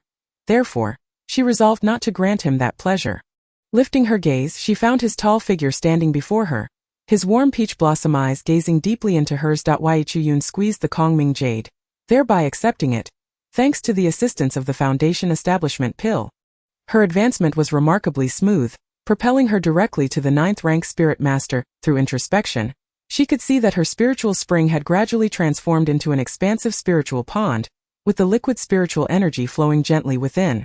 This energy washed through her bones and muscles, leaving her feeling rejuvenated once again. A trace of red impurities seeped out. Yi Chuyun's gaze deepened. When she had grown strong enough to shake the Yi family, it would also mark the demise of the Xiaogu family. Once her cultivation stabilized, Yi Chuyun began to focus on crafting talismans and pills. Talismans were relatively simpler to create compared to pills. The talisman brush was made from the fur of a first-rank demonic beast, the golden-eyed rat, and the beast's blood was also sourced from it. With Yi Chuyun's current strength, she could at most craft low-grade advanced talismans. As she had anticipated, due to her unfamiliarity with her new body, both her first and second talismans failed. Emily appeared indifferent but was, in fact, closely monitoring his little wife, initially curious that she truly possessed the skill to craft talismans. He felt a twinge of disappointment upon witnessing her initial failures, suspecting she lacked talent for this craft. However, he was pleased to see her innate abilities in taming beasts and forging. Yet before he could express his disappointment, his eyes widened in utter disbelief. Yi Chuyun seemed to have transformed into an entirely different person, while her enchanting features remained unchanged. Those peach blossom eyes, her brows, her alluring lips, her entire aura had suddenly turned cold and piercing. Chapter 73. Smash the talisman if you're displeased. The person was still the same, yet she had become as chillingly stunning as if she had descended from an ice cavern. Nevertheless, Emily discovered that no matter how she changed, She remained a captivating enigma that held his undivided attention to that moment. The beast fur brush in Yi Chuyun's hand danced as though alive, and the symbols on the pale yellow talisman paper seemed to emerge naturally. Imbued with a hint of innate spiritual energy, this energy, upon first glance, exuded an imposing pressure. However, for Mo with his cultivation, this pressure felt akin to a mere tickle nonetheless. The momentary display of dominance still startled him. Even though it was merely a first-rank advanced talisman, it could intimidate a spirit king like himself. Was this truly an ordinary first-rank talisman? Generally, first-rank talismans only affected cultivators below the Great Spirit Master level. In other words, cultivators above the Great Spirit Master realm would find such talismans to be inconsequential, offering no real threat. Yet, his little wife had created a first-rank talisman that could actually daunt a spirit king at first glance. How could this not astonish him? What left him even more astounded was that after Yi Chuyun skillfully crafted a row of dozens of first-rank talismans, she unexpectedly produced a second-rank intermediate talisman. The spiritual pressure and power surrounding this talisman were even more formidable. It was known that an attacking second-rank talisman could not be resisted by a great spirit master below the 5th rank. Survival was merely a matter of luck. What made him want to spit blood was that after crafting about a dozen second-rank talismans, Yi Chuyun sighed deeply. With my current level of cultivation, I can only manage to refine talismans of the second rank at most. I suppose I can make do with that. Mo suddenly staggered. What kind of wife has he found for himself? However, in Yi Chuyun's eyes, she was not being boastful at all. In her past life, the talismans she crafted were sufficient to contend with formidable cultivators at the integration stage. How could she regard the mere second-rank talismans with any seriousness? Naturally, she would not hold them in disdain. Yet for Mo, it was an entirely different matter. Given the esteemed status of a talisman maker, Yi Chuyun, who had lived a life of near purity for over a decade, suddenly possessed such extraordinary talents, not only in cultivation but also in alchemy and talisman crafting. It was no wonder that he was taken aback, observing the rare look of astonishment on Mo's face. Yi Chuyun felt inexplicably amused. She casually grabbed a handful of talismans, indifferent to whether they were first or second rank, and directly handed them to Mo. These are merely what I concocted at random. Take them and play with them. Her cold yet captivating expression clearly conveyed. Mo was instantly petrified. He was certain that each talisman here could fetch 5 times the price of a typical talisman of the same rank.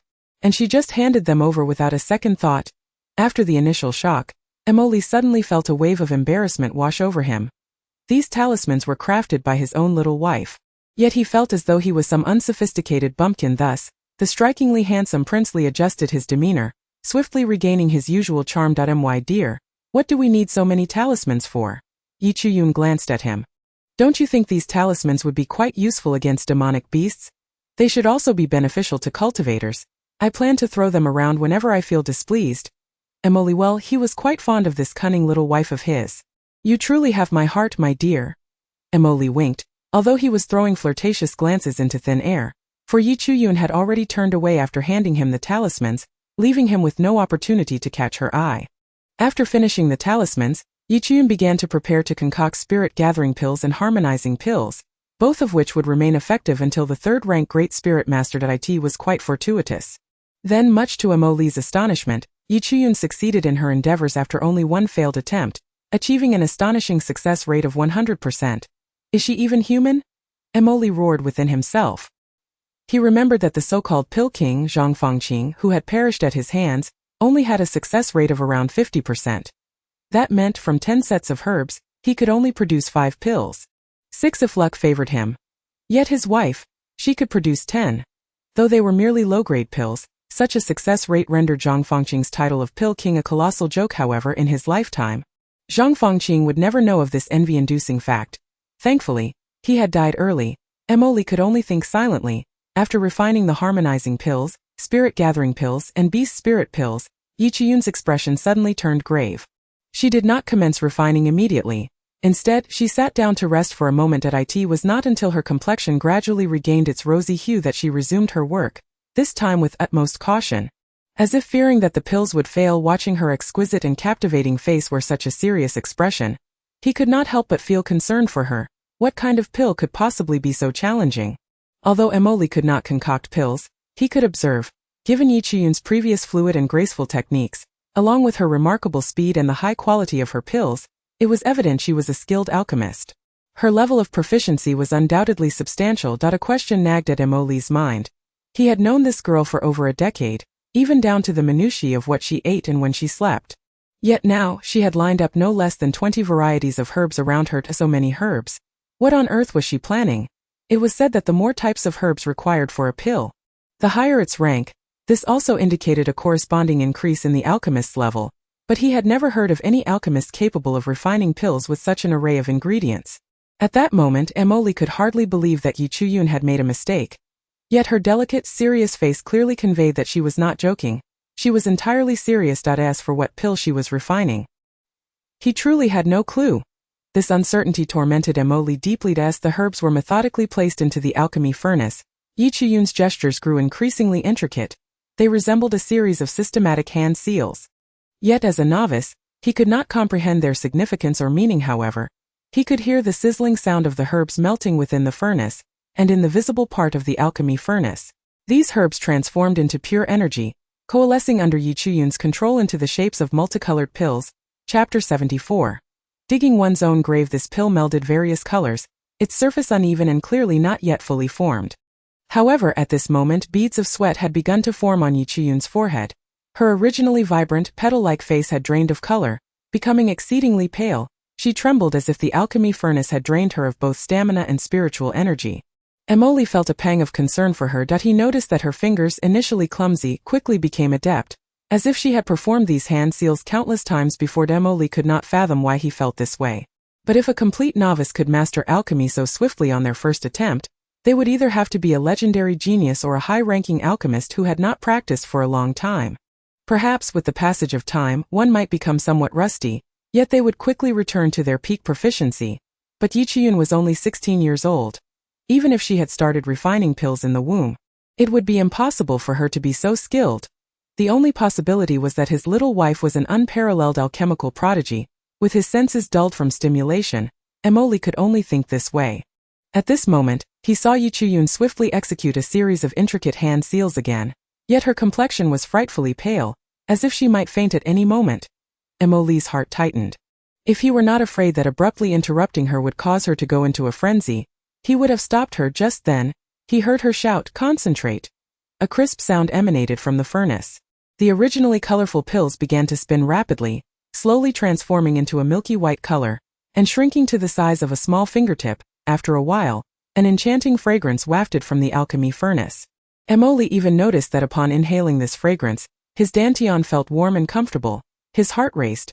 Could it be that this pilled? Emily gazed at Yi Chuyun, his eyes deep as if reflecting an ancient well of countless years. She was refining a pill meant to restore his dantian. Though he recalled the pill she had promised to the Chung family, given Yi Chuyun's current strength, concocting such a pill seemed to be risking her life. Yet she was so resolute that Emily would rather believe that Yi Chuyun was also thinking of him. That if he had initially been curious about her, as they interacted more, she evoked a sense of mystery and wonder within him. Her unique aura deeply captivated him. He could not pinpoint when it began, but he had told himself that this woman was his he would use all his power to protect her, to conquer her. Now seeing her risk everything to refine a pill that could heal his dantian, Emily was filled with profound shock and emotion. His little wife, in this life, no, in all lives to come, he would never let her down. Suddenly, the alchemy furnace slipped from Yi Chuyun's control, spinning wildly in reverse. A flicker of panic crossed Emily's face. And his 20 years of life, he had only felt such panic this one time. Even when he had been schemed against and his dantian shattered, he had not panicked because he refused to succumb to fate. He did not believe he had become a waste. Yet at this moment, seeing Yi Chuyun's face as pale as a blank sheet of paper, as if a gust of wind could blow her away, he felt as though he might lose her at any moment. Emily finally understood the significance of this woman in his heart. He could not lose her chewer. Without a thought for the pills in the furnace, he rushed over and enveloped her in his arms. Her enchanting eyes, adept at concealing her true feelings, were now on the brink of losing their clarity. Emily quickly retrieved a pill from his storage bag, placed it in his mouth, bent down, and captured her pale, bloodless lips, feeding her the pill. Then, he grasped her delicate, now limp hands, channeling his spiritual energy slowly and steadily into her body, hoping she would soon open her eyes. Yi Chuyun felt her eyelids heavy as if weighed down by lead, and could not help but feel a twinge of regret for overestimating her own strength. Was she to perish not at the hands of other schemes, but from exhaustion of her spiritual energy and vitality? Was she truly digging her own grave? The herbs required for this Huntion pill amounted to dozens, with no specific rank in her previous life, yet according to the current rankings in the Kanglan continent, it was at least a 6th-rank pill. The process of alchemy required not only spiritual energy but also immense spiritual strength, primarily manifested in the variety of herbs. The greater the variety, the more significant the differences in their properties. The temperatures for refining various impurities also differed drastically. To concoct a superior elixir, one must meticulously eliminate all impurities from the medicinal herbs and flawlessly amalgamate their beneficial components. The external manifestation of spiritual energy can generate flames, the temperature of which requires the soul's power to assess the various herbs. A minor miscalculation in temperature could result in the failure to remove impurities, potentially leading to the loss of the useful components instead, a most regrettable outcome. Conversely, if the temperature is set too low, it may be incapable of expelling even the useless or toxic impurities. However, should one attain the ideal temperature akin to the Earth's core that aligns with the alchemical requirements, the situation would differ, necessitating only the control of one's soul power.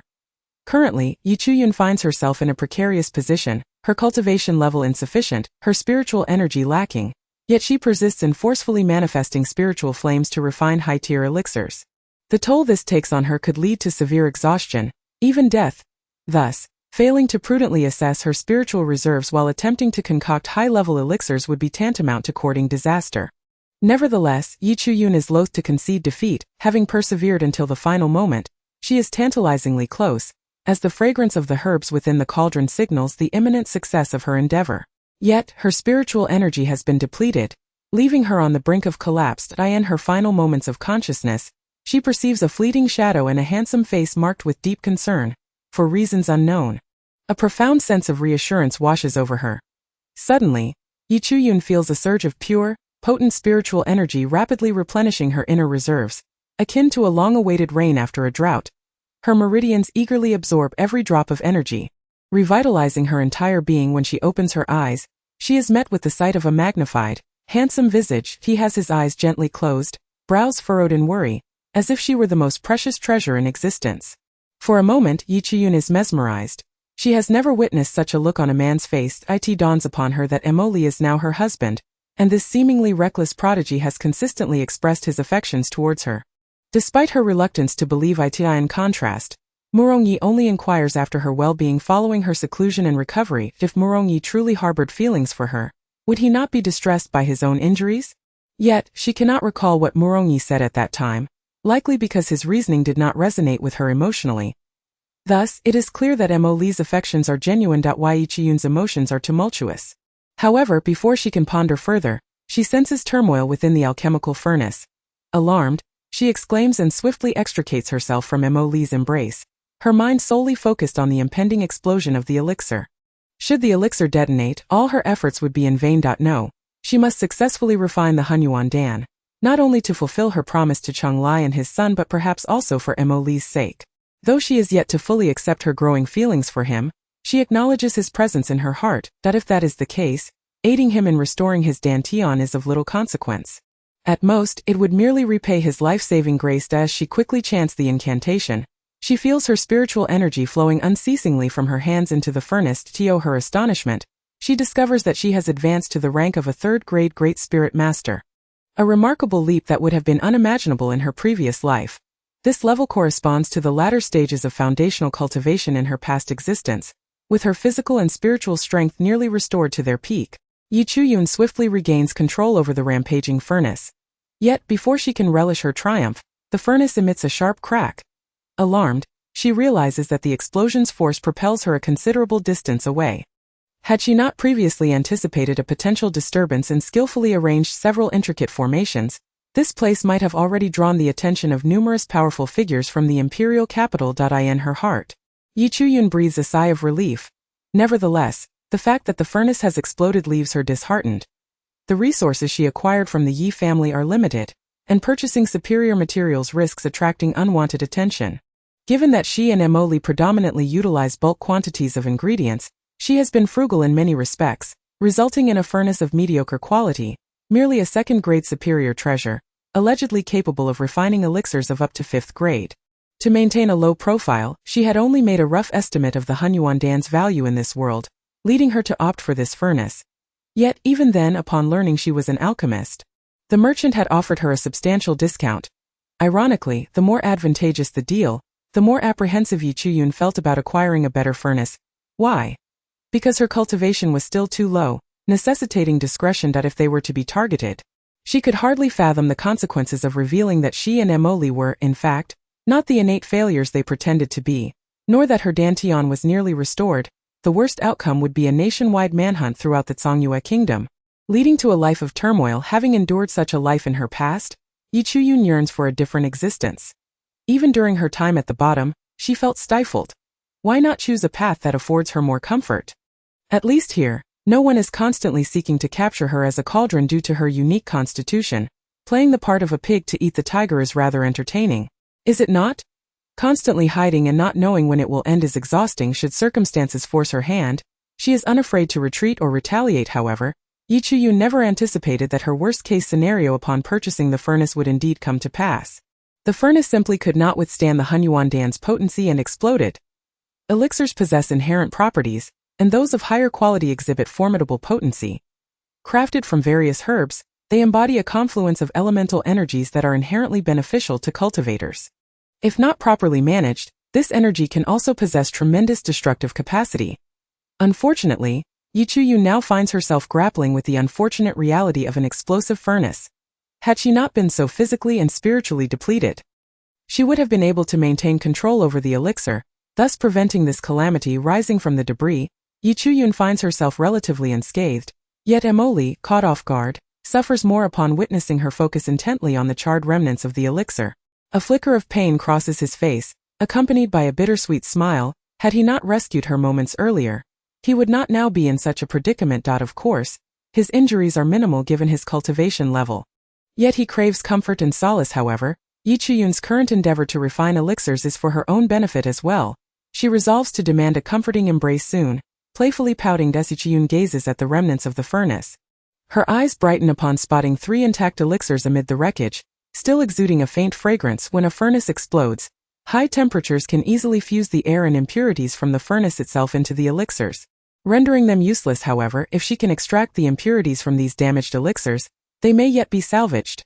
The explosion did not prove fatal for either Yi Chuyun or Emily, but it was indeed a death knell for the elixirs within the furnace. Of the 10 elixirs initially prepared, 7 have been destroyed, leaving 3 with potential for extraction. Though merely 3 remain, Yi Chuyun's spirits soar. The pinnacle of alchemical mastery lies in embodying the cauldron itself. As long as her soul power is sufficiently robust and her spiritual energy abundant, she can achieve this. Regardless, she resolves to give it a try. For 3 elixirs remain unscathed. Hope surges within her as she swiftly rises, utilizing her spiritual energy to levitate the 3 elixirs into the air. Initially, they resist her control. Even the most basic elixirs possess a degree of sentience. Yet, the Hunyuan Dan, despite its damaged state, retains considerable will. Yi Chuyun intensifies her output of spiritual energy, finally managing to subdue the elixirs. Once more, she unleashes flames, exercising her patience to gradually extract the impurities from the waste elixirs. Time and again, the elixirs attempt to flee. High-tier elixirs can even possess a semblance of consciousness. In her previous life, Yi Chuyun had heard tales of celestial elixirs capable of transforming into human forms, granting mortals longevity upon merely inhaling their essence. Cultivators could benefit from consuming their spiritual energy. While the Hunyuan Dan may not be as extraordinary, it is still a high-tier elixir, lacking consciousness yet instinctively seeking to escape human control. Not a chance.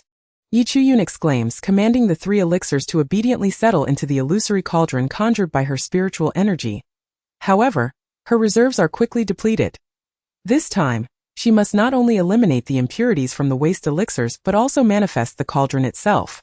Thus, a swift resolution is imperative to prevent her spiritual and physical energies from being depleted once more, leading her to yet another failure. However, with her current cultivation as a 3rd-tier Great Spirit Master, Yi Chuyun's spiritual and physical energies are far superior to those of the previous 9th-tier Spirit Master. Gradually, she tends to the 3 elixirs as if they were her most cherished loved ones. Perseverance pays off. Yi Chuyun ultimately succeeds. The moment the elixirs are completed, a fragrant aroma fills the air, and Emily, who had been knocked aside by the explosion, inhales the scent, feeling his long-standing ailment in his dantian begin to heal anew. He is further convinced that his beloved has concocted a treasure capable of restoring his dantian.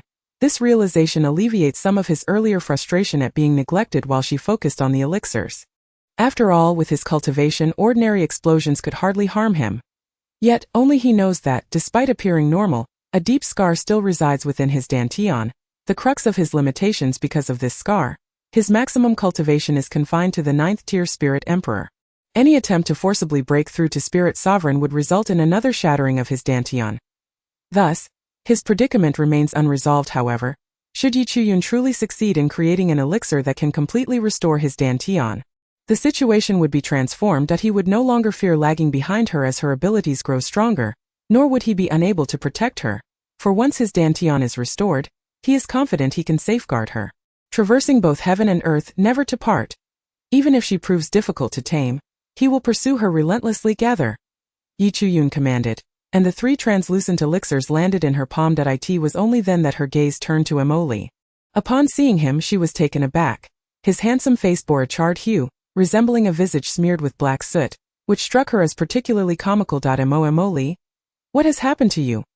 Emoli, realizing that his beloved was staring at him in shock, felt a mix of amusement and exasperation. His stunning, almost otherworldly face transformed into one of grievance. Why, dear, your elixir sent me flying? Yi Chuyun felt embarrassed, suddenly recalling that she too had been blasted away during the explosion. Yet, how could someone of Emoli's cultivation be so easily sent flying? Upon closer inspection, she noticed his pale complexion, reminded of how he had previously embraced her to heal his own wounds. She felt a pang of guilt. If not for her rescue, he would not have been weakened, nor would he have been injured by mere elixirs. Nevertheless, Yi Chuyun realized that Emoli had indeed changed in her eyes. Yet, despite this change, she was still reluctant to trust any man completely, even one who loved her sincerely. What if one day, Emoli's heart were to waver? Therefore, she could not afford to gamble. She had been deeply hurt before. After a moment of self-doubt, Yi Chuyun quickly composed herself and resolved to regard Emoli as a younger brother. Though he was physically older, her soul was that of a 1,000-year-old spirit. To her surprise, she comforted him gently. I apologized. It would be a shame to waste the elixirs that are nearly complete. Emoli gazed at her, noticing her guilt and apology, which instantly uplifted his spirits. Yet, he pressed further, then how will you compensate me? He feigned displeasure, his expression demanding reparation. Yi Chuyun felt immensely awkward and suddenly noticed the 3 elixirs in her palm. Her eyes brightened. Here, these elixirs were specially crafted for you. Though 7 were destroyed, 2 should be sufficient to restore your dantian completely. If that isn't enough, you can have all 3. I'll find a way to procure more herbs later. After all, medicinal herbs are rare. Despite their recent success, gathering the same dozens of herbs again with the required quality and age would not be so simple. Thus, Yi Chuyun treated Emoli with particular consideration upon hearing her words. Emoli's eyes sparkled like a universe filled with stars, making it difficult for Yi Chuyun to look away. She had stated that these were crafted specifically for him, and that she could give him all 3. Implying that the other elixir was merely a bonus. He knew that Changfeng clearly had feelings for his beloved, yet Emoli understood that Yi Chuyun was far beyond his reach, possessing talents in array crafting, alchemy and talisman making, making her incomparable to Changfeng. Hence, she could never look upon Changfeng with favor, yet jealousy still gnawed at him now that he had heard her express her intentions. Emoli finally felt his wish fulfilled, and his spirits soared. What could he do? His beloved's talents even made him envious. Yet they were a legitimate couple, although she currently seemed to regard this as a mere fade. It mattered little. Perhaps she did not realize that as spiritual cultivators, they held their marital vows in the highest esteem, ensuring that she could never escape him. Fortunately, he had been interested in her from the very beginning of their union.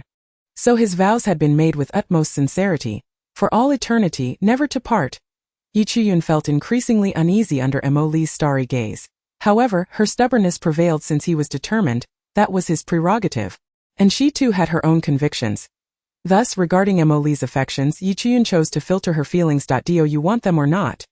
If not, I'm putting them away. She pretended to retract the elixirs. But Emoli, quick as a flash, snatched them from her hands, feigning disdain. You show no sincerity at all. Yet, the delight in his eyes betrayed him. Chapter 77. A beautiful misunderstanding. Yi Chuyun feigned ignorance of his complaints.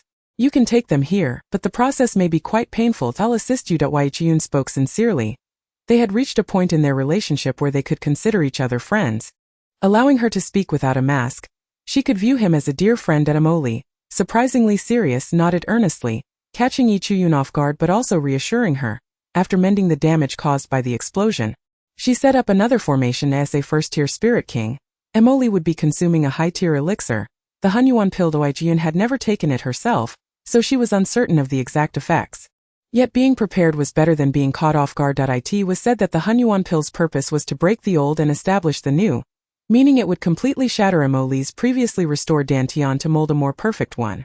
The agony of having one's dantian shattered was unimaginable, even for a first-tier spirit king. Just the thought of such destruction sent shivers down Yi Chuyun's spine. Hence, she decided to set up a formation encompassing the entire room, allowing her to sense everything within.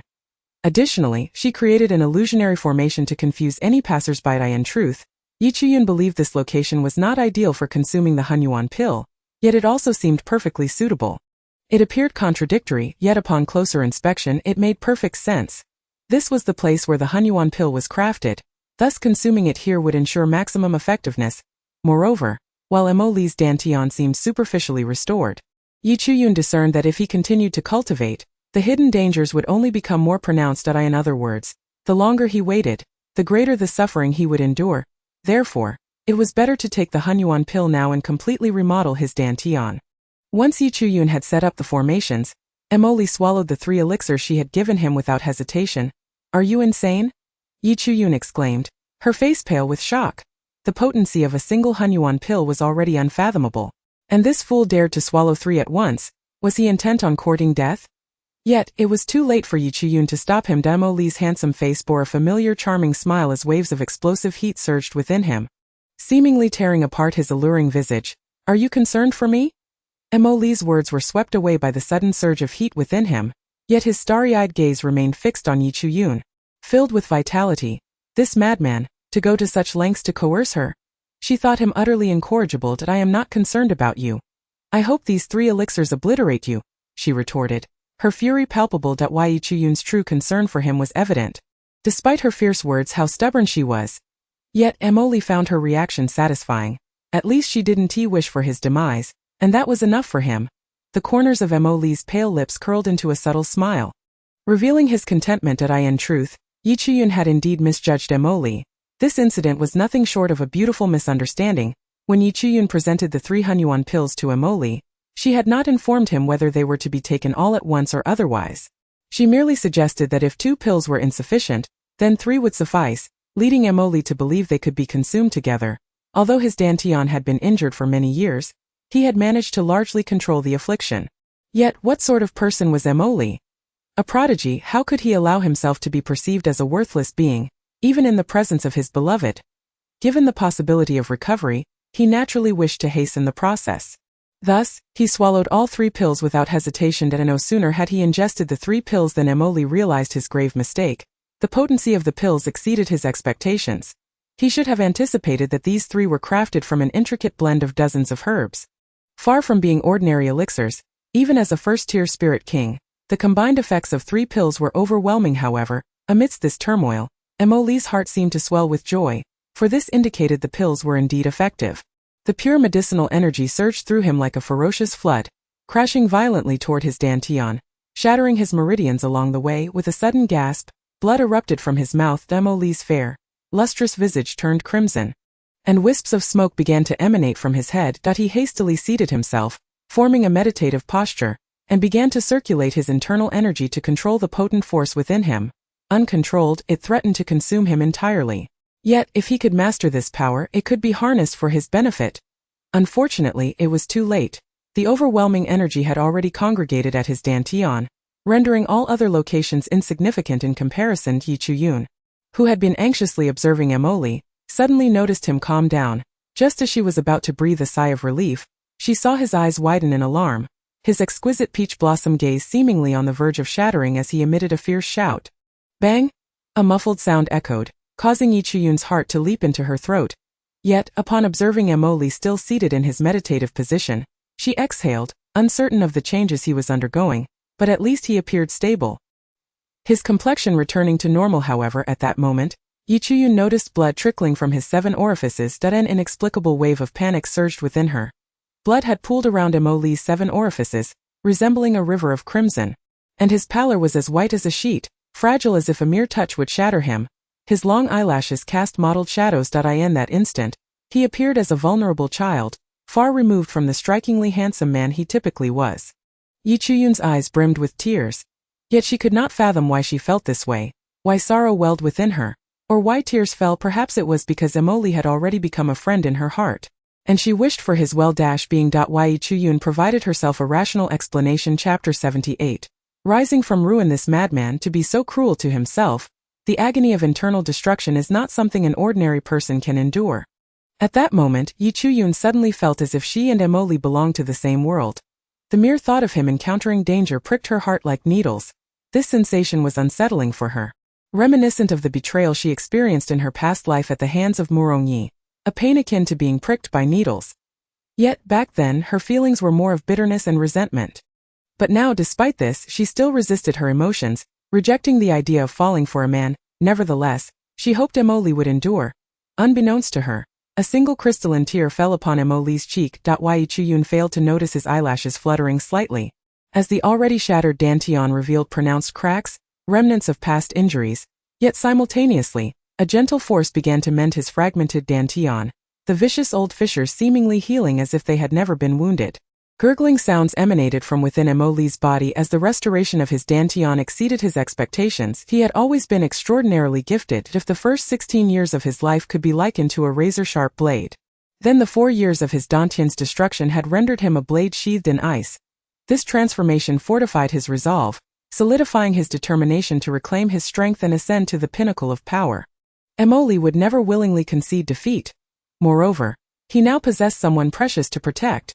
As his dantian and meridian slowly healed, Emily's consciousness gradually returned to clarity, under the control of his willpower. The pure energy within him accelerated the restoration of his entire being, emanating a rich vitality from within. This vitality was distinct from the stability he had previously achieved through other means. The blood at his orifices coagulated, and a foul dark substance began to seep from his body. The Hunyuan pills, while mending his body, conducted a thorough cleansing of his essence, revealing the sheer amount of impurities he possessed. Yi Chuyun evidently recognized this, and her initial worry and panic dissipated, replaced by excitement and joy. However, upon catching a whiff of the unpleasant odor, her expression turned peculiar. Yet, even when the filth from Emily's body made contact with her, she felt no anger, only surprise at his remarkable potential. The extraordinary potency of the Hunyuan pills had revealed only a fraction of his innate capabilities. In that moment, Emily's formerly fair face had transformed into a rich bronze, granting this devilishly handsome man an entirely different allure. It was worth noting that when Yi Chuyun's own body underwent the cleansing process with the Shisui pill, it had taken her considerable effort to rid herself of the thick layer of impurities, reminiscent of mud smeared across her skin, exuding a foul stench. Thus, it was evident that comparisons could be mortifying. Contrary to Yi Chuyun's current elation, Emily felt somewhat mortified upon opening his eyes. He found himself embraced by the woman he had longed for, her face etched with concern. The beauty of the moment was quickly overshadowed by the revolting odor that suddenly assailed his senses. It was unimaginable. The illustrious Emily had never felt such embarrassment, especially not in front of the woman he adored. He felt utterly humiliated. He swiftly pushed himself off the ground, swiftly distancing himself from Yi Chuyun's embrace. His tall figure turned away from her. His earlobes burned crimson. The sound of her laughter ringing behind him only deepened his desire to vanish into the ground. In haste, he retrieved a cleansing talisman from his storage pouch, a hint of embarrassment flashing in his eyes as he cleaned himself up. His ears still flushed with color. Yi Chuyun, unrelenting, laughed heartily, only to find herself suddenly enveloped in a warm, broad embrace. Her silvery laughter abruptly silenced. She froze in Emily's arms. His eyes glimmered with a deep light as he leaned close to her ear. His handsome face slightly flushed. "My dear, please don't mock your husband, all right?" Yi Chuyun shivered at the sensation that coursed through her ear, sending warmth throughout her body, leaving her feeling weak in Emily's embrace. In an instant, his low, affectionate laughter echoed in her ears. Yi Chuyun's cheeks flushed a deep crimson. When she finally regained her composure and attempted to push Emily away, she found it futile. They felt as though they were bound together by an invisible cord. A slight flutter of her heart made her hesitate to extricate herself from him. Unbeknownst to Yi Chuyun, Emily's peach blossom eyes sparkled with a cunning glint. More mischievous than that of a 1,000-year-old fox, however, This moment of rebirth was akin to rising from the ashes. Not only had his dantian fully recovered, but his innate qualities had also improved. What delighted him most was that due to 4 years of silence and introspection, along with his originally extraordinary gifts, he had broken through 4 stages following the tempering of the Hunyuan pills, now achieving the rank of a 5th-tier spirit king. Once Emoli had composed himself, Yi Chuyun crafted a small spirit beast ring from the rare Kongming jade. The intricately designed ring was inscribed with an invisible formation, rendering it undetectable to others when worn. Given that there was only one piece of Kongming jade, the space within the ring was exceedingly limited, approximately the size of a small room. After placing the small golden eagle tiger inside, she tossed in a handful of spirit stones and a beast spirit pill, feeling its dependency on her. Yi Chuyun couldn't help but feel a pang of nostalgia that in her past life, she had never owned a spirit beast. Not due to a lack of resources, on the contrary, as a renowned Demoness in the cultivation world, she was among the wealthiest. Yet her stubbornness had led her to trust no one but herself. In this life, with the assurance of a contract between beast and human, and considering her current low strength, Yi Chuyun decided to abandon her previous reluctance. Moreover, the formidable combat prowess of this golden eagle tiger's father left her feeling apprehensive. Thus, the prospect of nurturing a 4th or even 5th-tier golden eagle tiger personally was undeniably appealing. Knowing Yi Chuyun so well, Emoli understood that she was no longer as resistant as before. Pursuing her too fervently might drive her away. Thus, he refrained from teasing her further. Chapter 79.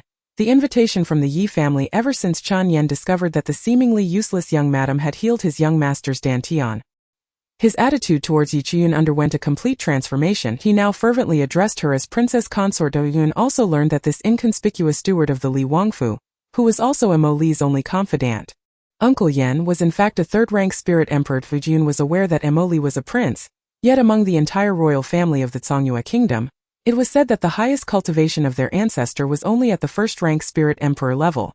However, that remained merely a legend. No one knew the current cultivation level of that ancestor or whether he had advanced further.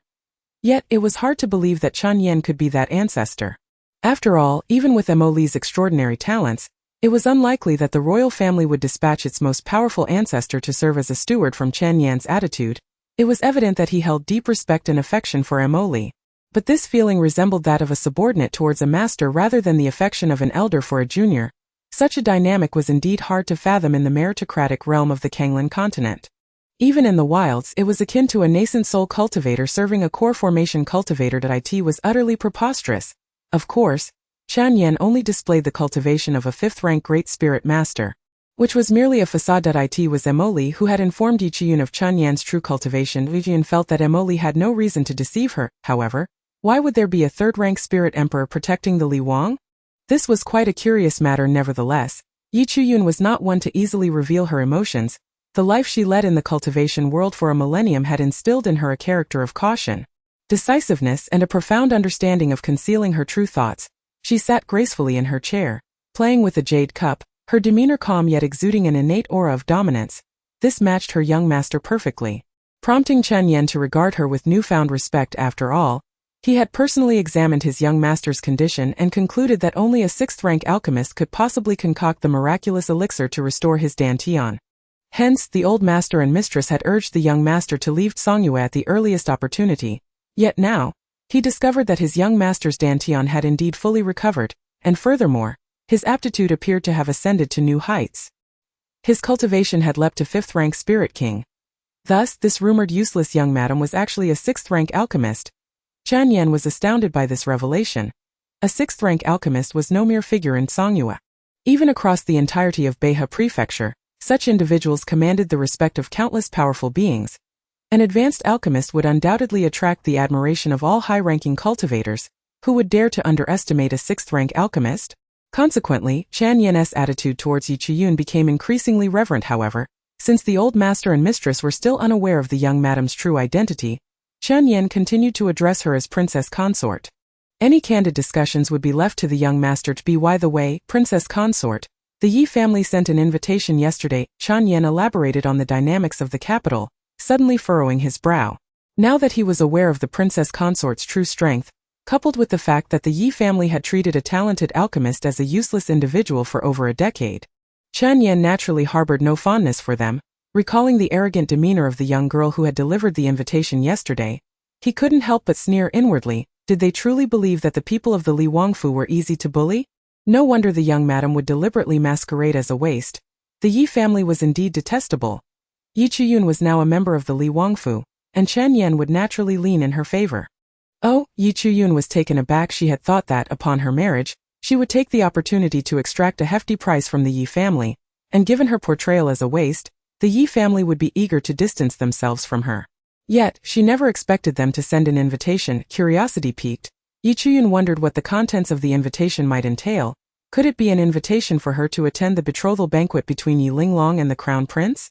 Yi Chuyun speculated mischievously, a slight smirk gracing her lips as her peach blossom eyes glimmered with intrigue that if that were the case, it would indeed be quite entertaining. He, as the abandoned one who had married this waste of Emoli, should she not stir up some trouble? Yi Chuyun's eyes darted towards the tall figure beside her, who was elegantly sipping tea from a jade cup. His exceptionally handsome face stood out even more.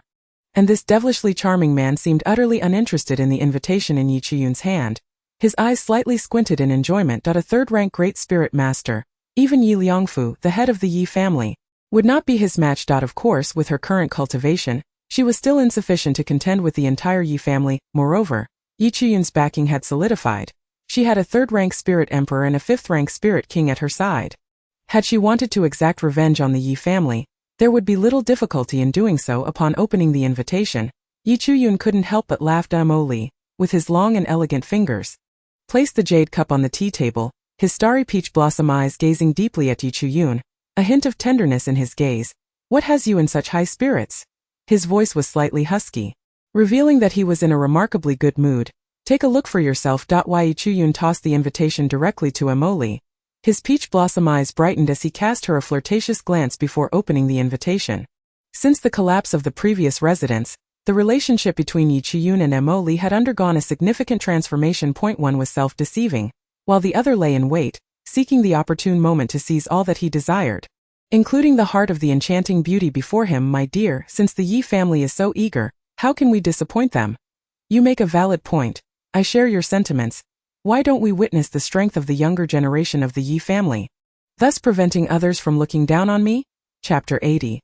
The study of sword arrays. Chen Yan quickly lowered his head, not daring to gaze upon her captivating beauty. This princess consort was no ordinary woman. Not only was she a sixth-rank alchemist, but she also possessed an enthralling power. In Chen Yan's view, Yi Chuyun's beauty could leave one spellbound, particularly her enchanting smiles and glances, which could serve as lethal weapons in times of conflict. Consequently, he held her in even greater esteem. A young madam of such caliber need not fear the disapproval of the old master and mistress. They revered strength. After all, they were strong themselves. In a world where strength reigned supreme, only those who were equally strong could command respect. This principle was entirely consistent in his mind. Only individuals of such power could possess such an aura. However, Yi Chuyun's lineage was untainted, and she had never left the Zhongyue kingdom, indicating that this power was innate to her. While innate strength and that acquired through nefarious means may ultimately lead to similar ends, the deliberate nature of the latter could never compare to the natural allure of the former. Should the young madam choose to cultivate diligently in the future, the results would be staggering. A glimmer of seriousness and astonishment flickered in Chen Yan's eyes, yet his respect for Yi Chuyun only deepened. Very well, it shall be as you say. Emoli's expression darkened slightly, his voice taking on a somber tone. As a man himself, he couldn't help but understand the reason behind Chen Yan's behavior, and he promptly excused himself. Yi Chuyun was exceedingly pleased with Emoli's reaction. A spark of excitement danced in her peach blossom eyes. Emoli's attitude at the very least indicated that he was firmly on her side. Yi Chuyun had never contemplated having Emoli confront the Yi family while she merely stood by and watched. However, Emoli's stance served as a reassurance that at the very least, he would not turn against her and might even lend her support. Nonetheless, during unnecessary moments, Yi Chuyun did not wish for Emoli to take action. She intended to avenge her grievances with her own hands. Naturally, the two could not remain idle in the Li Wangfu. Currently, all the forces in the imperial capital were focused on the Yun family, leaving Emoli and Yi Chuyun largely ignored. Yet, Yi Chuyun knew that with Uncle Yan's strength, he would certainly conduct another comprehensive examination for Emoli. After the inspection, Emoli would naturally need to devote time to cultivation. Having wasted several years already, Yi Chuyun retrieved gold and silver coins, along with some ordinary valuables, from the soul stone and placed them into a green storage bag that Emoli had given her. The space within the soul stone had suddenly expanded significantly. Inside the soul stone, there now lay a high-grade spirit stone, 110 mid-grade spirit stones, 300 low-grade spirit stones, 300 high-grade spirit pearls, 10,000 low-grade spirit pearls, as well as various small items, a third-rank high-grade treasure, the Ice Phoenix ring, several bottles of elixirs, 100 first-rank talismans, and numerous second-rank talismans. Regrettably, her cultivation level had been too low when she crafted those talismans. Otherwise, with her current cultivation as a third-rank Great Spirit Master, she could have undoubtedly produced third-rank or even fourth-rank talismans. Third-rank talismans commanded respect from all below the Great Spirit Master level. Even that scoundrel Yi Liangfu could be easily dispatched. A hint of regret flashed in Yi Chuyun's eyes. She would have to seize the next opportunity to refine more. The stock of gathering chi pills and spirit gathering pills totaled 46. But it was a pity that exhausting her physical and spiritual energy in concocting the Hunyuan pill had inadvertently allowed her to break through to the third-rank Great Spirit Master level. The effectiveness of these elixirs was now minimal, however. Although their effects were negligible, consuming them like candy still held some merit. Therefore, Yi Chuyun did not intend to waste them. The storage bag contained over 100,000 gold and silver coins. Originally, there had been several 100,000, but she had spent a significant amount during her recent shopping spree with them. Yi Chuyun was not particularly concerned about the gold and silver coins, as these were easily obtainable for cultivators. Thus, Yi Chuyun felt a pang of grief for her more than 90,000 lower-grade spirit pearls, 300 middle-grade spirit pearls, and over 9,000 lower-grade spirit stones. However, the price she paid could be deemed worthwhile. Aside from that, there were merely some everyday garments and other unnecessary items. Once she had tidied everything up, Yi Chuyun stepped outside AT present. Her Jade Xian sword technique had advanced to the third-tier Grand Spirit Master level. Coinciding with her cultivation's enhancement, regrettably, she had yet to study the sword formations. They had merely remained set before her. Now, with some time on her hands, it was a perfect opportunity to delve into them. With her current cultivation as a third-tier Grand Spirit Master, she could only practice two major formations, the first being the fully mastered Sword Chi formation, and the second-tier completed Sword Thunder formation. In her previous life, Yi Chuyun had not placed much emphasis on these formations, as they required more spiritual power and time to activate than ordinary spells, and some formations even possessed lesser power than spells. However, in this life, her perspective had shifted. Anything that could enhance her strength and provide her with greater self-defense was worthy of her time and effort to learn and apply. The Sword Chi formation was surprisingly easier to practice than Yi Chuyun had anticipated. Given her current status as a third-tier Grand Spirit Master in terms of both cultivation and mindset, she had long surpassed the prerequisites for cultivating the Sword Chi formation. After dozens of repetitions, she was drenched in perspiration, yet behind the rockery lay a deep pit, about a person's height, flickering with strands of purple lightning, its mouth charred black. How immense would the power be if such lightning struck a person? Yi Chuyun felt immensely satisfied to avoid drawing attention. She quickly concealed the pit. For the next 15 days, she remained hidden within the royal residence.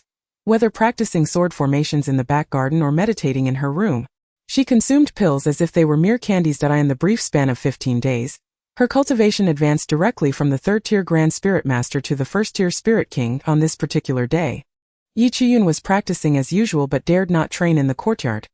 Why? It was not for any other reason. At this point, she had already attained the 9th-tier Grand Spirit Master level.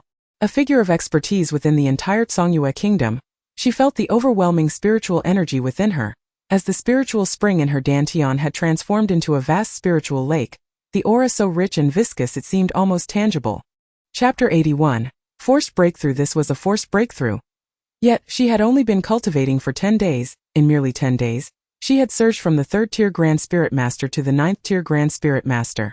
And now on the 11th day, she was on the verge of breaking through to Spirit King. If one were to correlate this with her previous life's cultivation, it should take about 10 days to progress from the late foundation establishment stage to the core formation stage. What kind of speed was this? Even the legendary favored children of heaven, those with exceptional celestial roots, could not achieve such rapid advancement. Was this body truly just a 5-spirit root as she had believed? It should be noted that in her previous life, even with the 4 spirit roots of her original body, combined with the Xianyin physique, her cultivation speed had not been so swift. Moreover, the spiritual energy of both continents did not seem particularly abundant. So, where exactly lay the issue? Yi Chuyun was astonished. Unbeknownst to her, every world has its own principles, even if other aspects were entirely identical. Various reasons could produce different outcomes. Naturally, this is the notion of different paths leading to the same destination. Among the 3,000 great worlds and countless small worlds, all beings capable of cultivation ultimately aim to become the highest existence.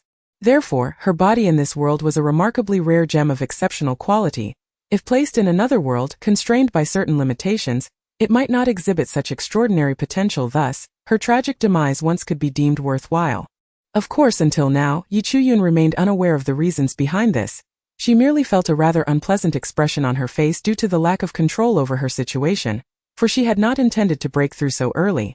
She despised this feeling of being uncontrollable. Based on her previous life's experiences, she believed in the importance of accumulating strength gradually, as this would stabilize her cultivation and prevent future pitfalls. Cultivation is akin to constructing a building. The more solid the foundation laid in the early stages, the taller and sturdier the edifice can rise. In her past life, Yi Chuyun had traversed the realms of cultivation through countless bloodshed lessons, leading her to this invaluable conclusion. Yet, she had not anticipated that in this life, she would not even be granted the opportunity to restrain herself. Yi Chuyun's originally fair and delicate visage had turned a deep crimson. Her captivating peach blossom eyes transformed into a striking scarlet, appearing extraordinarily enchanting and mesmerizing. "I can no longer hold back," Yi Chuyun exclaimed fiercely, startling the countless birds nurtured within the Li Wang mansion. Their cries echoing into Mo Li's ears. Recognizing the voice as Yi Chuyun's, Mo Li's expression changed dramatically. In a flash, he followed her aura and swiftly found her at this moment. His cultivation had ascended to the 7th tier Spirit King, and both his demeanor and aura had undergone significant transformation. Clad in an unadorned black robe, he appeared as an ancient, unfathomable well, exuding an alluring and captivating power. He stood tall and elegant, with features refined like jade. His profile sharp as if sculpted by a knife, his peach blossom eyes slightly narrowed, exuding a commanding and domineering aura. This was him. The genius Mo Li. Not the dispirited Mo Li who had lost his potential, nor the one whose dantian remained unhealed, marked by a hint of sorrow in his brow. This was the once proud and unrestrained genius Mo Li who looked down upon the world. However, upon witnessing Yi Chuyun's condition, the previously commanding expression on his face transformed into one of astonishment. The elderly figure beside him could not help but exclaim, This is a sign of breaking through to Spirit King. I must set up the formation, otherwise your identities will undoubtedly be exposed." Mo Li furrowed his brows tightly, his peach blossom eyes deep and inscrutable. Enveloped in profound concern, he understood the gravity of the situation all too well. Nodding slightly, he stood steadfastly beside Yi Chuyun like an unyielding rock, knowing that this was all he could do for her at this moment. Chan Yan's figure promptly vanished, an imperceptible silhouette swiftly moving within a 5-mile radius of Yi Chuyun's location. Swirling around suddenly, a flash of azure light appeared above, and an invisible barrier formed instantaneously. Before the elder could even breathe a sigh of relief, he felt a powerful suction rapidly drawing the spiritual energy from the skies above. The spiritual energy coalesced into a violent vortex, rushing toward Yi Chuyun. At a flicker of gravity crossed Chan Yan's eyes, mingled with surprise. The spiritual pillar, as thick as both legs of an adult male combined, forcefully surged toward Yi Chuyun's crown. Yi Chuyun's expression gradually improved, her entire being resembling a massive spiritual stone. Had Chan Yan not set up the formation in time, such a grand spectacle of energy would have been impossible to conceal from other cultivators. The commotion surrounding Yi Chuyun's ascension to Spirit King was even greater than that which accompanied Mo Li's rise to the same rank. It wasn't until the 3rd day that the vortex of spiritual energy finally ceased.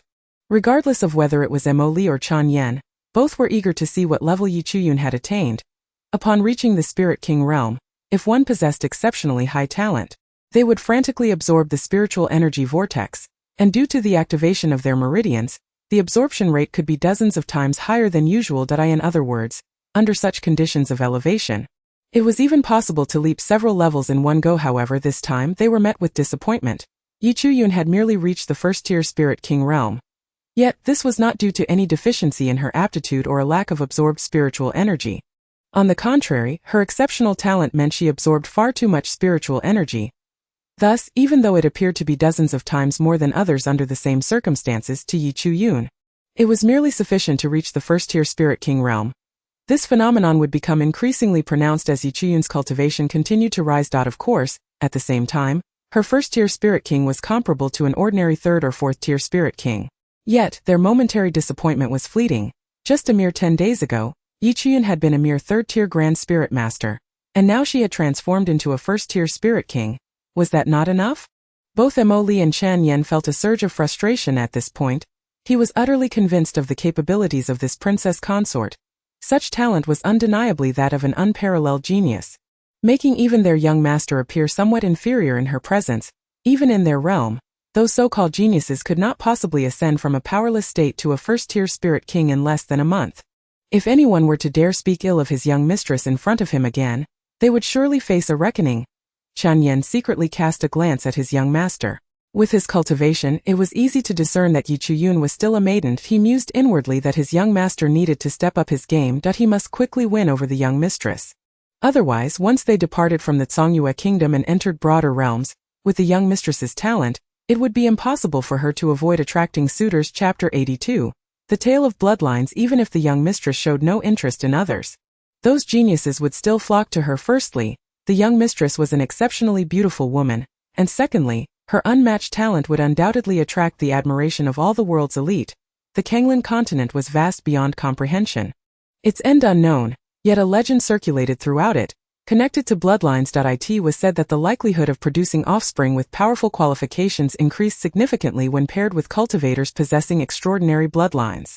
Moreover, the greater the talents of the parents, the stronger the potential of their offspring. Of course, this is a matter of probability rather than an absolute certainty. It is entirely possible for two exceptionally gifted parents to produce a child of average aptitude. However, the essence of lineage is something that cannot be measured. One can only observe the cultivation potential and the rate of progress of a practitioner. Thus, it is conceivable that a practitioner with exceptional cultivation talent and a remarkably rapid advancement may lack the extraordinary bloodline that can be inherited by their descendants. Therefore, this matter is indeed shrouded in mystery. Nevertheless, even so, practitioners with outstanding aptitude and swift cultivation speed remain the most desirable companions. Although the young mistress has already wed her lord, Chan Yen is no fool and can naturally discern the subtle dynamics between the couple. Their relationship does not resemble that of a loving husband and wife. Rather, it appears to be a one-sided pursuit, with the young lord persistently clinging on. It is also evident that both the young lord and the young mistress are still pure and untouched. Chen Yen heaved a sigh inwardly. This matter must be brought to the attention of the young lord as soon as possible. Knowing is better than ignorance, allowing him to take swift action. Otherwise, it may soon be too late for regrets. The young lord has grown up in the remote and backward Songyue kingdom, and thus knows very little about the secrets of Beihezu and the entire Kanglan continent. In any case, it is better to act first. Chan Yen quietly lifted his gaze to observe his young mistress, who was resting with her eyes closed.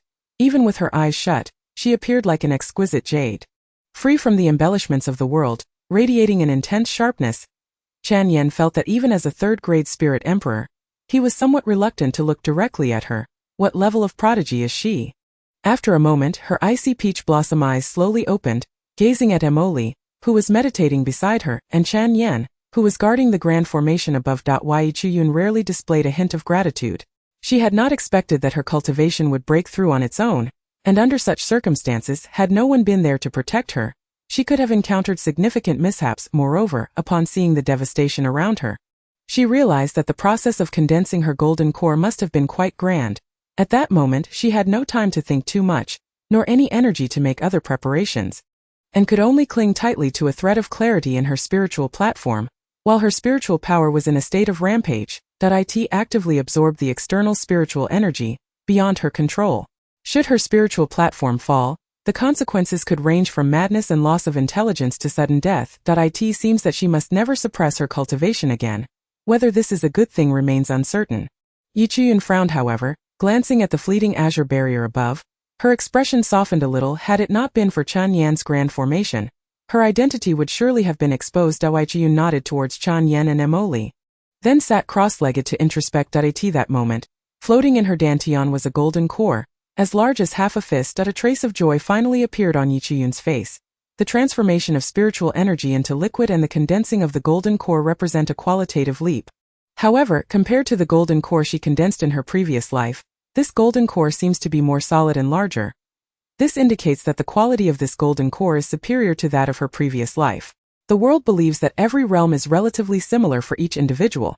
However, this is not the case. Among cultivators of the golden core stage, differences in techniques and experiences lead to variations in the size and solidity of the golden cores they condense. Naturally, this also greatly affects their corresponding strength. Yet, without boasting, Yi Chuyun feels that the power of the golden core she condensed in this life is at least double that of the same realm in her previous life. Nevertheless, in terms of the hierarchy of the Kanglan continent, she remains a first-grade spirit king. The fact that her golden core is slightly larger and more solid than that of her previous life does not elevate her to the second-grade spirit king. However, within the realm of spirit kings, this corresponds to the golden core stage. To enhance her cultivation, she must expand her golden core, which necessitates a vast amount of spiritual energy. When Yi Chuyun opened her eyes once more, she found that the Li Wang mansion had inexplicably returned to its normal appearance, with pavilions and towers, and the sweet sounds of birdsong and fragrant flowers. Yi Chuyun let out a slow breath. "Congratulations, my lady, on advancing to Spirit King," Emoli said, his peach blossom eyes flickering with delight. "Congratulations indeed. By the way, what happened to the beast bones I left with you?" Yi Chuyun referred to the bones of the demon python. She had obtained several high-quality ores in the lair of the golden eagle tiger, which were just right for forging a longsword. She had long coveted Emoli's longsword. Furthermore, as she was now cultivating the Yuxian sword technique, she could be considered a sword practitioner. With her current level of cultivation, it should not be difficult to forge a magical artifact in a few days. Casting a glance at Emoli, she contemplated how their bond seemed to be growing stronger. Well, she had already resolved to treat him like a younger brother. Yi Chuyun thought to herself, recalling that she had given Emoli half of the skeleton, along with the bones of the medicinal golden-backed rat. Forging 2 good swords should suffice. Generally, practitioners forge their life-bound magical artifacts when they reach the golden core stage, as these artifacts must be nurtured within the practitioner's body. As the practitioner's cultivation increases, the power of the artifact also grows. Moreover, if a practitioner reaches a later stage and finds even more extraordinary materials, they may reforge their artifacts.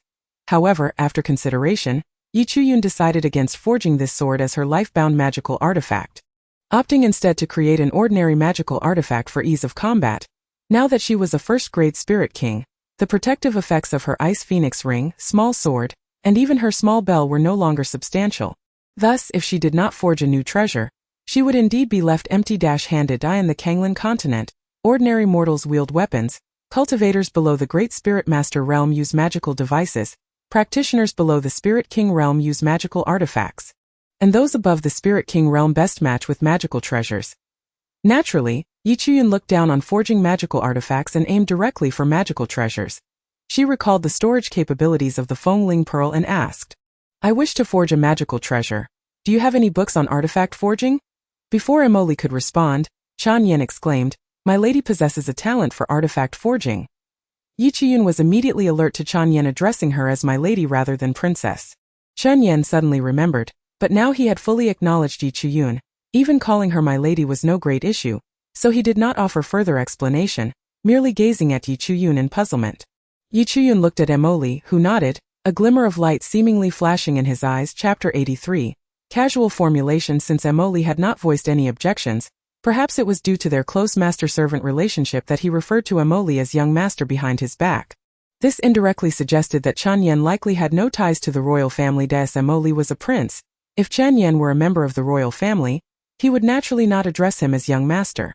A prince holds far greater status than a mere young master. However, if Chen Yen is not of royal descent but rather someone with a very close relationship to Emoli, and that faction possibly harbors little goodwill towards the Mo family, it is highly likely that he elevates the term young master above prince. The closest relationships a person has are typically with their parents, spouses, and children. Currently, Yi Chuyun and Emoli were only pretending to be married, and naturally had no children. That if Chen Yen were not from the royal Mo family, it is highly probable that he is linked to Emoli's maternal lineage. The circumstances surrounding Emoli's biological mother, Ye Fei, have always been a mystery in the Songyue kingdom. However, considering the old Songyue emperor's affection for Emoli, he surely harbored feelings for Ye Fei. But what happened to her? Why does her family's faction exhibit such an attitude toward the royal family? Could it be that there are hidden secrets behind the events of that year? Emoli, unaware that it was merely a simple title, had his princess deduce Chan Yan's identity quite accurately. Of course, even if he were to find out, he would not be surprised.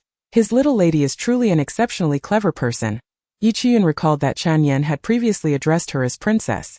Now that he referred to her as my lady, did this signify some form of recognition? For some reason, a surge of inexplicable emotions welled up within Yi Chuyun. Strangely, This emotion lifted her spirits. Yi Chiyun shook off that fleeting sentiment and nodded. What?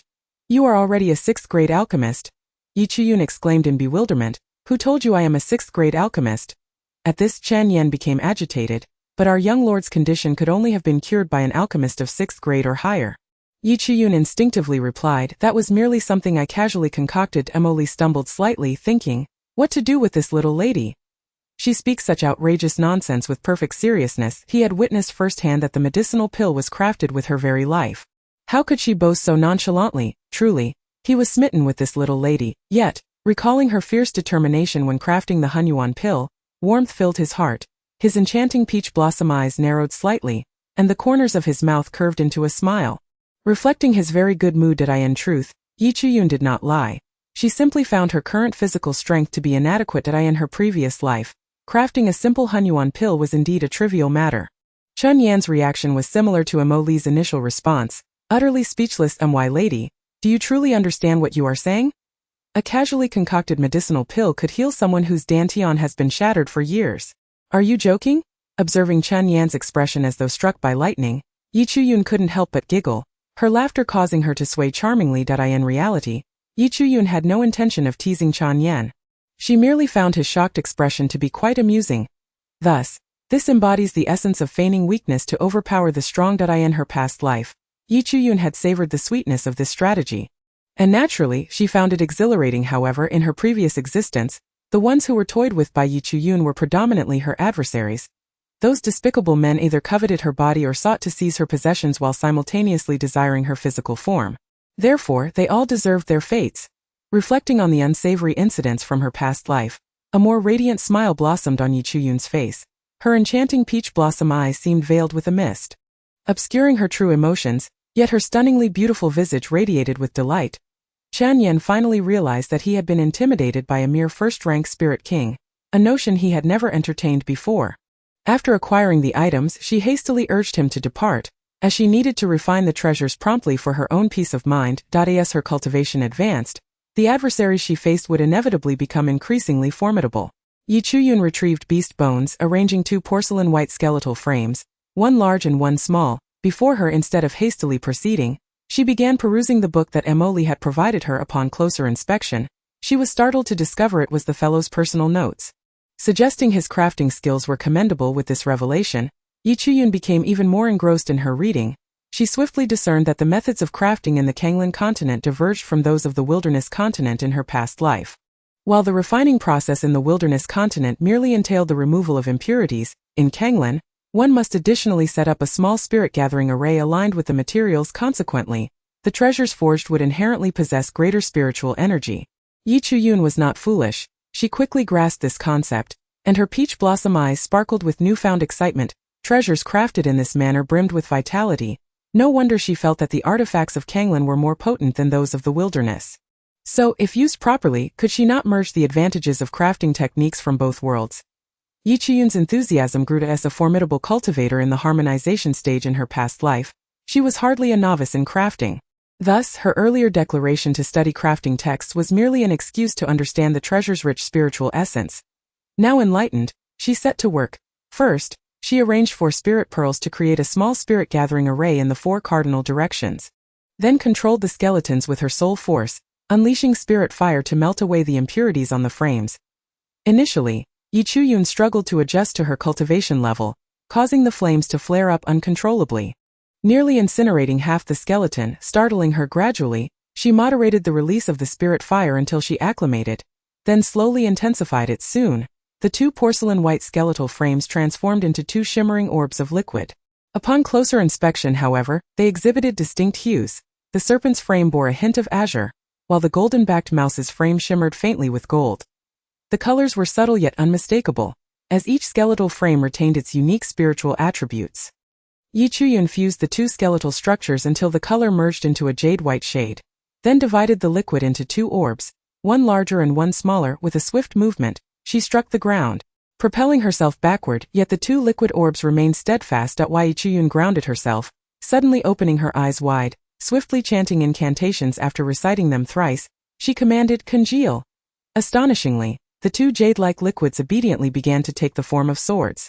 From the initial condensation to the final crafting and subsequent refinement, Yi Chuyun completed the 2 swords in merely 3 days. At this juncture, the significance of her cultivation level was evident. Had she attempted to forge these swords with her previous capabilities, it would have been tantamount to courting death. Artifacts were not akin to low-level elixirs, particularly offensive artifacts. Attempting to forcibly refine them with her prior cultivation might have led to an immediate backlash upon completion, resulting in the weapons attacking her. However, as a first-rank spirit king, she could handle any potential counterattacks with grace. The 2 flying swords, gleaming white and resplendent, possessed an unparalleled sharpness, bearing no semblance to the bones of beasts. Instead, they resembled 2 exquisite pieces of jade. What should she name them? Yi Chuyun mused aloud. How about the Mandarin Duck Jade Fairy Swords? Mo Li's voice unexpectedly chimed in. Yi Chuyun looked up to see a tall figure draped in a dark robe. His long hair cascading over his shoulders, his alluring peach blossom eyes sparkling like bright stars, gazing at her with a smile, overlooking the gleam in his eyes. Yi Chuyun pondered and deemed the name fitting. Your skills are commendable, my dear. Might I borrow them for a moment? Mo Li's gaze was so luminous, akin to the brightest star, that Yi Chuyun found it impossible to refuse, instinctively handing the 2 swords to him. Finally recalling something amiss about the name, she observed him stow the larger sword into his storage pouch, his peach blossom eyes narrowing slightly as he chuckled. Since it is a gift from my beloved, I shall not be polite. Darling, catch. He tossed the slightly smaller sword towards her. As Yi Chuyun caught the flying sword, she realized that this insufferable rascal had taken advantage of her. A mix of anger and amusement washed over her.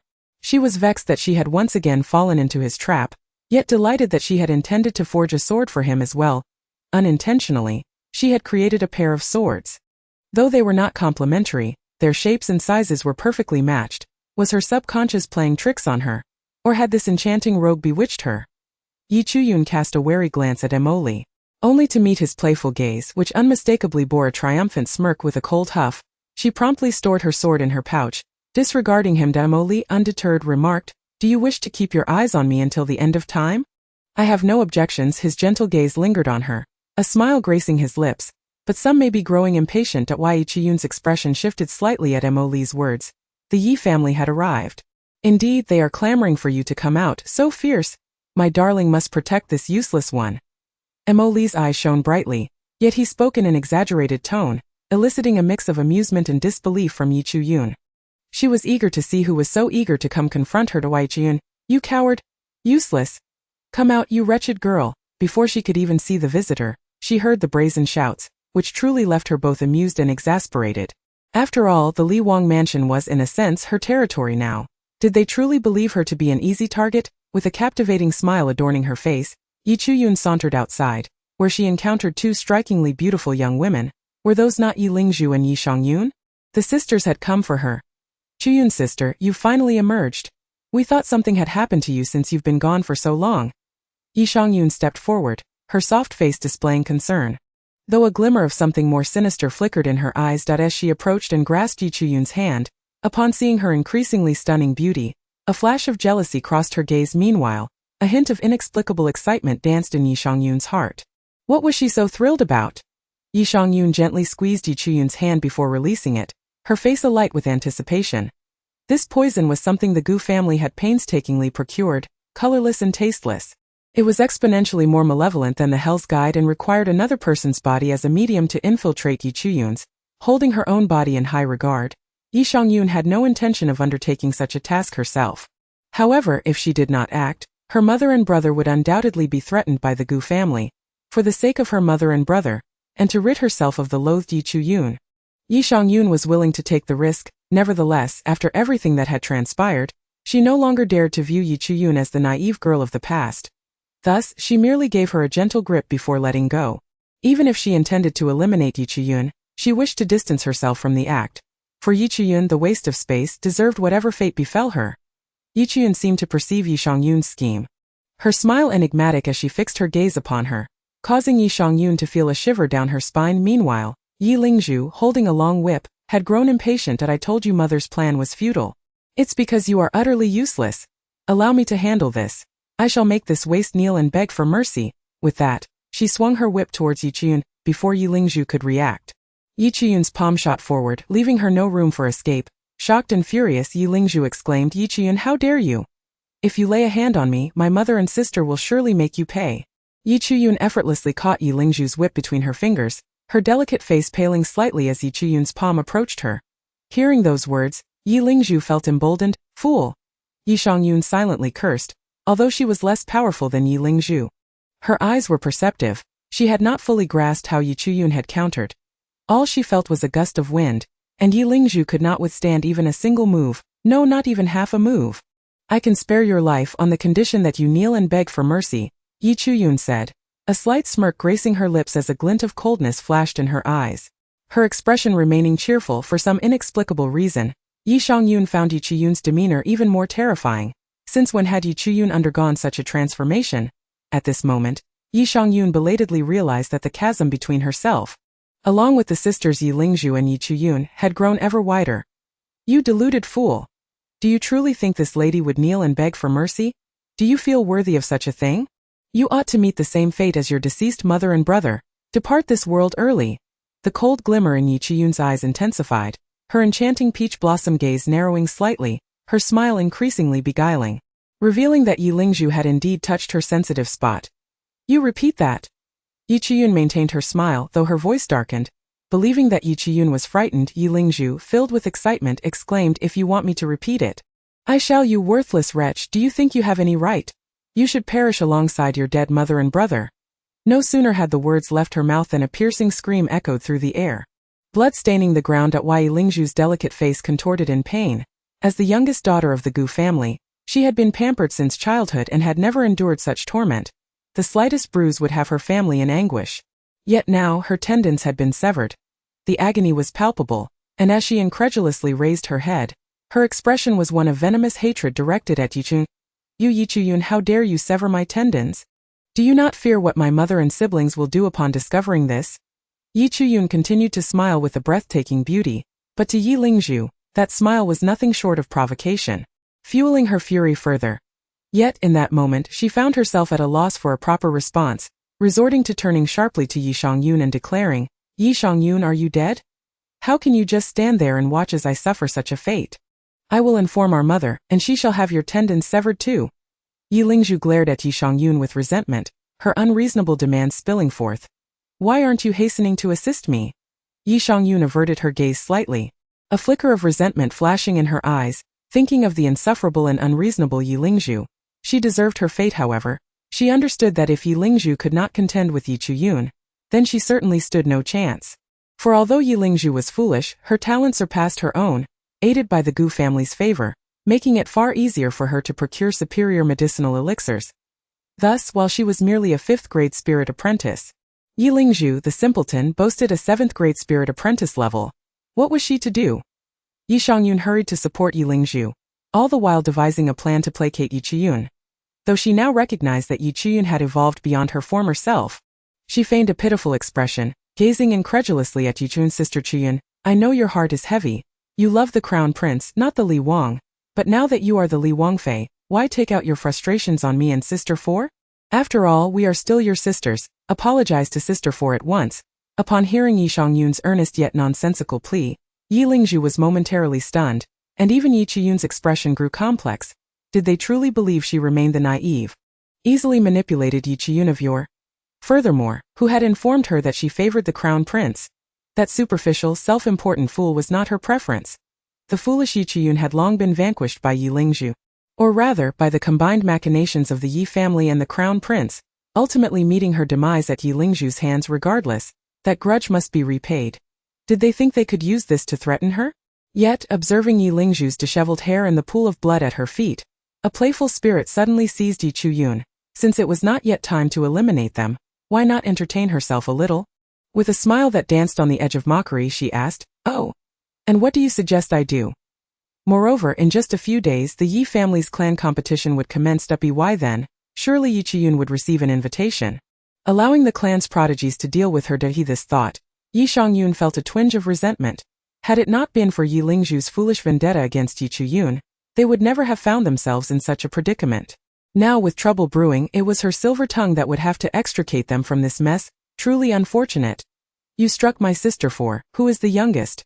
That is utterly dishonorable. You must apologize to her. When the clan competition arrives, if you are interested, I can request my father to arrange for you to compete against the Yi family's prodigy. How does that sound? Yi Xiangyun had shed all semblance of shame, claiming that because Yi Lingzhu was younger, Yi Qiyun's actions were unjust. But why not state that Yi Lingzhu's prior whipping of the talentless Yi Qiyun was equally dishonorable? The most despicable part was that Yi Lingzhu, hiding behind Yi Xiangyun, nodded in agreement, her face twisted with resentment. Yi Qiyun could not help but smirk inwardly. Why not let you and Yi Lingzhu fight instead? For a moment, Yi Xiangyun's expression stiffened, while a look of wariness washed over Yi Lingzhu's face. That if Yi Lingzhu had not suffered the severing of her tendons, Yi Xiangyun would surely be no match for her. But now, immobilized, she was akin to a target. How could she compete against Yi Xiangyun? What if Yi Qiyun demanded they fight? A nervous chuckle escaped Yi Xiangyun's lips. Sister Qiyun, you jest? I am older than Sister 4. As the elder sister, I should protect my younger siblings. So, does that mean I deserve to be bullied by my sisters? When it came to the Yi family's prodigies, the most outstanding were undoubtedly Yi Linglong and Yi Chan, both of whom had ascended to the second-grade spirit master level within a mere month, a remarkable feat indeed, aided by the efficacy of elixirs. Yi Qiyun, far from angry, smiled flamboyantly, her already stunning features radiating confidence. Even Yi Xiangyun, who concealed her emotions well, could not suppress a flicker of jealousy. Yet, Yi Qiyun's unabashed demeanor left Yi Xiangyun feeling somewhat uneasy. With a shaky voice, she shielded Yi Lingzhu behind her. What, are you afraid? I will tell you, out of consideration for our sisterly bond, I can inform you that both my second sister and brother are now second-grade spirit masters. If you are intimidated, you should quickly apologize to Sister 4 and seek her forgiveness.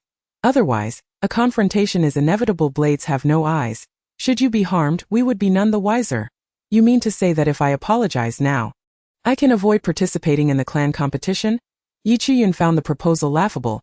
Even merely days prior, she had no fear of second-grade spirit masters. To be threatened by such a level now was akin to a high-level cultivator being held at bay by a mere nascent stage practitioner, a veritable farce. Yet she accepted the challenge. However, she would not apologize. If apologies were to be exchanged, they must come from them. You, Yi Qiyun, you are merely refusing to drink the wine offered and instead choosing to drink the punishment. The crown prince will surely not favor you for this. Yi Xiangyun's reaction indicated that the clan competition was merely a faude orchestrated by the Yi family. Regardless of her intentions, she would be compelled to participate. Once the competition commenced, protective barriers would be erected on stage, meaning that if a fatal blow were struck and the elders below could not intervene in time, the consequences would be dire. It became clear what their intentions were. Yi Qiyun clapped her hands together, exclaiming, well said. I have no desire for his favor, but if Yi Linglong learns that you harbor feelings for the crown prince, do you think she would allow you the chance to become his concubine?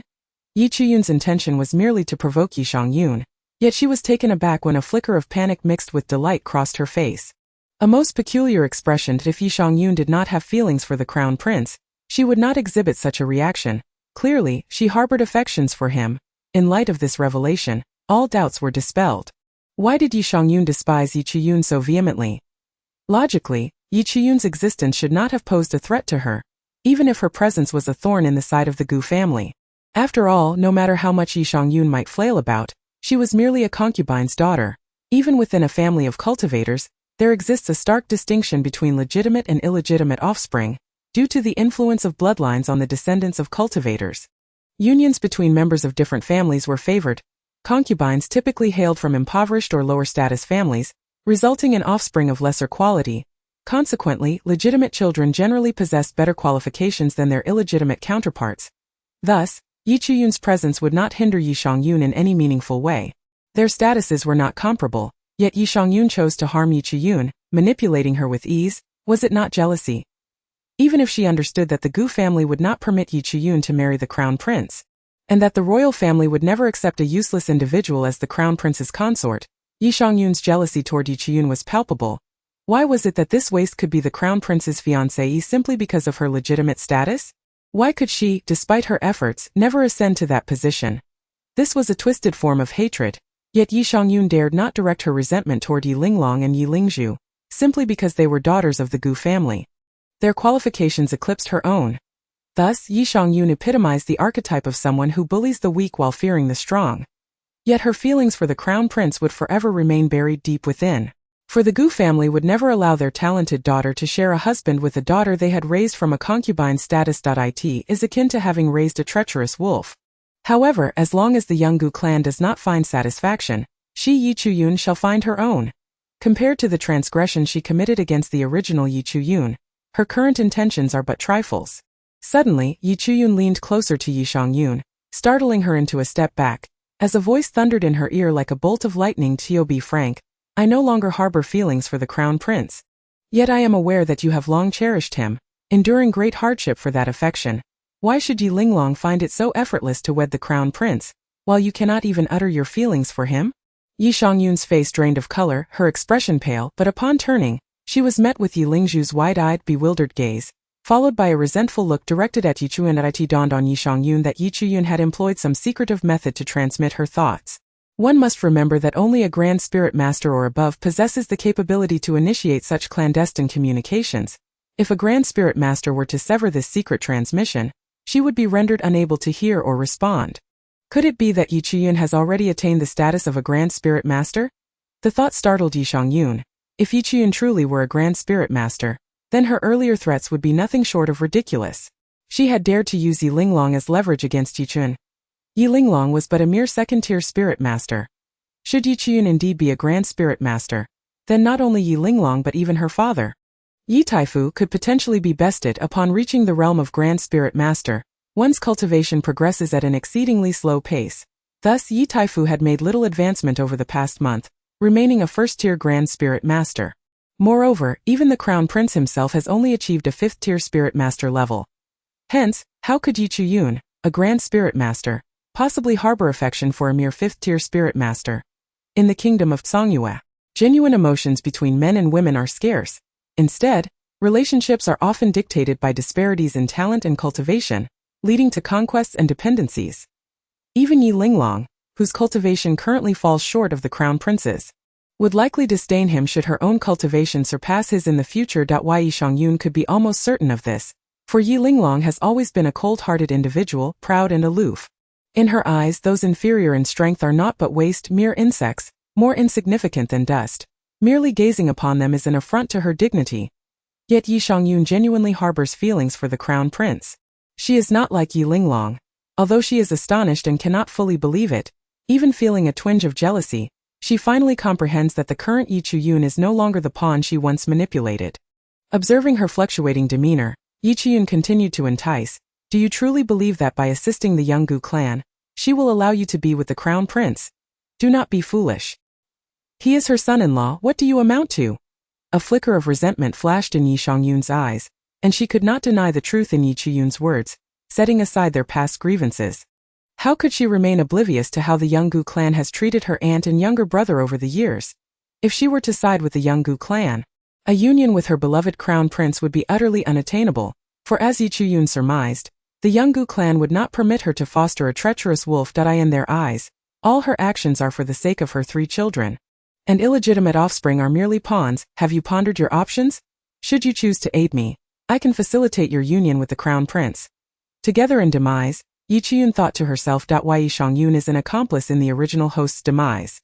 A scheming white lotus, a lingering threat. Chapter 87. The Yi clan's competition. Yi Chuyun had not considered bypassing her, but now that she was aware of her leverage, it was only prudent to exploit it. Yi Shangyun shivered, yet her scheming nature prevailed. How can I be certain you are not merely using me? You are mistaken. I am indeed utilizing you, Yi Chuyun replied unapologetically. You? Yi Shangyun was momentarily rendered speechless by indignation. Would you prefer to be left with nothing in the end, or to be used by me to ultimately be with the one you love? Consider it carefully. Without my assistance, your aspirations are unlikely to materialize. However, without you, I can still ensure the young Gu clan encounters ruin.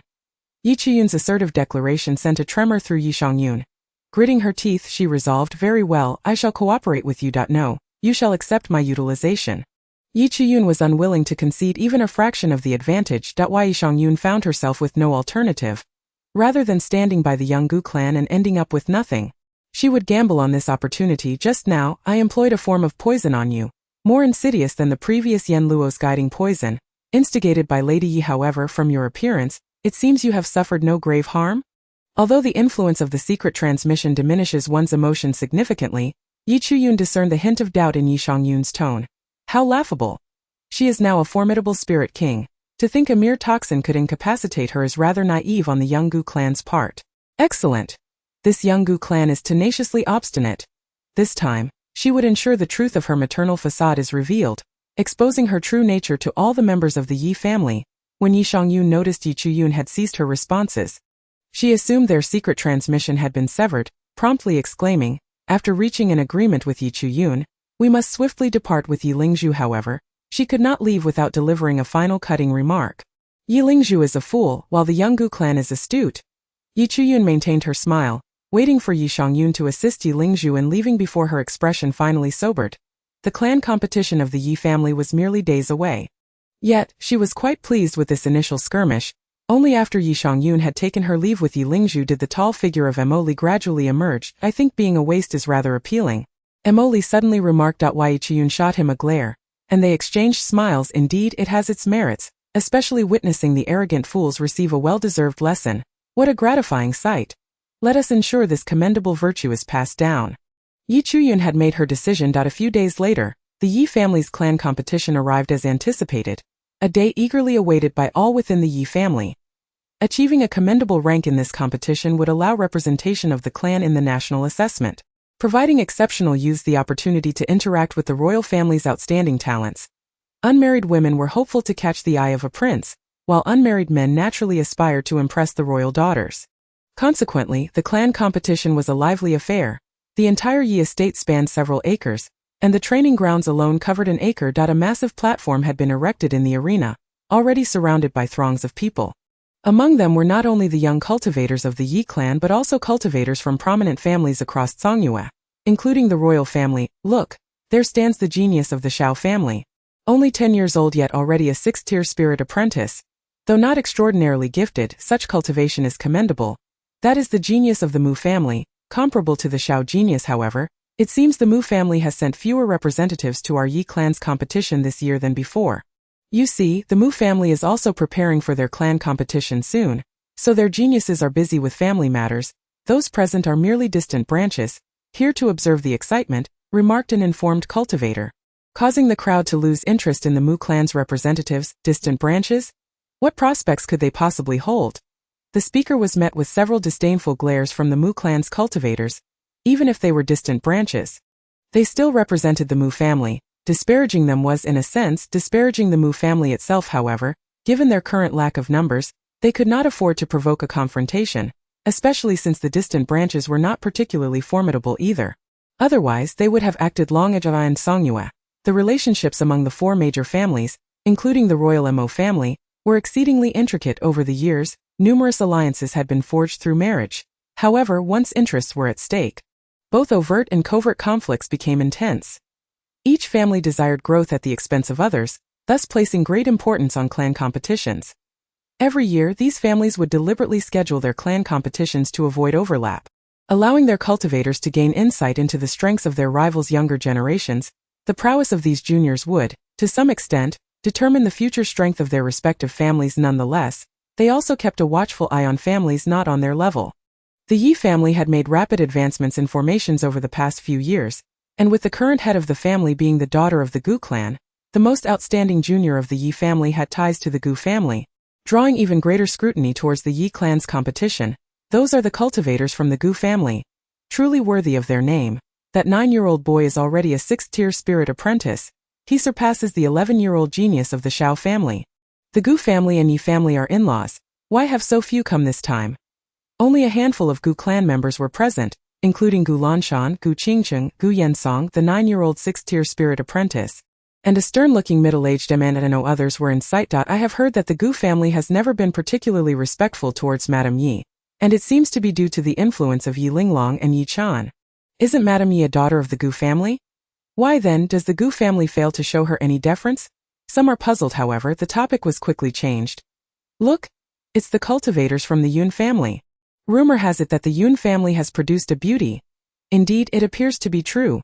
A male cultivator exclaimed loudly, causing the female cultivators of the Yun family to beam with pride upon hearing it.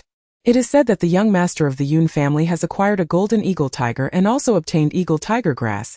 The Yun family is becoming quite formidable. If only we could form a marriage alliance with the Yun family.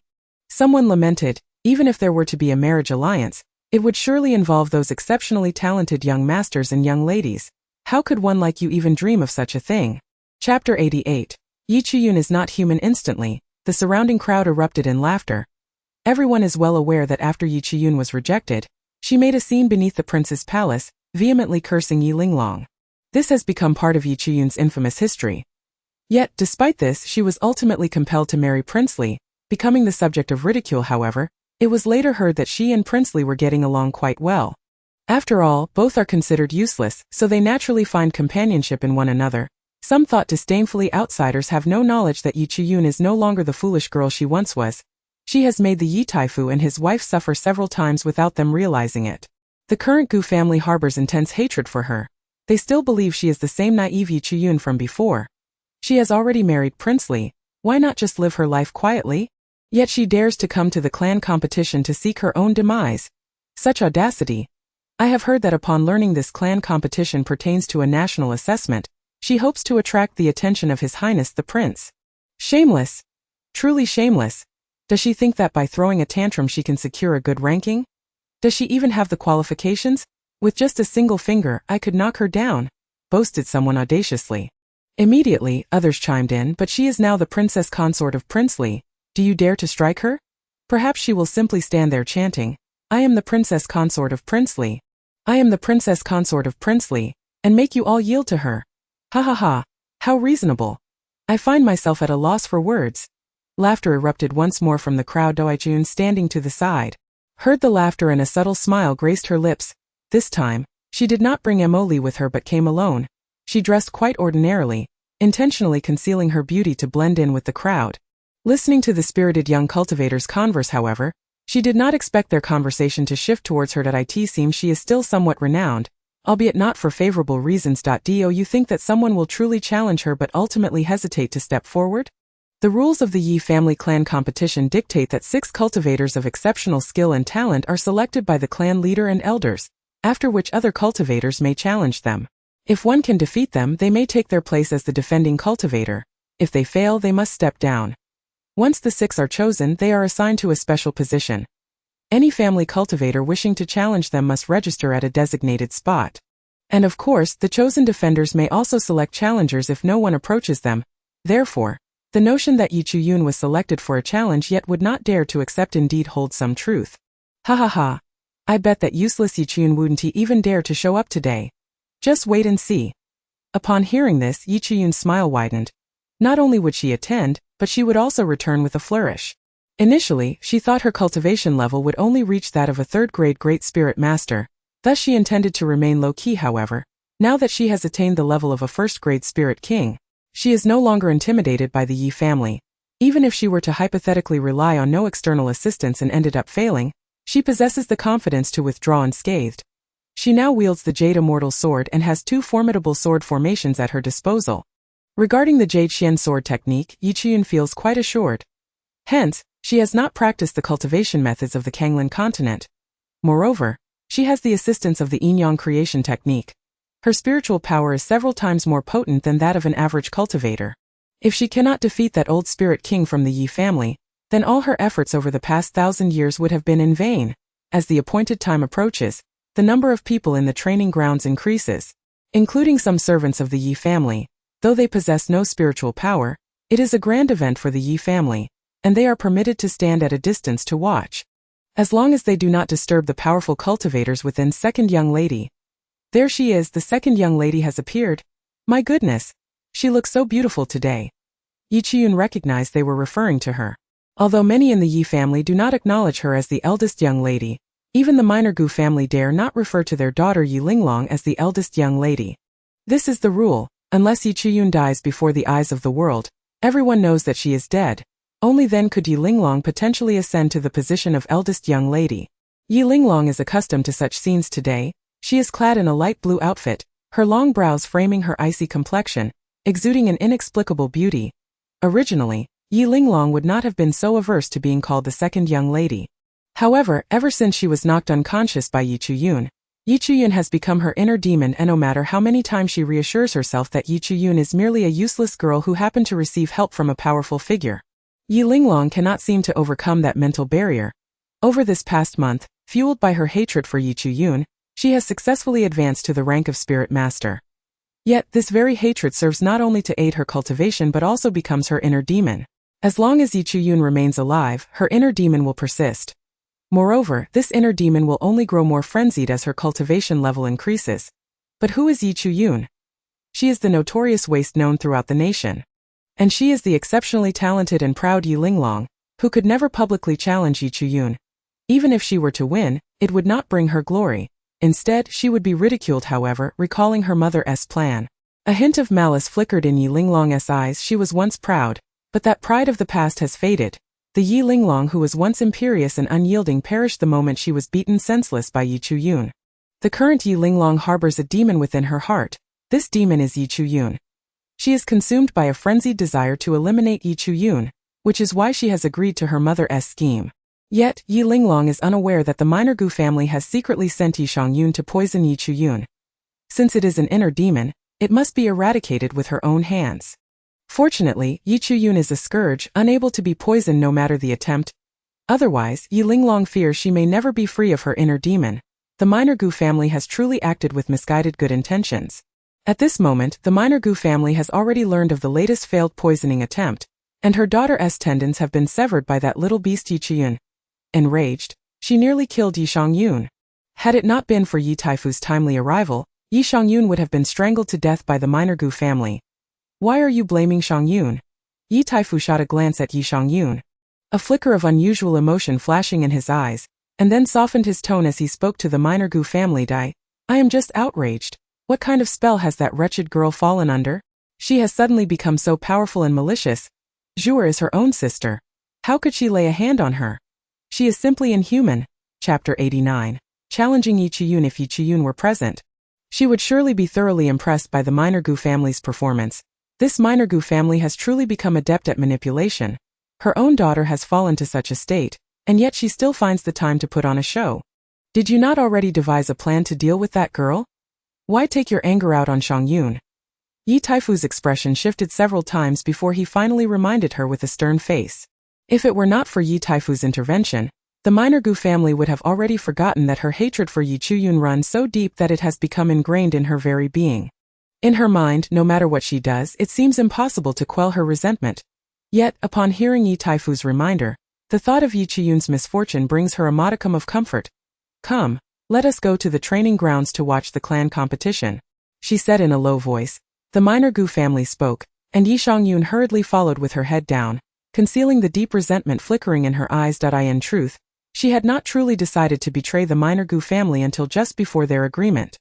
After all, as long as the Gu family stands, the minor Gu family will forever be her stepmother. Although the relationship between the minor Gu family and the Gu family is strained, she is still a daughter of the Gu family, one of the four great families of Songyue, and how could they easily fall? Thus, even though Yi Xiangyun had agreed with Yi Chuyun, she remained conflicted.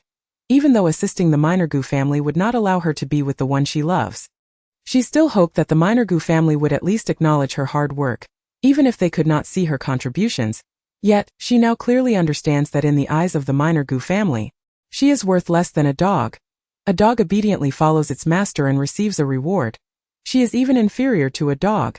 Even when the fault does not lie with her, she still bears the brunt of the punishment. It is clear that Yi Lingzhu, in her ignorance, provoked Yi Chuyun, yet the blame falls squarely on her shoulders. Yi Xiangyun's resentment towards the young Gu clan is akin to the water in a boiling pot, with fierce flames roaring beneath. Having reached a complete boil, since the young Gu clan has shown no benevolence, she shall not be remiss in her own sense of justice. She is aware that Yi Chuyun will undoubtedly come, and soon she will take the opportunity to blend into the crowd, confident that Yi Chuyun will notice her. When the time comes, she will await the secret message that Yi Chuyun will send her, and she will certainly relay the young Gu clan's plans to her. The chosen pride of the Yi family comprises Yi Linglong, Yi Chan, Yi Lu, Yi Hong, Yi Qinghuan, and Yi Qian, 3 males and 3 females. Upon arriving at the training grounds, the young Gu's venomous gaze indeed lessened significantly. As the matriarch, she must maintain an air of dignity and nobility in front of the Yi family members. Thus, Yi Xiangyun seized the chance to slip into the throng. At this moment, The challenges had already commenced, and the selected cultivators were undoubtedly all of exceptional talent and commendable cultivation. Yi Chan and Yi Linglong are both second-grade spirit masters, standing as paragons among the new generation of the Yi family, and naturally, no one dared to challenge them. However, Yi Lu, Yi Hong, Yi Qinghuan, and Yi Qian were another matter altogether. Their respective cultivations are first-grade spirit master, ninth-grade spirit apprentice, and eighth-grade spirit apprentices. Among these four, Yi Lu boasts the highest cultivation level. Yi Lu. Yi Chuyun does not hold much of an impression of him. In truth, she finds that she has little recollection of most of the Yi family members. The original Yi Chuyun was deemed a natural failure, and others regarded her with disdain. Even those who were supposed to be her siblings treated her similarly, not to mention the other young members of the clan. Yet, she does have some memory of Yi Qinghuan. Yi Qinghuan is the daughter of a collateral branch of the Yi family. Though her aptitude is not exceptional, she compensates with diligence. Otherwise, it would be impossible for her, with only third-grade aptitude, to achieve eighth-grade spirit apprentice status at the age of 16. It is known that the higher one's aptitude, the greater the heights one can reach at a younger age. For instance, Yi Linglong with fifth-grade aptitude is merely 13 years old yet has already attained second-grade spirit master status. This illustrates the disparity. However, Yi Qinghuan's expression appears somewhat peculiar. No one has challenged her, yet she seems to be struggling with something. Yi Chuyun's eyes flickered slightly as she suddenly heard a clear voice declare, "I challenge Yi Chun." Boom! The entire training ground fell silent in an instant, only to be quickly followed by a fervent wave of discussions. Flowers and grass, must we guard the arena so fiercely? Indeed, at Yi Qinghuan's age and cultivation, she is already a standout in our Yi family. It is said that her flowing cloud sword technique has reached the 4th level. Even an ordinary 8th-grade spirit apprentice would find it difficult to defeat her. Yet, she dares to challenge Yi Chuyun. That waste. Is she not afraid of being ridiculed? Is that waste Yi Chuyun truly here? Did she not already marry? Logically, she should not have to participate in the Yi family competition. Why then would anyone challenge her? An uninformed person inquired. This, of course, was instigated by the Yungu clan, aimed at tarnishing Yi Chuyun's name. To ruin a woman, especially one without cultivation aptitude, is to obliterate her reputation. A woman who fails to uphold her virtue, particularly one who is inherently inept, is bound to face scorn from society. Indeed, upon hearing the loud proclamations from those in the know, many displayed disdainful expressions. They looked down upon Yi Chuyun, this unvirtuous waste, and felt pity for the once great Princely. Princely is truly unfortunate. It is essential to remember that he is not a natural failure but one whose dantian was destroyed, rendering Yi Chuyun a congenital failure, paired with Princely, a postnatal failure, and the hearts of those who once admired Princely. This is undoubtedly a case of Yi Chuyun, the waste, taking advantage of the situation. How infuriating it is that this insufferable Yi Chuyun still acts so brazenly. She deserves nothing less than 1,000 cuts. Although the majority of discussions have shifted to Yi Chuyun and Emo Li, Yi Qinghuan, seated in her place, feels her delicate face flush with embarrassment, her lowered gaze betraying a hint of struggle. But more so, a sense of indignation and grievance. It is not as if she truly wishes to challenge Yi Chuyun. Yet, after a long while, no one stepped forward to accept the challenge and someone remarked, "I told you, even if someone challenges Yi Chuyun, that waste wouldn't dare to show herself." Just as those words fell, a stir erupted at the arena. "She's coming! She's coming!" At that moment, someone shouted, and the crowd instinctively parted to create a path, not out of respect for Yi Chuyun, but to witness how this nationally infamous waste would be defeated by Yi Qinghuan in a single move. Yet, her audacity to accept the challenge is indeed remarkable. Chapter 90. Refusing to guard the gate. It seems the rumors hold true.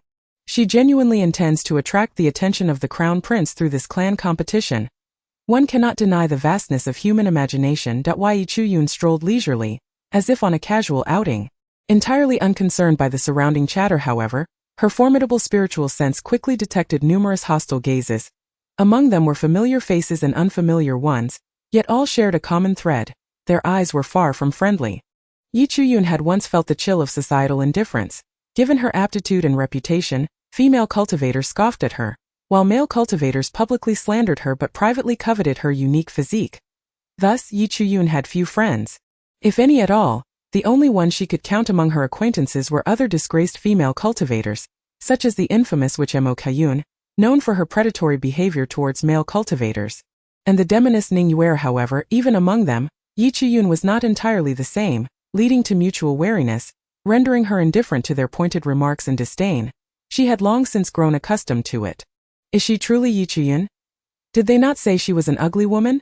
Finally, someone spoke up, and the crowd began to take notice of Yi Chiyun's appearance. Yi Chiyun is stunningly beautiful, akin to the brightest pearl.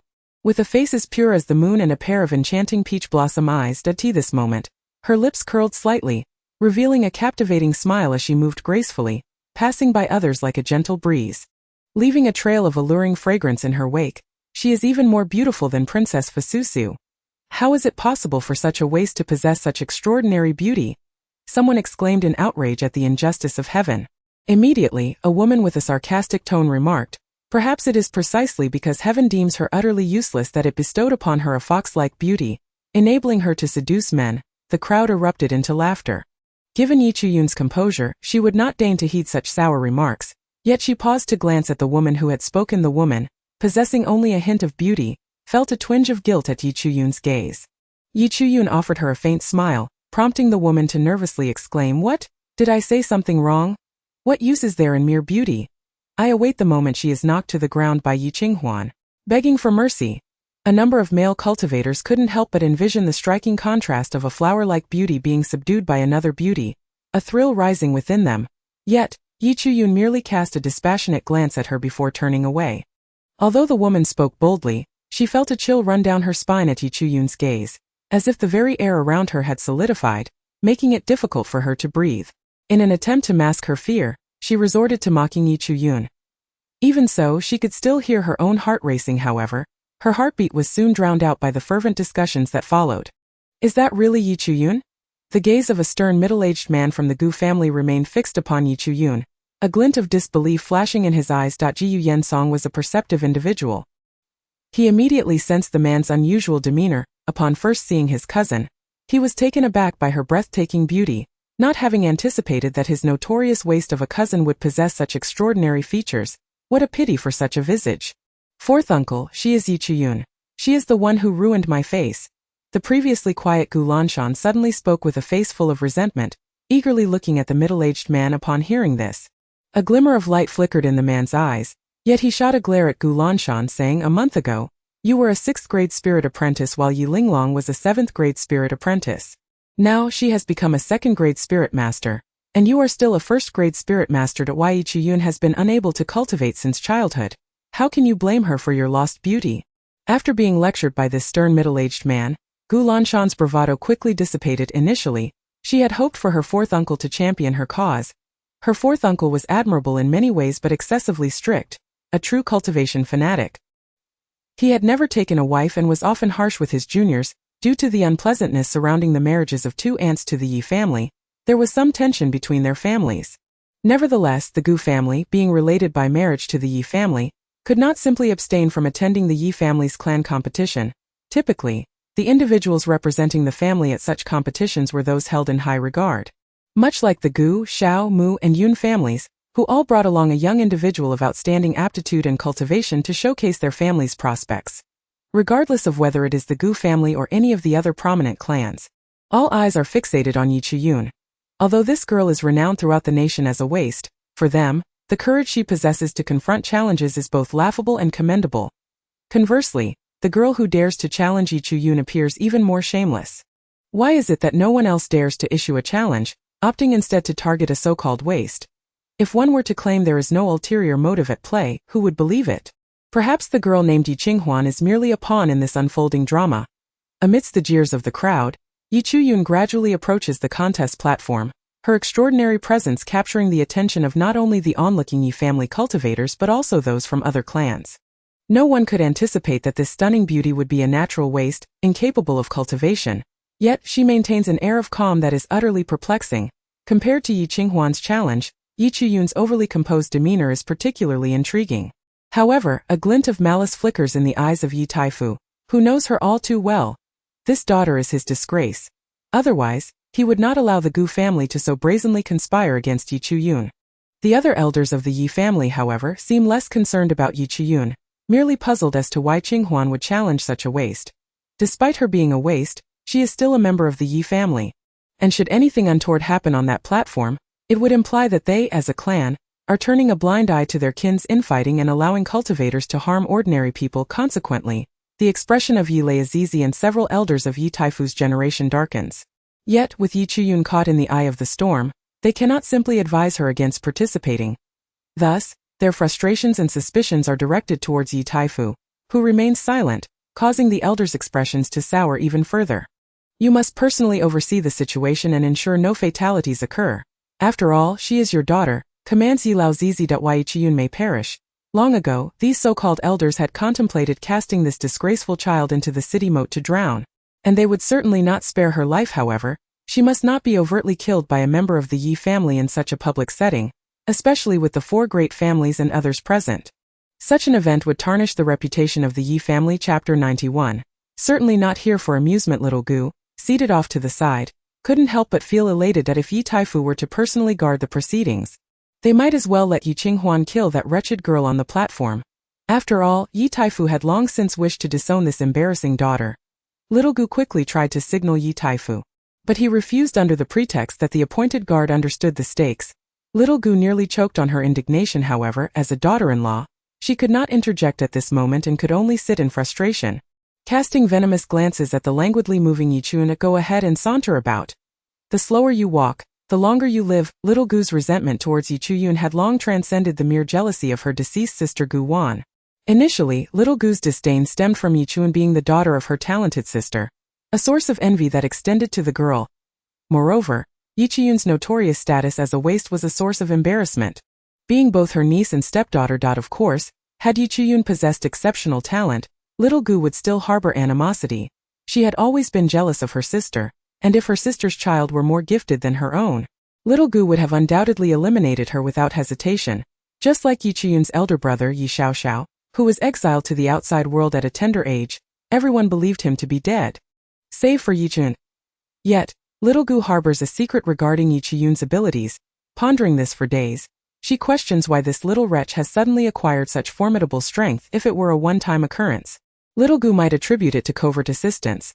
However, after repeated failures, doubts began to plague her. It is impossible that a powerful figure is consistently by Yi Chuyun's side to protect her. Could it be that this little wretch's innate talent is indeed extraordinary? Perhaps due to her own machinations? The very thought sends a chill through Little Gu. That if that is the case, then this little wretch must perish. She has lived in her sister's shadow for far too long, and she will not allow her daughter to be overshadowed by this little wretch. Furthermore, after several unsuccessful encounters with Yi Chuyun that left her daughters harmed, whether out of selfishness or maternal instinct, her hatred for Yi Chuyun has become all-consuming, wishing nothing more than to dismantle her bones and drink her blood. Little Gu's hands clenched tightly beneath her sleeves. That useless little girl, Yi Xiangyun, cannot even execute a single scheme properly. She is utterly inept. It appears that this is the last resort available to her. This time, there is no room for failure. Little Gu possesses confidence in her daughter. Now a second-tier spiritual master, let that little wretch await her demise. A glint of determination sparkles in Little Gu's eyes, and she regains her poised and noble demeanor, resembling a refined matron. That Yi Qinghuan gazes at Yi Chuyun's silhouette, her expression incredibly complex. She feels she has no choice, for Yi Qinghuan is not one to indiscriminately slay the innocent.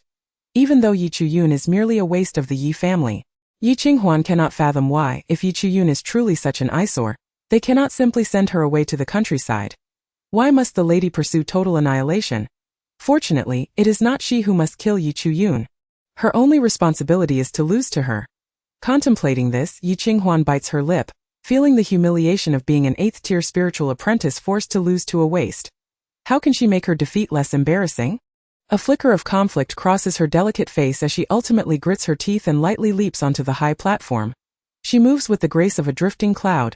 After becoming a spiritual apprentice, her spiritual energy successfully entered her body, transforming her entirely.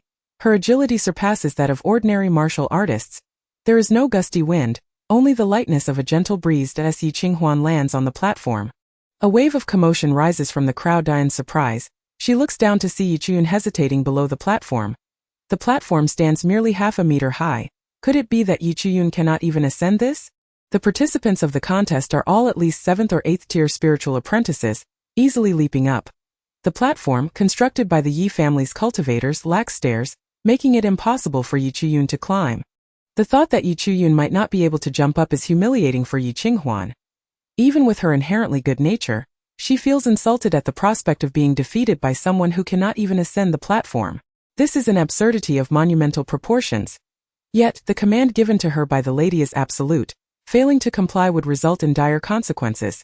As a collateral descendant of the Yi family with deceased parents and only her grandfather remaining, she must secure endless resources through her efforts. It is precisely this reason that little Gu chose her, as she is undoubtedly easy to manipulate. Yi Qinghuan's fair complexion flushes bright red, her delicate features betraying her internal conflict. Nevertheless, if she fails to fulfill her promise, she can only imagine the repercussions. Little Gu, a third-tier spiritual master, holds significant sway in the Yi family due to her status and strength. Offending her could jeopardize not only the resources she desperately needs but also her future protection from the Yi family. Thus, Yi Qinghuan dares not cross her. Moreover, her grandfather, a mere ordinary martial artist, is aging, and she relies on the lady's elixirs to prolong his life. Yi Qinghuan instinctively glances towards little Gu, who, however, does not meet her gaze. Disappointment washes over her, causing her to lower her head and face the humiliating sight of Yi Chuyun below. She sees the stunning beauty's face etched with confusion, her brows slightly furrowed as she glances up at the platform, clearly expressing the sentiment, "How do I get up there?" To come to challenge while unable to even ascend the platform, surely this is not a jest. Someone in the crowd makes an offhand remark, and laughter erupts once more. If Yi Chuyun cannot make it onto the platform, she will be forced to stand below, subjected to the scrutiny and ridicule of all present. A flicker of conflict crosses Yi Qinghuan's eyes, and ultimately, she leaps down, seizing Yi Chuyun's hand and pulling her up onto the platform, where they stand firmly together. Chapter 92. How is this possible? Thank you, elder sister, Yi Chuyun replies with a smile. Her expression innocent. Yi Qinghuan turns her face away, but if one were to look closely, they might catch a glimpse of her inner turmoil and discomfort. However, in the end, she turned her head, as if having made a resolute decision, declaring, "I will do my utmost to fight, but I assure you, I will not take your life. You must be cautious." Yi Chuyun regarded the delicate young girl before her with a half-smile, and it was precisely the struggle reflected in the girl's eyes that prompted her promise not to harm her life. Yi Chuyun held a favorable impression of her. Once the two ascended the high platform, the protective barrier was lifted, reminiscent of the barriers from her past life that severed one's consciousness. It was translucent, infused with a hint of green luminescence. However, to Yi Chuyun, this layer of protection seemed rather feeble. Standing at the edge of the platform was a middle-aged man, a first-grade spiritual master, who coldly observed Yi Chuyun and Yi Qinghuan from within the barrier. Despite Yi Chuyun's reputation as the renowned waste of the Yi family, he did not spare her a second glance. Instead, he maintained an attitude of impartiality, indicative of his rarity as a fair individual within the Yi family. Once the two entered, those outside could only watch the duel through the transparent barrier, unable to hear their words or discern the content of their dialogue. "You are a good person," Yi Chuyun remarked lightly, "and I too guarantee that I will not harm you." Initially, Yi Qinghuan assumed that Yi Chuyun's compliment was merely a ploy to elicit mercy from her. This thought led her to regard Yi Chuyun with a touch of disdain, for the infamous title of waste that clung to her was widely acknowledged. In the vast expanse of Kanglan continent, the most contemptible individuals were undoubtedly those who feared for their lives.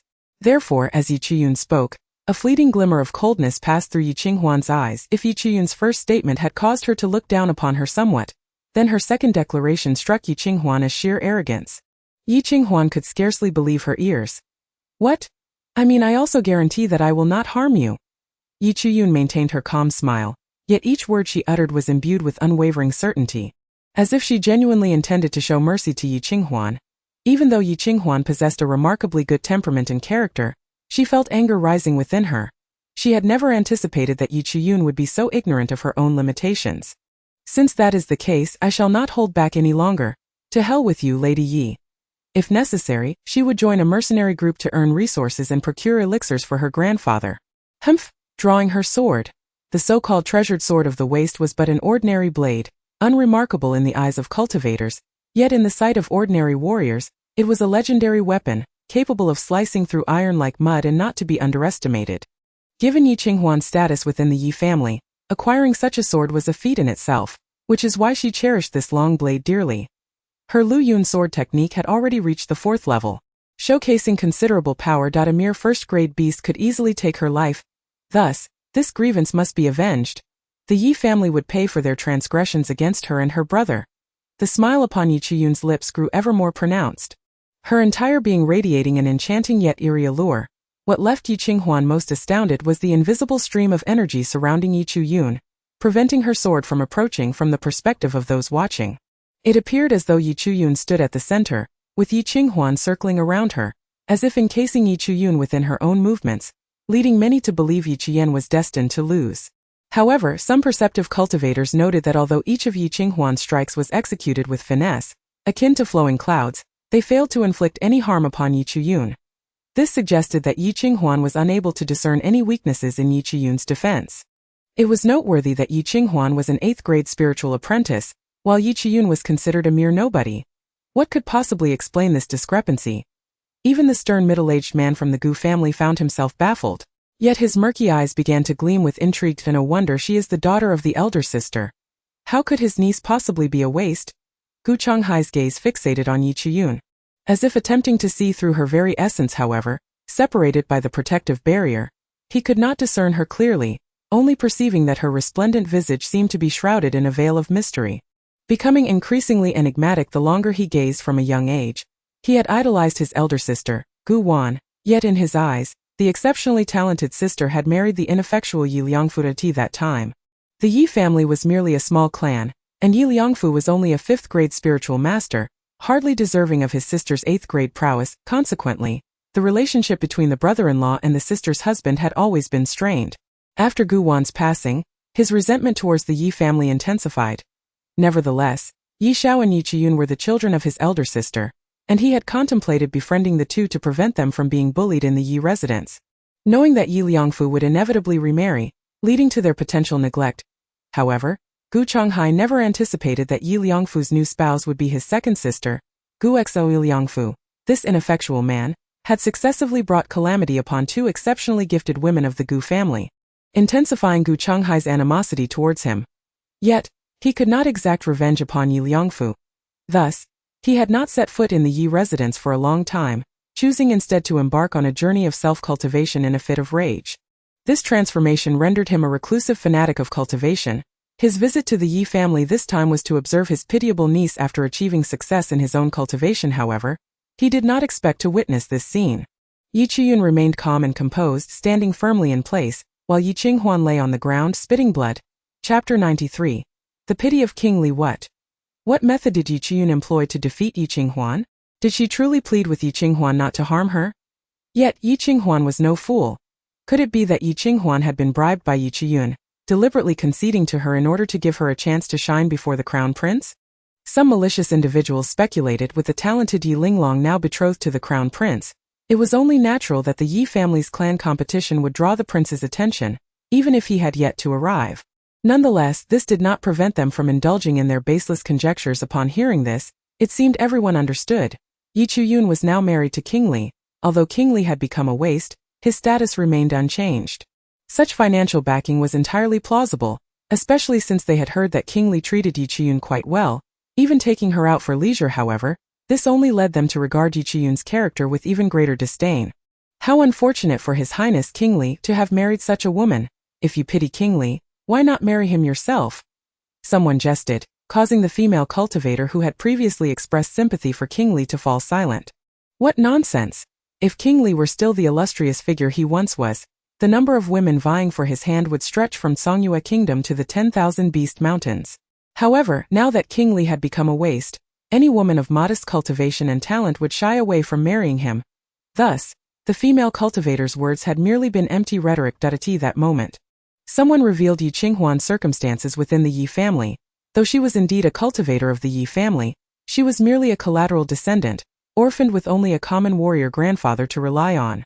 It was no wonder she had been swayed by Yi Chuyun. So that is how it is. It makes sense now. As the understanding spread, it became clear why she would lose to a so-called waste like Yi Chuyun. Yi Qinghuan, after all, was not merely defeated by Yi Chuyun but was instead compromised by the minor Gu family. After finally resolving to face Yi Chuyun in an honorable match, she found herself in this predicament, only to be ridiculed as having been bought off by Yi Chuyun. Fortunately, she had fainted from exhaustion. Otherwise, had she regained consciousness, the humiliation might have caused her to swoon again. So that is how it is. It seems Yi Qinghuan is indeed deserving of sympathy. You know nothing. For every pitiful person, there must be something contemptible within them. However, Yi Qinghuan was genuinely pitiable, having gained the notoriety of being defeated by a waste like Yi Chuyun. Her future within the Yi family would be fraught with difficulties. Many expressed their agreement, while those closely associated with the Yi Qinghuan's family quickly distanced themselves, asserting that their connection was merely that of distant relatives. After all, they were all members of the Yi family. Even the minor Gu family was internally conflicted, as she had only wished for Yi Qinghuan to lose to the little wretch Yi Chuyun. But not so utterly, however. The minor Gu family began to harbor suspicions, quickly dismissing the idea that no, it couldn't be. Even if this little wretch could defeat Yi Qinghuan, she would certainly not be a match for her daughter. Yes, it had to be so. As the minor Gu family consoled herself, her gaze shifted toward her daughter. Yet, while the minor Gu family had anticipated this outcome, she had not foreseen the shifting sentiments of the young cultivators within the Yi family. Previously, as Yi Qinghuan stood guard, her 8th grade spiritual apprentice status had deterred many from challenging her. However, with Yi Chuyun's entry, the situation was entirely different. Yi Chuyun was notoriously known as a waste. Just as the first time Yi Chuyun had caused Yi Taifu to spit blood. Neither the minor Gu family nor Yi Taifu had suspected her involvement, believing instead that she had some influential support, utterly disbelieving that it was her own strength at play. Thus, the same reasoning applies now. If one could vanquish Yi Chuyun, then sitting in that position to defend the title, even for a brief moment, would indeed signify a breakthrough, would it not? Consequently, a steady stream of challengers emerged, turning the arena into Yi Chuyun's exclusive domain. These individuals, eager to confront her, found that the previously arranged members of the Xiaogu family had no opportunity at all. However, without exception, all challengers fell before Yi Chuyun, even prompting the guardian to cast a surprised glance in her direction. How could this be possible? How could Yi Chuyun possess such formidable prowess? Yet the onlookers could only watch helplessly, for those who dared to combat Yi Chuyun inevitably succumbed to exhaustion and fainted. It was clear that Yi Chuyun had not even exerted her true abilities. Rather, she merely endured while these challengers exhausted themselves nonetheless. Those who approached were akin to headless flies, with one particularly ambitious first-grade spirit apprentice foolishly attempting to use Yi Chuyun as a stepping stone. Naturally, his fate was to collapse to the ground unconscious. Such outcomes were utterly unforeseen, even drawing the attention of the Yi family. The venerable Yi patriarch gazed at the composed Yi Chuyun with a complex expression.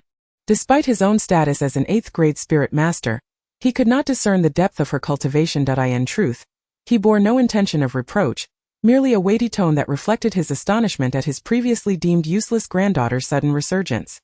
However, if his granddaughter were no longer a liability, it would undoubtedly bode well for the Yi family, thus stirring his emotions. Yet, in the ears of Yi Taifu, this sentiment was anything but agreeable.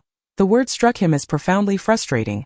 Recalling the times he had suffered losses at the hands of this so-called worthless daughter, and had even taken the blame for her consequently, his expression darkened akin to a charred pot. How would I know? Yi patriarch retorted sharply, his eyes narrowing in irritation. Yet, Yi Taifu paid him no heed. Were it not for his concern over Yi Chuyun's performance in the arena, Yi patriarch's explosive temperament would have surely led him to have a stern discussion with Yi Taifu. However, Yi Taifu's own feelings were quite complex, particularly as he was aware of the Xiaogu family's schemes. Previously, this daughter had been a stain on his reputation, and he had secretly wished for the Xiaogu family to neglect her, allowing her to wither away, for the Yi family did not lack for sustenance. Yet, as he observed her become increasingly unruly, his emotions began to shift. Nevertheless, he felt no joy at the prospect of his daughter being anything but worthless. He had never bestowed a shred of paternal affection upon Yi Chuyun. Her existence served as a constant reminder of his shame, thus he harbored no feelings for her. Given this, based on his understanding of Yi Chuyun, if she were truly not a waste, but rather a genius, it would spell disaster for the Yi family. A shadow flickered in Yi Taifu's eyes. Chapter 94. A fractious breakthrough. Yi Taifu exchanged glances with the Xiaogu family. If Yi Linglong could not defeat Yi Chuyun, then Yi Taifu would personally take on the role of guardian, waiting for the opportune moment to strike. Others believed that winning the clan competition would grant them entry into the national examination and garner the favor of the royal family. However, as the head of the Yi family, Yi Taifu understood that this national examination was far from straightforward. Therefore, he absolutely could not allow the little wretch Yi Chuyun to seize this opportunity. Otherwise, the Yi family would face ruin. For reasons unknown, Yi Taifu felt an instinctive foreboding. Yet, as challenger after challenger fell to Yi Chuyun, the younger cultivators of the Yi family began to view her with newfound respect.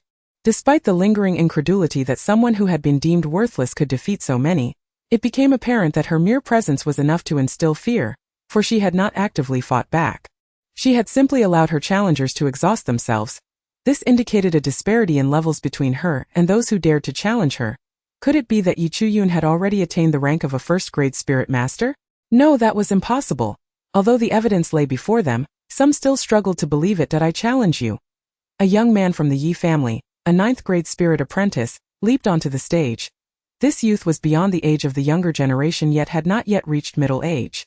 However, it was apparent that his aptitude was lacking. He remained stuck at the pinnacle of ninth-grade spirit apprentice, unable to break through to first-grade spirit master. Initially, he had believed that challenging her at his age would be utterly humiliating. Losing would be even more disgraceful. Furthermore, given his age, even if he managed to win by sheer luck, the family would still prefer to send younger cultivators. Thus, he had chosen to stand aside and avoid the commotion. However, the recent turn of events concerning Yi Chu-yun reignited his competitive spirit. If a naturally talentless individual like Yi Chu-yun could muster the courage to compete and defeat so many, why should he shy away? Even if he lost, he would merely be carried off afterward. The unexpected resurgence of Yi Chu-yun fueled his determination, and he felt an urge to spar with her, eager to uncover what made this renowned waste so different and why she had suddenly become so enigmatic. Yi Chu-yun cast a casual glance at this cultivator, instantly discerning the multiple hidden injuries he bore, including a blocked meridian that had kept him at the ninth-grade spirit apprentice level. If she could assist him in unblocking that meridian. Given his aptitude, advancing to below a grand spirit master should be a cinch. Yet, the robust young man emanated a faint aura of blood, indicating that his status within the Yi family was largely self-sustaining. He was indeed a man of substance. My apologies, miss. I assure you, I will restrain myself and not cause you harm. The man bowed respectfully upon approaching Yi Chu-yun, although he was unaware of how she had triumphed over the previous cultivators. He was an honest person who respected those with genuine skill. He would not belittle her due to her prior reputation as a waste through her recent displays of strength, whether acknowledged or not. Yi Chu-yun had proven herself through her prowess, thus she deserved respect. This marked the second individual to openly express respect for her, the first being Yi Qinghuan, albeit the latter was still too youthful. Yi Chu-yun sensed that this man was genuinely speaking to her. For every inch of respect shown to her, she would return a mile. Moreover, the Yi family owed a debt to her, despite her past as a Demoness. She bore no ill will toward the entirety of the Yi family, including their kin and pets. This man's willingness to express his respect toward her, especially after enduring the stigma of being a waste for over a decade, was a rarity in Yi Chu-yun's eyes. Thus, she bowed in return. The man wielded a first-grade superior-grade black iron ruler, straight and dark, clearly heavy. Yet, in the hands of this robust man, it appeared as light as a wooden stick. At last, Yi Chu-yun made her move. Her petite figure danced like a nimble sprite before the man, while the massive ruler, brimming with strength, lacked the agility to land a blow on her. After countless swings, the man was drenched in sweat. At that moment, Yi Chu-yun pivoted and seized the giant ruler from his grasp. As if it were a child's toy, the man gaped in disbelief, his eyes wide with incredulity as he watched her. This delicate and enchanting woman effortlessly lifted the massive ruler with one hand, a smile gracing her lips, though her peach blossom eyes held no trace of mirth. For reasons unknown, this scene instilled an inexplicable terror in the man. Outsiders may not have recognized the ruler's significance, but the man as its owner was acutely aware of its weight, over 1,000 pounds. The juxtaposition of such a seemingly fragile beauty wielding the ruler created a stark contrast, prompting the man to instinctively take a step back. At that moment, he no longer dared associate Yi Chu-yun with the label of waste. If she were deemed a waste at such a level, then what did that make him? Even the cultivators outside the protective barrier were left dumbfounded. Regardless of the ruler's situation, any cultivator with even a modicum of combat experience understood that having one's weapon seized by an adversary was a grave mistake. This signified that the initiative had shifted to the opponent, indicating a disparity in cultivation levels. All cultivators held their breath. Even those from the four great families no longer dared to underestimate Yi Chu-yun. If merely a month ago she had been labeled a waste, now she could effortlessly manipulate cultivators below the first-grade spirit master level, which spoke volumes. In the span of a month, she had transformed from an utterly inept individual into at least a first-grade spirit master. This was no longer mere waste. This was an extraordinary genius. However, what none could have anticipated was that, after seizing the giant ruler, Yi Chu-yun swiftly darted forward and began playfully striking the man's backside. All onlookers were left in shock. What was happening? A robust man was being teased by a petite woman. The man's initial astonishment morphed into furious embarrassment, and as realization dawned upon him, he became completely still, allowing Yi Chu-yun to strike his rear without resistance. The world had gone mad. Had he come up here to seek punishment? Yet, what left the observing cultivators in sheer horror was that as Yi Chu-yun continued to assault the man's backside with the massive ruler, a resounding crash echoed as the protective barrier shattered, revealing an enormous vortex forming above the man's head. With each strike from Yi Chu-yun, the swirling vortex grew larger, expanding until it reached the width of an outstretched hand. "It's broken through!" a cultivator cried out in terror. This formidable man had actually achieved a breakthrough to a first-grade spirit master. So, he was beaten senseless and as a result, he broke through? Chapter 95. The thoughts of all parties at this moment. All the young cultivators of the Yi family gazed at Yi Chu-yun with eyes filled not with disdain, but with admiration, their expressions clearly conveying three words: desire to be beaten, excellent, truly worthy of being my granddaughter. Yi Tianqing. Ha ha ha, Yi Lao Yizi, now devoid of any intention to consult with Yi Taifu, was filled with astonishment and joy upon witnessing Yi Chu-yun's talent. He completely forgot how the Yi family had previously treated her. A few other elders of the Yi family, upon hearing Yi Tianqing's words, exchanged glances that flickered with a hint of sarcasm, yet they still offered their congratulations. Congratulations, big brother. Chun has finally seen the light after enduring the clouds. Remarkable. Yi Lao Yizi, unlike Yi Taifu, was a man of strong will, who had always believed in the principle of survival of the fittest in this world. When Yi Chu-yun was deemed a genius, he spared no resources to pamper her. However, once he discovered she was considered useless, he abandoned her, allowing her to fend for herself. For many years, this belief had taken root in his heart, and he felt no guilt over any perceived neglect towards Yi Chu-yun.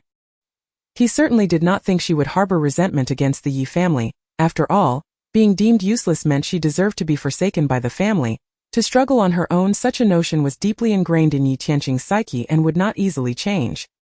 He even believed that Yi Chu-yun's newfound extraordinary talent was merely a means to gain the family's acceptance, compelling her to participate in the clan competition.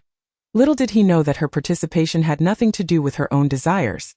Nor was it for the family's recognition. She had come seeking revenge. Some people's views are this way, brutal yet undeniably realistic. Wei Tianqing had witnessed Yi Chu-yun's capabilities, recalling that just a month ago, when she married the Li King, she was still considered a waste. Yet in a mere month she had ascended to at least a first-grade spirit master, while she may not compare to the second-grade spirit masters. Yi Linglong and Yi Chan, both of whom had trained from a young age, Yi Chu-yun had only begun her cultivation at the age of 16. The disparity in talent was obvious. The difference was staggering. Compared to Yi Chu-yun, Yi Linglong and Yi Chan, who had once been his pride, now seemed inconsequential. Yi Tianqing's eyes sparkled with almost blinding brilliance.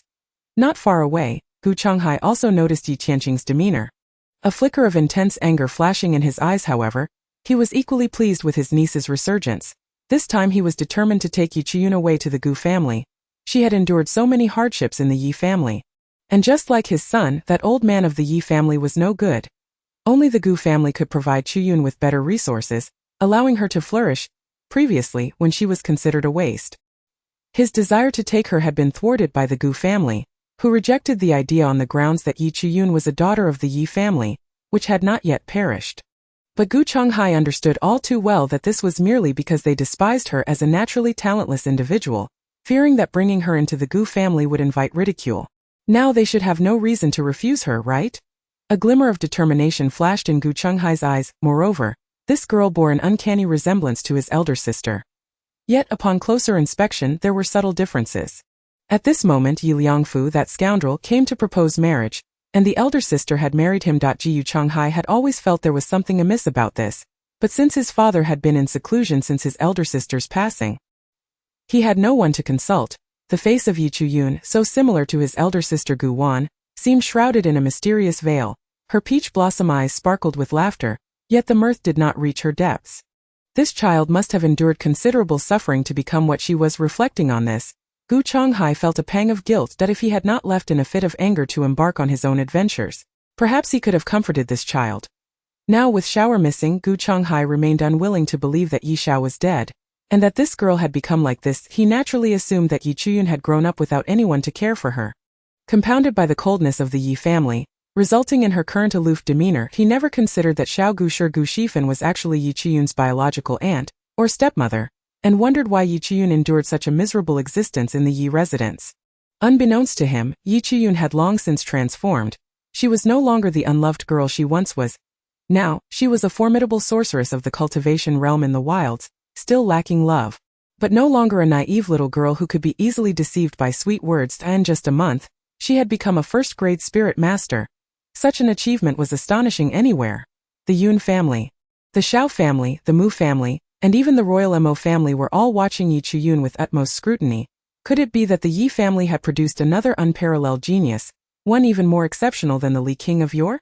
If that were the case, wouldn't their families be threatened? It was well known that Mo Li had shattered his dantian after achieving first-grade spirit master within just 3 years, with multiple families uniting against him. Now Yi Chuyun had reached first-grade spirit master in just a month. What a calamity! Thoughts began to stir among various factions, as it was imperative to eliminate any genius from another family. This naturally included the royal Mo family. It was crucial to note that Yi Chuyun was married to the Li King, Mo Li. This was not simply a matter of marrying into the royal family, although Mo Li was indeed of royal blood. However, due to his extraordinary talent, certain individuals within the royal family and other forces had conspired against his growth, resulting in the destruction of his dantian. Yet, if Mo Li were to marry such a talented wife, would she seek vengeance for him? This thought flitted through the minds of cultivators from various families. However, it was quickly dismissed by all, for given Yi Chuyun's current status, even if she left Mo Li, no one would dare to speak against her. Such was the nature of this world. The strong were revered. A waste who dared to aspire to match a genius would be scorned by all. Previously, Yi Chuyun had deeply loved the crown prince, which led to her being looked down upon because he was a 6th-grade genius while she was a naturally talentless waste. But now the situation had drastically reversed. Yi Chuyun had become a genius, while Mo Li was now a waste, rendering him unworthy of her. Those with lively thoughts began to contemplate another approach. If they could not eliminate Yi Chuyun, they would have to find a way to gain her favor, which naturally meant their young talents would need to pursue her. Chapter 96. Battle against Yi Linglong. In this light, the way these individuals viewed Yi Chuyun changed dramatically. Resembling a pack of wolves spotting a succulent piece of meat, their eyes gleaming with desire. The Yi family had previously been merely a third-rate family, but due to Yi Taifu's current prominence under the Songyue emperor and his 2 daughters being betrothed to the crown prince, they were undeniably stronger than an ordinary third-rate family. This was why the 4 great families, including the royal family, had come to witness the Yi family's clan competition. When the Songyue emperor first received the news, his immediate reaction was disbelief. After all, he had personally tested Yi Chuyun's aptitude, which was clearly 0. How could she possibly become a first-grade spirit master in just a month? Such claims were absurd. However, the cultivators dispatched by the royal family to observe the clan competition were not prone to fabrications. They were all trusted subordinates of the Songyue emperor. The emperor promptly summoned the crown prince, Mo Junxian, and chastised him. In front of outsiders, Mo Junxian acted like a prince, but before his father, he was as meek as a lamb. Father, what has happened? Why are you so angry? Humph! Is this not due to your meddling? A hint of shame crossed Mo Junxian's face, yet he held both respect and fear for his father, the Songyue emperor. Look at this. The emperor presented the message from his loyal subordinates to Mo Junxian, whose face turned pale upon reading it. How could this be? Father, could they be mistaken? Yi Chuyun, that waste, how could it be possible? Yet, the Songyue emperor had forgotten that it was his own decree to eliminate Yi Chuyun and replace her with Yi Linglong as the crown princess. Mo Junxian's shallow affection was based merely on Yi Linglong's beauty and talent. Humph! If it's not true, then go see for yourself. The emperor snapped. Come with me to the Yi family. The mere thought of Yi Chuyun being a genius, yet being married to his former genius brother Mo Li, made the emperor feel as though he was being clawed by a cat. Countless thoughts raced through his mind. No wonder Mo Li was so satisfied with Yi Chuyun. Did he already know something?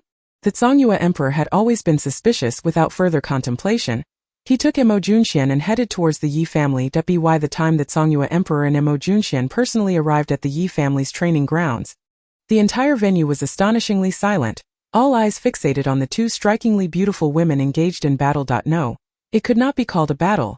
It was a one-sided, merciless slaughter. One woman, clad in icy blue attire, was completely at the mercy of the other, dressed in emerald green. None other than Yi Chuyun against Yi Linglong. With Yi Linglong's haughty demeanor, Yi Chuyun chose not to grant her the swift resolution she sought, opting instead to engage in a drawn-out contest of wills. It appeared as though Yi Chuyun was providing Yi Linglong with numerous opportunities. However, each opportunity concealed a nearly insurmountable trap. It was as if Yi Chuyun remained steadfast in her position, awaiting the moment when Yi Linglong's long sword would strike. Yet, as the blade descended, it faltered halfway, unable to breach Yi Chuyun's defenses, only to be repelled in a disheveled retreat. In another instance, Yi Chuyun seemed to be sent sprawling by Yi Linglong's forceful strike, only to reappear unexpectedly from behind, catching Yi Linglong off guard. Each advance by Yi Chuyun led Yi Linglong to believe she had a chance at victory, yet time and again her hopes were dashed. A torment for one of her prodigious talents. It was as if she was destined for greatness, the pride of her parents and the hope of her family, yet every skill she possessed was deftly curtailed by others, leaving her with no possibility of retaliation. This sense of powerlessness gnawed at Yi Linglong, almost driving her to madness. She had thought that after merely a month of training, she had ascended from a 7th-rank spiritual apprentice to a 2nd-rank spiritual master. At last, she could hold her head high and settle scores with Yi Chuyun. Were it not for her deep-seated hatred for Yi Chuyun, she would not have tacitly allowed her mother to conspire against her. Yet, to her dismay, their schemes backfired, only serving to enhance Yi Chuyun's reputation. They had unwittingly become stepping stones for her. How could a proud daughter of heaven like Yi Linglong endure such humiliation? Yi Chuyun, I shall take your life. Yi Linglong no longer concealed her envy, and it erupted forth with a sudden leap. She brandished her long sword towards Yi Chuyun, the blade shimmering with icy blue spiritual energy. It was evident that Yi Linglong had channeled all her spiritual power into the sword, determined to pierce through the peculiar currents surrounding Yi Chuyun, which seemed to emanate from a realm beyond her understanding. Could it be that Yi Chuyun's cultivation surpassed what she had presumed? No, she refused to believe it. She alone was the pride of the Yi family, their celestial jewel. Yi Chuyun was merely a waste. How could this waste possibly surpass her cultivation in such a short span of time? It was simply inconceivable. Yi Linglong's previously ethereal visage, reminiscent of an ice fairy, had morphed into a mask of fierce rage. Her eyes ablaze with jealous fury. The aloofness she once embodied had vanished, leaving a stranger in her wake, rendering the onlookers momentarily speechless as they fixated on the battle within the protective barrier. Should Yi Linglong falter, she would undoubtedly plummet from her pedestal of genius, but what if she succeeded? Though it would be regrettable to lose such a prodigious talent as Yi Chuyun, a true genius ought to grow quietly, as being overly ostentatious invites peril. After all, Yi Chuyun's arrogance was bound to incite jealousy and retribution. Yet, they remained oblivious to the fact that Yi Chuyun's prowess far exceeded their wildest imaginations. Had they known her true strength, they would have escalated their attempts to eliminate her, even at great cost. Naturally, the most favorable outcome would be for Yi Linglong to vanquish Yi Chuyun, for even the Yi family could not protest.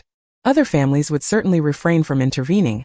With Yi Chuyun alive, there was no guarantee that their young talents would win her affection, but should Yi Chuyun perish, everything would revert to its former state. How harmonious that would be! Little Gu's eyes were glued to the two figures within the barrier, her hands gripping her sleeves tightly, her gaze a mix of malice and anticipation. That if her Linglong could eliminate that little wretch, it would be a triumph. Even little Gu, typically dull-witted, sensed that Yi Chuyun's current talents posed a grave threat to her children's status. She must not be allowed to live. Jun, be careful. A stern voice rang out, belonging to a middle-aged man, prompting a flicker of uncertainty in Yi Chuyun's eyes. Who was this man? However, upon seeing him, Yi Linglong became even more frenzied. Yi Chuyun, I want you dead. Yi Chuyun, dismissing the man from her mind, had grown weary of the game and resolved to end Yi Linglong's threat. Yi Linglong, merely a fleeting annoyance. A smirk graced Yi Chuyun's lips as her enchanting gaze captured Yi Linglong's attention, taunting her with words designed to incite madness. Suddenly, Yi Linglong plummeted to the ground like a kite severed from its string, coughing up a mouthful of fresh blood. Chapter 97. A Sudden Attack. The death of Yi Linglong. Yi Chuyun wore a serene smile as she looked down upon Yi Linglong, who now resembled a mere ant beneath her, a sensation that was more gratifying than the act of killing her. Yet, Yi Chuyun felt no sympathy.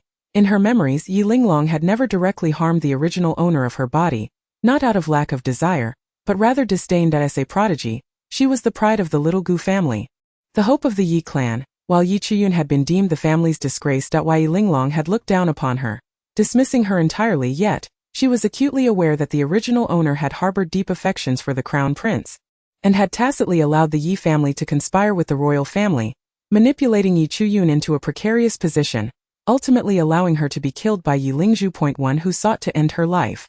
Yi Chuyun would not extend any courtesies. The greatest debt to the original owner lay with the Yi Taifu and his wife, 1. A father who had failed in his paternal duties, instead resorting to violence and scorn against his own flesh and blood. The other, an aunt who had treated Yi Chu-yun as mere chaff, maliciously harming and scheming against her.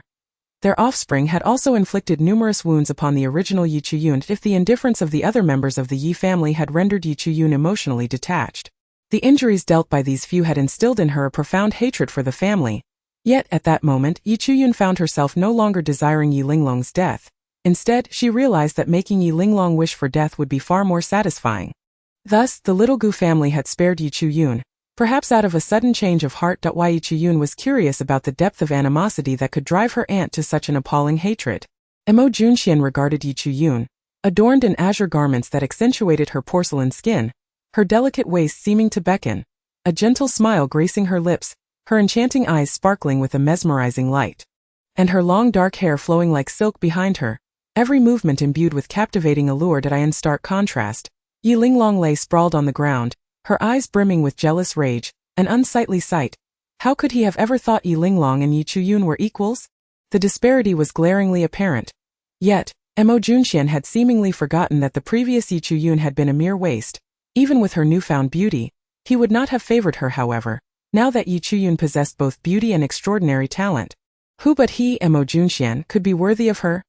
Moreover, Yi Chu-yun's infatuation with him was palpable. Mo Junxian selectively disregarded the incident where he and Yi Linglong had jointly knocked Yi Chu-yun unconscious, an event he had long regarded as a source of shame. Presently, he harbored only boundless admiration for Yi Chu-yun, yearning for her to descend so he could profess his heart's desires, with the hope of reclaiming her affections. Surely, the emperor would not mind issuing another decree to annul Yi Linglong's betrothal, allowing Yi Chu-yun to reclaim her position as his fiancée. At 16, she was of marriageable age, no longer needing to wait 2 additional years. Mo Junxian could hardly contain his impatience. Every day Yi Chu-yun spent in the company of that waste, Mo Li, drove him to the brink of madness with jealousy. The crown prince has truly arrived. Someone exclaimed, and indeed, the current Yi Chu-yun was no longer a waste. Would the crown prince reconsider his affections for her? At that moment, Yi Chu-yun also caught sight of Mo Junxian, a glimmer of mischief dancing in her eyes. However, lying behind her, Yi Linglong's gaze was filled with venomous resentment. Yi Linglong, ever self-important, considered herself the most exceptional woman in the entire Songyue kingdom, deserving of a prince such as the crown prince, destined to become the future queen. Yet, she felt no deep affection for Mo Junxian, but witnessing her fiancé flirt with Yi Chu-yun, whom she viewed as beneath her, ignited her fury. Stealthily, she reached into her bosom, retrieving 3 poison needles. Using poison had always been beneath her as a daughter of heaven. Yet, the adage better safe than sorry proved true at last. A maniacal smile spread across Yi Linglong's face as she watched Yi Chu-yun's silhouette. Even if Yi Chu-yun triumphed over her, she would still perish at her hands. Ha ha, Chu-yun, meet your end. Be careful. Again, the stern voice of the middle-aged man echoed, but upon seeing the vengeful expression of Gu Lanshan beside him, Yi Chu-yun felt a stirring in her heart. A sense of danger wafted from behind her. Just as she turned, she spotted 3 shimmering silver needles hurtling towards her. The needles glimmered with a faint green light, poisonous needles. Yi Linglong dared to openly poison her. Yi Chu-yun's laughter was as radiant as an April rose, and that smile not only momentarily halted Yi Linglong's movements but also captivated the young men watching the duel below. Suddenly, a piercing scream shattered the air, followed by the sound of a body collapsing to the ground. Linglong. Little Gu leapt to her feet in shock, for it was not Yi Chu-yun who lay fallen, but her daughter Yi Linglong. At this moment, even the cultivators of the Yi family stood up. Yi Chu-yun, the daughter of the Yi family, was confronted by Yi Linglong, who, despite her inferior talent, was also a daughter of the Yi family. Yi Linglong's poison needle had not struck Yi Chu-yun but instead pierced her own chest. With wide eyes filled with disbelief, Yi Linglong could hardly fathom that she would meet her demise by her own poison. The once celebrated beauty Yi Linglong drew her last breath, eyes unclosed in death. Even the middle-aged guard was unable to intervene in time. However, since Yi Linglong had perished by her own needle, Yi Chu-yun could not be blamed, as it was an act of self-defense. Wai Jun, you owe me the life of my daughter. You beast, you wretched woman. The elder Mrs. Gu, witnessing her exceptional daughter fall, was consumed by fury, her appearance no longer resembling that of a dignified matriarch. She rushed forward, shouting at Yi Chu-yun, her gaze venomous like that of a serpent, her spiritual energy gathering in her palm, moving with a speed that was almost the limit of what she could achieve. Die! Yet, to her astonishment, Yi Chu-yun showed no sign of defense. Although Mrs.Gu had lost her reason due to Yi Linglong's death, She was aware that Yi Chuyun possessed the Ice Phoenix Ring, a treasured artifact of her deceased sister. This artifact had both offensive and defensive capabilities.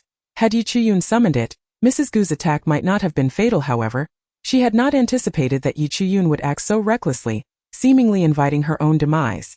"You have brought this upon yourself. I did not force you," Mrs. Gu thought frantically.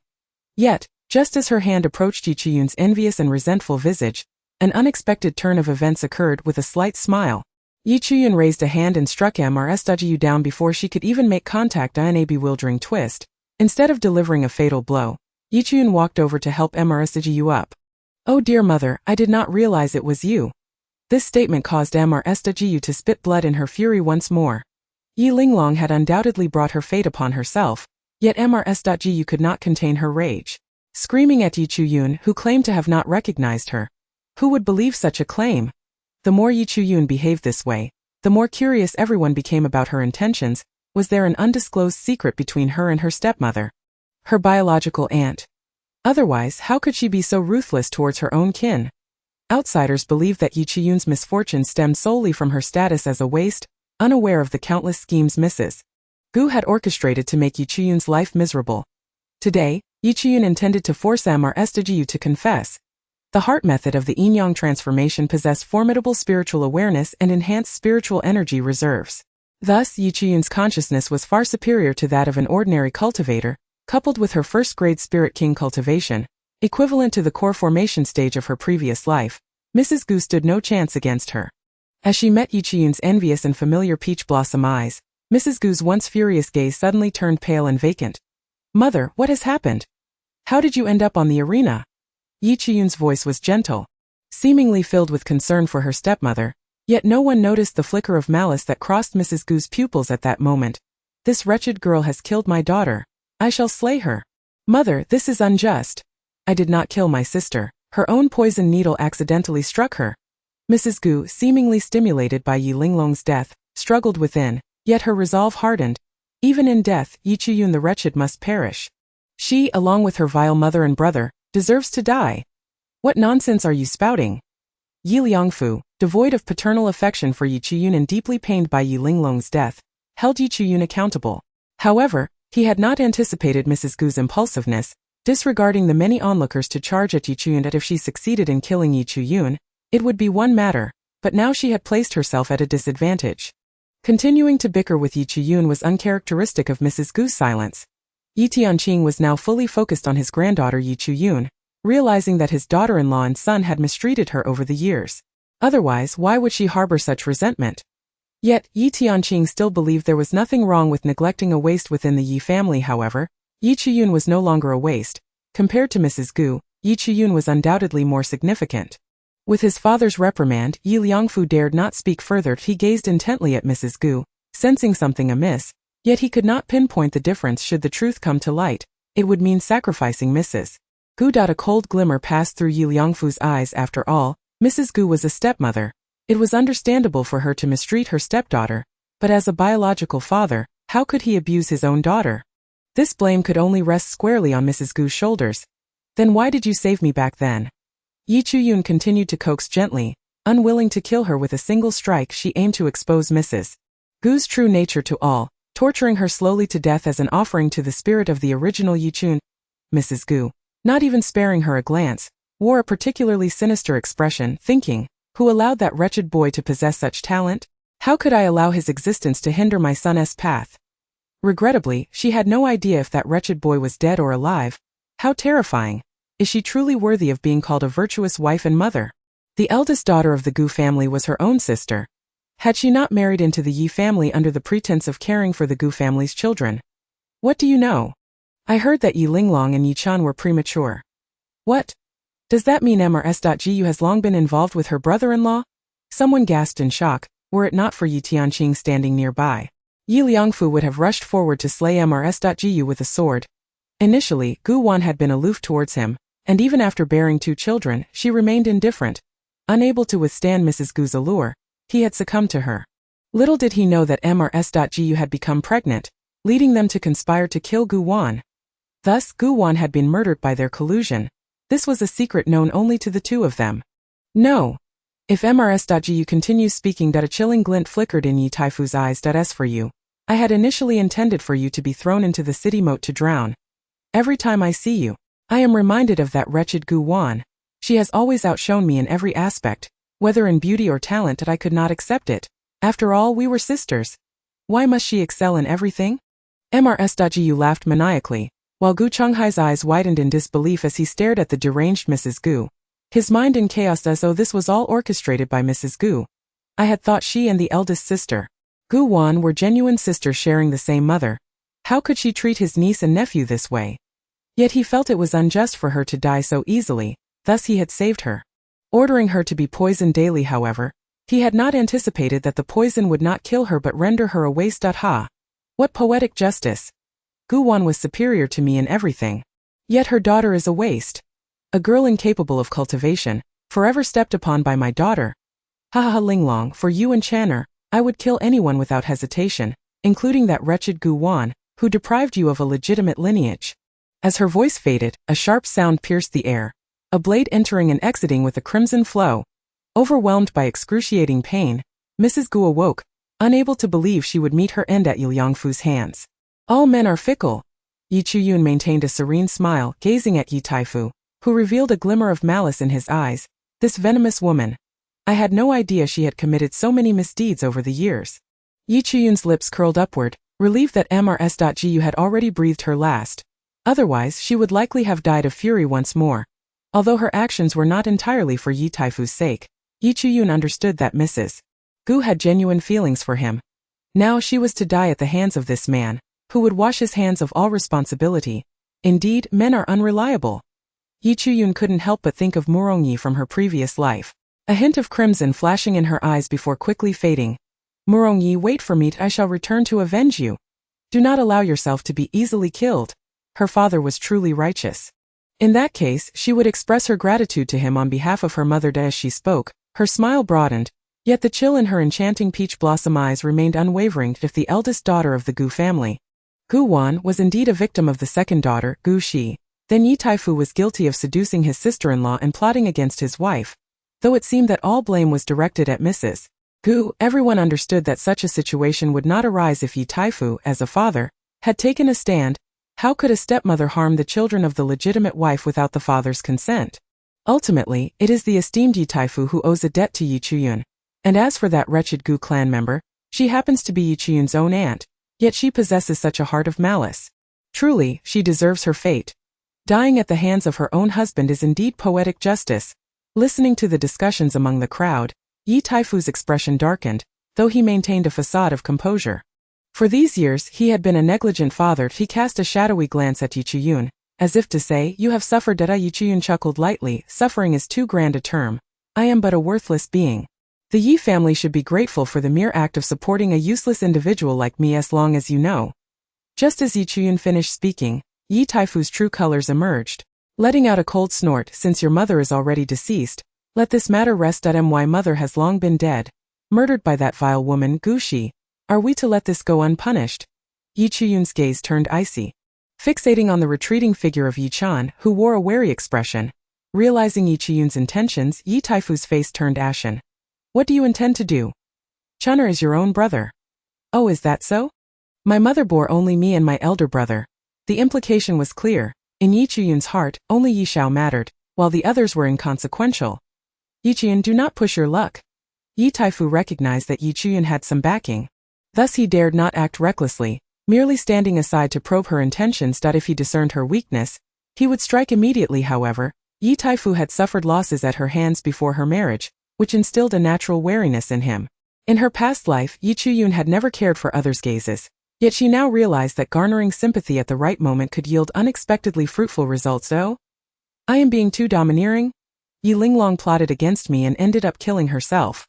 Your dear wife, Gu Shi, sought to take my life and met her own demise at your hands. It seems I have done nothing at all. Pray tell, father, when have I ever overstepped?" Yi Taifu was infuriated by Yi Chuyun's audacity. Yet he found himself at a loss for words, for this was a pivotal moment in the clan competition, and both the disciples of the Yi family and the esteemed families of Songyue Kingdom had gathered to witness. Thus, all was under the scrutiny of the crowd. Yi Chuyun had not spoken falsely. As for Yi Chuyun's glance at Yi Chan, she could easily argue it was merely a fleeting look, without any intent to act upon it. Consequently, Yi Taifu found himself powerless. Seizing the opportunity while Yi Chuyun and Yi Taifu exchanged verbal barbs, Yi Chan hastily made his escape. The grievances between his mother and sister could wait, but Yi Chuyun appeared exceedingly formidable. He was well aware of his sister Yi Linglong's strength, even he might not stand a chance against her. Yet in the presence of Yi Chuyun, Yi Linglong resembled a mere buffoon. Thus, Yi Chan would not be foolish enough to confront Yi Chuyun directly. As for the matter of his father Yi Taifu having killed his mother Gu Shi, Yi Chan believed his father's actions were justified. Gu Shi, despite having given him life, lacked any semblance of intelligence. Yi Linglong had already perished. Foolishly confronting Yi Chuyun in a futile struggle, which was indeed useless. Her death was a relief, sparing him from her hindrance. The Yi family was no longer a place he could remain. He must depart swiftly. As the saying goes, a gentleman's revenge is best served after 10 years. You can wait for me. As long as I Yi Chan draw breath, I shall ensure you live a fate worse than death. A venomous hatred surged in Yi Chen's eyes, rendering his once handsome visage grotesque and terrifying. Yi Chuyun gazed in the direction Yi Chan fled. Her gaze profound. Several cultivators of the Yi family stood guard where Yi Chan had exited. Their silence speaking volumes, their intent was unmistakable. Yi Chuyun was not to lay a hand on Yi Chan. The death of Yi Linglong was an accident, a fact all present could attest to. After all, it was Yi Linglong who had first harmed others with her poisoned needles, leading to her own demise. She had brought this upon herself. While the Yi family felt sorrow, they could not burden Yi Chuyun with guilt. However, Yi Chan was different. He was a prodigy of the Yi family, and they would not permit Yi Chuyun to kill him without cause. Yi Chan was a rare intellect among mother and son, and Yi Chuyun would not let him escape unscathed. Yet, in the glaring eyes of the public, Yi Chuyun knew she could only allow him to flee for now. This was the stronghold of the Yi family, and her current strength was insufficient to disregard their might entirely. Had she possessed the power she had in her past life, Yi Chuyun would have effortlessly dispatched Yi Chan without a second thought. For now, however, she could only afford to let him live a few more days. Chuyun, has your aptitude truly been restored? In the tense atmosphere, no one spoke until Yi Tianqing stepped forward to break the surface calm. His expression filled with anticipation as he looked at Yi Chuyun. Previously, he would not even deign to cast a glance in her direction, yet now he bore a look of genuine affection. Yi Chuyun maintained her facade of a smile. And who might you be? Child, I am your grandfather, Yi Tianqing replied, his demeanor momentarily faltering, a chill overtaking his expression as he admonished, how could you speak to your grandfather in such a manner? Was Yi Chuyun feigning ignorance or genuinely unaware? Oh, is that so? Father, I was unaware my grandfather was still alive. Yi Chuyun raised an eyebrow, her tone laced with intrigue. Impudent. You little wretch, is that any way to address your grandfather? Chapter 100. The old fox of the Yi family Yi Taifu held his father, Yi Tianqing, in the highest regard. Naturally, he was enraged by Yi Chuyun's words. However, the others present did not share his sentiment. Good heavens! How pitiful that she did not even know her own grandfather was alive. I cannot fathom what her life has been like in the Yi family these past 10 years. I have heard that while living in the household, the little Gu clan member treated her like a dog, providing her with a living space inferior to a doghouse. She had no attendance and was forbidden from speaking with anyone. What, that little Gu clan member is truly that cruel? This is nothing short of abuse. The crowd gasped in shock. Such occurrences were not uncommon in prominent families, where the neglected illegitimate children often faced harsh treatment, especially when their own mothers were doted upon by the father.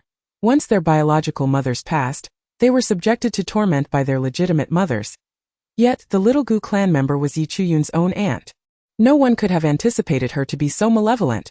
Suddenly, rumors of the various inhumane abuses inflicted upon Yi Chuyun by the little Gu clan member began to circulate wildly. I also heard that this little Gu clan member is exceedingly jealous and cruel, not only treating the children of her own sister with disdain but also the illegitimate daughters under her care. Yi Chuyun had certainly heard these rumors but was unaware of who had spread them. Regardless of the source, she owed this individual a debt of gratitude today. Yet, upon glancing at Yi Xiangyun, who kept her head lowered, the corners of her mouth subtly upturned, Yi Chuyun instantly understood. Thus, it seemed that some petty individuals could, at times, serve unexpected purposes. However, Yi Xiangyun had previously participated in various forms of torment against the original owner, even taking part in some actions herself. She could not simply let it go were it not for her own interests. Yi Xiangyun would not have assisted her. Yi Xiangyun was far more terrifying than the little Gu clan member. She could betray the little Gu clan member for her own gain, and in the future, she could just as easily betray Yijun. Yet, to kill her would merely soil her hands. That matter could wait until after this affair concluded. Weijun merely cast a glance at Yi Shangyun before shifting her gaze elsewhere. Yi Tianqing's expression altered momentarily before he regained his benevolent smile. Child, it is entirely normal to have forgotten your grandfather. Given your reclusive nature, as for you as a father, how can you so casually berate your own daughter? Yi Taifu's face turned an unsightly shade, as though he had eaten something foul, yet he had no choice but to yield. Father, this child has been undisciplined since a young age. Her disrespect towards you is merely a lesson I am imparting. My granddaughter requires your lessons? Yi Tianqing shot him a glare. Yes, you are indeed correct, Father. Yi Taifu, now resembling a docile kitten, was hard to imagine as the same man who had once beaten his own daughter without hesitation. At least not in the case of Yi Chuan. Weijun felt even the act of giving him a glance would tarnish her vision. Greetings, Weijun regarded Yi Tianqing, her face adorned with a smile. Yet her eyes were as cold as Yi Tianqing, an 8th-tier spirit master, was the true master of the Yi family, second only to the 3rd-tier spirit king. He possessed enough insight to discern that Yi Chiyun's demeanor indicated her unwillingness to compromise. She did not intend to forgive the Yi family. The mere thought of this caused Yi Tianqing's expression to darken. Even a peerless genius, if they could not be of use to the Yi family, could become an enemy, rendering their existence meaningless. I am your grandfather. My grandfather. Aside from sharing similar blood, what have you ever given me? Yi Chuyun raised an eyebrow, her tone dripping with sarcasm. His countenance finally shifted.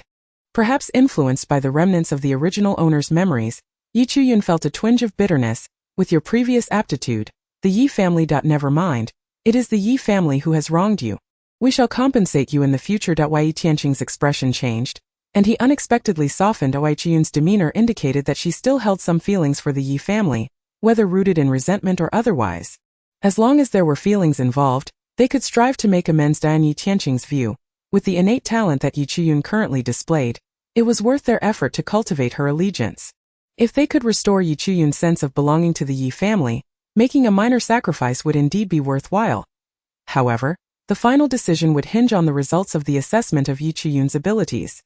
As long as her demands were reasonable, the Yi family would strive to accommodate them. This was something Yi Tianqing was capable of. Yet, the fact that Yi Chuyun was already married to the useless Li Wang complicated matters. A glimmer of calculation flickered in Yi Tianqing's eyes, which did not escape Yi Chuyun's notice, eliciting a faint smile of derision from her.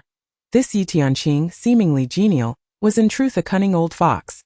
Far more formidable than Yi Taifu. Nevertheless, compared to her own ancient existence, he was still somewhat inexperienced. Did he truly believe he could easily win her over? While it is true that human beings are often driven by emotion, some wounds once inflicted cannot be mended with mere words. Weijun scoffed. Yi Tianqing was momentarily at a loss for words, whereas Yi Taifu, filled with indignation, exclaimed, Father, this insufferable girl is utterly obstinate, simply unreasonable. Silence, Yi Tianqing bellowed, his voice booming like thunder. Yi Taifu recoiled a step, his eyes filled with resentment as they fixed on Yi Chuyun. He showed no signs of remorse whatsoever. On the high platform, Yi Chuyun, clad in flowing azure, appeared as if she were riding the wind, her beauty ethereal, yet her expression remained haughty and aloof, warding off all who approached. In that moment, the members of the Yi family momentarily forgot about dealing with the fallen Gu clan and Yi Linglong. Anyone within 5 feet of Yi Chuyun seemed to enter a forbidden zone. Yi Chuyun, I have come to challenge you. A melodious voice rang out as a girl dressed in white leaped onto the platform. She was Yun Luo of the Yun family, a prodigious young talent listed among the top on the Tsangyue beauty rankings. Her arrival was unexpected. At that moment, someone recognized her identity. Miss Yun, this is our Yi family's clan competition. Yi Tianqing's demeanor shifted entirely in response to Yun Luo. She was the most beloved daughter of the Yun family's head. Known for her combative spirit and capricious nature, she was notoriously difficult to deal with. It was surprising that she would attend the Yi family's clan competition, considering the Yi family's standing. Yun Luo would typically disdain such an invitation. Previously, when Yi Linglong was still present, there had been some interaction between her and Yun Luo. But compared to Yun Luo, Yi Linglong appeared somewhat inferior. At just 15 years of age, Yun Luo had already reached the 3rd rank of Spirit Master, although she was somewhat overshadowed by the foremost beauty of Tsangyue. Princess Fusua, she was undeniably a formidable presence. Old man, what business is it of yours if I wish to compete with Yi Chuyun? Yi Tianqing was momentarily choked with anger, yet found himself powerless. Yun Luo was the most favored young lady of the Yun family. In comparison, the Yi family was insignificant. Yun Luo's presence at the Yi family event was a privilege for them. To provoke her at such a moment would be undeniably unwise. Furthermore, given Yun Luo's youth, any conflict might be perceived as bullying. Thus, even Yi Tianqing dared not offend her lightly. Young Miss Yun, we do not oppose your wish to compete with Miss Chu Yun. However, this is the Yi family's crucial clan competition. If you insist on challenging her, the Yi family will gladly welcome you. You used to visit Linglong frequently, did you not? Hehe. Though Yi Tianqing had managed the Yi family for many years and was more astute than Yi Taifu, he knew that offending Yun Luo was not an option. However, fostering a closer relationship with her by encouraging her to visit the Yi family more often would be immensely beneficial. Yet, his words were half-truths. The other half embellished. After all, Yi Linglong had once been a celebrated beauty, and suggesting that Yun Luo had dealings with her served to enhance the Yi family's reputation while also hinting at a desire to cultivate a rapport with Yun Luo. The reaction from Yun Luo, however, far exceeded Yi Tianqing's expectations. With her hands on her hips and her delicate face slightly raised, she spoke with an air of arrogance. What is Yi Linglong to me? Unable to defeat Yi Chiyun, she resorts to poison? Do not associate me with her. She is unworthy. Tianqing, Yi Taifu, and the other aging patriarchs of the Yi family were momentarily taken aback, their faces shifting from green to pale and back again. Filled with both fury and frustration, yet utterly helpless. For Yun Luo spoke the truth. Yi Linglong's abilities were indeed inferior to Yi Chuyun's. That if she had been defeated, it would have been one matter. But to resort to poison needles was another entirely. Observing the discomfiture of the Yi family's elders brought an inexplicable sense of delight to Yi Chuyun.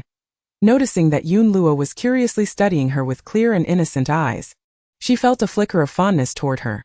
You are Yun Luo? Indeed, that is I have heard you were once considered a waste, yet in just a month you have managed to defeat Yi Linglong. I have come to challenge you. I wonder if you dare to accept? Yun Luo's tone was fierce, yet not unlikable. Yi Chiyun could see the fierce determination in her eyes, devoid of any condescension. She had not anticipated that this young girl was a warrior at heart. Moreover, her straightforward nature was rather endearing. A genuine smile crept onto Yi Chiyun's face. Your smile is different from before. However, I prefer the current you. Show me your true abilities. Otherwise, you may find it difficult to overcome me. Little did she know, upon witnessing Yi Chiyun's smile, Yun Luo remarked playfully, her voice clear and melodious. Like pearls and jade, exceedingly pleasant to hear. As she spoke, she wielded a large blade in her hand. This girl, appearing no older than 14, swung a blade larger than herself, creating a comical sight. Yi Chiyun, feeling somewhat exasperated, drew her small sword, which radiated a lively blue aura, shrouding her in an air of mystery. Yun Luo's eyes lit up. What treasure is this? How intriguing. However, if you wish to surpass me, it will not be easy. Behold my blade. The large sword came alive in her hands, and the strength of this girl was indeed formidable. The sword appeared to weigh at least 1,000 pounds. Yet in her grip it seemed as light as wood. With her agile form and the massive blade, a flurry of sharp edges surged toward Yi Chuyun. Yi Chuyun remained calm and composed, skillfully countering each strike, gradually dismantling Yun Luo's onslaught. This caused Yun Luo's initial composure to evaporate. Having been exceptionally gifted since childhood and showered with affection, Yun Luo was not as forthright and charming as she appeared. To earn her recognition, one would need to be stronger than she. Before engaging with Yi Chiyun, Yun Luo's interest had merely been piqued. She was curious about Yi Chiyun's sudden transformation from a waste to a prodigy. Additionally, having been labeled a genius herself since childhood, she was eager to gauge the disparity between herself and Yi Chiyun. Yi Linglong held little significance in Yun Luo's eyes. Moreover, she found that girl's pretentious demeanor utterly detestable. She wished to ascertain how many of Yi Chiyun's strikes she could withstand if she were in Yi Linglong's position, or whether she too would end up being led around by Yi Chiyun's nose. Yun Luo possessed her own pride. Had she not experienced it herself, she would never admit to being led by the nose like Yi Linglong. However, as the confrontation between her and Yi Chiyun unfolded, Yun Luo had no choice but to acknowledge that Yi Chiyun was indeed stronger than she had anticipated. In fact, at present, she was no match for her. Suddenly, a playful smile crossed her face, and she began to reduce her attacks. Yi Chiyun, feeling a fondness for Yun Luo, likewise tempered her strikes to avoid causing her harm. Sister Chiyun is truly impressive. I concede. What? The little Demoness Yun Luo concedes? How is that possible? Yun Luo's unexpected humility sparked an enthusiastic reaction from the onlookers below. Indeed, I heard that Yun Luo the Demoness just broke through to the 3rd rank of Spirit Master 3 days ago. Yun Luo, the precious daughter of the Yun family, was known for her straightforward and unconventional nature, earning her the moniker of Demoness. In her previous life, she had been slandered and defamed by male cultivators. Leading to this title, however, Yi Chuyun had always believed there was nothing wrong with being a Demoness. It meant no one dared to bully her. What is so remarkable about that? Our Lady No Gu Shi is none other than Yi Linglong's mother, that venomous woman. She is also a third-rank spirit master, yet was easily subdued by the young lady. A member of the Yi family spoke up, and since Yi Tianqing had altered his attitude toward Yi Chuyun, combined with her performance, she had long ceased to be a symbol of shame in the eyes of the Yi family's cultivators, instead becoming a symbol of honor. Therefore, disdainful remarks regarding the Little Gu clan were abundant. Yet, at that moment, no one bothered to concern themselves with such trivial titles, but for Yi Chuyun, it validated her reclamation of the original owner's reputation. Her gaze shifted toward Yi Taifu, recognizing that the majority of the original owner's tragedy stemmed from Yi Taifu's indifference as a father. Noticing Yi Taifu's eyes fixated on her, gleaming with malice, Yi Chuyun could not help but let out a soft laugh. Chapter 102. His Highness the Crown Prince's self-indulgence. Indeed, a biological father, a good father. Even at this moment, he was still scheming against her. Yet, all of this was within Yi Chuyun's expectations. Given Yi Taifu's attitude, she had never considered that he would awaken to a sense of paternal love, transforming into a doting father. Perhaps she was simply destined to be estranged from her parents. Yi Taifu had favored the Little Gu clan mother and child for over a decade. He could not simply change overnight. In other words, even if he suddenly became a loving father, Yi Chuyun would find it hard to believe. Furthermore, in his eyes, her worth might still be less than that of the runaway Yi Chan. Yi Chan is the son he has nurtured himself, and she, on the other hand, has been his enduring disgrace.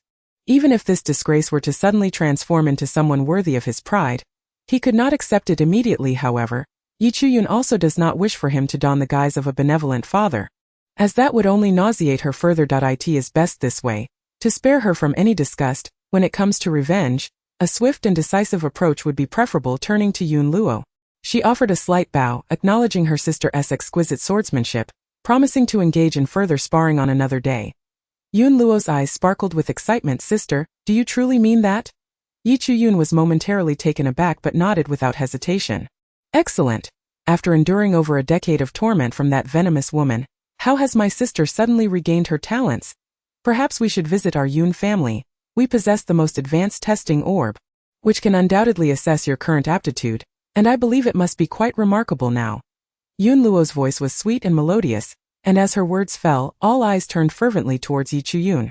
Her peach blossom eyes narrowed slightly. While Yun Luo's statement appeared innocuous, it actually articulated the sentiments of everyone present. When Yi Chuyun was 5, her talent was clearly diagnosed as an extraordinarily rare waist vein. Yet within a mere month she surpassed Yi Linglong, a genius of 5th-grade aptitude. If one were to claim that nothing had occurred during that time, it would be hard for anyone to believe. Thus, they all yearned to know what kind of physique Yi Chuyun currently possessed and to what extent her talents had defied convention. Moreover, they wondered if Yi Chuyun had indeed reached a level that warranted treating her as they had once treated Emily. A genius displaying exceptional aptitude before fully maturing is bound to incite jealousy. Yi Linglong's reckless attempt to poison was a prime example. Families involved in the Emily incident were well aware of the royal family's involvement lurking behind the scenes. Therefore, if Yi Chuyun's talents had truly reached an astonishing height, even within the Yi family, there might be those eager to eliminate her, much like what was done to Emily. Yet, many still found it hard to believe that Yi Chuyun's talents could surpass Emily's 9th-grade aptitude. It is worth noting that there are only 9 grades of talent. Thus, Yun Luo's question struck a chord. Her eyes, pure and brimming with curiosity, fixed on Yi Chuyun's sister. Chuyun, is something amiss? Nothing at all. If the opportunity arises, I shall certainly pay a visit to your residence. It is always better to have an ally than an adversary. Yi Chuyun's perspective had shifted considerably since her previous life. After studying the chronicles of Beha province, she had not encountered any instances of women being utilized for cultivation, allowing her to set her mind at ease regarding this matter. Yun Luo's face lit up with joy.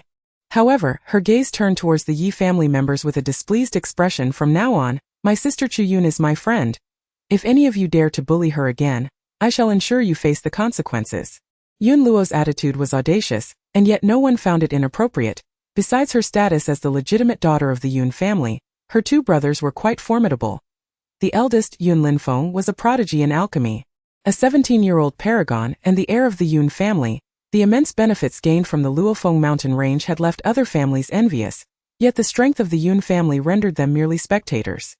Her second brother was also renowned throughout the Songhua kingdom as an exceptional talent, being merely 16 with 7th grade aptitude, comparable to most members of the royal family. Thus, Yun Luo had every reason to be proud. In the Yi family, she showed no regard for anyone but Yi Chuyun, leaving Yi Tianqing and the older members of the Yi family helpless against her. Upon hearing Yi Chuyun's words, Yi Taifu's face darkened ominously. Akin to the bottom of a pot, he knew that this troublesome girl would not easily relent. Ironically, her father believed he could win her over. Wei Tianqing also furrowed his brows at Yi Chuyun's statement. While the other elderly members of the Yi family wore expressions of discontent, however, with Yun Luo present, they dared not voice their grievances. She had arrived, and this time the gains were not insignificant. At least one minor Gu clan member and one Yi Linglong had been dealt with. As for the remaining accounts, they could be settled gradually, without haste. Yi Chuyun's lips curled into a slight smile. Chuyun, wait. Hearing this voice, Yi Chuyun gradually halted her steps, turning around to see the self-proclaimed handsome Prince Mo Junxian standing behind her, eliciting a cold smirk within her heart. May I inquire as to who this gentleman is? Mo Junxian's face was filled with anticipation. He had initially hoped to engage in flirtation with Yi Chuyun, only to be met with her immediate rejection, leaving him feeling embarrassed. His handsome face darkened as he gritted his teeth. Chuyun, you truly are forgetful. You do not even recognize this prince? Oh, so it is His Highness the Prince. What business do you have with this princess? Upon realizing Yi Chuyun recognized him, Mo Junxian felt momentarily justified, believing her astonishment at his handsome visage was understandable. Just as he was about to speak, he suddenly recalled Yi Chuyun referring to herself as this princess, causing his expression to darken further. This troublesome girl. Mo Junxian stepped closer to Yi Chuyun, only to see her take a step back. Your Highness, please maintain your distance. I am now your 9th royal aunt. The prince stumbled back in anger, his previous affections cast aside. Wei Jian, do not push your luck. I have approached you. Did you not once hold feelings for me? Now, have you fallen for the useless 9th prince? Mo Junxian's handsome features contorted with rage, especially upon seeing Yi Chuyun's breathtaking beauty and recalling her marriage to Prince Li. He suddenly felt that his 9th uncle was indeed the most despised person by his father. The Songhua Emperor. Chapter 103. The jealousy of Yi Shangyu. Not only had he obstructed his father's path, but he had now also stolen the woman he cherished. Yet, Mo Junxian had long forgotten that it was he who had abandoned Yi Chuyun. Dismissing her lack of talent and spurning her affections as though they were refused now, witnessing her unparalleled beauty and seemingly restored talents, he had completely overlooked his previous actions, believing that such a woman should rightfully belong to him, not to his useless 9th uncle. Suddenly, Mo Junxian smirked. My 9th uncle is merely a waste with a damaged dantian. You will not have a good life with him that if you leave him willingly. I can offer you a position as a concubine. He lifted his chin, regarding Yi Chuyun as though bestowing a favor, convinced she could not possibly refuse such an advantageous proposition. After all, his 9th uncle was now a waste. While he was the future sovereign of Songhua kingdom, already possessing the cultivation of a 5th grade spirit master, however, despite his status, Mo Junxian was aware that as the prince, he could not marry a woman who had previously been wed. Akin to his father's beloved Lian Fei, who, despite her stunning beauty, was never considered for the position of primary consort due to her previous ties to Mo Jun, had actually wed Mo Li, and had even shared a marital chamber with him. The mere thought of this drove Mo Junxian to a frenzy of jealousy. However, he reassured himself that such a beauty would inevitably find her way into his embrace. Mo Junxian's gaze towards Yi Chuyun gleamed with determination, as though he was certain she would acquiesce to his demands. After all, it was evident to any discerning individual how the choices lay before her. Yi Chuyun was once a waste, and given her strained relationship with the Yi family, it would be challenging for her to achieve a better future with Mo. In contrast, he, as the future crown prince of Songhua, could easily provide her with that opportunity. Mo Junxian reveled in his own self-satisfaction, while all eyes were fixated on Yi Chuyun, their fervent gazes making her exceedingly uncomfortable, causing her to feel unease not only for herself but also for Mo Li, because Mo Li was deemed a waste. It seemed entirely reasonable for her to abandon him for another. Such was the prevailing mindset of those present. No wonder Mo Li's former fiancée had left him. This was simply the perspective of the people here. Yet, Yi Chuyun hailed from the secular realm of the barbaric continent, where the constraints on women were considerably stricter. A woman was expected to remain loyal to a single man throughout her life. Though her views had softened somewhat after her ascension to cultivation, she still yearned for a life of unwavering loyalty and mutual trust between partners. Even after Mo Li's betrayal, her longing for that ideal remained unchanged. She believed that the most crucial elements in a relationship were loyalty and trust. With Emoli's betrayal, he had forfeited his right to her trust, and she had already come to view him as an adversary rather than a beloved companion. It mattered not if Emoli was not truly a waste. Regardless, she would eventually leave. Her departure would not stem from disdain for his abilities but rather from her desire to seek greater horizons. Thus, according to Emo Juanchuan's assertions, what had she become? She could not help but scoff. Oh. His Highness the Prince is indeed wise. Truly deserving of being the illustrious Crown Prince of Tsongya. Upon hearing the praises of Yi Chuyun, Emo Juanchuan's expression brightened, his elongated eyes betraying a smile that was not quite a smile, and a hint of arrogance gracing his handsome features. Indeed, Yi Chuyun remained preoccupied with him. Had Emoli not lost his aptitude, he would have been her esteemed uncle in a lofty position, yet now, was it not necessary for him to obediently submit to the whims of his father, the emperor? One must realize their own worth. Rather than waiting for an auspicious day, I shall request my father to witness our union. Starting today, you shall no longer be known as the princess consort of Li, but rather my esteemed side consort. A proud and triumphant smile adorned Emo Juanchuan's handsome visage as he gazed at Yi Chuyun with feigned depth of feeling, provoking within her a desire to strike that insufferable face until it swelled. Thus, the urgency to eliminate Yi Linglong and her mother became clear. Yet, Yi Chuyun failed to consider that as a woman who had already been married, how could His Royal Highness the Crown Prince possibly allow her to become his principal consort? Truly, a case of overestimating oneself. Yi Chuyun did not overlook the malice lurking in Yi Xiangyun's eyes, and a cold smirk crept upon her lips. However, she was not particularly surprised. Her collaboration with Yi Xiangyun was founded solely on mutual benefit. Now that her beloved Crown Prince had set his sights on her, it would be unnatural for her not to feel a pang of jealousy. Nevertheless, given Yi Chuyun's disposition, she had no inclination to offer explanations, especially to someone who had previously wronged the original owner of her body. With her current prowess, Yi Xiangyun was hardly worthy of her attention. I believe His Royal Highness may be mistaken. My husband and I share a deep marital affection, and your esteemed position as a side consort is far too noble to be squandered. You might as well bestow it upon someone else. Perhaps my third sister, who would surely be most willing. I must assert that a sage like yourself would not forcibly claim his own royal aunt as a consort. At that moment, a certain individual lurking in the shadows felt a rush of satisfaction. Indeed, it was the charming lady he had set his sights upon, and her words were delightful to hear. Young master, I told you that the young mistress harbors feelings for you, Chan Yen whispered to Emoli. The individual raised a brow. Did you really need to say that? Am I not capable of discerning it myself? His gaze fixated on Chuer unblinking beside him. Chan Yen silently lamented. He had merely spoken in jest. Well aware that the young mistress was intentionally provoking the Crown Prince due to her disdain for him. Yet, their foolish young master took it to heart, blushing profusely. Alas, to win the affections of a woman like the young mistress. The young master had a long journey ahead of him. Loyal servant Chan Yen could not help but sigh deeply. Impudent, barked a guard beside Emo Junxian, who had already darkened his countenance. The brilliance of Yi Chuyun overshadowed everything, rendering Emo Junxian oblivious to Yi Xiangyun standing nearby. Yi Xiangyun, upon hearing her name mentioned by Yi Chuyun, momentarily faltered, her cheeks flushing however, when she noted that the Crown Prince was not even looking in her direction. Disappointment washed over her as she lowered her head, her resentment toward Yi Chuyun deepening. That wretched Yi Chuyun, was she deliberately causing her embarrassment before the Crown Prince? Just wait. She would undoubtedly become the Crown Princess. With Yi Linglong now deceased, she was the eldest daughter of the Yi family, and she had always been obedient. Yet, Yi Xiangyun understood that to become the Crown Princess, she must possess formidable strength.